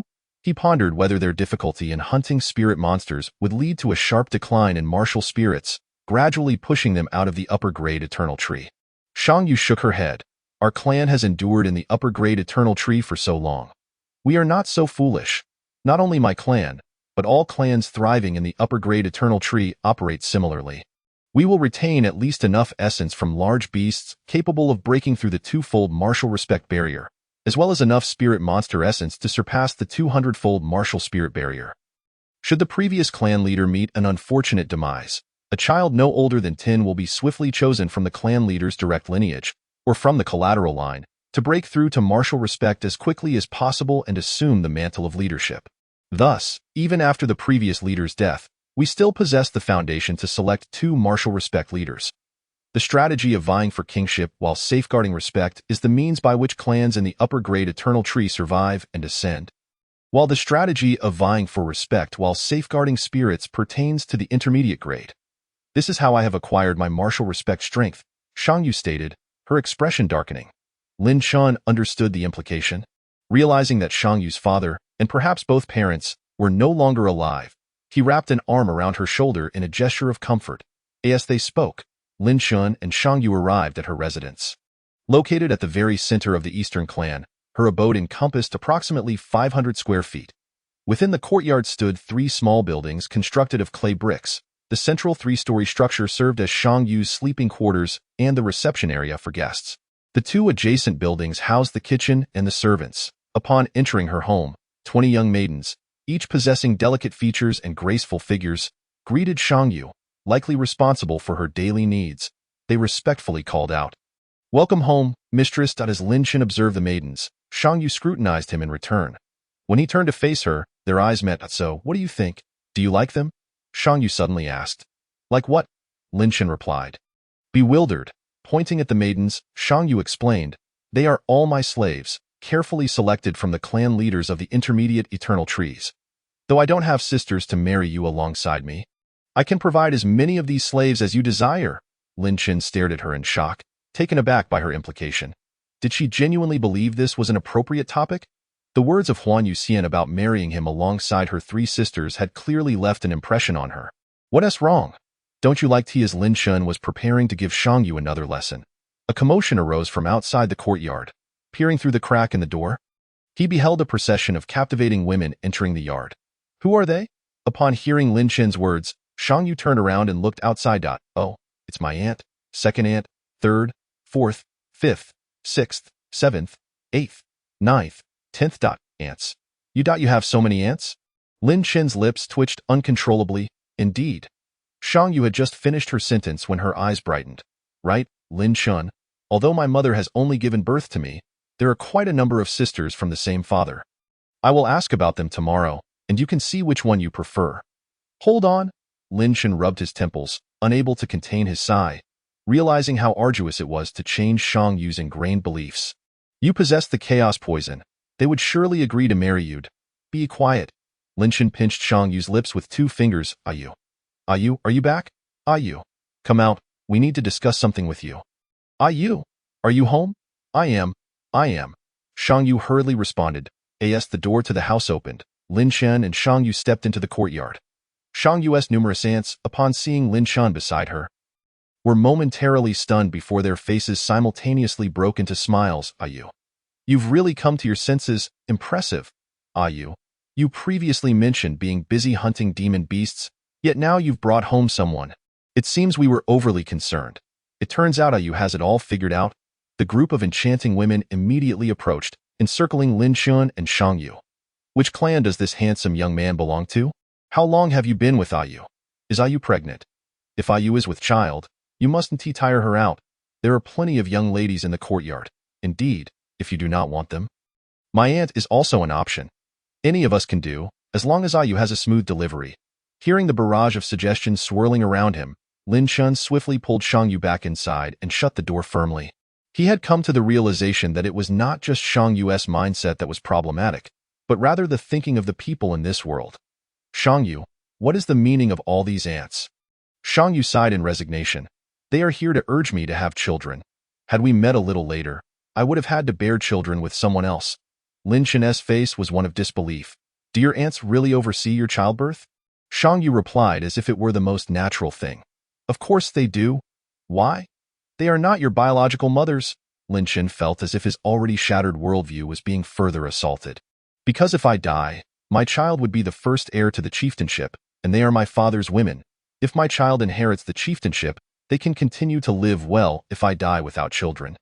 Then the chieftainship could fall to my uncles instead. In that case, they would be last in line when it comes to the distribution of demon beast meat."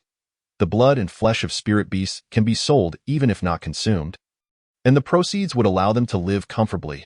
Lin Shen finally understood. You previously mentioned that the chieftainship would only be selected from children under 10. Doesn't that mean we must have a child every 10 years? If we cannot manage at least one every decade, will these ants continue to pester you? You are quite clever, Lin Shen. Shang Yu praised immediately. Lin Shen suddenly recalled something. Won't that child also bear your surname?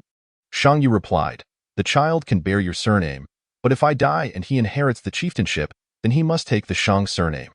Lin Shen clenched his fists tightly. At that moment, he felt a twinge of regret for being with Shang Yu. He had never anticipated that being with her would bring about so many complications. After a moment, however, Lin Shen suddenly felt at ease. These are merely minor difficulties, nothing to fear. If I were to retreat over such trivial matters, how could I expect to grow stronger? It's simply a matter of urging marriage and childbearing.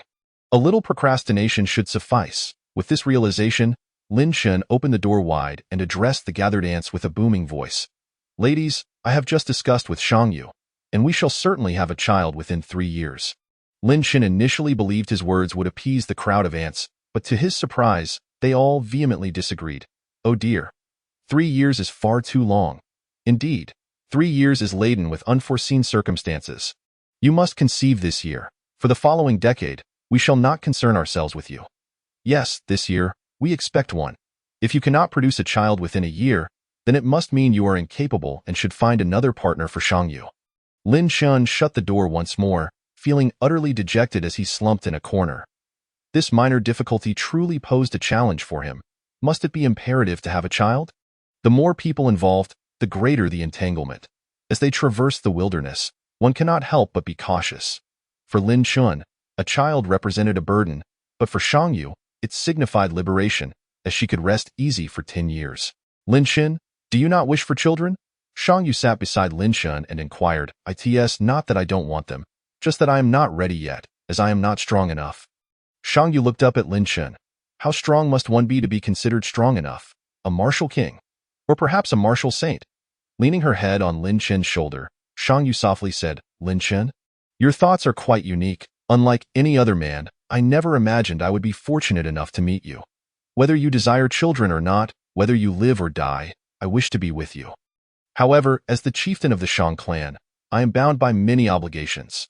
Hunting spirit beasts is one such duty, as is bearing children. I am truly sorry, Lin Shen, for causing you distress. Lin Shen suddenly asked, do you wish to have children? If you do, we shall have one. I only want to hear your opinion. Shang Yu looked bewildered. I do not know. Born into this world in this clan, Shang Yu had likely never considered that the choice to have children was her own right. As the chieftain, she could only follow the path laid out by her kin, as if her entire life was predetermined. Lin Shen reiterated. Wanting is wanting, not wanting is not wanting. There is no such thing as not knowing. After a long silence, Shang Yu finally gazed earnestly at Lin Shen. If you do not wish for children, then I shall not wish for them either. If you desire strength, I shall strive for strength alongside you. If you wish to have children, then I shall bear children with you. Lin Shen looked at the girl beside him, his expression gradually firming. Shang Yu, should you ever truly wish for children, let me know. But for now, I will not allow anyone to dictate your choices. With that, Lin Shen again stepped forward, striding towards the door. Ladies, please return. There is no need for you to worry about matters concerning Shang Yu and me. Upon hearing Lin Shen's words, the group of ants instantly changed their expressions, their faces darkening as if a storm were brewing.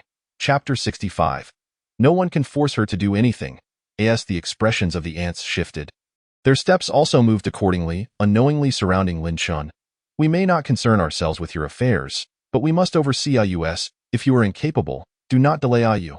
Depart while you can. Ayu has her duties as chieftain. When we chose her for the role, she promised to ensure our lineage could thrive. Indeed, had she not agreed to our requests, do you think the chieftainship would have fallen to her? Her father has passed, her mother is gone. Do you believe that if she had not become chieftain, she would be where she is now? Had she not become chieftain, she likely would have several children by now. Exactly, we merely ask her to bear one child. If she cannot fulfill this simple request, then what good is she as chieftain? You are the man of Shang Yu's choosing, but that does not mean you are the master of the Shang clan. Indeed, what do you think you are? How dare you say we need not concern ourselves with Shang Yu? This group of ants was indeed formidable. Their words flew like arrows, drowning Lin Qian in a tide of rhetoric, leaving him unable to interject. Realizing he could not outtalk them, Lin Qian let out a powerful roar. Silence! Lin Qian's voice, imbued with the might of a martial sovereign, instantly caused the ants, who were mostly martial spirits, to fall back in shock, collapsing to the ground. The dozen or so women stared at Lin Qian in terror, retreating continually. What am I? To date I shall show you what I am. Lin Qian soared into the sky, simultaneously summoning the Xiang Tian python, his spiritual pet, to lend him support. Since the Xiang Tian python had yet to break through to the great demon level, it could not fly on its own. But Lin Qian lifted it effortlessly. Its massive form, spanning hundreds of meters, still left the martial spirit-level women in awe. The Xiang Tian python seemed to sense its master's need for assistance, opening its enormous maw and letting out a series of terrifying roars directed at the ants on the ground. Observing the imposing man in the sky, flanked by a colossal white python, the women who had just been so vocal and aggressive were now rendered speechless, their bodies retreating in fear and their limbs trembling uncontrollably. Lin Qian gazed upon the courtyard below, where a dozen women stood, his voice resonating like thunder. In light of the familial ties between you and Shangyu, I declare that all that has transpired today shall be forgiven. However, heed my words. From this moment forth, none shall coerce Shangyu into any action. While she may not retaliate against you, do not presume that I will remain passive. With the utterance of that single word, roll, the women scrambled away from the courtyard in disarray. Until now, within the entire Huaiding Eternal Tree, there had only been 4 martial sovereigns. Lin Qian was the 5th. Each martial sovereign held the power to determine the fate of their clan, and these women were acutely aware of their formidable prowess. They had dared to raise their voices against Shangyu, emboldened by their kinship with her and the fact that they were the ones who had nominated her as clan leader. Had it been any other martial sovereign, their absolute strength would have swiftly quelled their defiance. As Lin Qian descended from the sky, he re-entered Shangyu's dwelling, observing her gaze filled with admiration. Lin Qian, you truly have a way. I suspect they will think twice before bothering me again. He wrapped his arm around her waist, declaring, I have no desire to be pestered about producing offspring every few days. The decision of whether to bear children lies solely with us. Shangyu nodded fervently, burying her head deep in the comfort of his embrace. Since stepping into Shangyu's home, Lin Qian had been preoccupied, and only now could he take a moment to survey her living quarters. He found himself in the main building where Shangyu resided, which spanned approximately 200 square meters. The hall on the first floor was paved with blue stone slabs, and along the walls stood several rows of wooden cabinets, each divided into numerous compartments that housed collectibles such as beast fangs and scales. In the center of the hall rested a rectangular table, behind which lay a beast hide mat. Upon the table were ink, brushes, paper, and many small booklets bound together. These booklets were piled high, resembling a small mountain. Upon seeing the booklets and writing materials, Lin Qian was taken aback. He was aware of the existence of written language from his time in the White Wolf tribe when Li Quan had instructed Li Jin, but the presence of paper and ink was a rarity he had not encountered in either the White Wolf tribe or the Lan Hu tribe. Approaching the table, he picked up one of the small booklets and held the paper up to examine it closely. The paper was coarse, with visible fibers, and the ink was not finely crafted, while the brushes were made from the fur of demonic beasts. Flipping open the booklet, he found a map adorned with markings and text. Unable to decipher the characters of this world, he inquired of Shangyu. Shangyu, what is written here? Shangyu took the booklet and glanced at it before responding. This is a record of the locations marked by our clansmen upon encountering spirit demons that they could not hunt. They bring them to me, she sighed. These booklets arrive daily, and I can scarcely keep up with them. Most importantly, many of the marked spirit demons have either already fled by the time I arrive or have been hunted by other clans. The instances of still existing spirit demons are exceedingly rare. On average, I can only hunt 4 or 5 in a month, while most of my time is wasted. She gazed at the towering pile of booklets. Her expression fell. It seems I must venture out to hunt spirit demons once more. Noticing her reluctance, Lin Qian swiftly gathered all the booklets and tucked them into his Shumi demon soul ring. Why go out? Why hunt demons? Let us wash up and rest. Shangyu shook her head vigorously. That won't do. I must hunt at least 10 spirit demons each quarter. If I fail to meet that quota, they will incessantly pester me as being a clan leader so exhausting. Are you a leader or merely a beast of burden? Lin Shen regarded Shang Yu as if she were a laboring beast. This is my duty. My clansmen have bestowed upon me great power and high hopes. I must shoulder the responsibility of hunting spirit demons. If I do not go, the functioning of my clan will be disrupted. Lin Shen fell silent, believing that with her strength as the most formidable in the clan and her authority as leader, Shang Yu should act according to her own judgment. Look at those mid-level Eternal Tree clan leaders. They too have their responsibilities. Many would trade their kin for a morsel of spirit demon flesh, exhausting themselves to curry favor with the higher-ups of the Eternal Tree. They do not wish to engage in such dealings. Yet they have no choice. Shang Yu sighed. Lin Shen, please retrieve those booklets.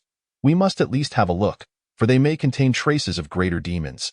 Even if we do not hunt spirit demons on behalf of the clan, we still need to slay greater demons to enhance our strength. Upon hearing this, Lin Shen refused to produce the booklets. You have been toiling for over a month, and you haven't even rested on your own bed. Yet you wish to hunt demon beasts. Let us wait until tomorrow. Tomorrow I shall show them to you. There is no need to rush today. Shang Yu, seeing Lin Shen's thoughtfulness, couldn't help but smile. All right, I will heed your words. Just as they resolved to head upstairs, a commotion erupted from outside the courtyard. You, clan leader, are you back? Lin Shen gritted his teeth slightly, muttering, is this never-ending? Chapter 66.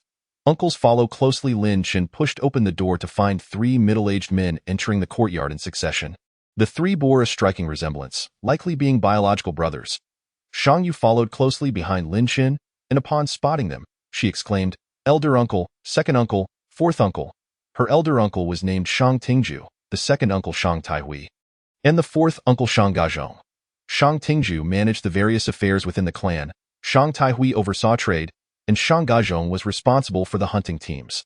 The critical management of the warehouse and the registration and distribution of its resources fell to Shang Yu's half-brother, Shang Bai. Upon seeing Shang Yu, the uncles' faces lit up. Elder uncle Shang Tingju stepped forward, exclaiming, we just saw a majestic sky python soaring above your home. Second uncle Shang Taihui immediately added, if I am not mistaken, that sky python demon has already been successfully hunted, right? Shang Gazhong, who oversaw the hunting teams, directly stated, this demon was reported by our line. While any other demon might be trivial, since it is a spirit companion, it holds great significance for the others in the clan. If we assign this spirit companion to my hunting team, even without your intervention, we would easily hunt spirit demons. Thus, you could enjoy a respite, and our clan would swiftly surpass the other 3 clans. Lin Shen couldn't help but scoff internally. These 3 schemers were shamelessly attempting to take advantage of the situation, even coveting a treasure like the spirit companion. Shang Yu, however, was not easily swayed. Dear uncles, we did indeed acquire a spirit companion, but this spirit companion is crucial for my own hunting of greater demons, and I cannot part with it. Upon hearing this, the uncle's expressions immediately darkened. Shang Tingju placed his hands behind his back, saying, we simply wish to alleviate your daily burdens. Shang Gazhong chimed in, indeed, with this powerful spirit companion, hunting spirit demons would be a breeze. You should hand it over. Shang Taihui invoked the clan's welfare. As clan leader, you must prioritize the development of our clan. Hand over the spirit companion, and we shall leave you in peace from now on. Ceasing our inquiries every 3 months about your progress in hunting spirit demons. Alleviate? What a lovely pretense. If you truly wish to assist, take these booklets back and let your hunting team manage the spirit demons. Lin Shen poured all the booklets from his Shumi Demon Soul Ring onto the ground. As for the spirit companion, they could forget about it. Lin Shen produced the Sky Python Demon Soul. The spirit companion is in my possession. If you wish to have it, you must first defeat me. While the uncle's arguments held some merit, once something was in Lin Shen's hands, it belonged to him. He had no intentions of relinquishing it easily. Moreover, even if he were to hand over the spirit companion, it would likely only benefit their line, while Shang Yu's share of spirit demon flesh would still fall to her to hunt. They would find excuses to siphon off spirit demon flesh from Shang Yu, and the spirit companion would likely become their private possession. Who are you? Shang Tingju scrutinized Lin Shen with a piercing gaze. Shang Gazhong suddenly recalled that when they first spotted the spirit companion, It was accompanied by a man's voice, at that moment. They had been entirely captivated by the allure of the sky python's spirit companion. Fixated on how to acquire it, now, upon reflection, that voice was thunderous and commanding, suggesting formidable strength. Yet at that time, they had not considered that aside from the 4 clan leaders, there could be a 5th martial sovereign in Huaiding Eternal Tree. Shang Taihui sensed something amiss but remained skeptical, dismissing the notion of a sudden 5th martial sovereign as merely a strong martial spirit. Throughout this encounter, they had focused solely on Shangyu. Regarding Lin Chun, who appeared to be a mere pretty boy with disdain. This young brother, this matter concerns our clan and should not involve outsiders. Since the great demon, the Tianmeng, was slain by our chieftain, we kindly request that you return the demon pet to our leader. Lin Chun, weary of further discourse, unleashed the formidable aura of a martial sovereign once more. I have stated that the spirit pet is in my possession, and none shall seize it. I have no desire to hear your prattle. Depart at once. The 3 uncles, sensing the overwhelming pressure emanating from Lin Chun, instantly turned solemn. Martial sovereign. It truly is a martial sovereign. Who exactly are you? Lin Chun cradled Shangyu in his arms. Your chieftain is my wife. Should you wish to avoid unnecessary trouble, you are not to set foot in this courtyard again. As the 3 uncles were struck by astonishment, they instinctively cast inquiring glances toward Shangyu. Faced with her kin, Shangyu could not be as unreserved as Lin Chun. Noticing the 3 uncles looking at her, she replied, Eldest uncle, second uncle, fourth uncle, this is Lin Chun, my husband, who is also a martial sovereign and the possessor of the chaos poison. He has agreed to join our clan and will become a significant asset to us. His standing will surpass even mine, so you would do well to treat him with respect. Shangyu extolled Lin Chun highly, acutely aware of what his presence meant for their clan. The uncles, upon hearing of Lin Chun's prowess, were immediately filled with reverence. Indeed, as anticipated, their eyes widened in shock. What? The chaos poison, and it is possessed by a martial sovereign. Does this not imply that henceforth, our clan's opportunities to hunt great demons will be greatly enhanced? This suggests that our clan may very well give rise to a martial king. Once the chieftain ascends to martial king, martial sovereigns will sprout like mushrooms after a rain. The 3 uncles were profoundly shaken, their faces betraying uncontainable joy. The might of a martial sovereign was already enough to leave them astounded, yet he was also the owner of the chaos poison. The disdain they had previously held was promptly replaced by a demeanor of humility, even bordering on obsequiousness. So it is the master of the chaos poison. I beg your pardon for our offense. We no longer require this demon pet. Esteemed sir, please do not hold our transgressions against us. The demeanor of the 3 uncles had transformed entirely from when they first entered the courtyard. Initially, they had approached demanding the spirit pet, brimming with arrogance. Now, they resembled dogs groveling on the ground. The 3 brothers could not contain their smiles upon realizing that their clan had welcomed such a formidable being. The obsequious grins on their faces were impossible to suppress. Esteemed sir, does the young lady in this courtyard meet your approval? I have several exquisite beauties from the intermediate everlasting trees. Would you like me to send them to you? I have some as well. If you desire, I can have them come immediately. We possess little of value, but we can certainly offer you beauties. Lin Chun, exasperated by the incessant interruptions from Shangyu's relatives, longed to send them away to enjoy some intimate moments with her. All I wish for now is for you to vanish from my sight. Upon hearing Lin Chun's words, the men exchanged knowing smiles. When it comes to beauties, how could anyone in their clan compare to Shangyu? The reason this esteemed sir decided to join their clan was likely due to his affection for Shangyu. A few seasoned individuals, accustomed to high positions, quickly grasped the essence of the situation and secretly gave Shangyu a thumbs up.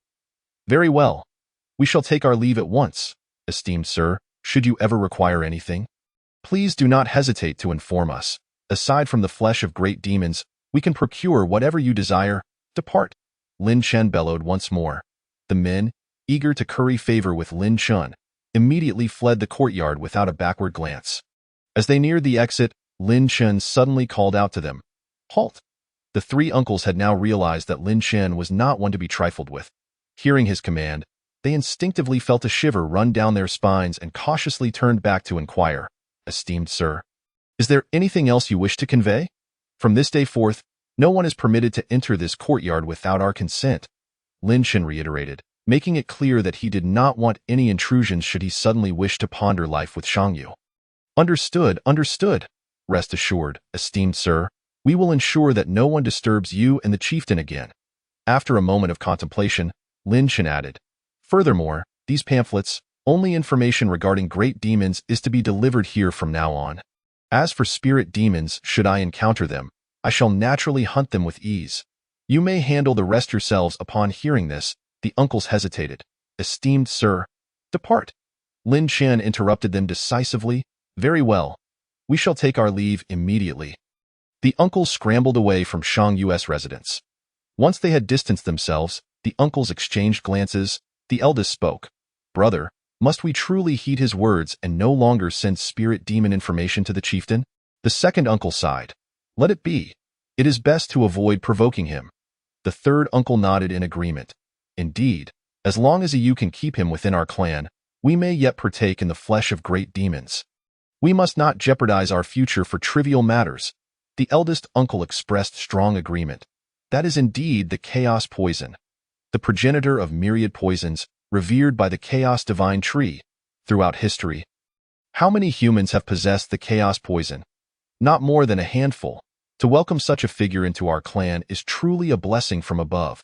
Upon hearing the eldest uncle's words, any lingering discontent vanished. After all, even a martial king would not be the ultimate pursuit of the chaos poison. By aligning ourselves with him, we are certain to soar to great heights. As the three men engaged in enthusiastic banter, their spirits soared, filled with exhilaration. I always said you was destined for greatness.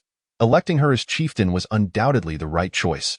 Indeed, she has even managed to bring the chaos poison into our clan. The eldest uncle interjected. Wait, brother, did you not initially oppose you as chieftain? Did you not favor the son of the third uncle? The third uncle offered no reprieve. Indeed, brother, you once proclaimed that women are ultimately incapable of achieving great things, and that the chieftain should be a man. The eldest uncle's face contorted in surprise. Did I say that? I never said such a thing. I always believed you was capable. As the uncles continued their animated discussion, they wandered further away. That afternoon, new regulations were established within the Shang clan. First, no one is to approach the chieftain's residence without prior permission. Second, only information pertaining to great demons is to be delivered to the chieftain's residence. All other reports are to be redirected to the demon hunting team. Third, upon encountering the powerful martial sovereign, all members of the clan are to treat him with the same respect afforded to the chieftain. Accompanying this decree was a portrait of Lin Chun, meticulously crafted by the eldest uncle, capturing even his demeanor with remarkable accuracy.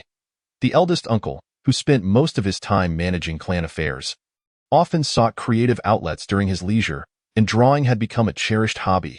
After dispatching the uncles, Lin Chun relished the newfound tranquility of the courtyard. However, this peace was short-lived, as several maidens soon arrived, bearing wooden boxes. Unlike the uncles and the earlier throng of women, these maidens entered quietly, placing the wooden boxes outside before calling out to the young women within. The chieftain's new garments have arrived. With that announcement, the maidens swiftly departed from Shangyu's residence. The maidens inside then moved to bring the large wooden box inside. Upon seeing the box, Lin Chun was instantly reminded of the mountain of personal garments stored within his Shumi demon soul ring. It dawned on him that Shangyu had her own team of seamstresses, dedicated to harvesting silkworms and crafting clothing for her. Lin Chan approached eagerly, accepting the large box from the maidens and opening it with anticipation. Inside, he found it filled to the brim with garments of various styles, both intimate and outerwear. It suddenly occurred to Shangyu that Lin Chan had no clothing, often donning the formidable armor of a spirit demon when he ventured out. With this realization, she promptly instructed one of the maidens in the courtyard to fetch the earlier departing maidens. Soon, the maidens surrounded Lin Chen, measuring his dimensions and working tirelessly to produce garments tailored for him. All clothing would be made in both male and female styles. Shangyu relayed her directives to her team of seamstresses. After overseeing the clan's affairs, Shangyu finally found a moment to relax. At that moment, Lin Chen was already holding a uniquely styled, incredibly alluring piece of intimate attire, awaiting Shangyu. Tossing the garment to her, he said, Shangyu, quickly take a bath and wear this today. With a flushed face, Shang Yu accepted the clothing and soon emerged from the bathing area wearing it. The captivating sight left Lin Chen parched, prompting him to leap toward her. Time passed, and soon the night had fully enveloped the sky. At last, the room on the second floor has found tranquility. Shang Yu seems yet unaccustomed to such serene days. After lying with Lin Chen for a brief moment, she sits up again. Lin Chen? Perhaps I should take a look at those pamphlets. If there's news about a powerful demon, we cannot afford to miss it. Lin Chen, bare-chested, sits up and, finding himself unable to refuse her, reluctantly pulls out the pamphlets.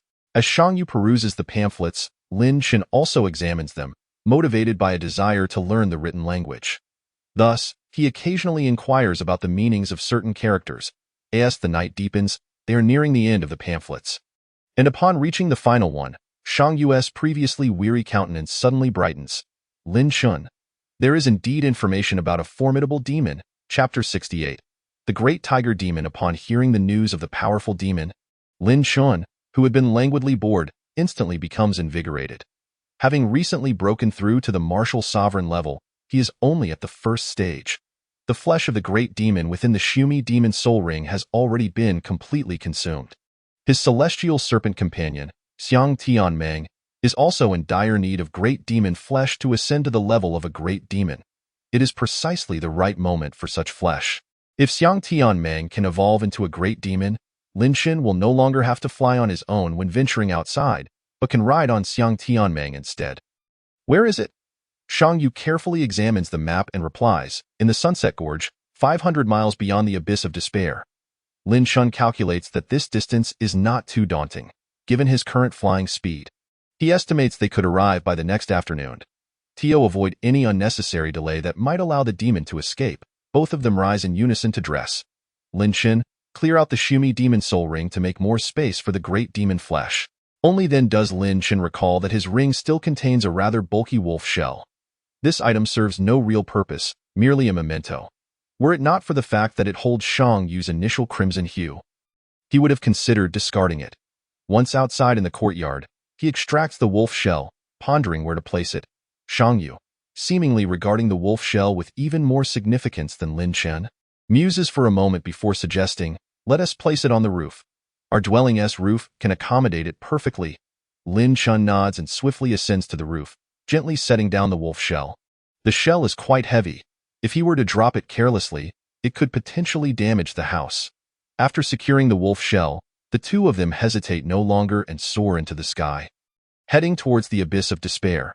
The following day, under the blazing sun, Lin Chen and Shang Yu witness the form of the Abyss of Despair gradually materializing ahead. Lin Chen, the three clan leaders should have finished their great demon flesh by now. Should we call them as well? After a moment's hesitation, Lin Chen shakes his head. Let us go ahead and take a look first. If we encounter a demon that is easy to hunt, with my chaotic poison, we can handle it ourselves. Shang Yu agrees, as this approach would allow them to avoid sharing the spoils with others if they can kill the demon alone. They swiftly glide over the Abyss of Despair, continuing their flight towards the Sunset Gorge, 500 miles away. After about an hour, they behold two towering mountain ranges rising several thousand meters, sprawling out into the distance. Nestled between these mountains is a wide gorge that extends inward. This is the Sunset Gorge. As they draw nearer, the sounds of battle and the ensuing shockwaves reach their ears. Oh no, someone has beaten us to it. Shang Yu reveals a hint of anxiety. Lin Chen frowns in contemplation. He has no intention of adhering to any notions of precedence. If he were to be so courteous, he might never hope to ascend to the martial king level in this lifetime. In the wilderness, where great demon flesh is exceedingly rare, it is naturally the strongest who claim it. Should that group of individuals engage in a mutually destructive battle with the great demon, Lin Chen would not hesitate to seize the opportunity. Let us ascend to the mountaintop and assess their strength. Agreed. Shang Yu is equally unwilling to give up easily. As they approach the mountain range, the sounds of conflict within the Sunset Gorge grow increasingly distinct. Just as they prepare to land atop the mountain, the residual force of the battle sends tremors through the mountain range. Pebbles at the peak begin to shift and tumble downwards. Once Lin Chen and Shang Yu settle on the summit, they immediately crouch low to avoid detection by those embroiled in the conflict below. Gazing into the gorge, they behold a massive white tiger, hundreds of stories tall. Its body is striking black and white, letting out thunderous roars that reverberate through the heavens. Each of its movements causes the ground to tremble. Accompanying the white tiger are 6 martial sovereign-level experts who deftly evade its lethal claws, occasionally launching arrows and sword chi at the creature's eyes. The 6 possess formidable abilities, significantly surpassing Lin Chen, who has just recently broken through. Their teamwork is remarkably adept. Despite their apparent disarray, they manage to evade the white tiger's onslaught through their coordinated efforts, even managing to counterattack from time to time. The great tiger demon, while lacking the scales of Xiang Tianmeng, can easily withstand the assaults of these 6 elite warriors with its fur alone. Lin Chen remains patient, quietly observing to discern how this group intends to hunt the great demon. There is little use in rushing. Even with his chaotic poison, the odds of him prevailing against 6 foes are slim. The group's relatively harmless attacks, aside from targeting the eye, fail to inflict any substantial damage on the great tiger demon. The creature, not lacking in wit, swiftly turns its head or closes its eyes upon sensing an attack aimed at its gaze. Though it appears besieged, the great tiger demon maintains the upper hand throughout. As the day drags on, it is not until noon the following day that the 6 martial sovereigns finally find an opening, shooting an arrow into the eye of the great tiger demon. "Clan leaders, I have succeeded." The triumphant shout comes from a man in his 40s, his face alight with excitement. Yet before he can celebrate, the injured great tiger demon lets out a furious roar, raising its paw and swiping at the middle-aged man. His face pales in terror as he hastily dodges aside. However, his act of striking the tiger's eye seems to have thoroughly enraged the beast, which relentlessly pursues him, snapping and clawing at him. "Clan leaders, save me!" the panicked man cries out as he flees. The other 5 clan leaders rush to his aid, flanking the great tiger demon and unleashing a barrage of sword chi and arrows aimed at its eyes and other vulnerable spots. Yet, the enraged great tiger demon, disregarding everything else, continues its relentless chase after the middle-aged man. In a moment of overconfidence, the man fails to fully evade the tiger's claws. A sharp talon grazes his spirit armor, leaving a deep gash that penetrates into his chest. In an instant, the great tiger demon engulfs him, leaving him no opportunity to escape. Had the tiger's paw landed squarely on him, he might have had a slim chance of survival. But instead, it was the talon that sealed his fate. This martial sovereign, whose prowess surpassed even Lin Chen's, has thus easily lost his life in the blink of an eye. The hunting party of 6 is reduced to 5.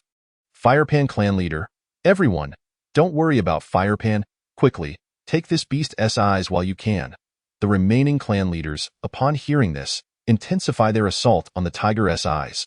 With one eye injured and its vision severely impaired, the once dominant great tiger demon now finds itself at a disadvantage. However, as Shang Yu crouches alongside Lin Chen atop the mountain, a look of shock and fury crosses her face. "Firepan, it's actually them." Lin Chen, intrigued, turns to her and asks, "Do you know them?" Chapter 69. It is our turn to strike. Shang Yu's gaze is fixed intently on the group below. They are members of the Heavenly Eternal Tree. Approximately 13 years ago, my father, alongside 3 clan leaders, set out to hunt demons.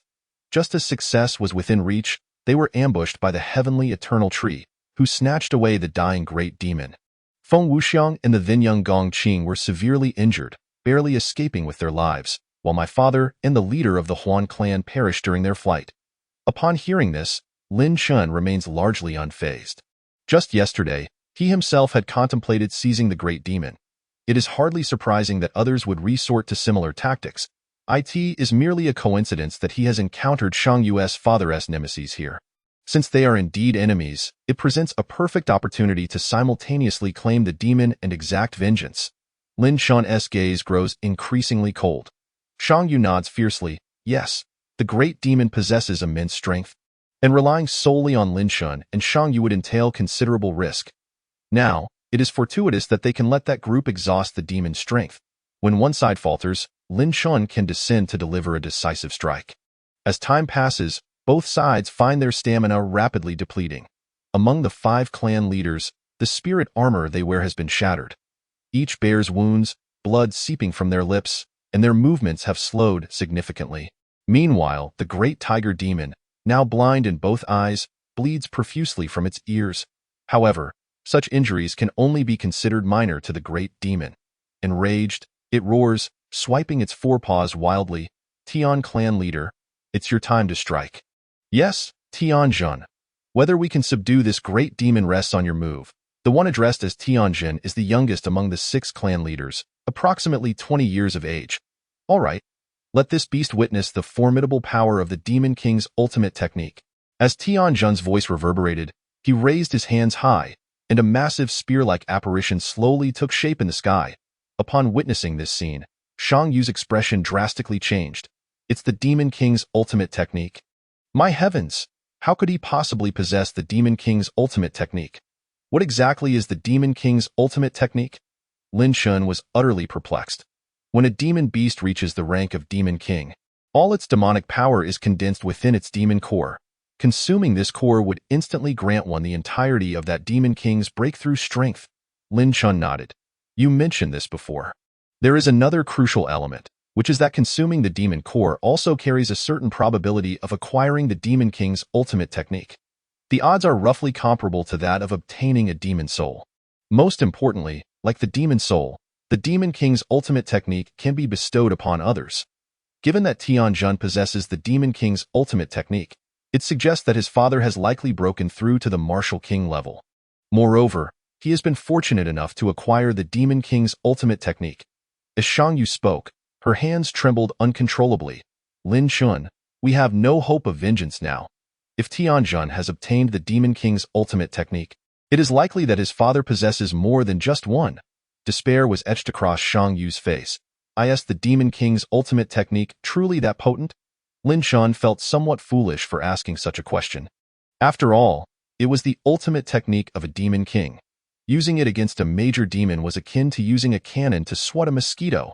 Amidst their conversation, the spear-like apparition in the sky fully materialized. Die! With Tianjun's command, the spear hurtled toward the frenzied white tiger demon. After launching this spectral spear, Tianjun's complexion grew increasingly pale, his face devoid of any color. It was evident that this strike, utilizing the Demon King's ultimate technique, had drained him immensely, far exceeding the toll of Lin Chen's chaos poison. Yet, this seemingly formidable attack did not possess the strength Lin Chen had anticipated. The spear did indeed injure the white tiger demon, but it merely pierced a large hole through its abdomen. For the white tiger demon, this was a significant injury, but not one that would prove fatal.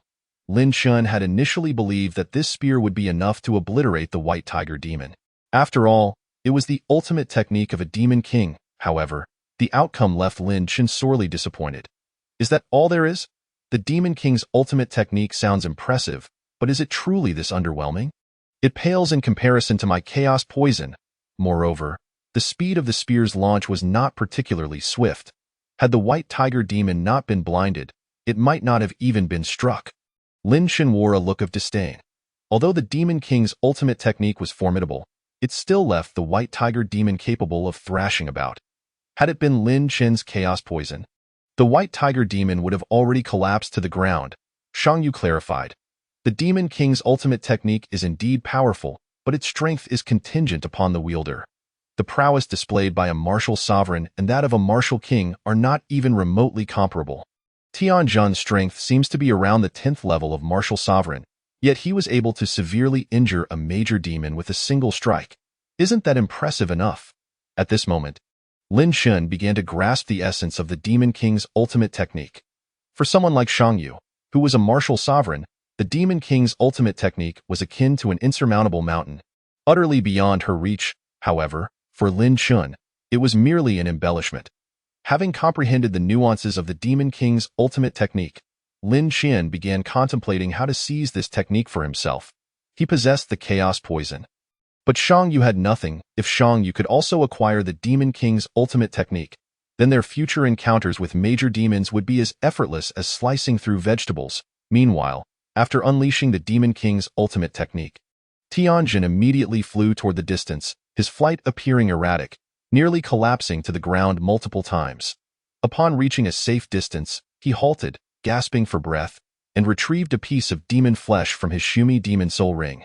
Voraciously chewing it was evident that the exertion from employing the Demon King's ultimate technique had completely drained Tianjun, rendering him incapable of continuing the fight. The other 4 individuals swiftly scattered, relentlessly attacking the gaping wound on the White Tiger Demon's abdomen. The White Tiger Demon roared in fury, its already grave injuries only intensifying its onslaught. Esteemed leaders, how can this beast still be so ferocious? I can hardly hold on. Do not panic. It's merely a fleeting moment of resurgence. Yes, together, the 4 of us must persist and hold it down. Hold on. It has already been gravely wounded by the Demon King's ultimate technique. Today, it cannot escape its fate.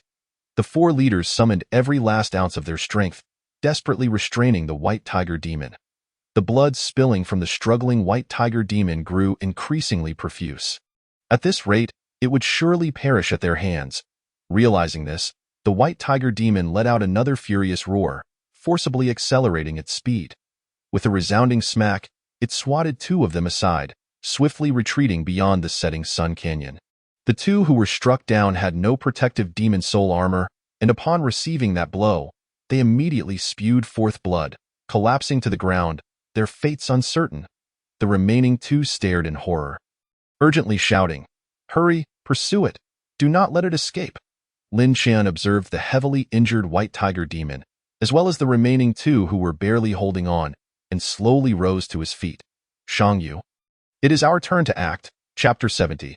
Pursuing the White Tiger Demon, Shang Yu promptly stood alongside Lin Qian and inquired, "Lin Qian, should we pursue the major demon or eliminate the remaining individuals within the setting sun canyon first?" Seeing an opportunity for vengeance, Shang Yu was keen not to miss it. Lin Qian pondered for a moment.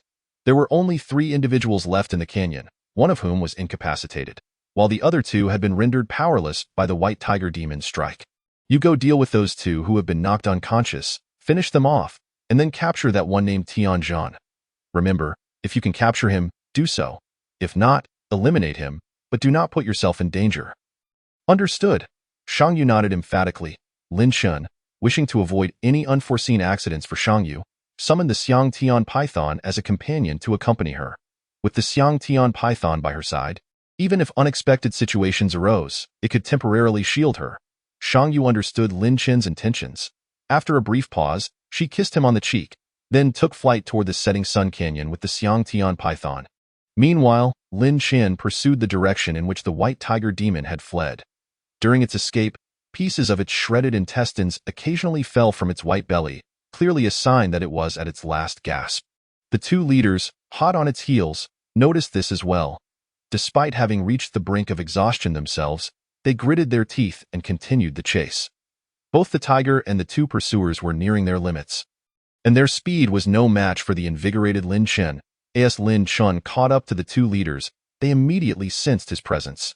Turning to look back, they simultaneously displayed expressions of terror and panic. Even with the simplest of deductions, they understood that the man behind them intended to seize the White Tiger Demon for himself. "Young brother, which clan do you belong to?" Another inquired. "Young brother, we are from the Tianying Everlasting Tree. You are aware of the Tianying Everlasting Tree, right? A few years ago, one of our clan members became a martial king. That Demon King has since ascended to the royal level Everlasting Tree. But his son remains with the Tianying Everlasting Tree, and he possesses the Demon King's ultimate technique." Lin Qian ignored them, maintaining his pursuit, and retrieved the Cloud Hawk longbow from his Shumi Demon Soul Ring. The 2 exhausted individuals instantly paled at this sight. "Young brother, are you truly intent on condemning us to death? Our Tianying Everlasting Tree has produced a martial king.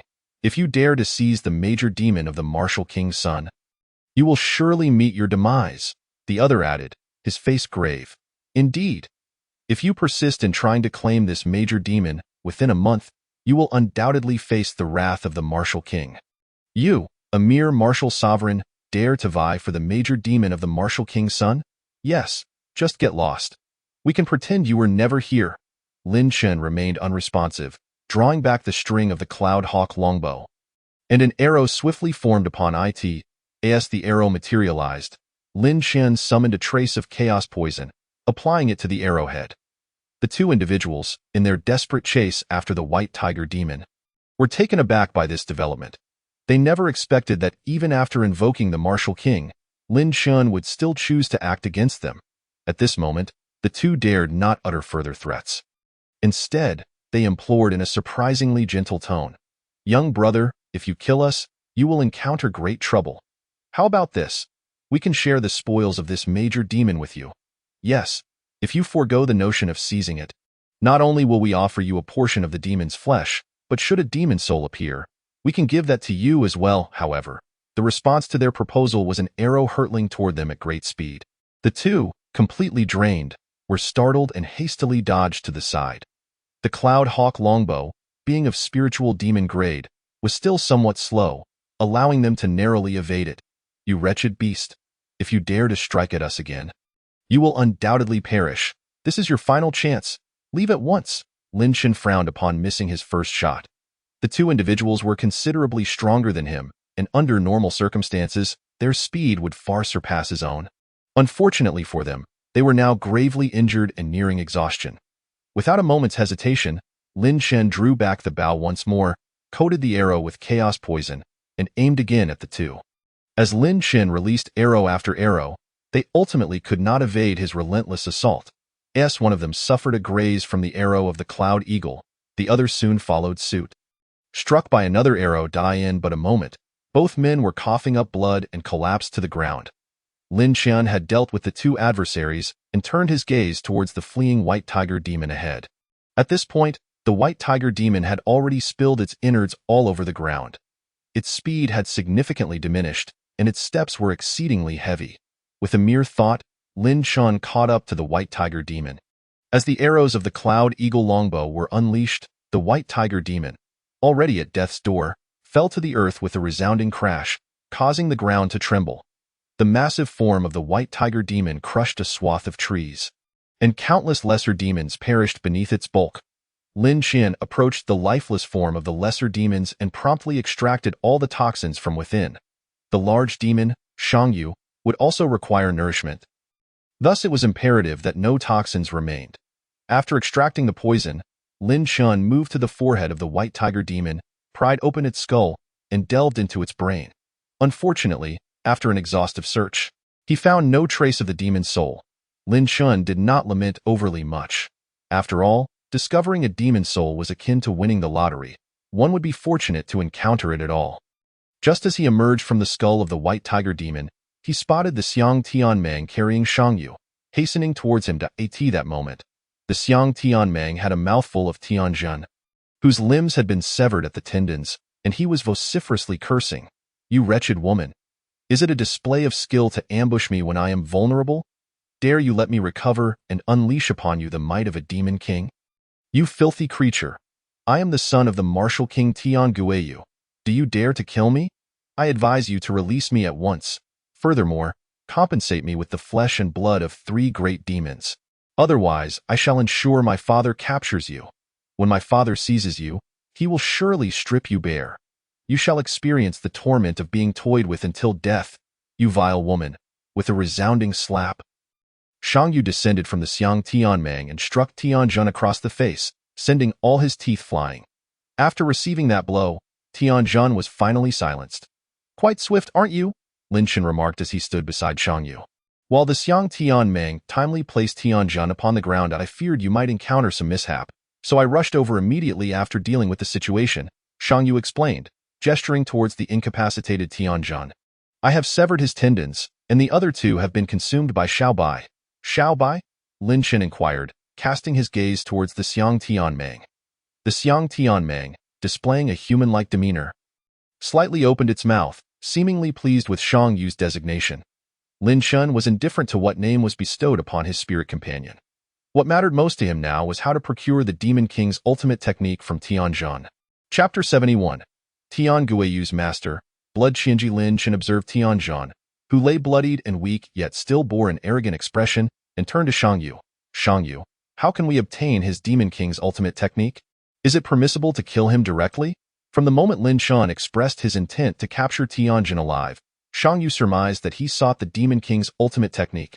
Thus, despite Tianjun's vitriolic outbursts, she restrained herself from slaying the son of her enemy.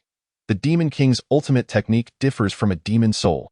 The latter becomes a free entity upon the death of its master and can be claimed at will. However, the former must be willingly bestowed by its master, dissipating upon their demise. So troublesome?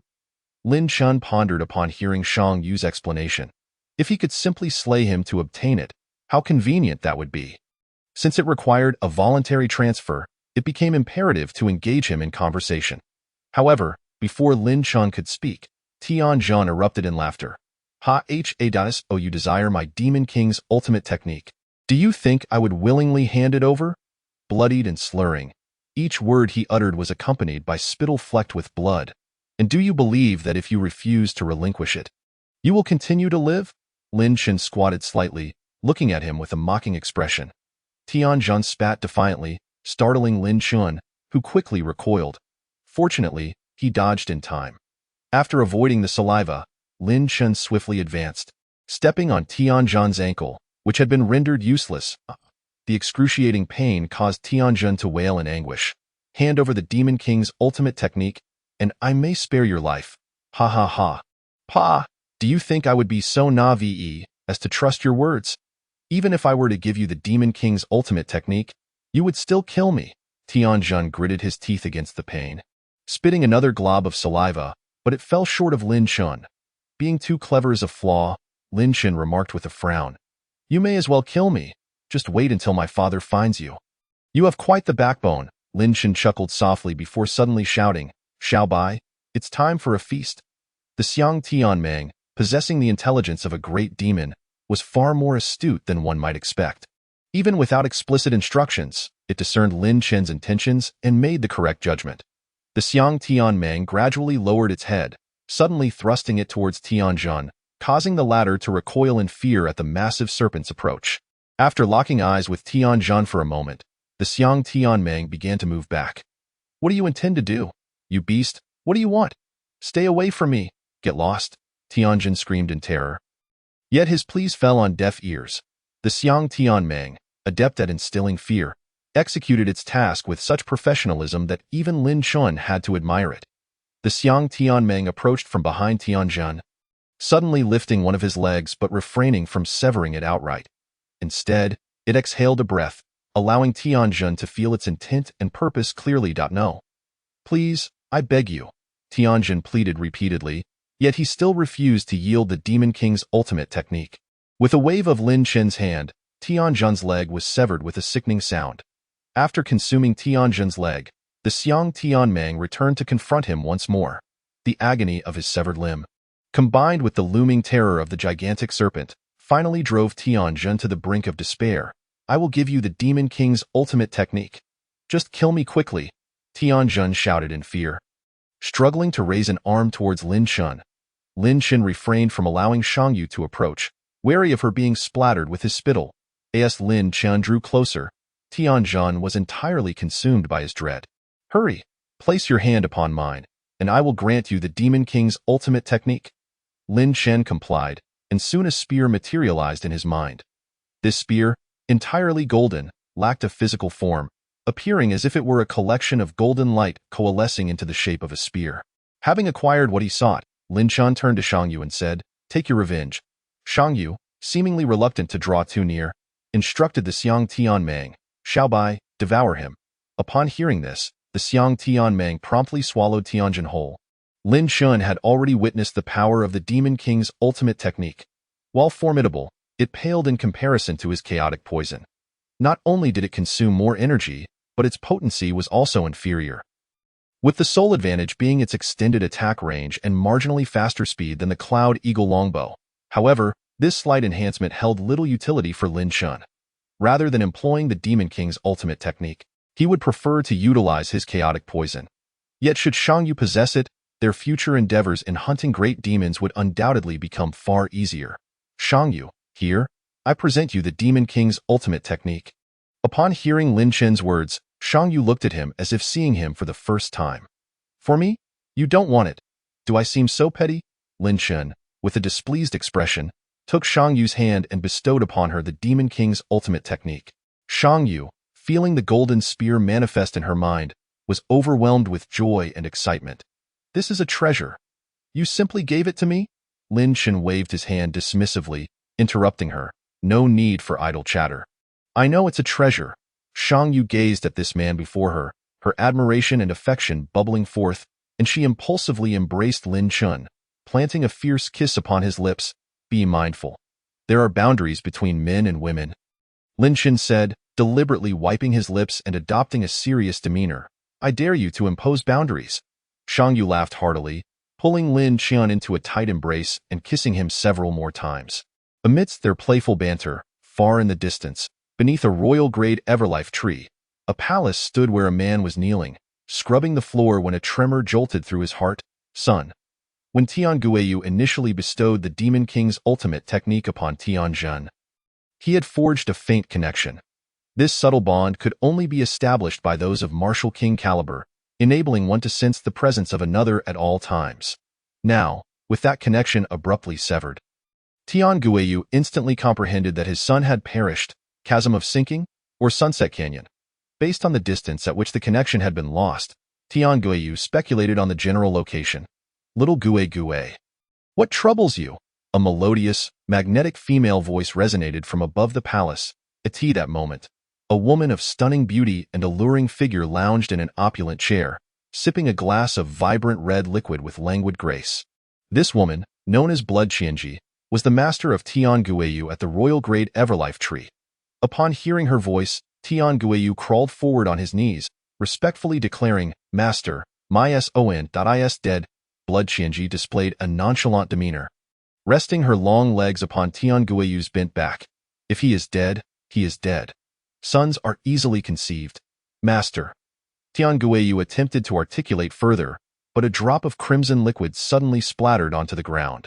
He hastily swallowed his words and licked the ground clean with his tongue. Before he could finish, he heard a sudden, clattering noise. Blood Qianji had poured the remaining red liquid onto the ground. Remember to lick it clean. After speaking, he stood up and walked toward the palace's exit. Tian Guiyu was already aware of her son's demise, while Lin Chun remained oblivious, preoccupied with slicing the white tiger demon alongside Shang Yu. Before they could finish cutting the demon, 3 figures flew in from a distance. Huan Yuxian gazed in shock at the carcass of the white tiger demon on the ground. Lin Chen's brother. Did you hunt this beast as well? You are truly remarkable. Feng Wuxiang and Gong Qing swiftly followed Huan Yuxian's lead.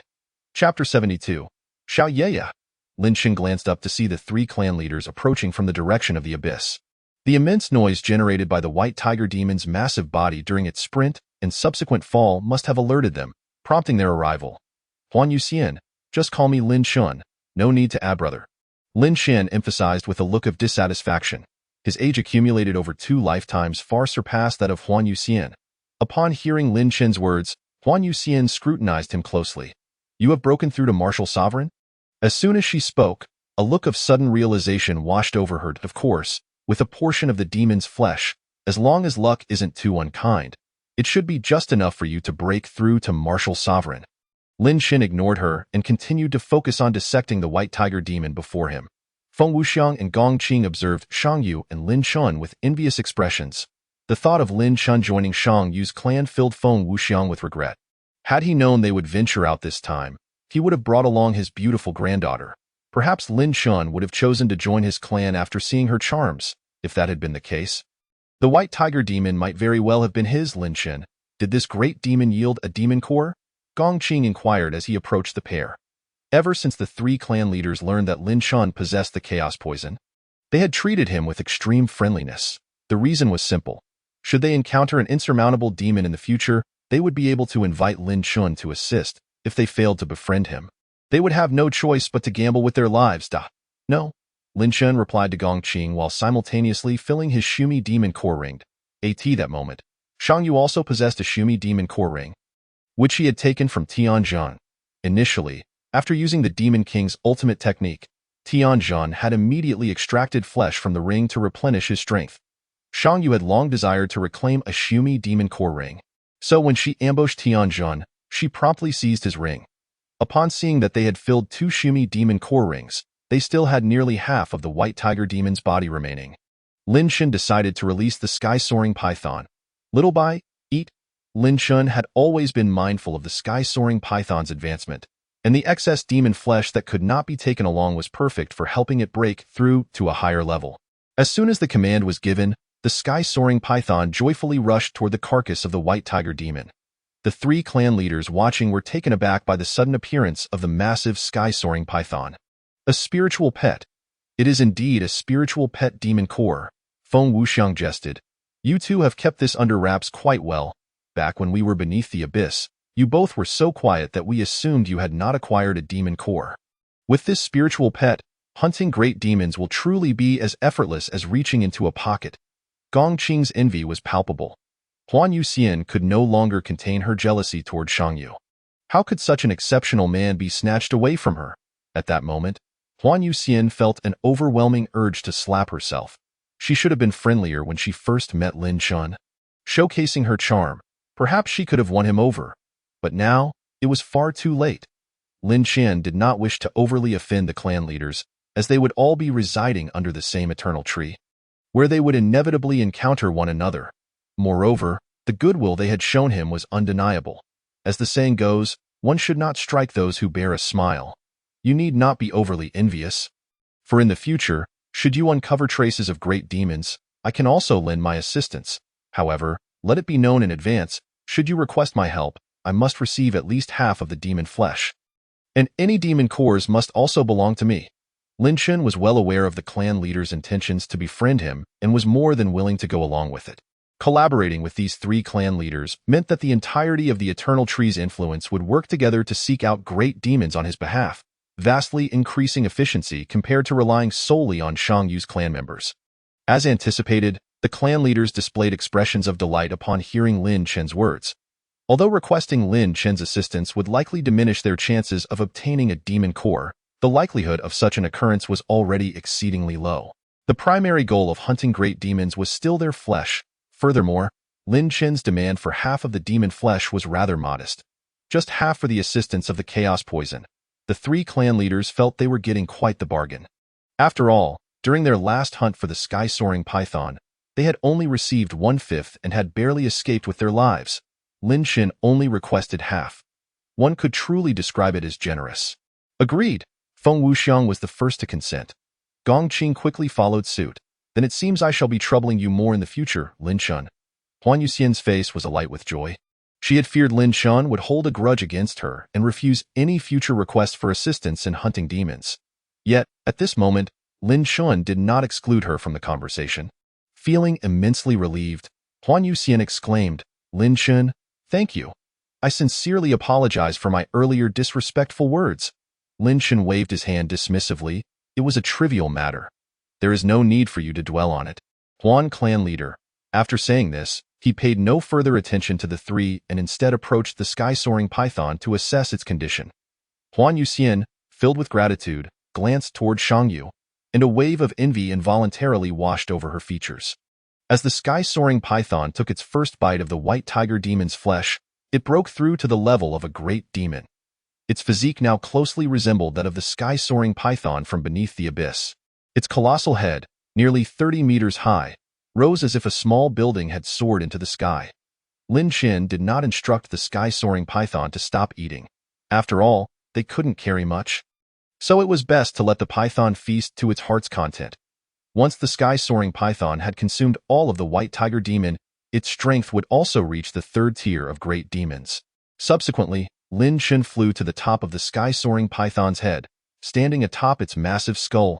Little Bai, let's see you fly. The sky-soaring python soared into the sky, its enormous white serpent body weaving through the heavens, drifting past clouds like a soaring white dragon. Huan Yuxian looked up at Lin Chen, observing him reveling in play with the sky-soaring python. Suddenly, she recalled something and turned her gaze to Shangyu, who was also looking up at Lin Chen. Huan Yuxian moved closer to Shangyu and unexpectedly took her hand. This intimate gesture startled Shangyu, who quickly pulled her hand back. What are you doing? It should be noted that Huan Yuxian had previously made snide remarks toward Shangyu, and their relationship could best be described as distant. Huan Yuxian's unusual behavior today immediately put Shangyu on high alert. Oh, Xiao Yeye, don't be so tense. Huan Yuxian said with an affectionate smile. Xiao, you? Every hair on Shangyu's body stood on end, and goosebumps erupted across her skin. With a sudden leap, she distanced herself from Huan Yuxian, her face filled with wariness. Huan Yuxian, speak if you have something to say. No need to be so off-putting. Huan Yuxian wore a beaming smile and followed closely after Shangyu. Xiao Ye, sister wants to discuss something with you? Chapter 73. It is he who refuses. Huan Yuxian's repeated calling of Xiao Ye was both sweet and tantalizing. Were it a different man in this scenario, he might have melted entirely. Shang Yu pleaded, Huan Yuxian, I beg you, don't call me that. Please, if you have something to say, just say it. If it comes to it, we can settle this with a fight. Just don't call me that again. Huan Yuxian's face was full of affectionate smiles. It's nothing serious. I just want to get closer to you. Don't. We aren't that familiar. Shang Yu retreated once more. Huan Yuxian followed suit. Huan Yuxian, if you keep this up, I swear I will hit you. Shang Yu's expression turned stern. Yet Huan Yuxian remained unfazed. Come on, Xiao Ye, come, let sister allow you to hit me. With her alluring demeanor and sweet voice, it was hard for anyone to strike her.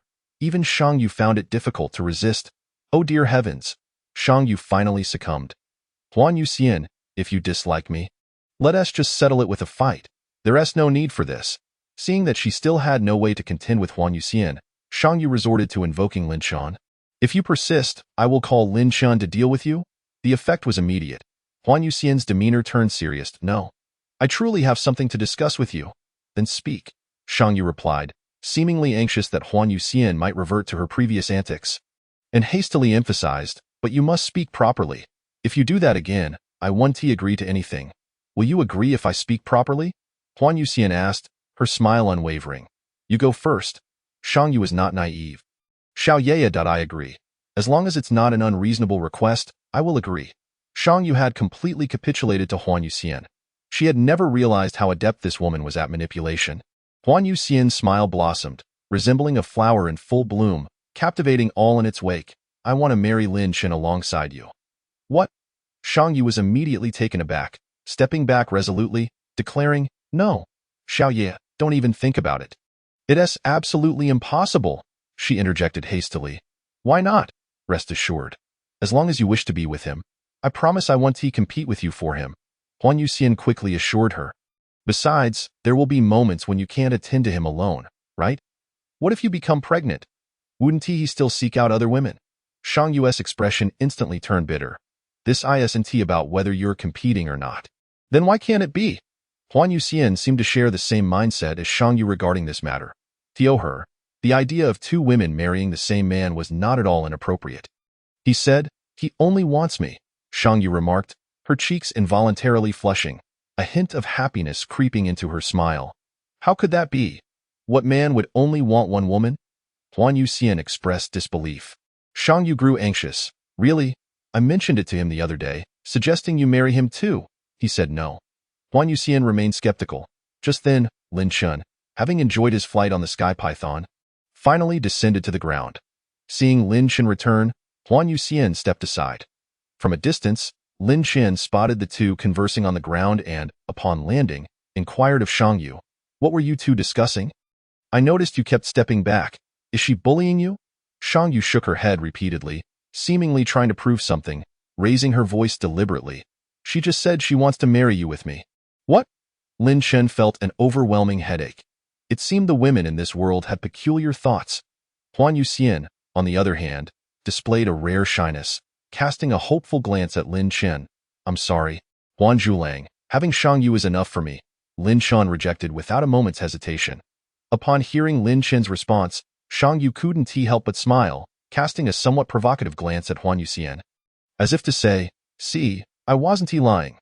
Huan Yuxian was momentarily stunned, instinctively asking, why? Am I not pretty enough? Lin Shan shook his head. No, you're quite beautiful. Then why? Are you afraid I've slept with other men? Although my clan has been urging me, I genuinely haven't. Huan Yuxian quickly clarified. That is not the case. Whether you've slept with men or not has nothing to do with me. After saying this, Lin Shan ignored Huan Yuxian further. Shang Yu, come here. Let us head home. Shang Yu's smile was uncontainable. All right, let us go home, watching the Sky Python soar into the sky. Huan Yuxian stood frozen, enveloped in deep self-doubt, unable to move for a long time.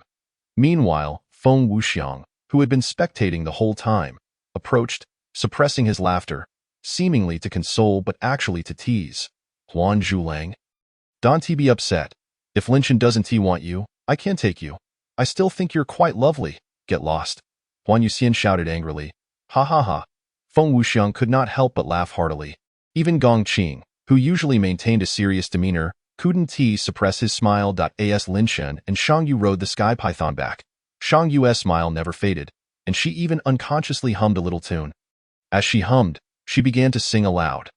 The songs of this world were of an entirely different caliber compared to the ballads of Lin Chen's previous life. Even though Shang Yu had a lovely voice, the melodies were simply unappreciable to Lin Shen. Thus, he bluntly remarked, "Shang Yu, perhaps you should stop singing. It sounds rather unpleasant." That moment, Shang Yu was in an exceptionally good mood and replied, "Then why don't you sing a nice one for me?" "I can't," Lin Shen answered without hesitation. "You can't? Yet you say my singing is unpleasant." Lin Shen retorted nonchalantly, "The quality of a song has nothing to do with whether I can sing it." As if recalling something, Lin Shen spoke again. "Once we return, continue teaching me characters. I'll write some songs for you, and you can sing them for me." Shang Yu possessed a commendable vocal quality, but the low standard of songs in this world diminished her talent. Lin Shen thought to write some lyrics from his past life for her and, during her spare time, teach her to dance, while also having the 20 maidens in the courtyard learn as well. This vision of a vibrant scene filled with singing and dancing immediately blossomed in Lin Shen's mind. "You write songs? You don't even recognize characters. It would be a miracle if you could write a song." Perhaps provoked by Lin Shen's earlier comment about her singing, Shang Yu couldn't help but retort. "Just you wait," Lin Shen declared with determination. Once he learned the characters of this world, he would certainly make Shang Yu sing to her heart's content. Throughout their journey, the two engaged in playful banter and laughter, unknowingly returning to the base of the everlasting tree of Huai Ding. Chapter 74. The little white treated as a laborer as they drew closer to the towering everlasting tree of Huai Ding. The sky python suddenly spoke. "Master, we have arrived." The voice of the sky python was somewhat juvenile, akin to that of a young boy. Initially, Lin Shen was taken aback by the voice, asking Shang Yu, "Who is speaking?" "Master, it's me," the sky python responded again. This time, Lin Shen finally grasped the situation. Upon realizing that the sky python had reached the level of a great demon, capable of speech, he was astonished that even a great demon pet could converse.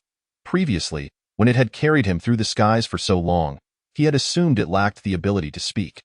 Just as they returned to the courtyard above Shang Yu's residence, they caught sight of several figures standing outside. Lin Shen could vaguely discern that the three figures were Shang Tingju, Shang Taihui, and a young man he hadn't seen before. These individuals, not having received permission, dared not enter Shang Yu's courtyard. Given their anxious expressions, it was evident they were facing a dilemma and needed to seek help from Lin Shen and Shang Yu. After Lin Shen and Shang Yu landed in the courtyard, they instructed the maidens to open the gate. "The master requests you to enter." The trio, having seen the flying sky python from afar, hastily stepped inside upon receiving permission. Shang Yu inquired, "Uncle, second uncle, big brother, what brings you here?" The three spoke in unison, recounting the unfolding events. It turned out that Shang Yu's elder brother, Shang Bai, had noticed the dwindling supply of spirit beast flesh in the warehouse but had been ordered not to urge Shang Yu. Therefore, he sought out Shang Tingju, who managed internal affairs, and Shang Gazhong, who led the demon hunting team. Shang Tingju understood that prohibiting the clan leader from hunting spirit beasts would inevitably lead to a decline in the quality of life for the clan members in the short term. Thus, he reassured Shang Bai while suggesting the tribe tighten their belts. Simultaneously, he conferred with Shang Gazhong to select some relatively easier spirit beasts to hunt. However, unexpectedly, during their first outing, Shang Gazhong's team encountered disaster. What was initially reported as a not-so-troublesome spirit beast turned out to be 4 spirit beasts congregating in one location. The probability of encountering 4 spirit beasts in one place was akin to winning 2 lottery tickets simultaneously. Yet Shang Gazhong's team was unfortunate enough to stumble upon this. After all, 2 tigers cannot coexist on the same mountain. The appearance of 4 spirit beasts in close quarters was bound to lead to conflict. Yet miraculously, the 4 spirit beasts remained undisturbed together. The demon hunting team led by Shang Gazhong suffered heavy casualties, with some dead and others fleeing, utterly defenseless. Shang Gazhong and a portion of the team members were now trapped in a small cave by the 4 spirit beasts. The cave was deep, but the entrance was small, preventing the massive spirit beasts from entering. Thus, they repeatedly crashed against the entrance. Based on the time estimates from the returning members, Shang Gazhong and the demon hunting team had been trapped for nearly 2 days. and their lives were likely in grave danger. If Shang Gazhong and the remaining members of the demon hunting team were to perish, and Shang Yu refused to venture out to hunt spirit beasts, the Shang clan would soon face a shortage of spirit beast flesh, hence the urgency of their visit. Understanding the situation, Shang Yu immediately resolved to venture out and hunt the 4 spirit beasts to rescue Shang Gazhong and the demon hunting team. But Lin Shan stopped her. "Shang Yu, this is a trivial matter that doesn't require your intervention." Lin Shan had no intention of performing such laborious tasks. The spirit beast flesh held no value for him at this point, and hunting them would yield no benefits. As Lin Shan's words fell, the formidable figure of the sky python reappeared in the sky. This type of spirit beast had a unique trait, allowing its spirit to be recalled instantly regardless of distance. Rather than venturing out personally, it would be more efficient to send the sky python on their behalf. It could remain with the demon hunting team and assist in hunting spirit beasts. And when Lin Shan was ready to hunt a great demon, he could simply recall the sky python into the spirit pearl. Upon hearing that Lin Shan would allow the powerful spirit pet to accompany the demon hunting team during his free time, the eyes of those present gleamed with hope. With this spirit pet's assistance, they could continue to live a carefree life. Moreover, the ability to fly was an enticing prospect for those who had never experienced flight before. Taking advantage of his status as the elder brother, Shang Tingju promptly proposed, "Second brother, big nephew, let me take the spirit pet out this time. Don't worry, I know the location. Dear brother, you need not go. The matters of our clan, both great and small, weigh heavily upon your shoulders. Allow me to venture forth instead." At that moment, Shang Taihui was already preparing to ascend the back of the sky python. Shang Bai hastily pulled him back, insisting, "Elders, let me go. After slaying the spiritual demon, I can tally the numbers. I shall go. You should step aside. None of you should go." "I will." Lin Qin, observing the 3 engaged in their dispute, felt a deep sense of frustration. Your 4th brother and 4th uncle are in imminent peril, and yet you argue over who shall go. If this continues, he may be lost. Taking matters into his own hands, Lin Qin decisively pointed at Shang Bai, declaring, "You shall go." The reason for designating Shang Bai was clear.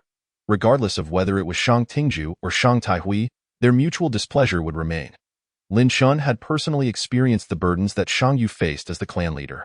Shang Bai, beaming with delight, was about to climb onto the head of the sky python when, unexpectedly, the creature turned in midair and extended its tail towards him. For the sky python, the head was reserved for Lin Shan and Shang Yu, while others could only occupy its body and tail. Shang Bai paused momentarily, but shrugged it off, joyfully climbing onto the python's tail instead. As they soared into the sky, Shang Tingju and Shang Taihui exchanged glances, both expressing envy. After all, it was a spiritual pet of great demonic caliber. To soar through the skies upon its back would be a lifetime's fulfillment. Lin Chun, having no time to indulge them, urged their departure. Once the 2 elders had left, tranquility returned to the courtyard. With 20 maidens at his service, Lin Xian needed only to present the flesh of the great demon for them to prepare. He and Shang Yu then retreated indoors. Lin Xian aimed to utilize his free time to swiftly learn the written language of this world, while Lin Xian and Shang Yu enjoyed their leisurely moments in the courtyard. The sky python, affectionately named Xiao Bai, was treated as a mere laborer in the skies. The sky python found itself exasperated by Shang Bai's incessant chatter. "You just said your name is Xiao Bai, right? Oh my, talking spirit pet? How delightful, Xiao Bai. Xiao Bai? Why won't you respond, Xiao Bai? How about you help me guard the warehouse? If you do, I promise you'll eat well and be treated lavishly." "Silence," the sky python roared, causing an instant hush. However, the quiet lasted barely 2 minutes before Shang Bai's voice rang out again. "Xiao Bai, as a great demon, can you slay another great demon on your own? Shall we seek one out together? If you kill it, we can split the spoils 50-50.6 for you. 4 for me would also suffice." "Oh, do not be so aloof. I'm merely jesting, hoping to bond with you." The sky python, unable to tolerate any longer, abruptly flicked its tail, sending Shang Bai hurtling through the air, plummeting towards the ground. Chapter 75. The colorful giant frog, originally intending to say more. Shang Bai was suddenly flung away by Xiao Bai, and he cried out in panic, "Ah, Xiao Bai, save me. I promise I won't speak again. Please, save me." Xiao Bai chose not to intervene immediately, planning to turn back just before Shang Bai hit the ground. Hoping he would learn a lesson. Xiaobai, save me. Shangbai's desperate pleas were abruptly cut off. Xiaobai, startled, calculated that Shangbai should not have fallen to the ground so quickly. Why had he fallen silent? Turning back, Xiaobai spotted a long, red tongue, retracting rapidly like a carpet. Emerging from a swamp below, the tip of the tongue was Shangbai, clearly ensnared by a formidable beast lurking beneath the swamp. It was highly likely a spiritual demon, as such speed was unattainable by mere beasts. In the midst of Xiaobai's thoughts, Shangbai was dragged deeper into the swamp. This is bad, if he perishes. My master will surely blame me. Xiaobai had not yet escorted Shangbai to the designated location for rescuing Shanggu, and if he were to die now, the situation would become even more perilous for both Shanggu and the demon hunting team. There was a risk that this delay would cause them to miss the opportunity to save the team and Shanggu. Even if Lin Xin did not scold him, Shangyu certainly would. With no time to spare, Xiaobai swiftly turned, heading towards the swamp. Upon reaching the swamp, Xiaobai executed a powerful tail swipe, forcefully overturning the mud and water. A colorful giant frog, considerably larger than Xiaobai's head, was dislodged from the swamp with a thunderous crash. The frog landed with a thud but, in less than half a second, leaped powerfully into the distance. The colorful giant frog's jumping speed was astonishing, covering thousands of meters with each bound. Xiaobai quickly pursued the creature, realizing it was heading towards an even larger swamp. Xiaobai understood the frog's intention. It likely believed it could evade capture by submerging in the depths of that swamp. You think you can escape? As a spiritual demon, how could you possibly elude me? With that declaration, Xiaobai accelerated, positioning itself before the colorful giant frog, opening its mouth wide, ready to swallow it whole. Just as the frog leapt, it was unable to change direction in time and unwittingly landed straight into Xiaobai's mouth. However, with Shangbai still trapped inside the frog, Xiaobai refrained from swallowing it whole. Instead, it secreted a black toxin from its fangs, penetrating the colorful giant frog's body. In mere moments, the frog's vitality was sapped away. Placing the now lifeless creature on the ground, Xiaobai prepared to slice open the frog's belly, anxiously exclaiming, "Hold on, big brother. Don't die on me. If you do, I'll be in trouble." Just as Xiaobai was about to dissect the colorful giant frog, a powerful demon-level spirit blade suddenly pierced through its belly, swiftly widening the wound.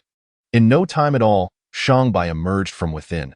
After the colorful giant frog was slain by Xiaobai, its flesh and blood lost the support of demonic energy, allowing Shangbai to seize the opportunity to carve open its belly with a force worthy of a demon-level spirit. Upon seeing the sky and the white clouds again, and the immense form of Xiaobai, Shangbai was overcome with joy and tears. "Wu-wu, Xiaobai, I shall never dare to disturb you again. I only plead that you do not cast me away," he cried, his face awash with tears and snot. Noticing that he was not gravely injured, Xiaobai finally relaxed, reverting to a demeanor of indifference. "Stop crying. If you continue, your fourth uncle will be lost." Chapter 76. The demon hunting squad nearly annihilated by fear. Fourth uncle? Yes. We must hurry to save him, Shangbai exclaimed, hastily shaking off the liquid from his body before swiftly climbing onto Xiaobai's back. Once Shangbai was securely seated, Xiaobai picked up the corpse of the colorful giant frog. The spirit's blood and flesh were of no use to Xiaobai either, yet it recognized that Shangyu's kin needed it. Hence it was not wasted. Having learned from the previous experience, Shangbai no longer dared to utter nonsense, even refraining from excessive chatter for fear of provoking Xiaobai again. He only spoke up to guide and indicate directions when necessary. After half a day's exploration, the duo finally arrived at the cave where the demon hunting squad and Shanggu were besieged. This cave was situated at the base of a towering mountain, its entrance beneath the mountain wall, continuously extending into the subterranean depths. At this moment, the cave's entrance had collapsed, and 4 spirit demons were surrounding it, relentlessly battering the entrance. Each of these 4 spirits had a distinct form. One resembled a wild boar, another a gray wolf, a third an ape, and the last a vicious dog with 2 heads. These 4 spirits had long been salivating over the demon-hunting squad trapped within the cave. After the entrance was blocked by falling rocks, they immediately began to dig through the rubble with their hands or forelimbs. At that moment, the ape spirit was the one digging at the entrance. After clearing away a few stones, it swiftly reached into the cave and pulled out a member of the demon-hunting squad. Without any hesitation, it tossed the unfortunate soul into its mouth, crunching down and swallowing it whole before continuing to dig. However, before it could dig much further, an overwhelming presence surged toward them from the distant horizon. Powerful enough to render them breathless in a state of panic, the four spirits scattered in all directions, not even daring to glance at the source of the suffocating aura. Surely, anything capable of soaring through the skies and inducing such a feeling must be a formidable demon. Run? Xiao Bai casually discarded the giant frog's corpse from its mouth and suddenly accelerated, in the face of the great demon's speed. The escape attempts of the spirit demons were pathetically slow. In mere moments, all four spirits were dispatched. Inside the cave, the members of the demon hunting squad, including Shang Gu, sensed the continuous tremors of the cave quickly subside, allowing their previously suspended hearts to relax somewhat. You, go check if those four spirits have left. Me? The individual pointed at by Shang Gu looked terrified. Those are four spirit demons. We, who lack spirit-level demon souls, would be walking to our deaths just moments ago. We witnessed several brothers from the squad being snatched out and devoured for being too close to the entrance. If you don't go, then who will? Shang Gu retorted, irritation evident on his face. Under the pressure of Shang Ji's authority, the reluctant demon hunting member had no choice but to steel himself and approach the cave entrance. He resolved to merely take a distant glance and then retreat. However, as he neared the cave's mouth, the sight before him shattered his nerves. A massive eye was blocking the entrance, peering into the depths of the cave. The demon hunting member collapsed in fright. His pants instantly soaked. "BBB big demon," he stammered. With an eye larger than the cave entrance itself, what else could it be but a great demon? Upon hearing the words great demon, the members of the demon hunting squad, including Shang Gu, were engulfed in despair. Everyone, why don't we just end it ourselves? I truly do not wish to be devoured by a demon beast. I want to end it too. Indeed, perhaps death would be better. These members, cornered by four spirit demons and frequently witnessing their comrades being dragged out and consumed, were on the brink of mental collapse. Now, seeing another great demon approaching the cave, their already fragile resolve shattered completely. Even Shang Gu himself was enveloped in profound despair. Just as the group was drawing their blades, preparing for self-termination, a figure slowly emerged from outside the cave. It was none other than Shang Bai, who had followed Xiao Bai to the rescue. Upon seeing Shang Bai enter the cave, the crowd was momentarily stunned before erupting into joyous exclamations. It felt as though they had soared from the depths of despair to the heavens above. Their bodies became light as air. Shang Gu, recalling Lin Chen's spirit companion, quickly deduced that it was the white serpent spirit come to their aid. Realizing that the great eye at the cave's entrance signified hope rather than despair, Shang Gu was overwhelmed with emotion, tears streaming down his face. "You little rascal, what are you shouting for? That spirit at the cave entrance is here to save us." Shang Gu could not help but unleash a flurry of punches and kicks at the terrified demon hunting member. The member, instead of feeling angered, burst into uncontrollable laughter. Xiao Bai had no intention of frightening them. It merely glanced into the cave while placing Shang Bai down. Yet, Xiao Bai could never have anticipated that this casual glance would nearly drive the entire demon hunting squad to suicide, almost resulting in their total annihilation. As the threat dissipated, all the demon hunting members were overcome with joy and tears. When they finally returned to the surface, they embraced one another, weeping with relief. Xiao Bai, preoccupied with thoughts of the colorful giant frog demon, had no time to witness their shared joy of newfound life. Enough with the tears. Hurry back. I have urgent news to relay to the master. Upon hearing Xiao Bai's voice, the demon hunting members were taken aback in astonishment. This was indeed a spirit companion that could speak. However, they understood that there was no time to linger, and they swiftly coordinated to hoist the 5 spirit demons, including the colorful giant frog, onto Xiao Bai's back. Soon after, the remaining members of the demon hunting squad joined them. Eager to depart, Xiao Bai took to the skies as soon as the last member climbed aboard. The demon hunting members, experiencing flight for the first time, wore expressions of shock and delight as they clutched onto Xiao Bai's scales. With Xiao Bai as their swift steed, they swiftly returned to the base of the everlasting tree. After placing the demon hunting members and the 5 spirit demon corpses on the ground, Xiao Bai immediately soared toward Shang Yu's courtyard. At that moment, Lin Shun and Shang Yu were engrossed in practicing their calligraphy.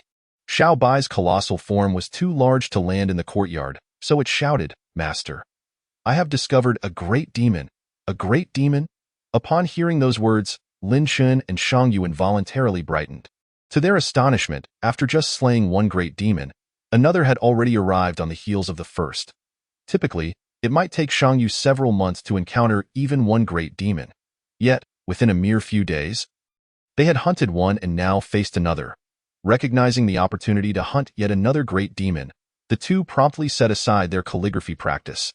They soared into the air simultaneously, landing on Xiao Bai's back as Lin Shun shouted, "Xiao Bai, let us go. We shall hunt the great demon." Xiao Bai received Lin Shun and Shang Yu and immediately flew toward the marshland where the colorful giant frog resided. "Dead frog? How dare you tear my scales?" Just wait. Chapter 77. My future husband possesses the skills of a demon king. Hearing Xiao Bai's words, Lin Shun finally noticed that a portion of skin was missing from its tail near the tip. Spirit companions could gradually heal their injuries, but this indicated that the strength of the great demon was no trifling matter. "Theo, facilitate the hunt." Lin Shun inquired about the type of the great demon. Upon learning that it resembled a giant frog, Lin Shun's brows furrowed in concern. The primary criterion for assessing whether a great demon was easy to hunt was its speed. This speed encompassed not only movement speed, but also the swiftness of its attacks. The reason humanity could hunt great demons was largely due to their ability to fly once they reached the martial sovereign level, significantly reducing the risk of direct death. However, the frog demon's tongue struck with astounding rapidity, capable of tearing away a piece of Xiao Bai's skin before it even realized what had happened. Even if the frog demon's movement speed was lackluster, its long tongue made it exceedingly difficult for humans to approach. If a human were to attempt to hunt it, they would likely be devoured in one gulp. Clearly, this frog demon belonged to the category of those that were exceedingly difficult to hunt, comparable in difficulty to the approaching breakthrough of the Xiangtian python to the Demon King level. Noticing Lin Shun's unease, Xiao Bai inquired, "Master, is this colorful frog quite the troublesome adversary?" Lin Shun nodded affirmatively. "It falls into the category of relatively difficult to hunt. Then should we not let it be?" Xiao Bai was reluctant to see its master in danger. "Let it be? How could we let it go? Regardless of the difficulty, I must at least attempt to take it down. Not to mention that finding a trace of such a great demon is purely a matter of luck. The fact that it tore a piece of skin from Xiao Bai is reason enough to pursue it." Upon hearing Lin Shun's unwavering resolve, a fierce expression crossed Xiao Bai's face. "All right, let us confront it and see whether its tongue is more formidable than our strength combined with that of my two masters." Lin Shun chuckled softly at the words of the Tian Meng beneath him, amused by the little white's grudges. "You certainly hold on to grudges, don't you?" Shang Yu gently stroked the little white's head, saying, "Since it is a formidable beast, you must exert yourself a bit more, so we can help you vent your frustrations." "Understood. Leave it to me," the little white readily replied. In truth, even if the little white held no animosity towards the giant toad, it would still give its all at Lin Shun's command. As a spirit pet, its master's orders took precedence above all else.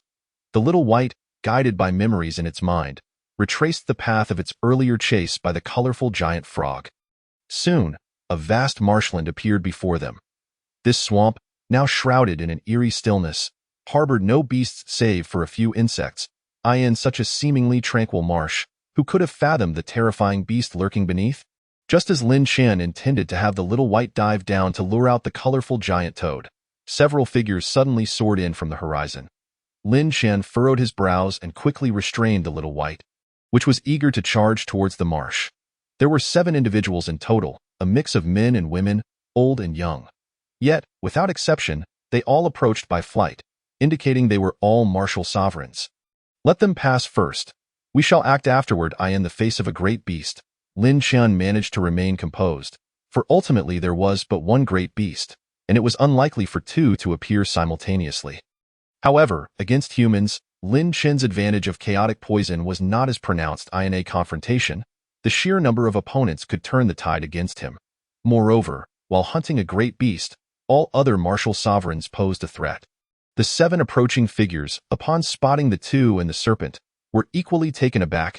Their gazes converged on the little white, a flying Tian Meng. Coexisting harmoniously with humans, it was undoubtedly a spirit pet. a spirit pet of great beast caliber. The eyes of this group glimmered with avarice. Yet, they refrained from acting rashly. After all, a spirit pet of such caliber boasted combat prowess rivaling that of a great beast. Although they were 7, they could not be certain of an easy victory. The 7 individuals hovered above the marsh, feigning indifference. One strikingly beautiful woman called out loudly, "Greetings, young ones!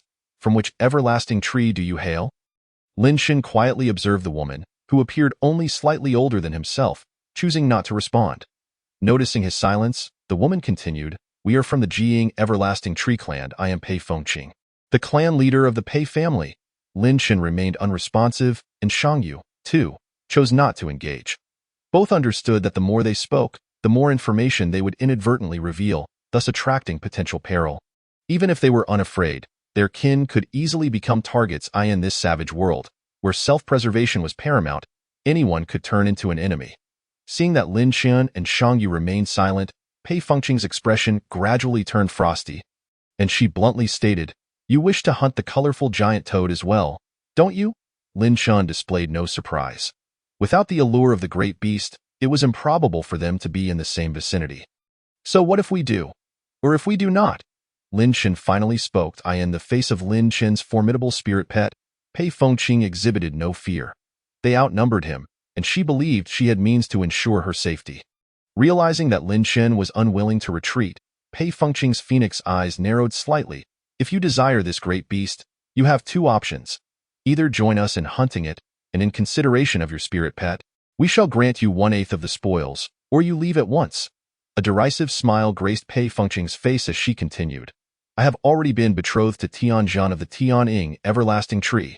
My future husband is not only powerful but possesses the skills of a beast king, and his father is a martial king.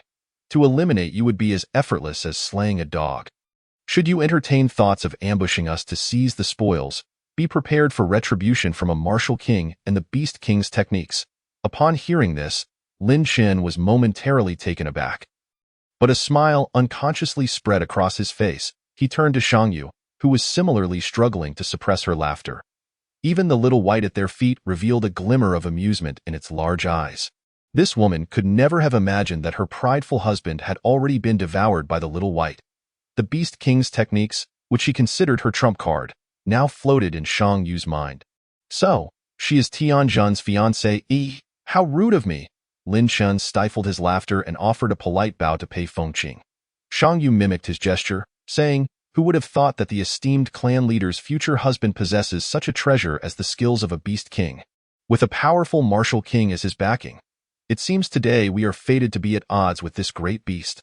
The little white, sensing Lin Shen's display of feigned weakness, immediately adopted a look of terror. Swaying its body as if gripped by fear, Pei Fengqing, witnessing the demeanor of the two and the serpent, felt an immense sense of satisfaction. The other 6 clan leaders beside her cast envious and admiring glances at Pei Fengqing. "You now understand my prowess. Depart immediately, and I shall pretend you were never here." Upon her command, a crimson tongue suddenly shot forth from the marsh, and with a swift motion, one of Pei Fengqing's companions was lost in an instant. Chapter 78. The tenacious colorful giant toad. The sudden strike of the colorful giant toad left everyone present in shock. "Be cautious," Pei Fengqing shouted, swiftly ascending into the sky. The little white, showing its understanding, quickly distanced itself from the marsh. The speed of the giant toad's tongue had reached a level that even martial sovereigns struggled to react to. The clan leader who had just been taken was as distracted as the others.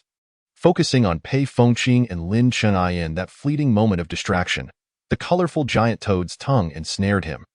Their group of 7 had yet to even lay eyes on the great beast before losing one member. Leaving the remaining 6 in a state of trepidation, Pei Fengqing furrowed her brow. This great beast was far more troublesome than she had anticipated. Suddenly recalling Lin Shen's formidable spirit pet, she thought that if they could draw the attention of the colorful giant toad with it, the hunt would become much simpler. With that thought, Pei Fengqing swiftly glanced back at Lin Shen and the others, ready to speak, only to find they had already taken to the skies, Lin Shen's voice echoing down from above. "Clan leader Pei, we shall forego this great beast. It is yours to claim." Pei Fengqing cried out urgently, "Do not depart, join us in the hunt. We shall grant you 1/7 of the spoils, Lin Chen's voice, tinged with disdain, replied, I am sorry, clan leader Pei, but your fiancé is far too formidable, possessing the skills of a beast king. We are unworthy of sharing in the spoils. Farewell. As Lin Chen's words faded, their figures vanished into the horizon. Seeing them depart without hesitation, Pei Fengqing felt a pang of regret for her earlier harshness. Her gaze fell back to the marsh, still rippling with the aftermath of the encounter, and she clenched her teeth. Fear not, fellow clan leaders. Even without that spirit pet, we shall still hunt this beast. They had never intended to seek assistance. Now that the others had left, they could focus entirely on dealing with the colorful giant toad. The other 5 clan leaders, having witnessed the earlier scene, felt a twinge of apprehension. Truth be told, facing a colorful giant toad with such a swift tongue, they harbored little confidence in evading its strikes. However, they quickly reminded themselves that hunting great beasts was never without danger. If they retreated now, their strength would remain stagnant. Clan leader Pei. Let us commence. Clan leader Pei. I am the highest ranked among us and possess the swiftest speed. I shall draw out that beast. Once it shows itself, you all attack. Agreed. Pei Fengqing responded promptly. The group immediately began to coordinate their efforts. The seamless positioning of the 6 indicated their familiarity with hunting together. Their teamwork evident. Under their skilled coordination, they managed to provoke the colorful giant toad into revealing its tongue several times. As their strategy proved effective, confidence steadily blossomed on their faces. Lin Chen, however, had not truly departed. Great beasts were not as common as lesser ones. Missing one would mean a lost opportunity.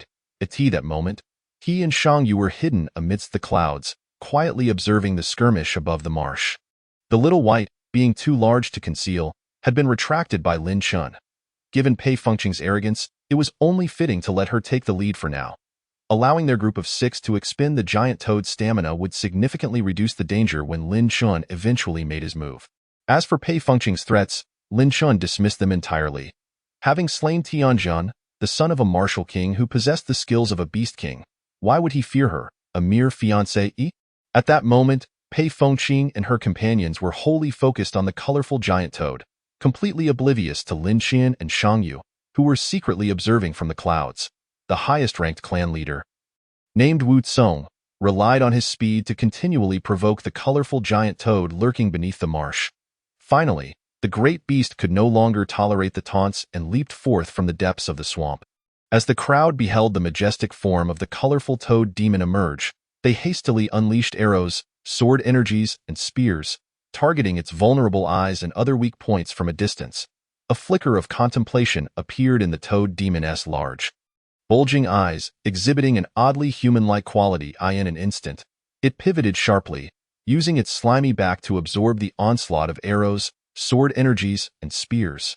Ignoring the 5 individuals, including Pei Fengqing, who were keeping their distance in the sky, it set its sights on the highest-ranked warrior, Wu Kong. Upon realizing the toad demon was pursuing him, Wu Tsong's expression betrayed a moment of panic, for even he understood that once targeted by the toad demon, evasion would soon become impossible, especially from its long, flicking tongue. However, he quickly regained his composure and shouted to Pei Fengqing and the others, Patriarch Pei, while it's focused on me, strike at its eyes. Upon hearing this, Pei Fengqing and the others immediately pursued the colorful toad demon, unknowingly closing the distance between them. At that moment, a smile, surprisingly human-like, graced the toad demon's visage. Suddenly, as it leaped, its limbs twisted in an uncanny manner, propelling it backward. Simultaneously, its long tongue shot out, aiming for the 5 pursuing leaders. Pei Fengqing and her companions were taken aback. It's a trap. Quick, evade. Pei Fengqing was the first to dart aside. In the oath, however, the 2 individuals and the serpent paid no heed, maintaining a flight speed akin to that of the formidable. They neither allowed it to catch up nor ceased to create the illusion that it was on the verge of doing so. Enraged, they remained oblivious to this ruse. Most crucially, whenever it attempted to regain a semblance of reason, the mocking taunts would swiftly extinguish any flicker of rationality that emerged. This relentless chase had unknowingly carried them nearly 1,000 miles away. As they gauged the distance, Lin Chen and his companions suddenly halted their forward flight, turning to confront the Chapter 80. the first defeat of the chaotic poison the moment Lin Shan and his companions came to a stop. The sensed something amiss, it finally registered that it had been pursuing them for quite some time, and the marshland it had once inhabited had long vanished. You treacherous frog, return my serpent skin. Could no longer contain itself, swiftly turning back with its jaws agape, lunging at the in that instant, the had no time for contemplation, executing a sudden leap while its crimson tongue lashed out towards. Anticipating this move, swiftly turned back and clamped down on the scarlet tongue. Master, quickly deal with it. The resilient tongue proved exceedingly tough, and clung to it tenaciously, preventing the from retracting its tongue. Excellent! Lin Shan immediately drew forth his Cloud Eagle longbow, coating the arrowhead with chaotic poison, and aimed directly at this large eyes. Seeing that it could not retract its tongue, the leaped forward, evading Lin Shan's arrow while simultaneously pulling its tongue back. As the tongue was retracted, the drew closer to in the blink of an eye, the seized head. Unwilling to release its grip on the tongue, S head was naturally drawn into this maw, yet was not one to be easily subdued. It immediately coiled its serpentine body around the, intertwining them tightly, with neither party willing to relinquish their hold. Simultaneously, both creatures exhaled plumes of black mist, attempting to poison one another. However, it was evident that their toxicities were evenly matched. And Sun's body turned ashen, while the exhibited grayish veins across its form. If allowed to continue, they would inevitably face mutual destruction. Unfortunately for they, had Lin Shan as its master, who was a master of poisons. Observing the entwined struggle, Lin Shan exclaimed, "Grip its tongue tightly, do not allow it to attack me. I will extract the poison from within you." Understood. Came's muffled response from within this jaws, as long as this most lethal tongue remained occupied. The threat posed by the was significantly diminished. Lin Shan swiftly approached, placing his palm against its serpent body, and the formerly darkened scales of regained their normal HUS. The toxins within were expelled, S previously weary body revitalized. Coiling with renewed vigor around the after purging toxins, Lin Shan readied his Cloud Eagle longbow, positioning himself near the eyes. Drawing the bow, applying the poison, and releasing the arrow was a seamless endeavor. Upon sensing Lin Shan's intention, the instinctively closed its eyes. Lin Shan's arrow struck its eyelid but left no mark. Frowning, Lin Shan then approached this mouth, intending to administer the chaotic poison directly. Realizing Lin Shan's intentions, the soul-grounded leg propelled it forward. Dragging upwards with a resounding thud, the entwined duo crashed heavily to the ground, causing the earth to split open beneath them. The force of their impact crushed any nearby lesser creatures, either killing them outright or sending them tumbling helplessly to the ground. Unable to rise again. Struggle? Lin Shan had initially hoped to conserve some vitality.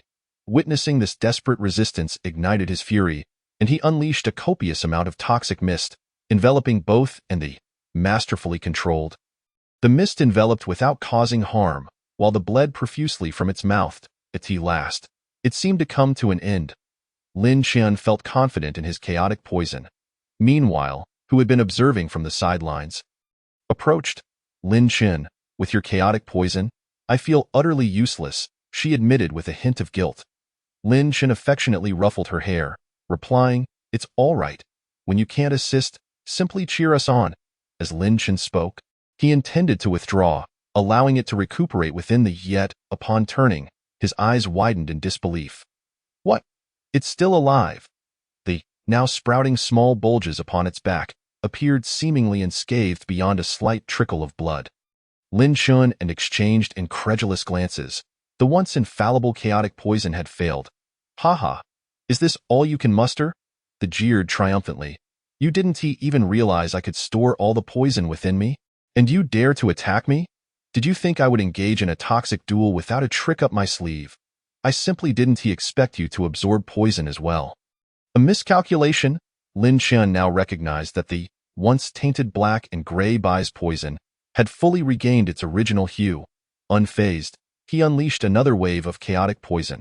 However, as he did so, the bulges on this back continued to swell. Yet, that was all. The chaotic poison required vitality to sustain its release, and Lin Shan could not guarantee that he could burst the bulges before his own vitality waned. The seemed to sense Lin Chen's need for vitality, igniting a flicker of hope for a comeback. "Ha ha, keep pouring your poison on me. Let us see if you can kill me." As it sensed its chances of victory growing, this arrogance intensified. "With such trivial tactics, you think to hunt me? You're delusional." Lin Chen was incensed by this audacity. "All right, did you not say you couldn't assist? Now is your time to shine." Instantly grasped Lin Chen's intent, with the ensnared by. If unleashed her, the creature would have no means of evasion. Tio prevent the from leaping away with, nonetheless cautioned, "Bind it tightly. Don't let its legs touch the ground." "Understood. Let it come," responded, deftly maneuvering its serpentine form to keep this limbs firmly off the ground. "What are you planning? I assure you, you cannot harm me. Surrender now." The, sensing a shift in the tide, exhibited a hint of trepidation. "You shall soon discover our intentions." As words fell, her hand rose high towards the heavens. A colossal golden spear began to materialize in the sky. Chapter 81. The acquisition of the as the golden spear's ethereal form solidified in the sky, S complexion grew increasingly pale, gazing at the ominous golden spear. This face finally betrayed fear. It could acutely sense the pressure emanating from the spear, a terrifying aura that threatened its very existence. Seeing the golden spear hurtling towards it, panic-stricken, it began to thrash its hind legs. Unfortunately, it remained ensnared by, lifted off the ground. No amount of thrashing could avert the impending strike. It endeavored to soar with, yet was held fast, unable to ascend. Helplessly, it watched as the golden spear drew nearer, feeling the overwhelming force bearing down upon it. Pleased, this plea for mercy was cut short as the golden spear pierced its body. It screamed in agony. With the piercing shriek, its grip unslackened. A grotesque gash appeared in this abdomen, its entrails spilling forth, including the remains of 6 esteemed elders of the, still partially undigested. Seizing the opportunity, plunged into this ruptured belly, maintaining its grip on the tongue while elongating it. Though the had not succumbed immediately, it was no match for as extracted this innards. The creature's vitality waned rapidly. Observe had it been in the domain of the colorful clam, not even the 7 clan leaders of the eternal tree could suffice to sate this creature's appetite. Let alone if 7 more were to arrive. After wielding the formidable technique of the Demon King, Shang Yu's entire form weakened, her eyelids heavy to the point of near closure, leaving her reliant on Lin Chen for support. Though this Demon King technique was immensely powerful, for someone of the martial sovereign rank, it was a gamble of life and death. After all, such a technique belonged to the Demon King level and, when executed by a martial sovereign, not only consumed tremendous energy but also significantly diminished its potency. Noticing Shang Yu's fragile state, Lin Chen promptly lifted her in his arms. "Xiao Bai, can you hold the body of this colorful clam?" Xiao Bai's head emerged from the clam's abdomen, and upon hearing the question, nodded affirmatively. "Yes. Then let us not delay any further. We must hasten back to the Eternal Tree of Whiting to avoid detection by others associated with the Eternal Tree.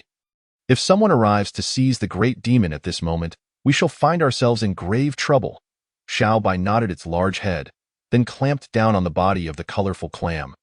Soaring into the sky, Lin Chen swiftly ascended to Xiao Bai's head, placing Shang Yu upon its back. Both Lin Chen and Shang Yu's Shumi demon soul rings were filled to capacity with the flesh and blood of the white tiger demon, leaving no space for the body of the colorful clam. Once Shang Yu was secure, Lin Chen eagerly flew to the front of Xiao Bai. Xiao Bai quickly comprehended Lin Chen's intent and adjusted the angle of the clam's body, positioning its head forward to facilitate Lin Chen's access. Once the angle was set, Lin Chen stood atop the clam's head, pried it open, and swiftly delved inside. After a quarter of an hour, Lin Chen's figure re-emerged from within the clam's head, clutching a lustrous orb. Upon seeing Lin Chen with the clam's demon soul, Shang Yu's eyes sparkled with excitement. "Another demon soul, Lin Chen. Your luck is extraordinary." Xiao Bai chimed in at that moment. "Congratulations, master." Its words were somewhat muffled due to the clam's body in its mouth, yet Lin Chen understood perfectly. Rubbing Xiao Bai's head, he replied, "The credit for this demon soul belongs to you as well." Delighted by the praise, Xiao Bai displayed a remarkably human-like expression of joy. Approaching Shang Yu, Lin Chen smiled slightly. "Of course, you also share in this achievement in this hunt for the colorful clam demon. You two contributed the most. I was merely a bystander, haha. As Lin Chen spoke, he handed the demon soul to Shang Yue. This moment, both Xiaobai and Shang Yu possessed the strength to confront great demons independently. Shang Yu, smiling, pushed the demon soul back towards Lin Chen. You recently bestowed upon me the technique of the Demon King. You should keep this demon soul for yourself. Lin Chen, not wishing to be polite, immediately dripped a drop of his blood into the demon soul. At this juncture, both the armored demon soul and the attack demon soul would be highly beneficial to Lin Chen. Though he was accompanied by Xiaobai, a demon pet of great caliber, his own offensive and defensive capabilities remained lacking. The enhancements provided by the Cloud Eagle longbow and the colorful python armor had become negligible. As the blood surged into the demon soul, Lin Chen discerned its type. What? Another Shumi demon soul? Lin Chen was taken aback. Wasn't it said that the drop rate for such items was exceedingly low, akin to that of demon pets? Presently, Lin Chen already possessed a Shumi demon soul ring. While its capacity was not vast, it was sufficient for his needs. Consequently, his desire for another Shumi demon soul ring was not particularly fervent at this moment. What Lin Chen truly yearned for were attack-type or armor-type demon souls. After a brief moment of disappointment, he found solace in the fact that having one was better than none. The Shumi demon soul ring at the great demon level boasted significantly enhanced capacity. A Shumi demon soul ring at the spirit demon level could only accommodate less than half a great demon's flesh, whereas one at the great demon level could contain the entirety of 5 great demon bodies. This was quite advantageous for Lin Chen, as it alleviated the current predicament of Xiao by having to carry the great demon's body. Such visibility not only attracted attention but also risked inciting covetous eyes. Xiaobai, let me store the body of this colorful clam, Lin Chen proposed. Xiaobai released its grip on the clam's body, and Lin Chen deftly stored it within his newly acquired Shumi demon soul. Subsequently, he removed the spirit demon level Shumi demon soul from his finger and replaced it with the great demon level variant. The old ring was then tossed to Shang Yu. Whether she chose to utilize both rings herself or distribute them among her clan members was entirely her decision. Upon receiving a second Shumi demon soul ring, a smile involuntarily graced Shang Yu's countenance. She reminisced about the time she had fervently contested with Lin Chen over a single Shumi demon soul ring. Her cheeks flushed with embarrassment. Now, merely a short while later, she possessed 2. The once precious Shumi demon soul rings, in that moment, appeared almost devoid of value. With the burden of the colorful clam's body lifted, Xiaobai's speed sword.as night descended. Xiaobai's massive form returned above the eternal tree of Huading. By this time, the inhabitants of the tree were well aware that it was the spirit pet of the Eastern Merchants clan. Whenever inquiries arose, the members of the Eastern Merchants clan would unconsciously straighten their backs and respond with an air of pride. Low profile. Low profile. Upon returning to Shang Yu's courtyard, the 20 maidens immediately rushed forward. Welcome back, master. Even in the depths of night, the maidens remained dutiful, promptly attending to Lin Chen and Shang Yu's disheveled attire, lighting fires, preparing demon beast meat, boiling water, and burning incense, among a myriad of tasks. This lifestyle was an unprecedented enjoyment for Lin Chen since his arrival in this world. As he reveled in the exquisite comforts of life, a figure emerged from the distant abyss, a middle-aged man. None other than Tian Guiyu, who had journeyed to the royal level Eternal Tree. Chapter 82. Stimulating the Eternal Tree's return, Tian Guiyu hovered above the abyss, meticulously surveying its depths. Although traces of battle were evident, they remained distanced from the location where Zhan had lost contact, suggesting that it was not the site of his disappearance. With that thought, Tian Guiyu propelled himself forward once more. Upon reaching the site of the White Tiger Demon's demise, his expression darkened significantly. The fallen White Tiger Demon had crushed a vast expanse of forest, claiming countless lives of lesser demons. Moreover, remnants of dismembered great demon corpses littered the ground. This great demon has perished, and the place where my son lost contact lies here as well. The other 5 clan leaders of the Eternal Tree have all met their end. As Tian Guiyu uttered these words, he inhaled deeply, arriving at a grim conclusion. It was evident that Tian Zhan and the other 6 clan leaders had been ambushed while attempting to seize a great demon, and without exception, they had all been slain by the very individuals who had taken the demon. Had they fallen to the great demon, it would not have met its demise, nor would they have perished in the same location. Now, with both the great demon and the 6 hunters dead, Tian Guiyu could conceive no other possibility than murder and theft. What audacity! Tian Guiyu clenched his teeth, his expression darkening ominously. He could scarcely believe that Tian Zhen, armed with the Demon King technique he had bestowed, had still encountered such a murderous ambush. Did those assailants not realize that the appearance of the Demon King technique signified the protection of a martial king? Or did they simply disregard him as a martial king altogether? The wrath within Tian Guiyu's heart surged like a volcano on the brink of eruption. Whoever you are, for daring to kill my son, I shall ensure you pay a grievous price. Descending from the sky, Tian Guiyu cautiously gathered the blood that had pooled upon the ground. Regardless of whether it clung to the flora or seeped into the earth, whether it was the blood of the great demon or that of the human race, he collected it all and stored it within his Shumi demon soul ring. Once every trace of blood was secured, Tian Guiyu ascended once more, heading towards his royal-level eternal tree. The following evening, Tian Guiyu finally returned to the seemingly boundless royal-level eternal tree. Beneath this majestic tree, countless opulent palaces stood tall, illuminated brilliantly, with throngs of indistinguishable figures bustling about. Individuals frequently soared into the sky, while others descended from the distant horizon. Upon entering the royal-level eternal tree, Tian Guiyu quickly melded into the crowd. As he returned to the palace constructed of crimson bricks, a cold, sharp voice pierced his ears. "You have returned?" Startled, Tian Guiyu's body trembled slightly.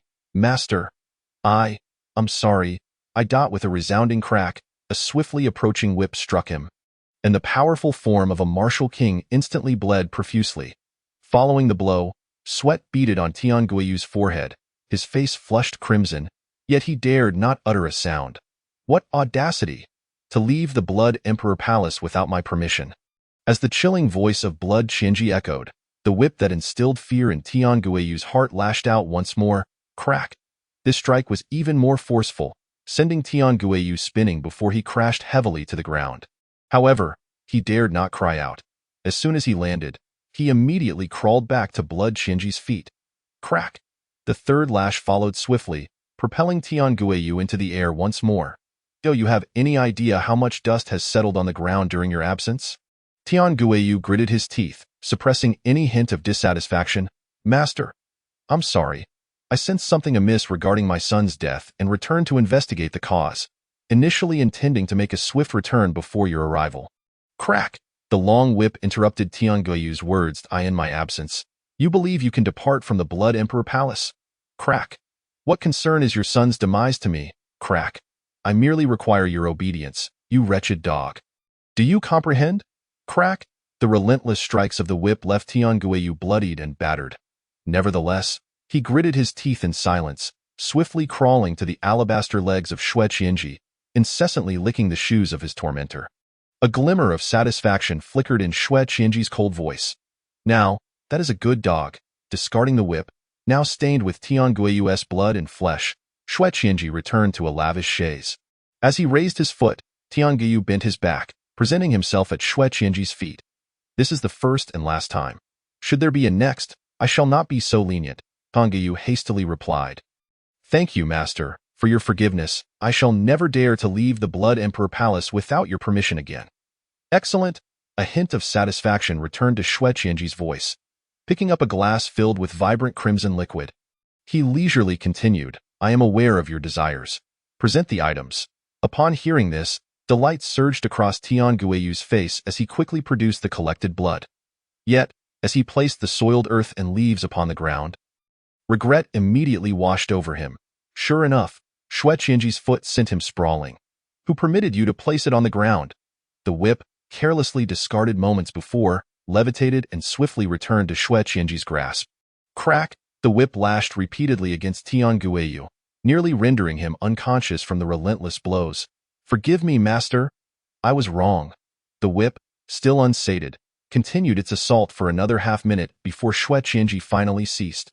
"Should there be a next time, I will bury you alongside these filthy remnants." As his words fell, the bloodied soil and foliage began to levitate. Under Xue Qianji's control, they spun rapidly, and he occasionally added more substances. After approximately 2 minutes, the swirling mixture of earth, leaves, and blood gradually shrank, ultimately condensing into a small mound of black powder. Shui Qianji placed this powder into the glass filled with crimson liquid, gently shaking it before returning it to the table. Pouring this liquid atop the eternal life tree will elevate all humans residing beneath it to the rank of martial sovereign. Should they encounter the one who harmed your son, they will attack him with frenzied rage. The roots of the eternal life tree are interconnected, and this liquid harnesses its vast vitality, enabling it to nourish humanity. It holds no value for those above the martial sovereign rank and may even become a lethal poison. This must be heeded. Upon hearing this, Tian Guiyu promptly expressed, "Thank you for your benevolence, master. Go now. You have 2 days, by this time the day after tomorrow, you must reappear in the Blood Emperor Palace." With that, Shui Qianji strode away, his legs longer than Tian Guiyu's very life. After his departure, Tian Guiyu, dragging his bloodied form, cautiously approached the opulent chaise and meticulously stored the crimson liquid within his Shumi demon soul ring.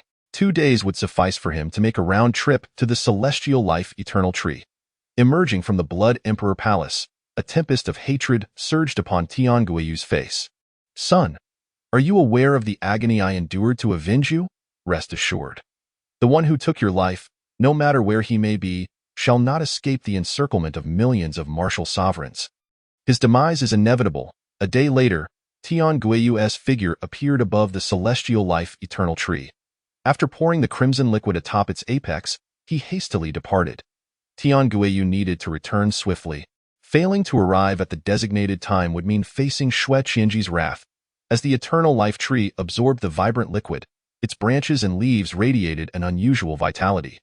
From trunk to foliage, they became veiled in a fine web of red threads. Countless tiny red lights cascaded from the branches, entering the bodies of the humans beneath the celestial life eternal tree. In an instant, ecstatic cries echoed throughout the vicinity. "How did I break through to martial sovereign? Heavens, martial sovereign!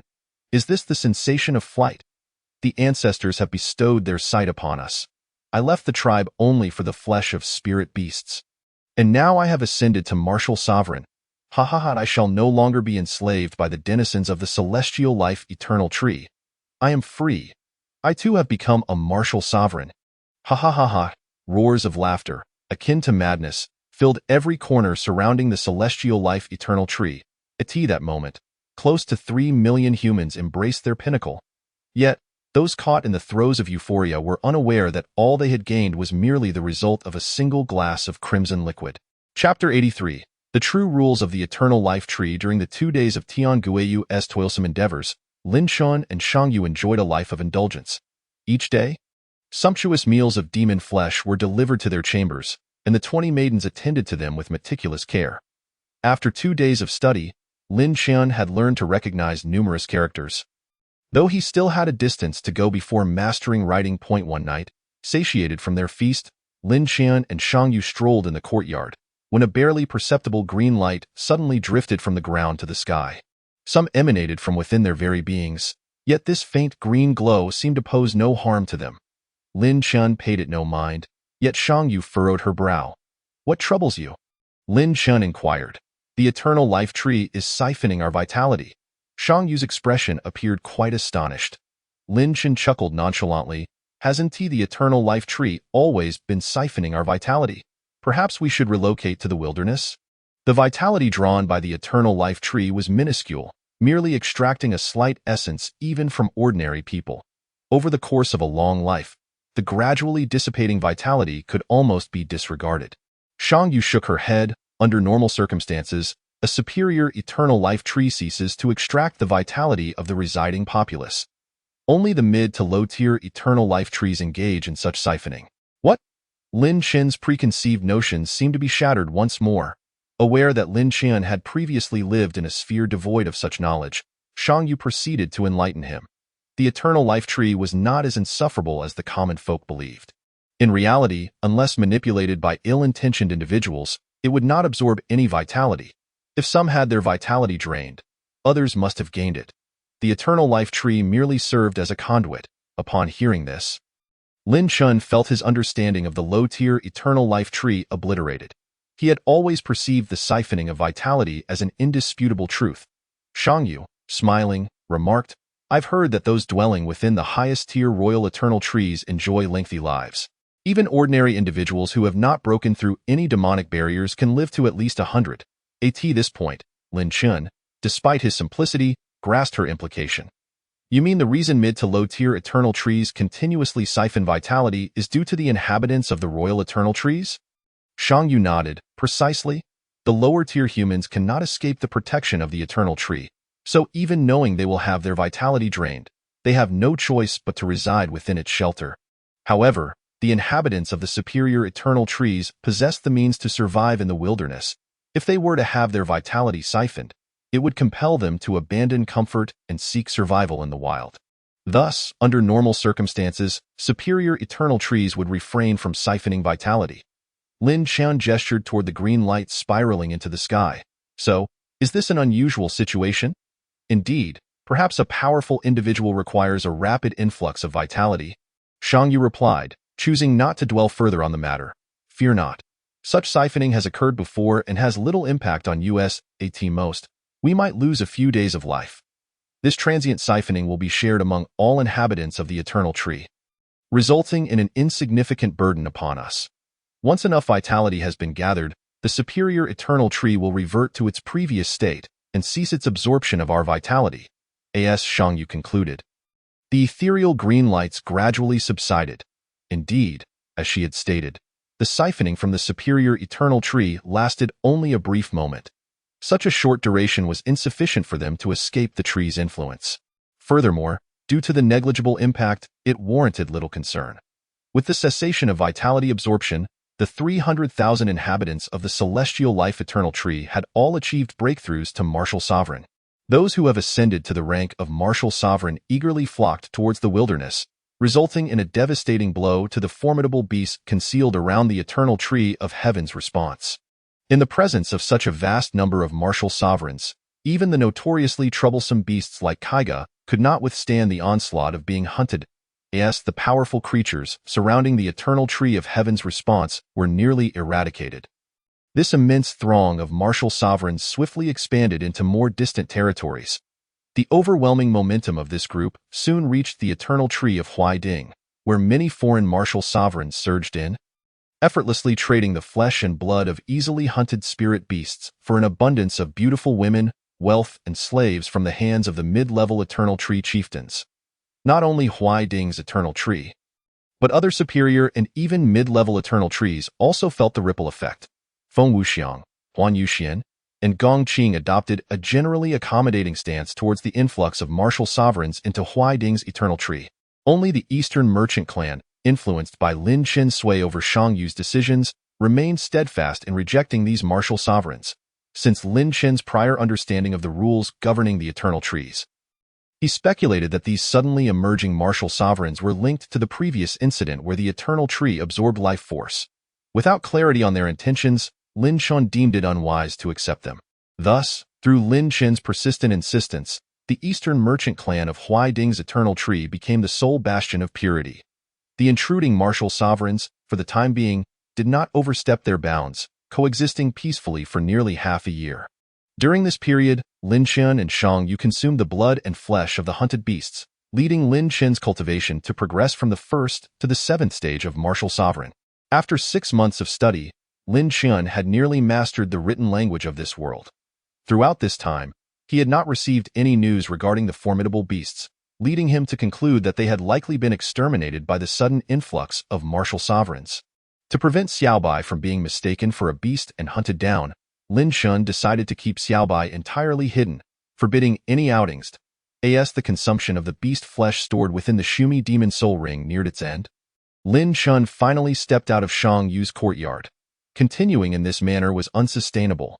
Without the beast flesh to consume, his cultivation would stagnate, necessitating a new approach. Standing before the courtyard, he gazed at the martial sovereigns flying overhead.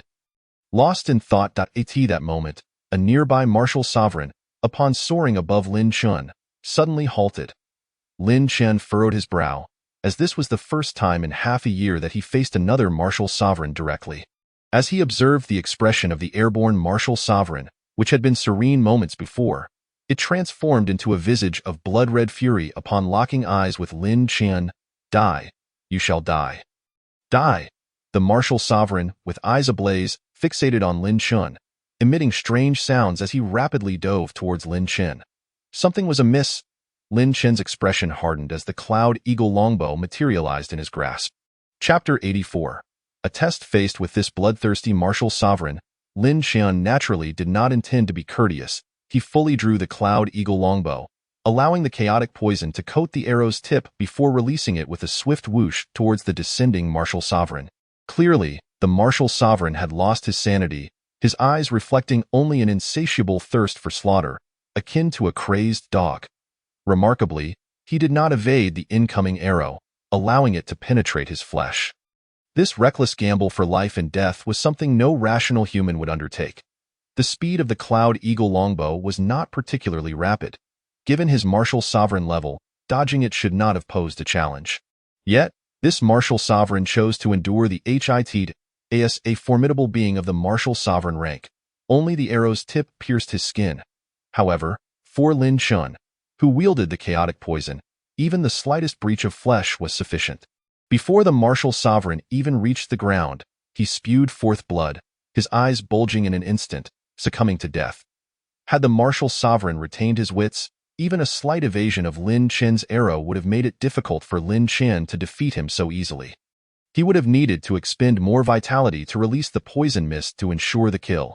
Observing the fallen figure, Lin Chen pondered deeply as the crimson light in the martial sovereign's eyes swiftly faded. It felt as though this martial sovereign had been specifically targeting him. This thought barely took root before Lin Chen dismissed it as absurd. He had received word from the merchant clan members that nearly 3 million martial sovereigns had emerged from the eternal tree of heaven's response. Such a substantial force directed solely at him would be akin to using a cannon to swat a fly. Yet, recalling the incident involving Tianjin, who had been consumed by Xiaobai, Lin Chen began to entertain the possibility. However, he harbored doubts about whether Tianjin's father, a martial king, truly possessed such power. If he did, surely his entire clan would have ascended to the rank of martial sovereign by now, eliminating the need for his son to risk his life hunting beasts. Unless, of course, there existed a more formidable and terrifying entity above Tianjin's father, willing to assist in avenging his son. Yet even this seemed illogical. If such a fearsome presence were indeed targeting Lin Chen, how could he have enjoyed a peaceful 6 months? Surely, he would have been obliterated by now. The intricacies eluded Lin Chen, leaving him perplexed. Nevertheless, following the attack by this martial sovereign, Lin Chen resolved to tread carefully.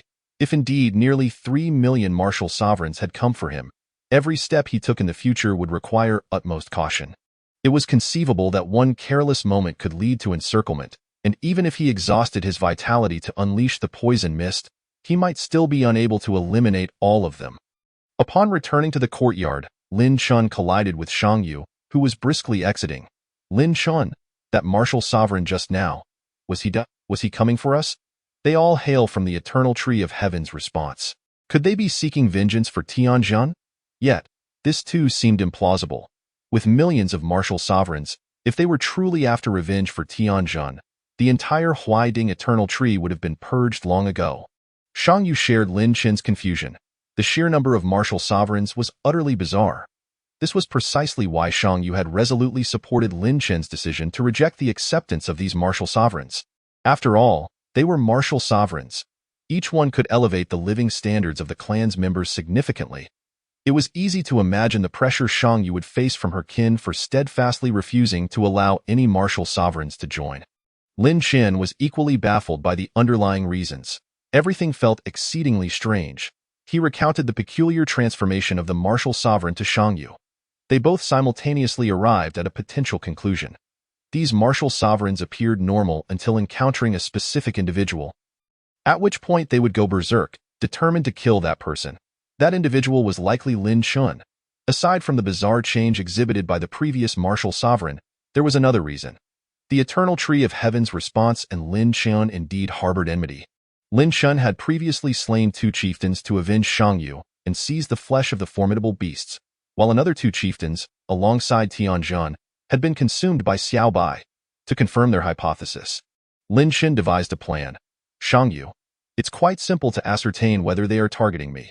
We only need to summon a few martial sovereigns from the Eternal Tree of Heaven's response for confirmation. However, we must not invite too many at once, as I fear I may not be able to handle them.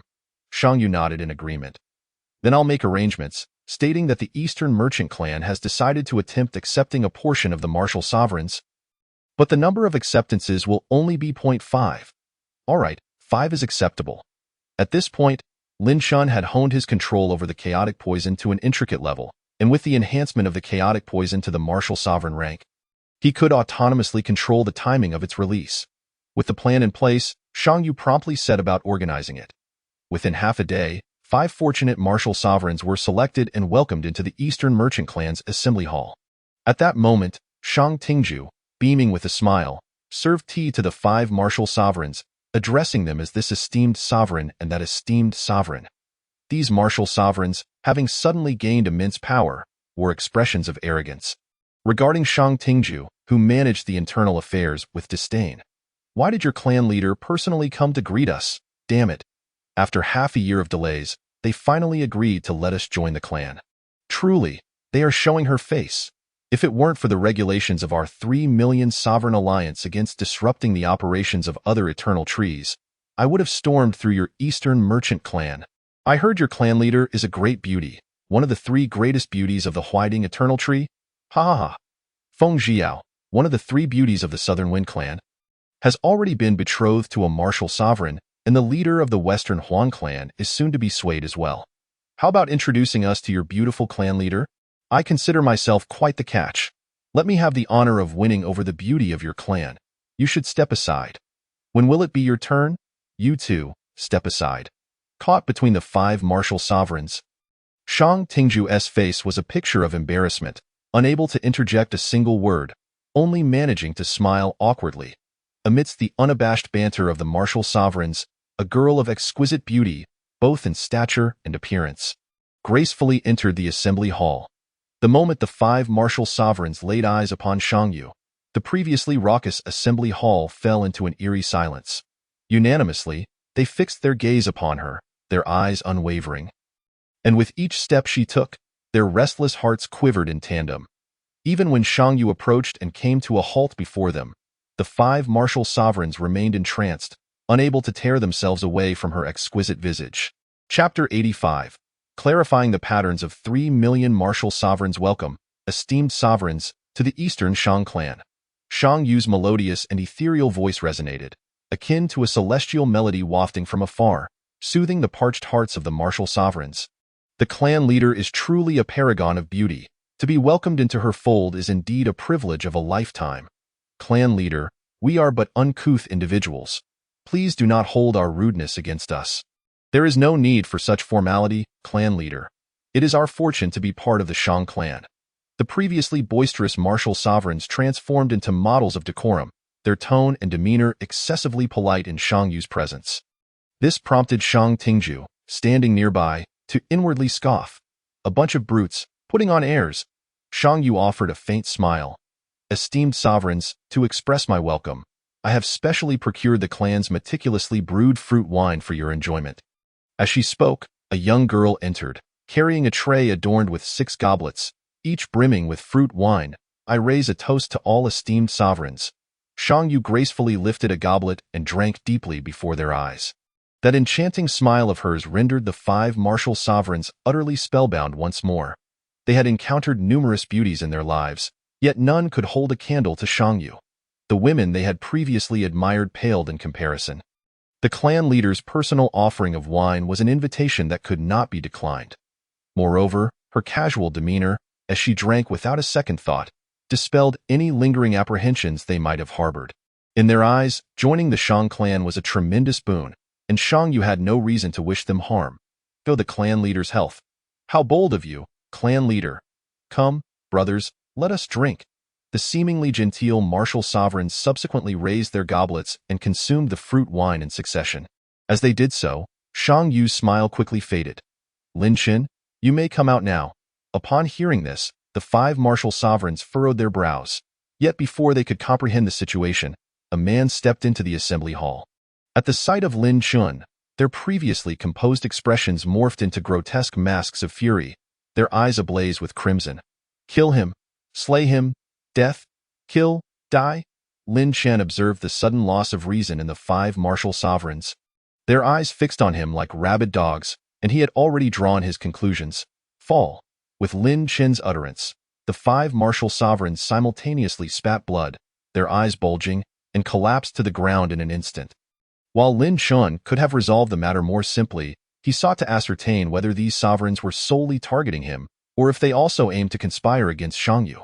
It was necessary to expend some effort for clarity. Now, he had deciphered the underlying rule. These martial sovereigns indeed bore animosity solely towards him, while Shangyu, who had hunted the white tiger demon alongside him, remained untouched. Reflecting on the previous encounter with the white tiger demon, he recalled that the demon had perished by his hand, and 2 clan leaders had also met their demise at his hands. One clan leader had been devoured by the white tiger demon, while the other 3 had ended up in the belly of Xiaobai. Throughout, Shangyu had never personally slain the clan leader of the Celestial Eternal Tree or the White Tiger Demon. Her only involvement had been severing Tianzhan's tendons. Yet, Tianzhan had continued to live until Xiaobai consumed him. Thus, it became evident that the sovereigns targeted him rather than Shangyu. Likely due to these events, not only him, but Xiaobai was also among their targets, given that Xiaobai had once devoured 3 clan leaders. Armed with this insight, Lin Chen's expression darkened. Tio orchestrates such a grand scheme against me. They truly possess remarkable prowess. His gaze drifted towards the entrance of the assembly hall, where numerous martial sovereigns continued to soar through the skies. Should Lin Chen rush outside and call out? All those airborne sovereigns would undoubtedly take notice, and he would likely be overwhelmed by a tide of martial sovereigns. The thought of it filled him with dread. 3 million martial sovereigns, even if they stood still for him to slay. He couldn't fathom how long it would take to vanquish them all. A single droplet of their saliva would suffice to drown him. Such a grand scheme aimed solely at a minor martial sovereign? Faced with such an overwhelming force, Lin Chen found himself at a loss for a viable strategy. He could only take one step at a time.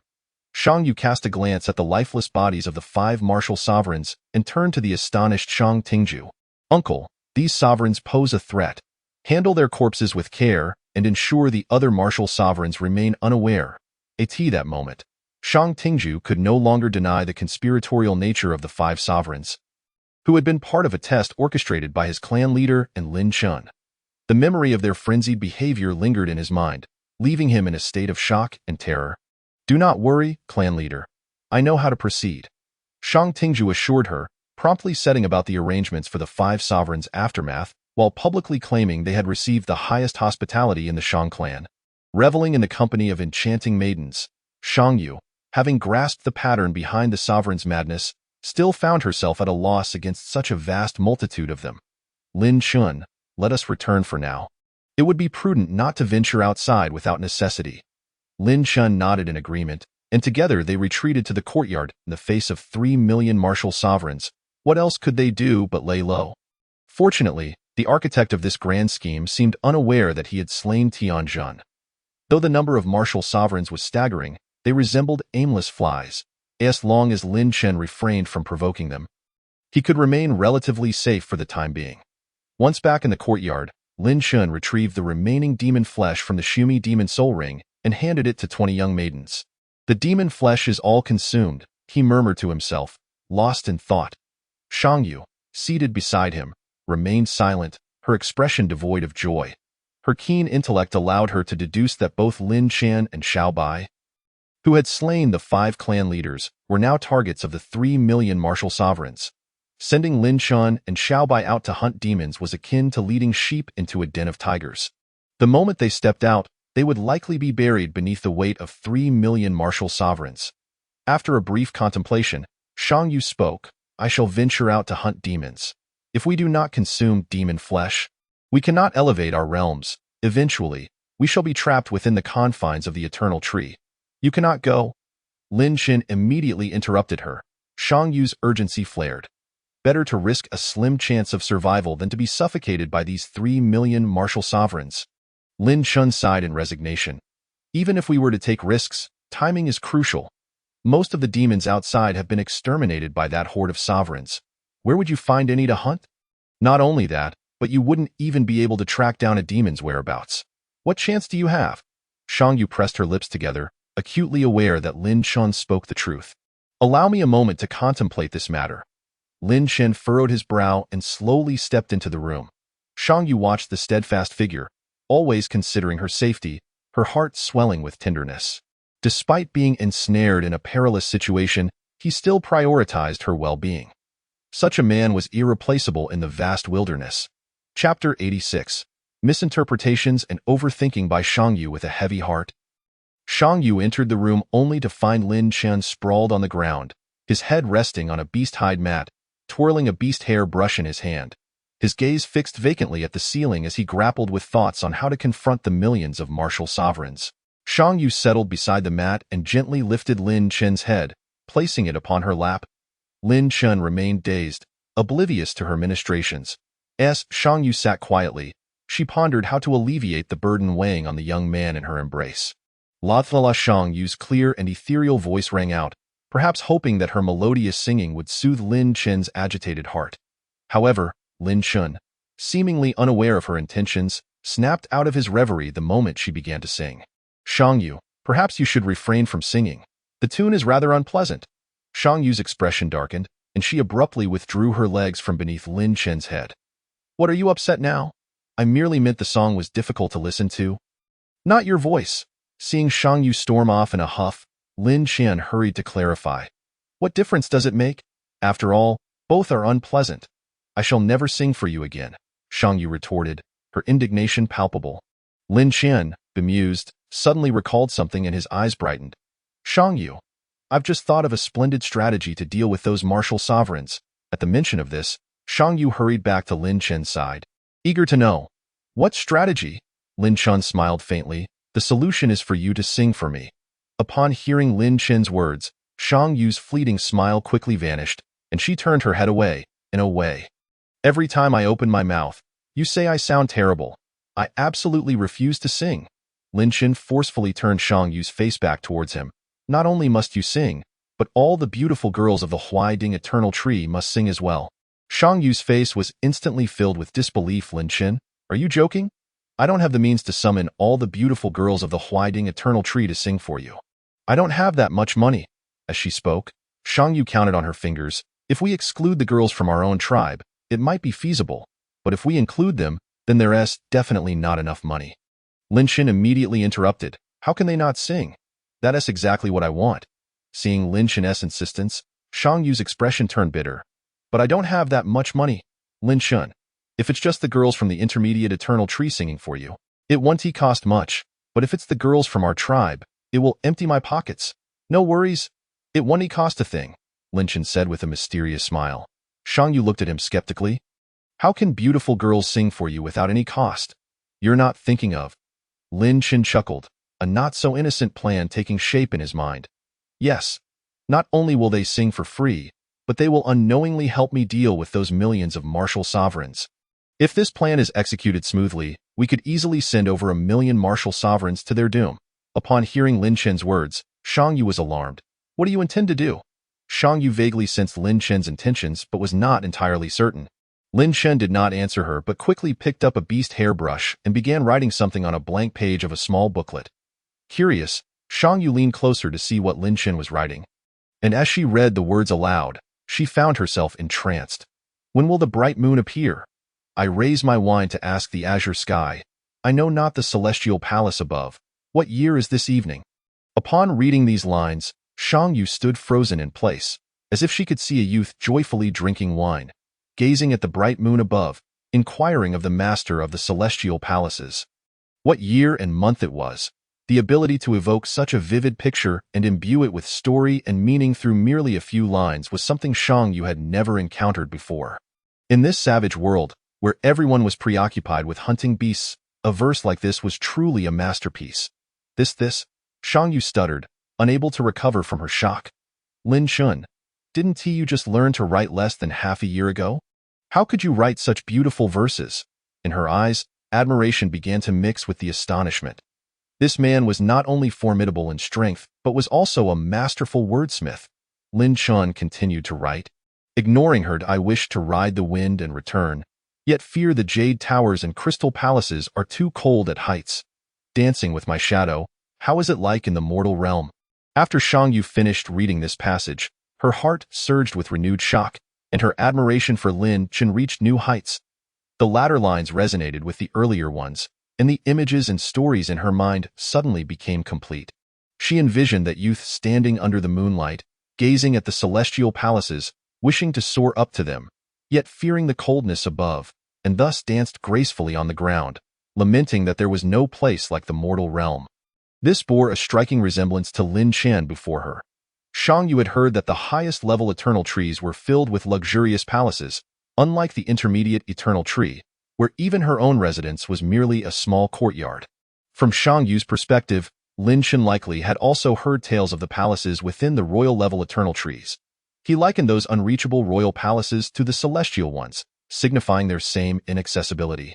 Perhaps Lin Chen had once yearned to pursue the footsteps of those palaces, yet feared that he would feel lonely and cold if he went to the royal-level eternal tree, so he willingly chose to stay with her in the intermediate eternal tree. Moreover, Lin Chen seemed quite content with their current state of life, for as long as he was with her, even without reaching that distant royal-level eternal tree, he felt happiness. As these thoughts crossed Shang Yu's mind, a single tear fell from her eye. This man truly considered her in every way. It was she who was dragging him down. Indeed, Lin Chen possessed the chaotic poison. Had it not been for his desire to be with her, he would have consumed countless great demon blood and flesh by now. With his chaotic poison, Lin Chen would one day reach those palatial realms and become a revered martial king. Yet he chose to share that great demon blood and flesh with her. The more Shang Yu pondered, the harder it became to suppress her emotions.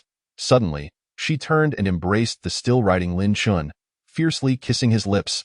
Lin Chen was bewildered. What just happened? Why did Shang Yu suddenly cry? Unbeknownst to him, while he was writing, Shang Yu had completely misconstrued the meaning of his verses and concocted an elaborate story in her mind. At that moment, he had no idea why Shang Yu had suddenly shed tears or why she was hugging him for a kiss with such emotion. No matter how he tried, he could not fathom the depths of a woman's imaginative prowess. When their lips finally parted, Lin Chen asked with concern, "Shang Yu, what's wrong?" Chapter 87. The planned Shang Yu did not reply to Lin Chen, but instead lowered her head. Emitting soft sobs, Lin Chen, utterly perplexed, gently grasped her trembling shoulders. "Shang Yu, have you recalled something unhappy?" Shang Yu shook her head repeatedly, sobbing, "No, Lin Chen, if one day you truly wish to pursue a higher realm, I will never be a burden to you." Huh? Lin Chen was bewildered. How did this conversation shift to his pursuit of a higher realm? Hadn't he always been striving for that? "Your kindness towards me. I will remember it all in my heart. If one day your life is in danger, I will stand in front of you without hesitation." What? What are you talking about? Why are we suddenly discussing shielding from danger? Lin Chen felt either Shang Yu had lost her mind or he had. "Did I say something wrong that made you upset?" Shang Yu shook her head repeatedly, burying her face in Lin Chen's embrace. "Even though you haven't said anything, I already understand your thoughts." Lin Chen's mouth twitched violently. Women's thoughts were truly elusive. To bypass this topic, Lin Chen hastily redirected the conversation to the lyrics he had penned. This was a verse written by a famous poet from Lin Chen's past life, later adapted into a song. Lin Chen picked up the booklet and handed it to Shang Yu. "Shang Yu, take a look at the lyrics I wrote. I'll teach you to sing it." As Shang Yu looked at the booklet before her, she instinctively wiped away her tears. This was truly a song written by Lin Chen. Originally, Shang Yu had doubts, but now hearing Lin Chen's admission, she finally believed his claim of writing a song for her. Not only could Lin Chen write, but he did so exceptionally well. So well that no one could compare.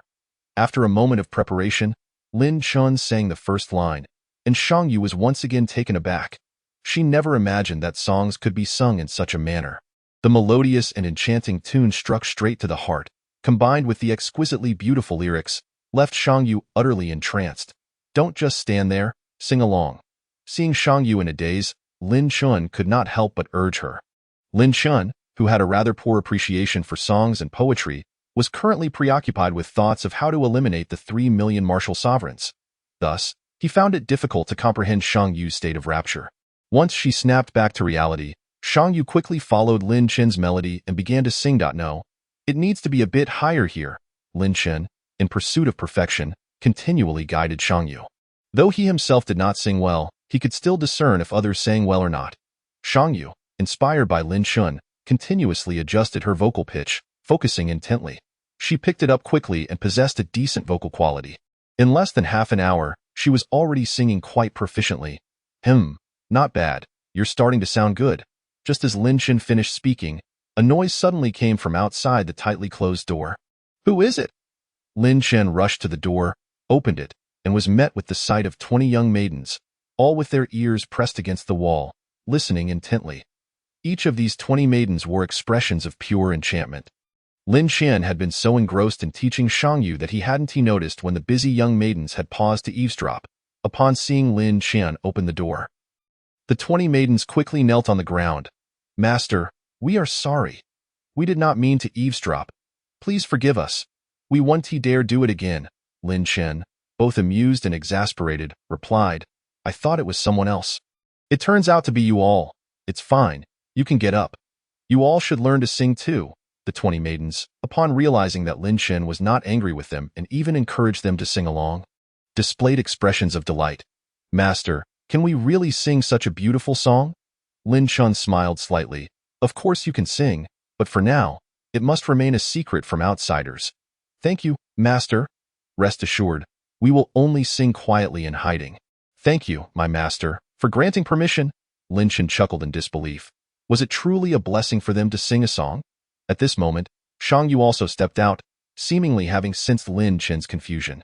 She explained, Lin Chun, your song is exquisitely beautiful.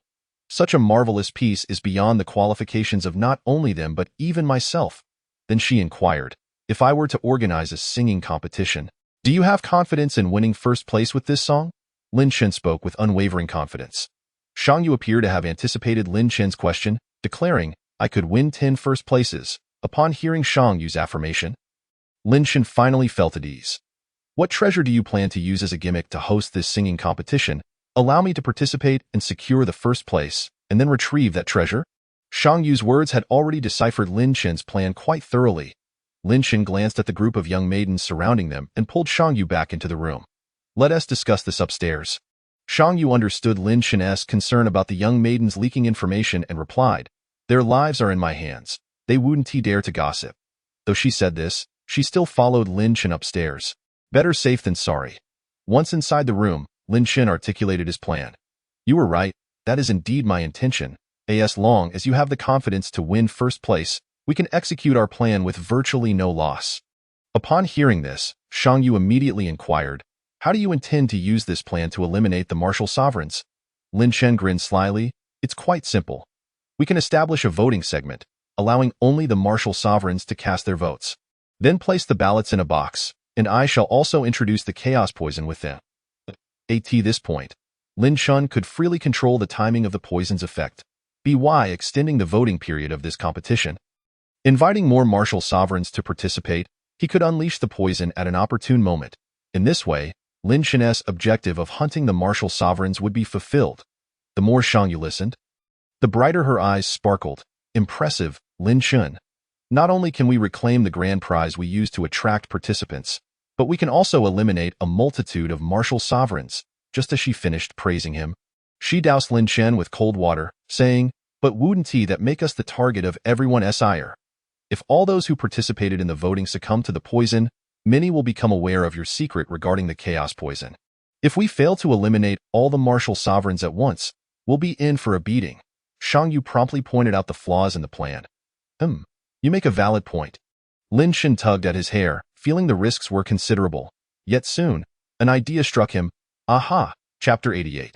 The Singing Competition. Upon hearing that Lin Chun had another idea, Shangyu eagerly approached, asking, what other method do you have? Is there a way to ensure that 300,000 martial sovereigns will come to vote? Lin Chun took up pen and paper, dipping a beast hair brush into red ink, and wrote the numbers 1 to 35. He then switched to a black brush, writing the numbers 1 to 15. He explained, during the voting, we can also set up a lottery segment. Each participant can draw a set of numbers. The red numbers will be 7, and the black number will be 1, which they will inscribe on a wooden plaque. Each person may only draw once, and to minimize duplicate draws, they must write their names on the plaque after drawing. If someone is brazen enough to draw multiple times, we'll simply prepare more plaques to ensure fairness.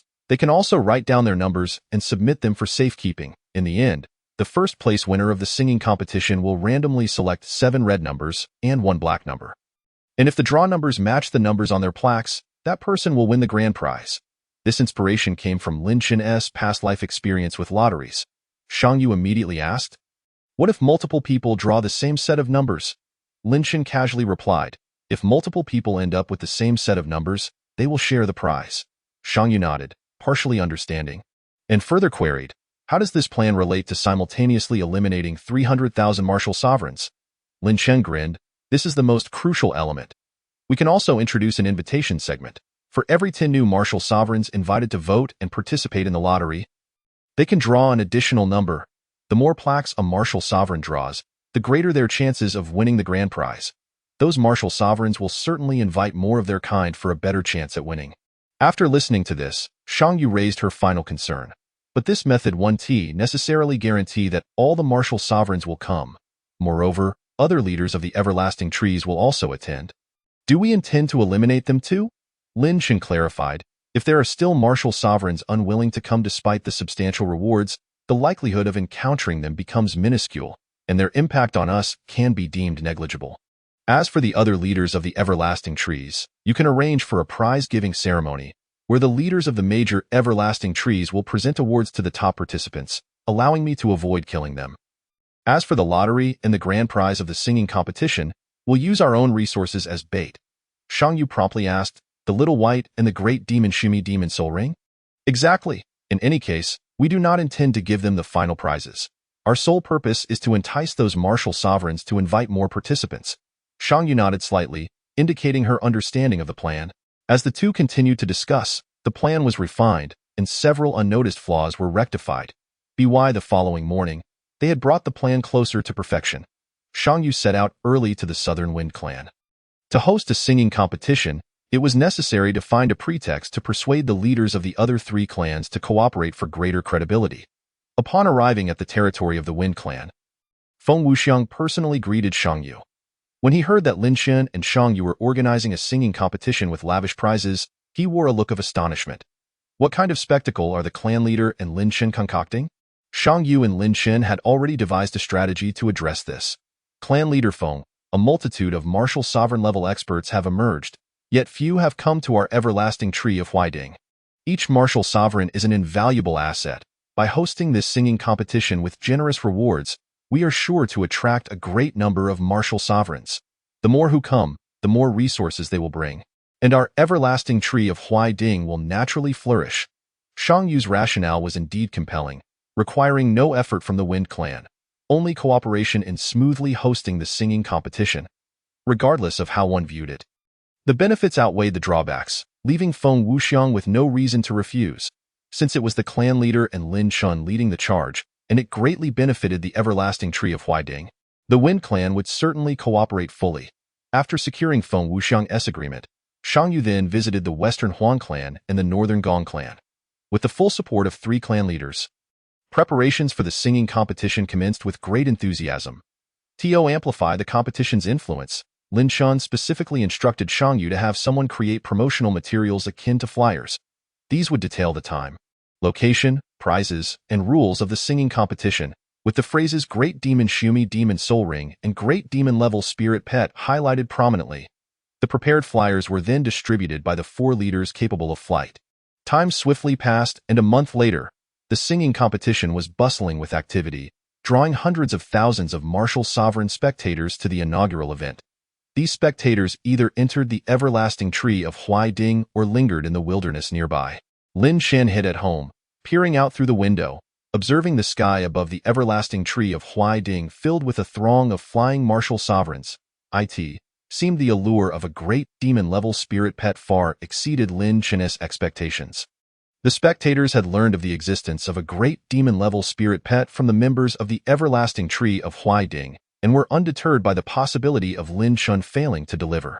They believed that with their overwhelming numbers, if Lin Chen dared to issue a call for prizes including a great demon-level spirit pet but failed to deliver, they would surely trample the everlasting tree of Huaiding.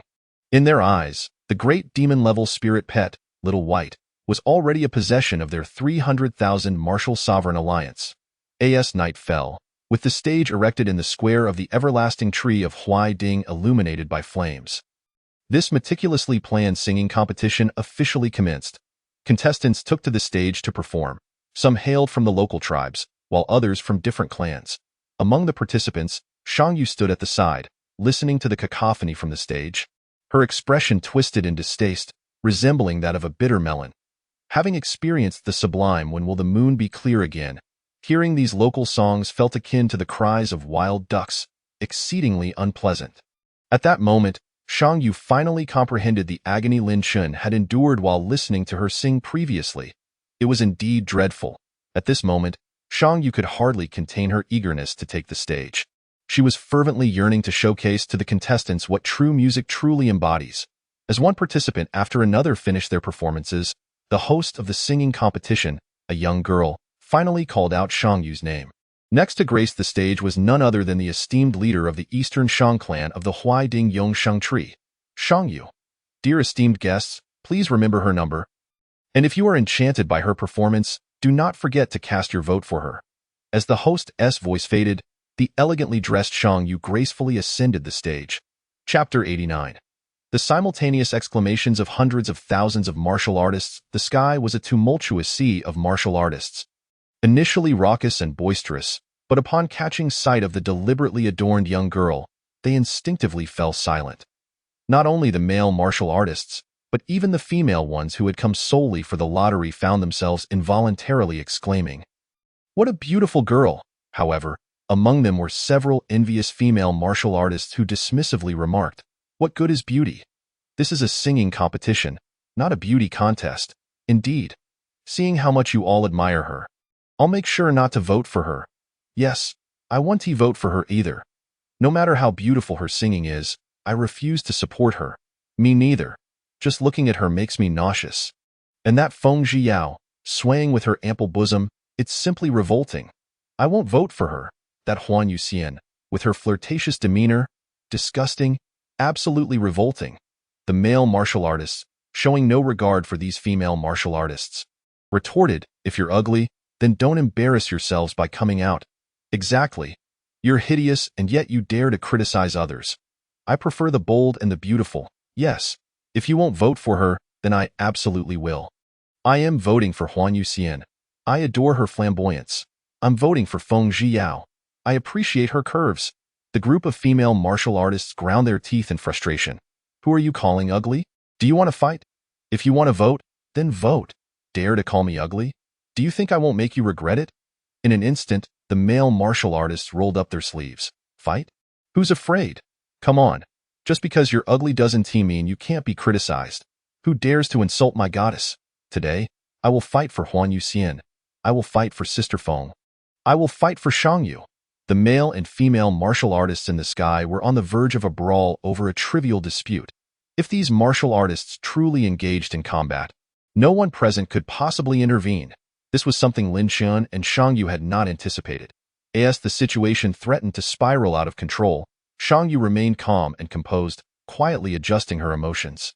Just as a fight seemed imminent, a melodious and captivating voice sliced through the air. When will the bright moon appear?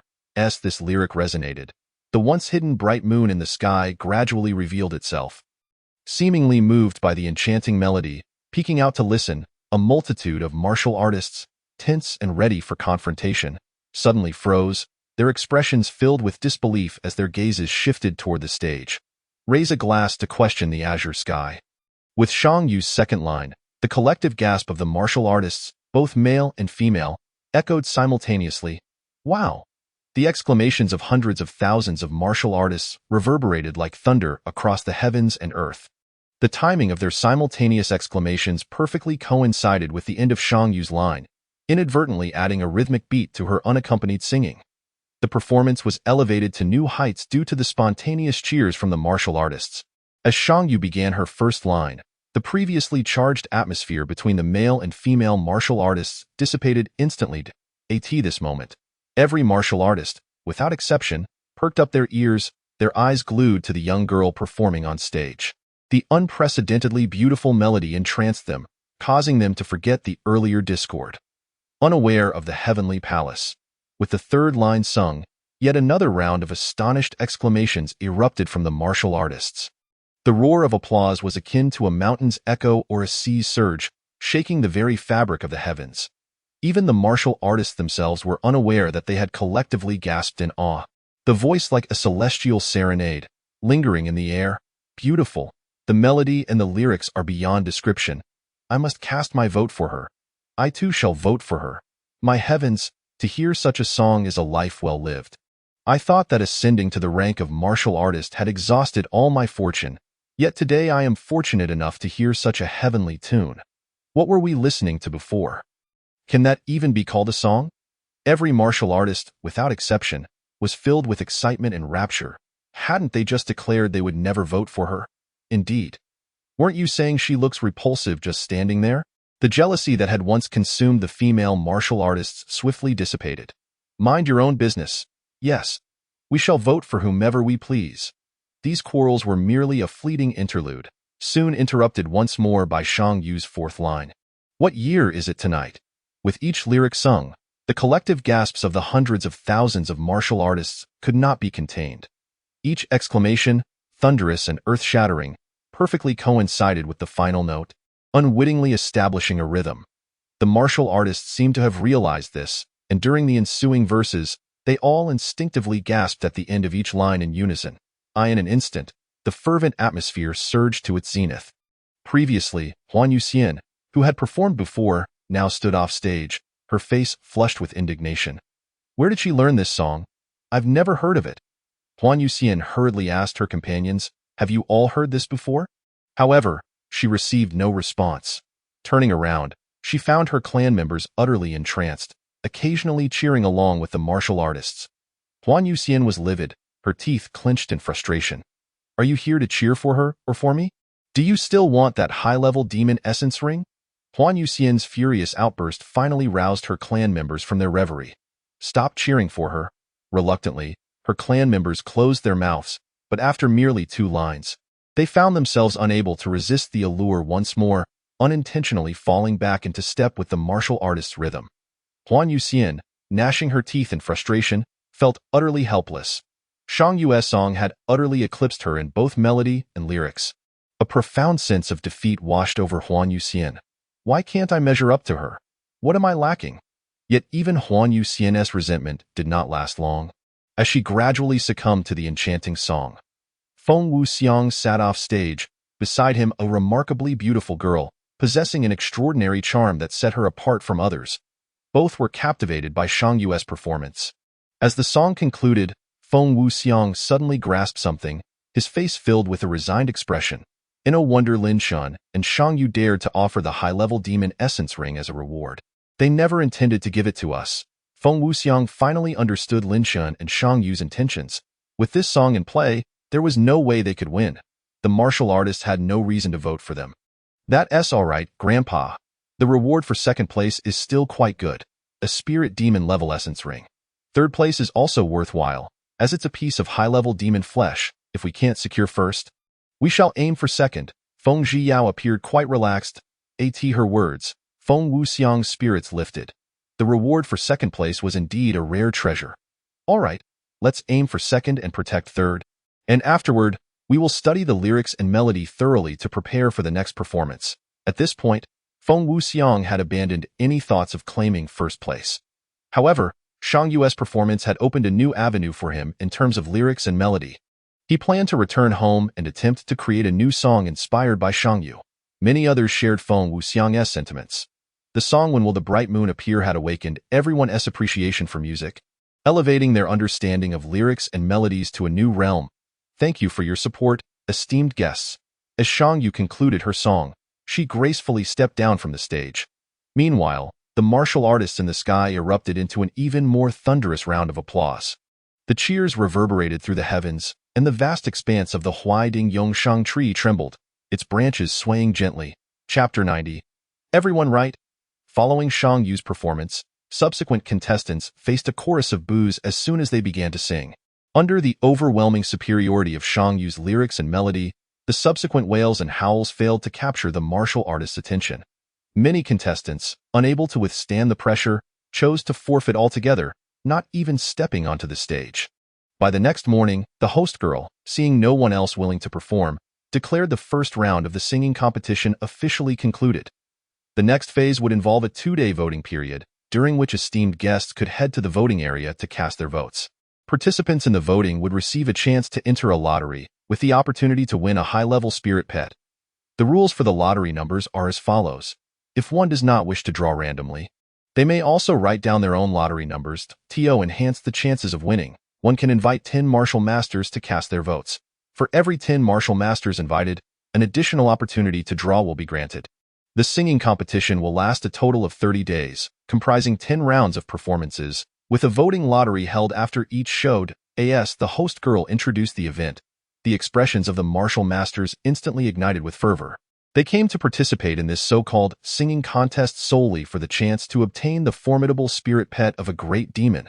The stunning performance by Shang Yu was merely an unexpected delight. Soon, hundreds of young girls bearing wooden boxes flocked to the lottery area. The wooden boxes contained small wooden tickets for voting, each no thicker than a pinky finger. A large crowd of Martial Masters surged into the lottery zone, only to be met with the requirement to queue for their draws. Those who failed to queue would forfeit their voting rights. For the sake of the great demon-level spirit pet, these Martial Masters suppressed their impatience. As each Martial Master placed their hand into the wooden box, the colorless and odorless chaos poison clung to their hands, rapidly infiltrating their bodies, hiding within them, awaiting Lin Chen's command to unleash its effects. After the lottery, most of these Martial Masters swiftly took flight. They aimed to spread the news of the astonishing divine songs that emerged from the singing competition. Most importantly, they needed to invite other Martial Masters to vote, thereby securing another opportunity for the lottery and significantly increasing their chances of acquiring the great demon spirit pet. Everything was progressing fervently. Lin Chen lay on his bed, observing the Martial Masters flitting about like locusts, a smile gracing his face. Everything was unfolding as he had anticipated. After her performance, Shang Yu returned to her courtyard. Upon entering, she immediately dashed to the second floor, leaping toward Lin Chen on the bed. Lin Chen, your song was incredible. Did you see the astonished and entranced expressions on those Martial Masters while I was singing? Lin Chen nodded slightly. I saw. Those Martial Masters were soaring in the sky, cheering uproariously. It was impossible for Lin Chen not to notice. I am now exceedingly confident that we can secure our great demon-level Sumi spirit ring. Shang Yu was quite pleased with her performance. If she couldn't secure first place with a performance like that, it would undoubtedly indicate foul play. However, the problem was that the organizers were also them. Any foul play would also be orchestrated by them. Don't be too quick to rejoice. There are still many Martial Masters who have yet to vote. You must maintain your performance for the upcoming acts. Shang Yu nodded vigorously, but then seemed to remember something. What will I sing next? Surely, I won't sing the same song again? Lin Chen pointed to the desk beside him. I have prepared something for you long Egio. That moment, Shang Yu noticed a small booklet resting on the desk. When the flowers bloom beside the willows, seeking fragrance leads to a chance encounter with the noble. Sipping the morning glow for half a day, the wind and rain obscure the view. Shang Yu read through the entire piece. Her heart once again profoundly shaken. Such a brief composition could depict a sorrowful tale. In her mind's eye, she envisioned a youthful maiden wandering amidst blooming flowers, encountering a handsome young man. The scene then shifted to the girl awaiting her beloved's return within a palace. Drinking to drown her sorrows, her face washed with tears. Just as the image reached its climax, Shang Yu suddenly realized, wait, Lin Chen, did you truly write this? Why does it seem so reminiscent of a woman's perspective? Lin Chen's lips twitched involuntarily. I merely wrote some lyrics. Why the unnecessary chatter? Yet he could not admit that it was sourced from his past memories and could only respond awkwardly. It wasn't me. Could it have been you?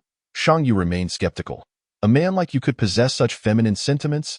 Lin Chen, unperturbed, replied, Imagination. Do you understand the concept of empathy? Do not speak of feminine sentiments. I could even empathize with the feelings of a beast. Do you know why you cannot produce beautiful lyrics? That is the difference between us. Hearing Lin Chen's words, Shang Yu still harbored some doubts, but believed him a little more. In this culturally barren world, besides Lin Chen, no one else could compose such exquisite verses. To prevent further inquiries from Shang Yu, Lin Chen directly began teaching her to sing. Meanwhile, as Lin Chen and Shang Yu diligently prepared for the next performance, other contestants were also working on new songs. The allure of the Great Demon-level Sumi Spirit Ring was simply too great. Even if they could not secure the Great Demon-level Sumi Spirit, the second-place Spirit Demon-level Sumi Spirit Ring was also a rare treasure, and they were determined to vie for it.in the western territory of the Huan clan. Huan Yuxian stood with her hands on her hips, glaring angrily at the elders gathered in the conference hall. In front of each elder lay paper and pen. "Why aren't you writing?" The elders exchanged glances, their faces contorted in dismay. Clan leader, perhaps I should go outside and see if I can find a spirit demon? Indeed, clan leader, I can barely recognize 50 or 60 characters. How am I supposed to write? Clan leader, I just remembered. I forgot to extinguish the fire at home. Clan leader, my daughter is about to give birth. I must return. Clan leader, I need to relieve myself. The elders scrambled to their feet, attempting to make their escape. Everyone sit down. Huan Yuxian slammed her hand on the table. What are you so anxious about? In such a short time, you've already claimed to be in a hurry 6 times. If you're in such a rush, I'll cut you. And you? You have 8 sons and only a 6-year-old daughter. What child is she having? Sit down. And you? Even if you have 180 fires unextinguished, you must stay here and write the lyrics first. Huan Yuxian, hands on her hips, pointed at the gathered elders. Listen well. If you cannot write the lyrics and allow me to fall short of Shang Yu in the next performance, you will all kneel before the ancestral tablets for a month. The faces of the elders fell in despair. Clan leader, the piece When Will the Moon Be Clear? Is an unparalleled masterpiece. I am no match for such talent. Clan leader, you are putting us in a difficult position. Clan leader, silence. Pick up your pins, right? Huan Yuxian slammed the table again. She still vividly recalled the scene from the previous night when these elders cheered for Shang Yu. Today, she must teach them a lesson. Meanwhile, in the southern Feng clan, Feng Zhiyao was sprawled on the ground in front of Feng Wuxiang, occasionally asking, "Grandfather, are you capable?" Chapter 91. The second performance at this moment, Feng Wuxiang was also lying on the ground, facing Feng Zhiyao. In front of them lay paper and pen. Feng Wuxiang, initially wearing a sorrowful expression, stiffened upon hearing Feng Zhiyao's question. Am I capable? Yao Yao, you underestimate your grandfather too much. With 400 years of experience, I have seen it all. What grand storms have I not encountered? Writing a mere song is a trivial matter. Feng Zhiyao, however, offered no leniency. Then write it, grandfather. We've been lying here for half the day, and you haven't written a single word. The robust spirit within Feng Wuxiang dissipated instantly, and a look of despair returned to his face. I can write, but no matter how I think, I cannot conceive lyrics that compare to When Will the Moon Be Clear? Feng Zhiyao smiled gently. It's all right. Grandfather, if the lyrics don't measure up, we can focus on the singing instead. Just write whatever comes to mind. Comforted by his granddaughter's words, Feng Wuxiang's expression eased considerably. All right, then I shall humbly present my work. He picked up a beast hair brush, dipped it in some ink, and began to write a few lines in a flamboyant style. Once he finished, Feng Zhiyao took the paper to review it, and upon a single glance her expression darkened. Grandfather, what is this you have written? Feng Wuxiang felt a sense of embarrassment creeping upon him and coughed a couple of times. Lyrics, I believe they are quite good. Not much worse than When Will the Moon Be Clear? Feng Zhiyao rolled her eyes and read aloud from the paper. Ah, everlasting tree, oh everlasting tree, your branches are thick and strong. Ah, great demon beast. Oh great demon beast, your flesh is sweet and fragrant. Ah, forget it, I cannot continue. With a resigned sigh, Feng Zhiyao rubbed her forehead, placed the paper back on the ground, and stood up. Don't go, Yao Yao. I still have inspiration. Wait for me to write another. Feng Wuxiang quickly grasped Feng Zhiyao's arm and resumed writing with fervor. Similar scenes unfolded across various clans of the Everlasting Tree, where even knowing their chances for first place were slim, contestants were still eager to strive for second place.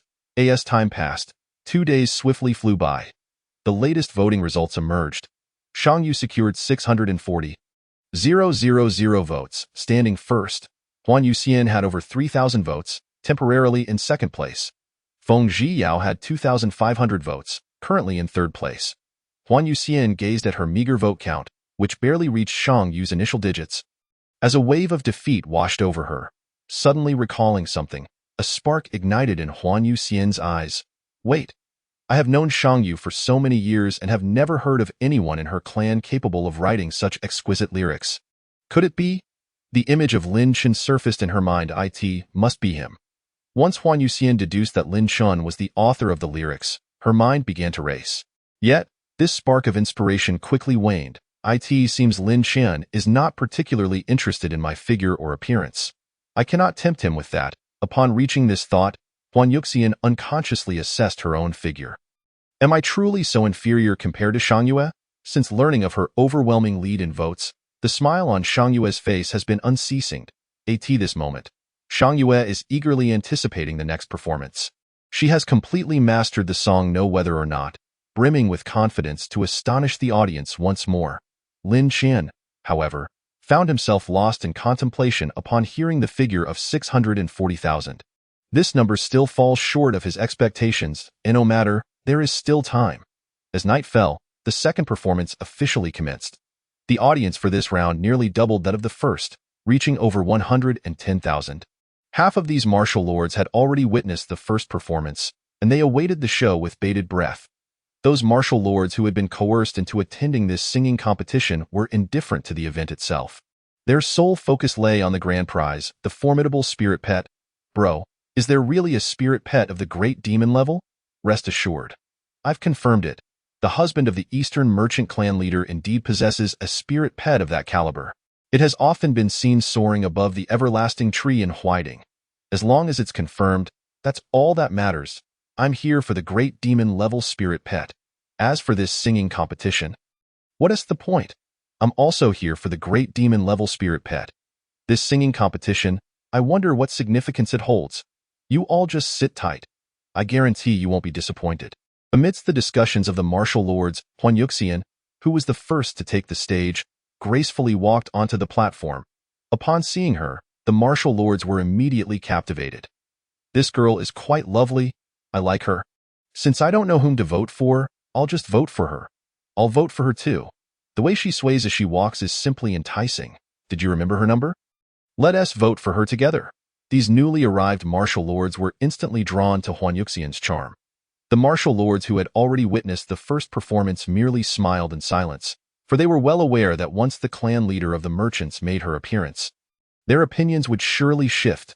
For the past 2 days, Huan Yuxian had persistently pressed the elders of her clan. After 2 full days of exertion, they had indeed managed to polish her performance somewhat. Although it could not compare to Shang Yue's rendition of When Will the Bright Moon Appear, Huan Yuxian still held confidence in her ability to captivate this culturally barren world with her song.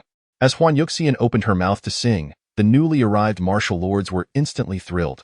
All right, the beauty sings beautifully. I will definitely vote for you. I'll vote for you too.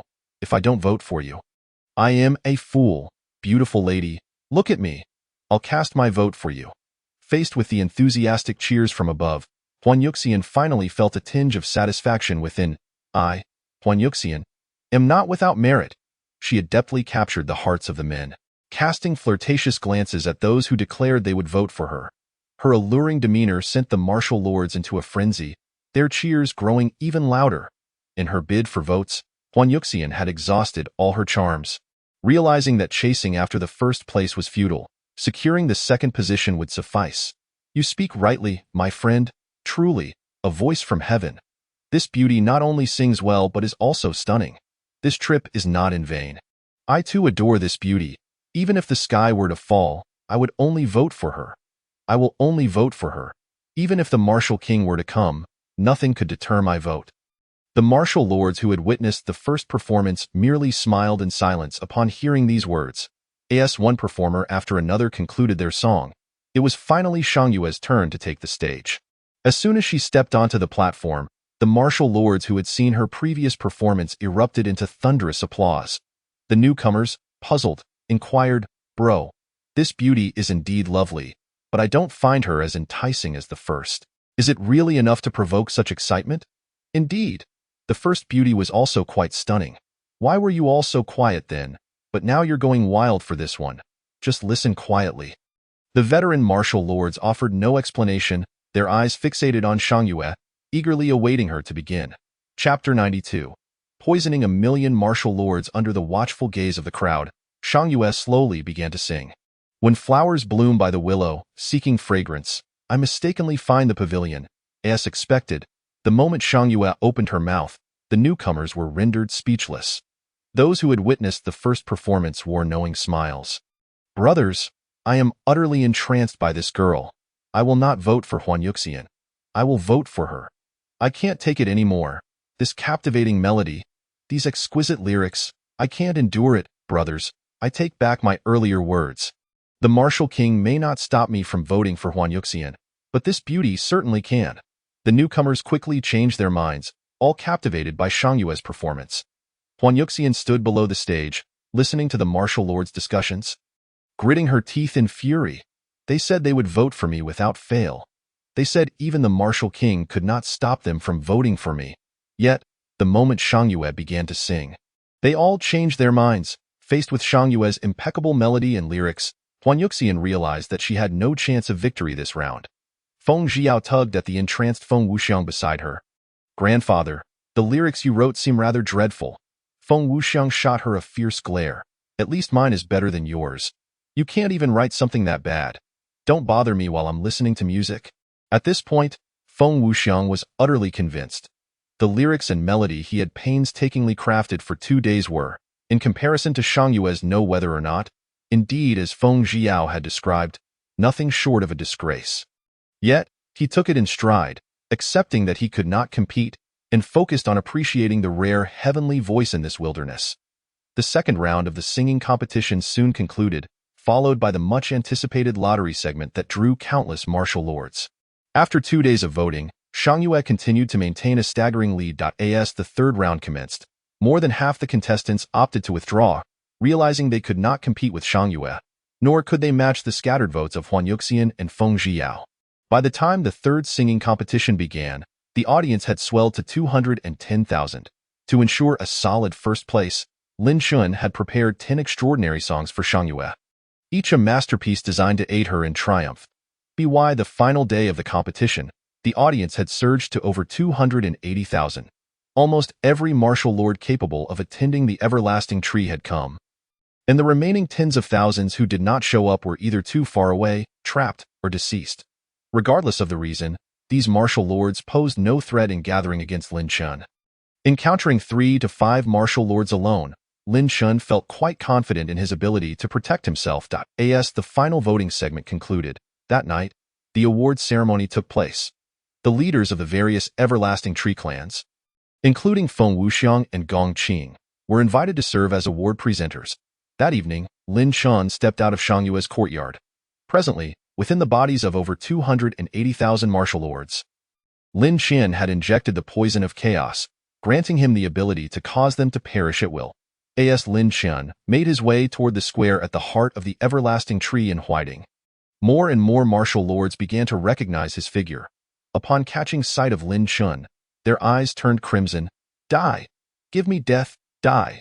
Those who had not yet seen Lin Qian were startled by the sudden frantic outcry from their companions. Bro, what's wrong with you, you? Increasingly, martial lords turned their gazes toward Lin Chun, plunging into a state of madness. Within half a minute, nearly all the martial lords beneath the everlasting tree had noticed Lin Chen's presence. Suddenly, a cacophony of wails filled the night sky. Die! Kill! Give me death! These irrational martial lords surged toward Lin Chun. The sight of millions of martial lords simultaneously going mad and rushing towards a single individual struck terror into the heart of the Huaiding clan. Feng Wuxiang, who was about to present an award to his granddaughter for placing third, was suddenly jolted by the deafening battle cries echoing through the night. He looked up, nearly collapsing in fear. The night sky above the everlasting tree in Huaiding was filled with countless pairs of crimson eyes, resembling a blood-red canopy shrouding the entire sky. At that moment, Huan Yuxian was preparing to accept her second-place prize, a spirit demon-level Shumi demon soul ring. Suddenly, the thunderous battle cries startled her, causing the ring she held to slip from her grasp and fall to the ground. This is... Huan Yuxian stammered, unable to articulate her thoughts. Nearby, Gong Qing, filled with shock, asked, "What's wrong with these martial lords? They all seemed to have gone mad, however. Amidst the overwhelming terror, no one could answer his question. At this moment, Feng Zhiao stood on the podium, her gaze directed at Lin Chen. It seems they are charging at that individual. Who is he? Why do these martial lords appear to be in a frenzy as they rush towards him? Feng Wuxiang also spotted Lin Chen. That's Lin Chen. Could it be that these martial lords have gone mad because of him? Huan Yuxian gaped in awe. Heavens! How did Lin Chen manage to provoke so many martial sovereigns? We are talking about millions of them. Surrounded by such a multitude of martial sovereigns, can Lin Chen possibly survive? As the various tribes remained in shock, the figures of millions of martial sovereigns had already swooped down upon Lin Chen. The women, including Huan Yuxian and Feng Zhiao, could bear to watch no longer and turned their heads away. Feng Wuxiang also sighed deeply. Lin Chen, the chaos poison. It's over. Even Gong Qing, who usually maintained a calm demeanor, now displayed shock and reluctance. Being besieged by millions of martial sovereigns, Lin Chen, no one could fathom how Lin Chen could endure this onslaught. Except for Shang Yu, whose gaze was firmly fixed on Lin Chen as he approached the stage. Die, die! You must die! The frenzied cries of countless martial sovereigns echoed incessantly in Lin Chen's ears. Their target, the young man slowly walking towards the stage, did not falter in his steps. As Lin Chen's lips whispered a single word, die, the crimson sky above shattered in an instant. Millions of martial sovereigns fell like red raindrops, plummeting to the ground. Many martial sovereigns, close to the stage, spewed blood as their bodies collapsed before it. Thud, bang. The continuous thud of corpses hitting the ground soon formed a mountain of bodies in front of the stage. Not only around the stage, but also on the buildings and streets below, the corpses of martial samurai in that desolate realm. Nearly all formidable beings congregate. The exact number of king-level eternal trees within this wilderness remains shrouded in mystery. However, one truth is undeniable. The more powerful an individual, the stronger their desire to gravitate towards the king-level eternal trees. The primary reason for this allure lies in the ability of the king-level eternal trees to siphon vitality from the lesser eternal trees, thereby nurturing the inhabitants dwelling within their majestic confines. This singular function renders them far more suitable for habitation than the wilderness or the lesser eternal trees. Lin Chen gazed at the distant, seemingly boundless king-level eternal tree, hesitating whether to venture closer. Shang Yu, do you think entering the king-level eternal tree would pose any danger? Shang Yu, appearing perplexed, shook her head. I do not know. Observing Shang Yu's demeanor, it seemed her understanding of the king-level eternal tree was also limited. Together, the two of them, along with the serpent, displayed a shared sense of caution in the face of the unknown king-level eternal tree. Master, perhaps we should reconsider. Shall we take a detour instead? After a moment of contemplation, Lin Chen ultimately decided that, lacking sufficient strength, it would be prudent to keep a safe distance from the gathering of formidable beings surrounding the king-level eternal tree. Just as he was about to instruct Xiao Bai to turn back, two figures suddenly soared into view from the horizon. More precisely, a man was carrying a woman as they flew. Lin Chen could sense the woman's formidable presence, while Shang Yu's pupils contracted sharply upon seeing the man with a hunched back. Noticing Shang Yu's unusual reaction, Lin Chen leaned closer and whispered, "What's wrong?" Shang Yu quickly averted her gaze from the man, refraining from answering Lin Chen, as the peculiar duo had already approached them. Lin Chen had no desire to engage with this odd pair, yet they headed directly towards him and his companions. Their speed was astonishing, rendering Xiao Bai unable to escape. Even the time to react was non-existent, and they were soon upon them. Two little martial lords, accompanied by a large demonic serpent pet, dare to approach the king-level eternal tree. Your audacity is impressive. Xue Qianji regarded Lin Chen and the others with keen interest. At that moment, Tian Guiyu, hunched over like a dog in flight, was perched upon Xue Qianji's back, who lounged with her long legs crossed.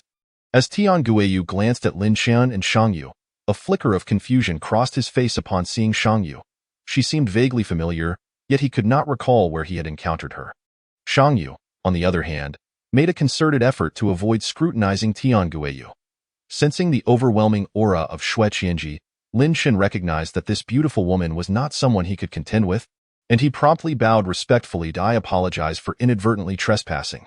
Please, esteemed one, do not take offense. We shall depart at once. As Lin Chen spoke, he urged Xiao Bai to hasten their exit. However, Xue Qianji burst into laughter. Did I grant you permission to leave? Though her words were devoid of emotion, Lin Chun sensed an undercurrent of dissatisfaction and steeled himself to turn back. Does the esteemed one have any further instructions? Xue Qianji suddenly beckoned, and in that instant, Lin Chun felt an inexplicable force constraining him tightly. His expression turned to one of shock as he struggled vehemently, yet the binding power remained unyielding.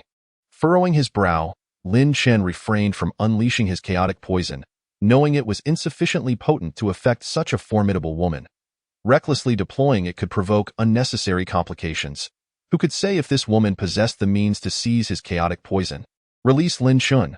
Release my master. Shang Yu and Xiao Bai, witnessing Lin Chen's predicament, were instantly alarmed and attempted to rush forward, only to find themselves immobilized as well. Lin Chen's heart raced. The woman's prowess far exceeded his expectations.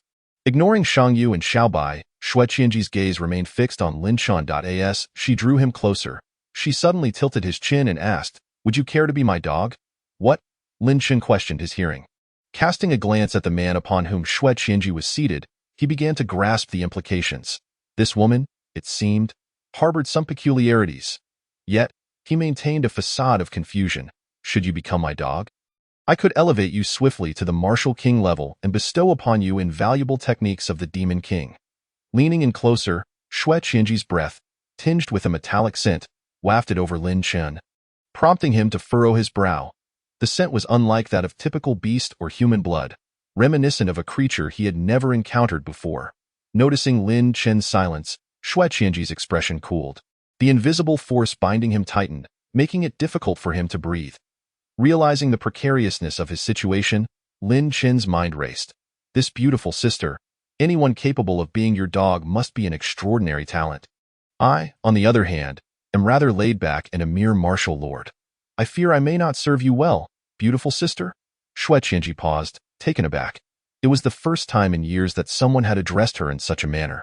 Those of equal strength called her old hag, while the weaker ones referred to her as senior or great one. Among those who submitted to her, without exception, they called her master. Having encountered many odd titles, beautiful sister was indeed a first. As Xue Qianji contemplated this, the binding force around Lin Chun relaxed momentarily. "You smooth-talking rascal, do you have any idea how old I am? Calling me sister? Are you seeking death?" Though her words were threatening, Lin Chen sensed a flicker of delight in her tone. This revelation ignited a glimmer of hope for his escape. "How old? 20? Perhaps 21? You don't seem much older than me. I hope you won't take offense." Showering her with flattery, Lin Chun could almost predict her reaction, and soon, Xue Qianji burst into laughter. He could easily surmise that this woman was likely older than his grandmother. However, when under her roof, one must feign compliance. "Ha ha ha, how amusing. You truly are likable." With her laughter, the invisible force constraining Lin Chun completely dissipated. "Since you've called me sister, I shall acknowledge you as my brother." The words that escaped Xue Qianji's lips left all present, including Lin Chen, utterly stunned, their faces awash with disbelief. Xiao Bai's eyes widened in astonishment. Tian Guiyu stared incredulously at Xue Qianji. Was a mere utterance of beautiful sister enough to elicit such joy from her? What of the tribulations he had endured? Feeling unfairly treated, Tian Guiyu had already gone to great lengths to appease Xue Qianji, yet all he received was a whip and a reprimand. Yet here was Lin Chen, who merely uttered beautiful sister and instantly charmed her. "I want to be your brother now." Suddenly struck by an idea, Tian Guiyu shouted, "Beautiful sister." Upon hearing his words, Xue Qianji's once radiant smile swiftly turned icy. With a crack, a long whip lashed across Tian Guiyu's mouth. "You shall call me master." Xue Qianji's chilling voice sent shivers down Tian Guiyu's spine. "Master, I'm sorry." Tian Guiyu, spitting blood, quickly reverted to his original demeanor. Witnessing this scene, Lin Chen instinctively tensed. This woman's capriciousness instilled a sense of trepidation in all present. While Xue Qianji presently regarded Lin Chen with a smile, one could never tell when a misstep or a mere change in expression might invite catastrophe. Lin Chen resolved that, should the opportunity arise, he would distance himself from this woman without hesitation. "Why, dear brother, come, let us visit sister's home."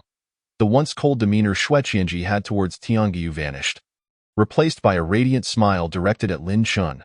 Lin Chen swallowed hard, daring not to accept the invitation to her abode.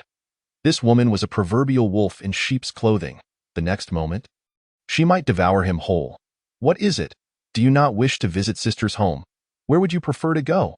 Shui Qianji's smile began to fade. Sensing the shift, Lin Chen hastily donned a cheerful expression. Who wouldn't want to visit the beautiful sister's home? That would be a dream come true. Upon hearing Lin Chen's words, Shui Qianji's smile returned. However, dear brother, I find myself entangled in matters that require my attention. How about this? Once I resolve my issues, I shall promptly visit your home. How does that sound? Lin Chen, while conversing, remained vigilant of Shui Qianji's shifting expressions. Noticing a hint of discontent brewing, he quickly added, Beautiful sister, if I fail to address my affairs properly, even visiting your home would not bring happiness. I wouldn't even be able to enjoy spending time with you. Shui Qianji scrutinized Lin Chen closely and suddenly inquired, Are you afraid of me? Lin Chen's heart raced. He realized he might not be able to deceive this woman after all. Lin Chen's mind raced, hoping to find words that would delight Blood Qianji upon hearing them. Ultimately, Lin Chen let out a long sigh and replied truthfully, Afraid. He chuckled. What do I have to fear? You are my dear younger brother, not my dog. It's my dog that should fear me. As Blood Qianji spoke, her whip struck Tian Guiyu once more.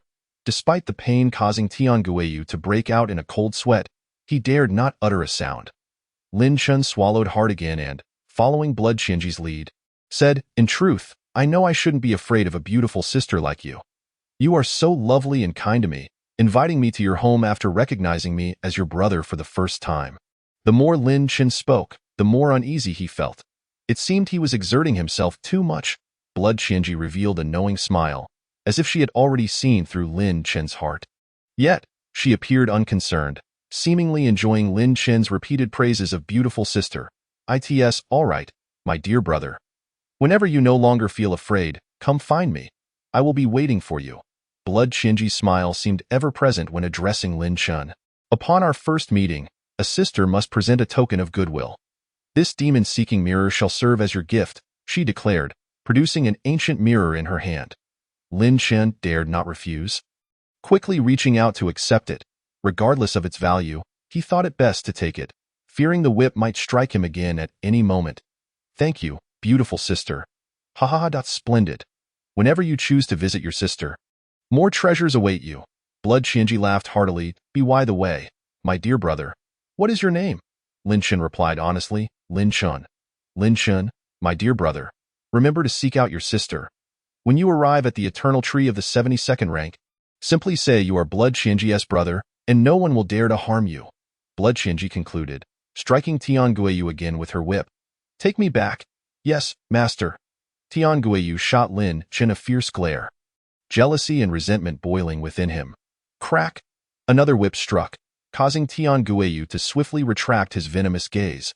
Blood Qianji's smile remained unbroken on the way back to the Blood Emperor's palace. Occasionally, she would pull out the mirror to admire her exquisite face. Beautiful sister? That name sounds so delightful, she mused aloud, while intermittently lashing Tian Guiyu with her whip. What began as a simple outing to clear her mind had unexpectedly turned into a source of amusement. Tian Guiyu gritted his teeth, his frustration reaching a boiling point. Why should he be subjected to this woman's whims? Why should he be treated like a mere dog, summoned at her leisure? Any hint of discontent met with a casual lash.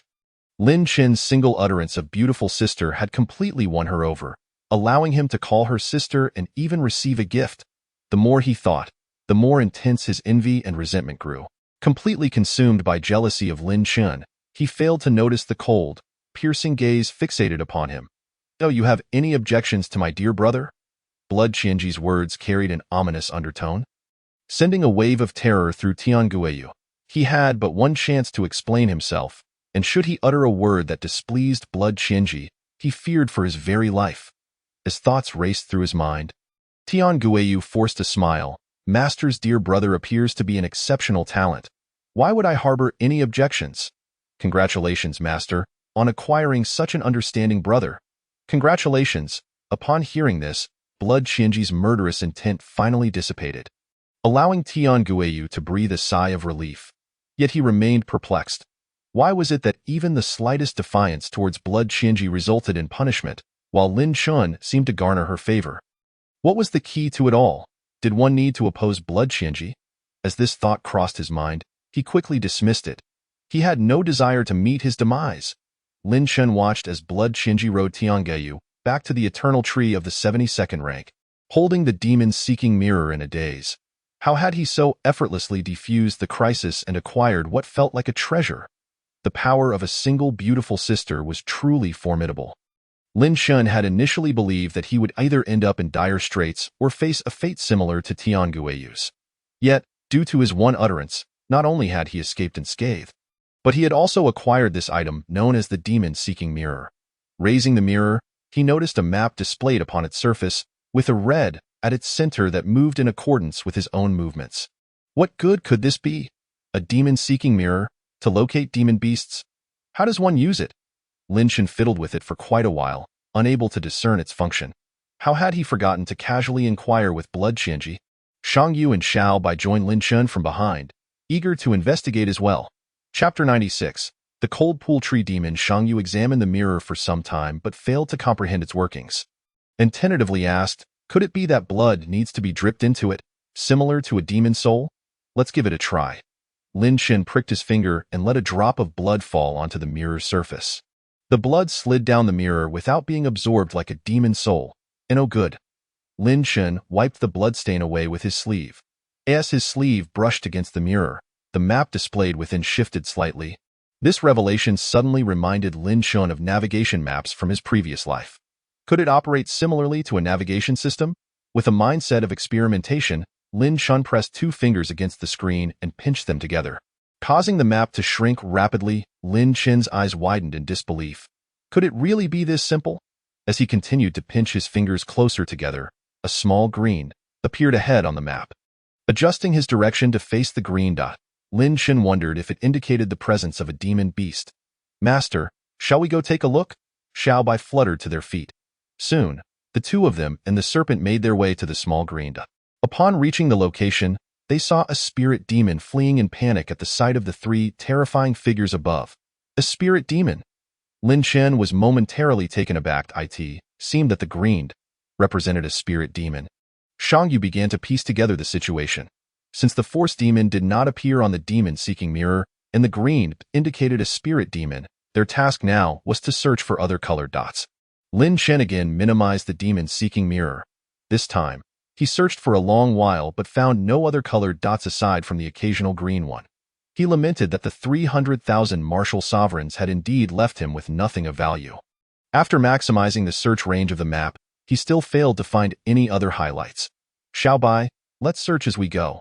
I refuse to believe that with this treasure, we can't find a major demon. The two of them and the serpent flew in one direction, and after nearly half a day, a red dot finally appeared on the demon-seeking mirror.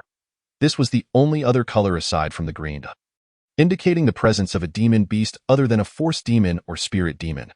The trio made their way toward the red dot and soon arrived at a deep cold pool. The pool lay at the edge of a cliff, surrounded by overgrown weeds, showing no signs of other creatures. Could such a small pool accommodate a major demon? They exchanged puzzled glances, unable to comprehend. Having come this far, should we not take a look? Shang Yu, perhaps longing for the taste of major demon blood, was eager to proceed. All right. Lin Chen promptly stored Xiao Bai away and dove into the pool. Shang Yu followed closely behind. The icy water chilled Lin Chen to the bone, but fortunately, his physique far exceeded that of an ordinary person, and he felt little impact as the surroundings grew darker. Lin Chen reached out to grab Shang Yu's hand to prevent them from getting separated. However, when he reached back, he grasped something slippery, and the sensation felt wrong. Lin Chen turned back in confusion. In an instant, he nearly shivered in fright. Behind him glowed a multitude of pale green lights, reminiscent of countless fireflies flickering. Upon closer inspection, the light emanated from thick vines, as wide as an arm, intertwined and nearly filling the stone walls beneath the cold pool. Lin Chen was holding onto the end of one such vine. He immediately released his grip and quickly scanned the area for Shang Yu. Soon, he spotted Shang Yu at the entrance of the pool, tightly bound by the vines. She was wielding a spirit demon-level soul sword, fiercely hacking at the vines. To Lin Chen's astonishment, despite dozens of strikes, the vines showed no sign of damage. Alarmed, Lin Chen swam to Shang Yu's side, without hesitation unleashing the chaos poison into the vines. As the chaos poison seeped in, the vines that bound Shang Yu finally began to loosen. Realizing the chaos poison was effective against the vines, Lin Chen felt relieved and promptly pulled Shang Yu into his embrace. Just as he contemplated directing the chaos poison to spread further into the vines, those that had absorbed the chaos poison suddenly severed themselves. They had the sense to disconnect for self-preservation. Lin Chen was astounded. The intelligence of these vines was evidently not low, however, witnessing Shang Yu's suffering at the hands of these vines. Lin Chen was determined not to let them off easily. A torrent of chaotic poison was incessantly unleashed, relentlessly eroding the countless tendrils. In an instant, the vines that came into contact with the chaotic poison swiftly severed. And soon the entire cold pool was filled with the severed limbs of the vines. Lin Chen exerted himself to push aside the vine remnants, continuously making his way downstream while simultaneously releasing the chaotic poison to carve a path. As Lin Chen delved deeper into the cold pool, the number of severed vine limbs behind him increased, eventually blocking the exit. Lin Chen paid little heed to these vine remnants, for they posed no significant threat to him. They could not impede his escape, however. He soon sensed something amiss. Nearly 10 minutes had elapsed since he began his descent, yet there was still no sign of reaching the bottom of the cold pool. The vines along the walls of the pool gradually grew thicker, from the thickness of an arm to now exceeding his waist. The underwater space of the cold pool expanded as he ventured deeper, growing from an initial diameter of 3 meters to nearly 30 meters wide.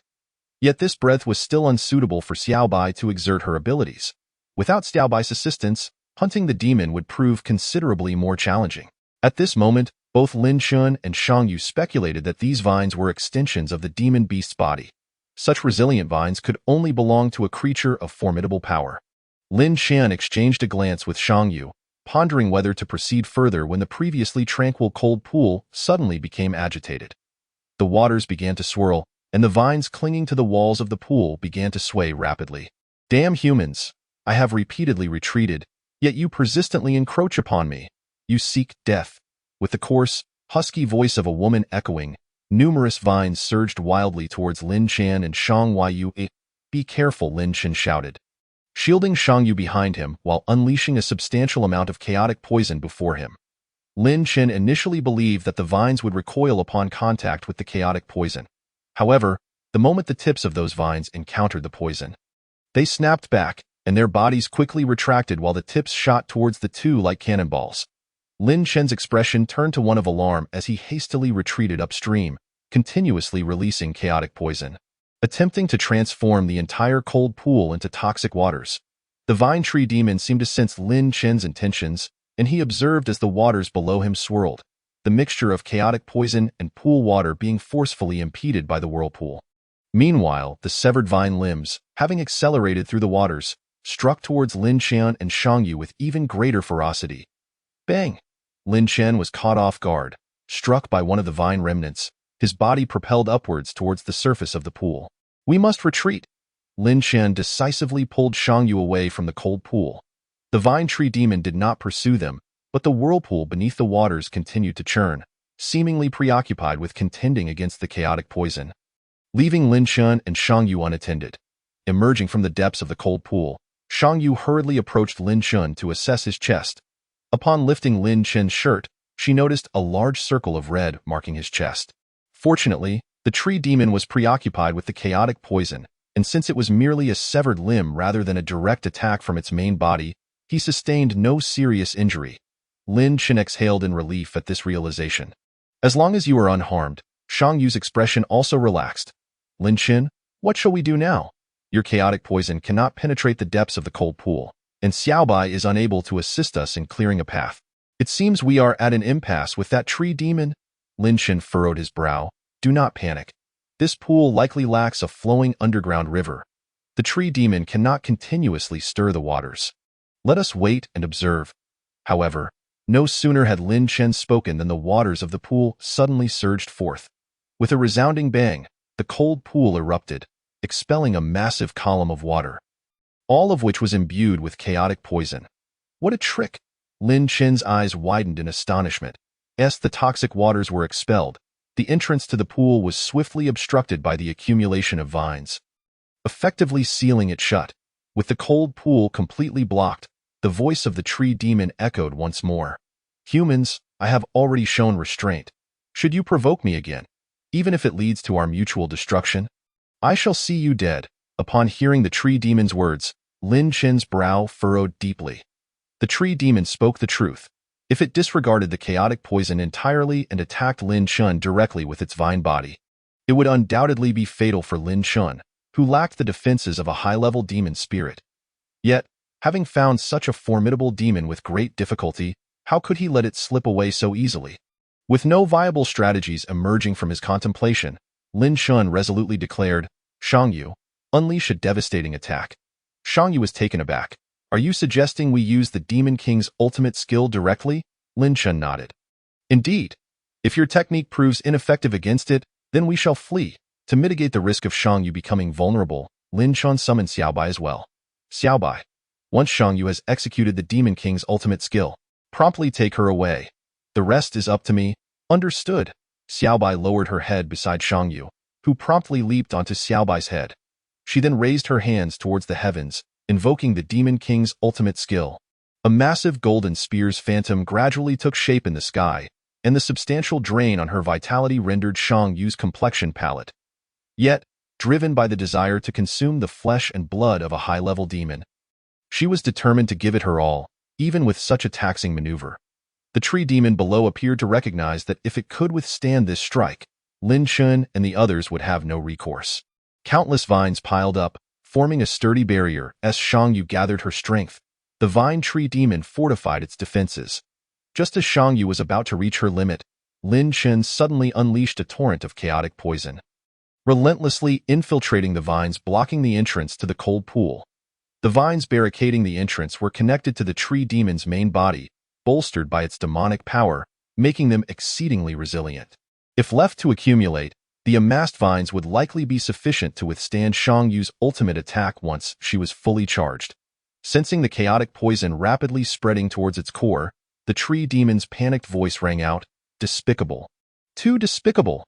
The vine tree demon promptly severed the vines piled at the pool's entrance, and without the support of its main body, the defensive barrier crumbled like tofu. As the golden spear's phantom solidified, Shangyu reached her maximum charge. "Go," she commanded, and the golden spear's phantom shot forth, piercing the entrance of the cold pool with a resounding crash. The vine tree demon had just severed its defensive vines and was unable to form a new defense in time. The golden spear's phantom penetrated through the defenses as if entering an unguarded realm, delving deep into the cold pool. "Ah!" The vine tree demon let out a cry of agony. Lin Chen wasted no time, following closely behind the golden spear with a deluge of chaotic poison, propelling it into the depths of the cold pool. The once full waters of the cold pool momentarily created a vacuum path due to the impact of the golden spear, allowing the chaotic poison to reach the bottom of the pool unimpeded. "Despicable humans, too despicable, die." The tree demon's frenzied voice erupted from the cave, accompanied by thick vines that surged forth. These vines, akin to tentacles emerging from the abyss, swiftly coiled around Lin Chen and the others. It sought mutual destruction. Lin Chen was taken aback and quickly retreated. At this point, the vine tree demon had entirely disregarded the chaotic poison, allowing it to seep into the vines connecting to its main body. Lin Chen continuously unleashed waves of chaotic poison, his complexion growing pale as his physical strength waned, reducing his speed significantly. Under the assault of the frenzied vine tree demon, Lin Chen had no time to evade. "Die!" The vines ensnared Lin Chen, attempting to drag him towards the cold pool. "Master, be careful." Xiaobai, disregarding the multitude of encroaching vines, bit down on the vine that bound Lin Chen. However, the vine, supported by demonic power, was exceedingly resilient, and even Xiaobai's immense jaws could not sever it in one bite. As the vines constricted, Xiaobai's head collided with the entrance of the cold pool with a resounding thud. Fortunately, Xiaobai's massive head prevented the vine tree demon from dragging her into the cold pool, inadvertently sealing the entrance. "Master, run!" With Xiaobai's assistance, Lin Chen finally extricated himself, swiftly taking to the skies while cradling the weakened Shangyu. Chapter 97. A fortuitous encounter with a high-level demon Lin Chun ascended several kilometers above the ground before turning to glance at the scene below.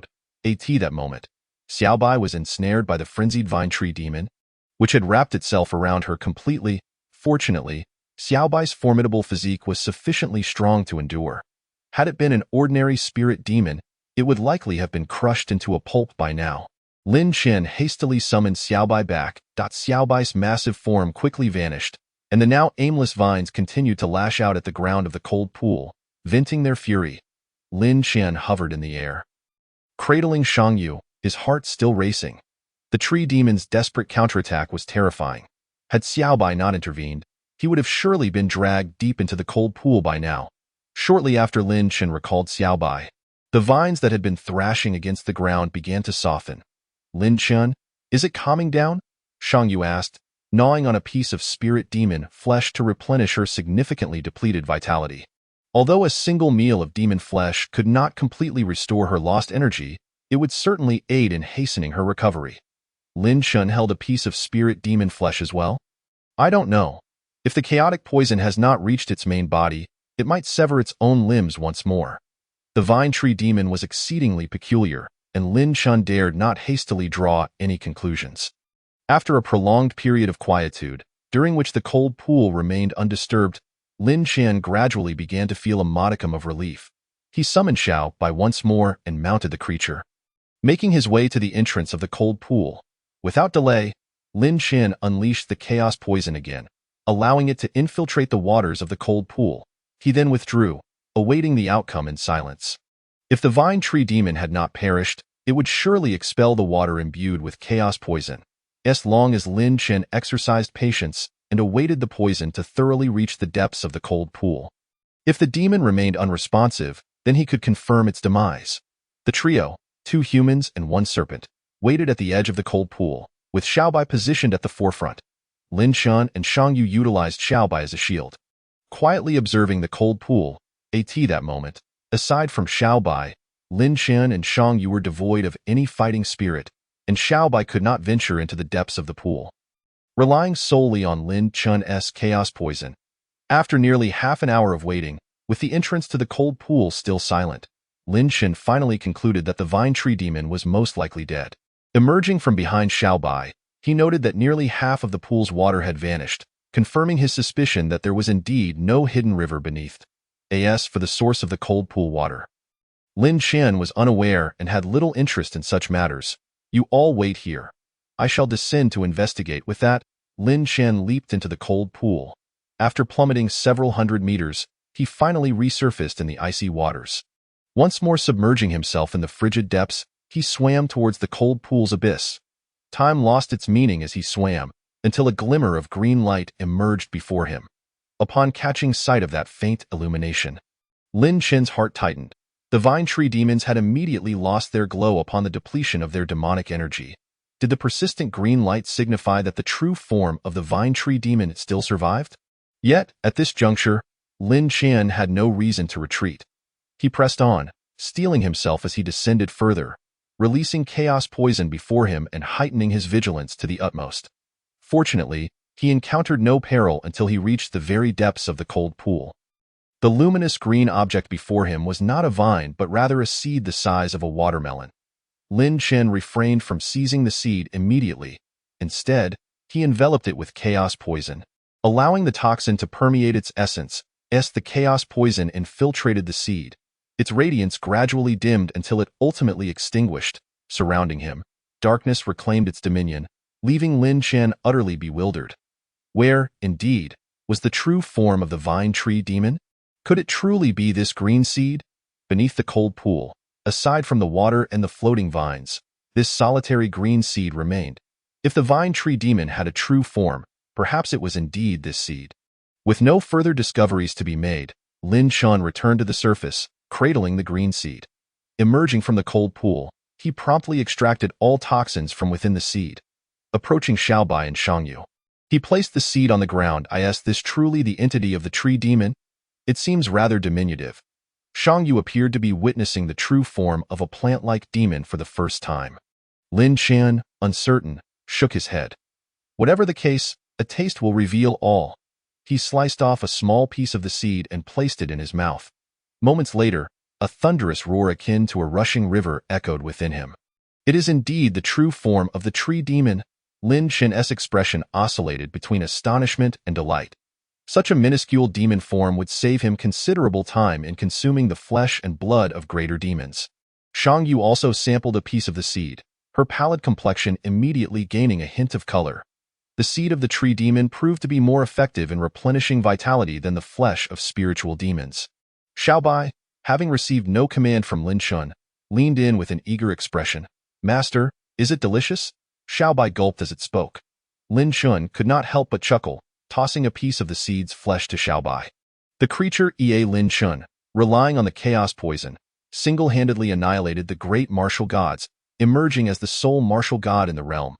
After enduring countless hardships and trials, he finally achieved the unparalleled status of being the only martial god in existence.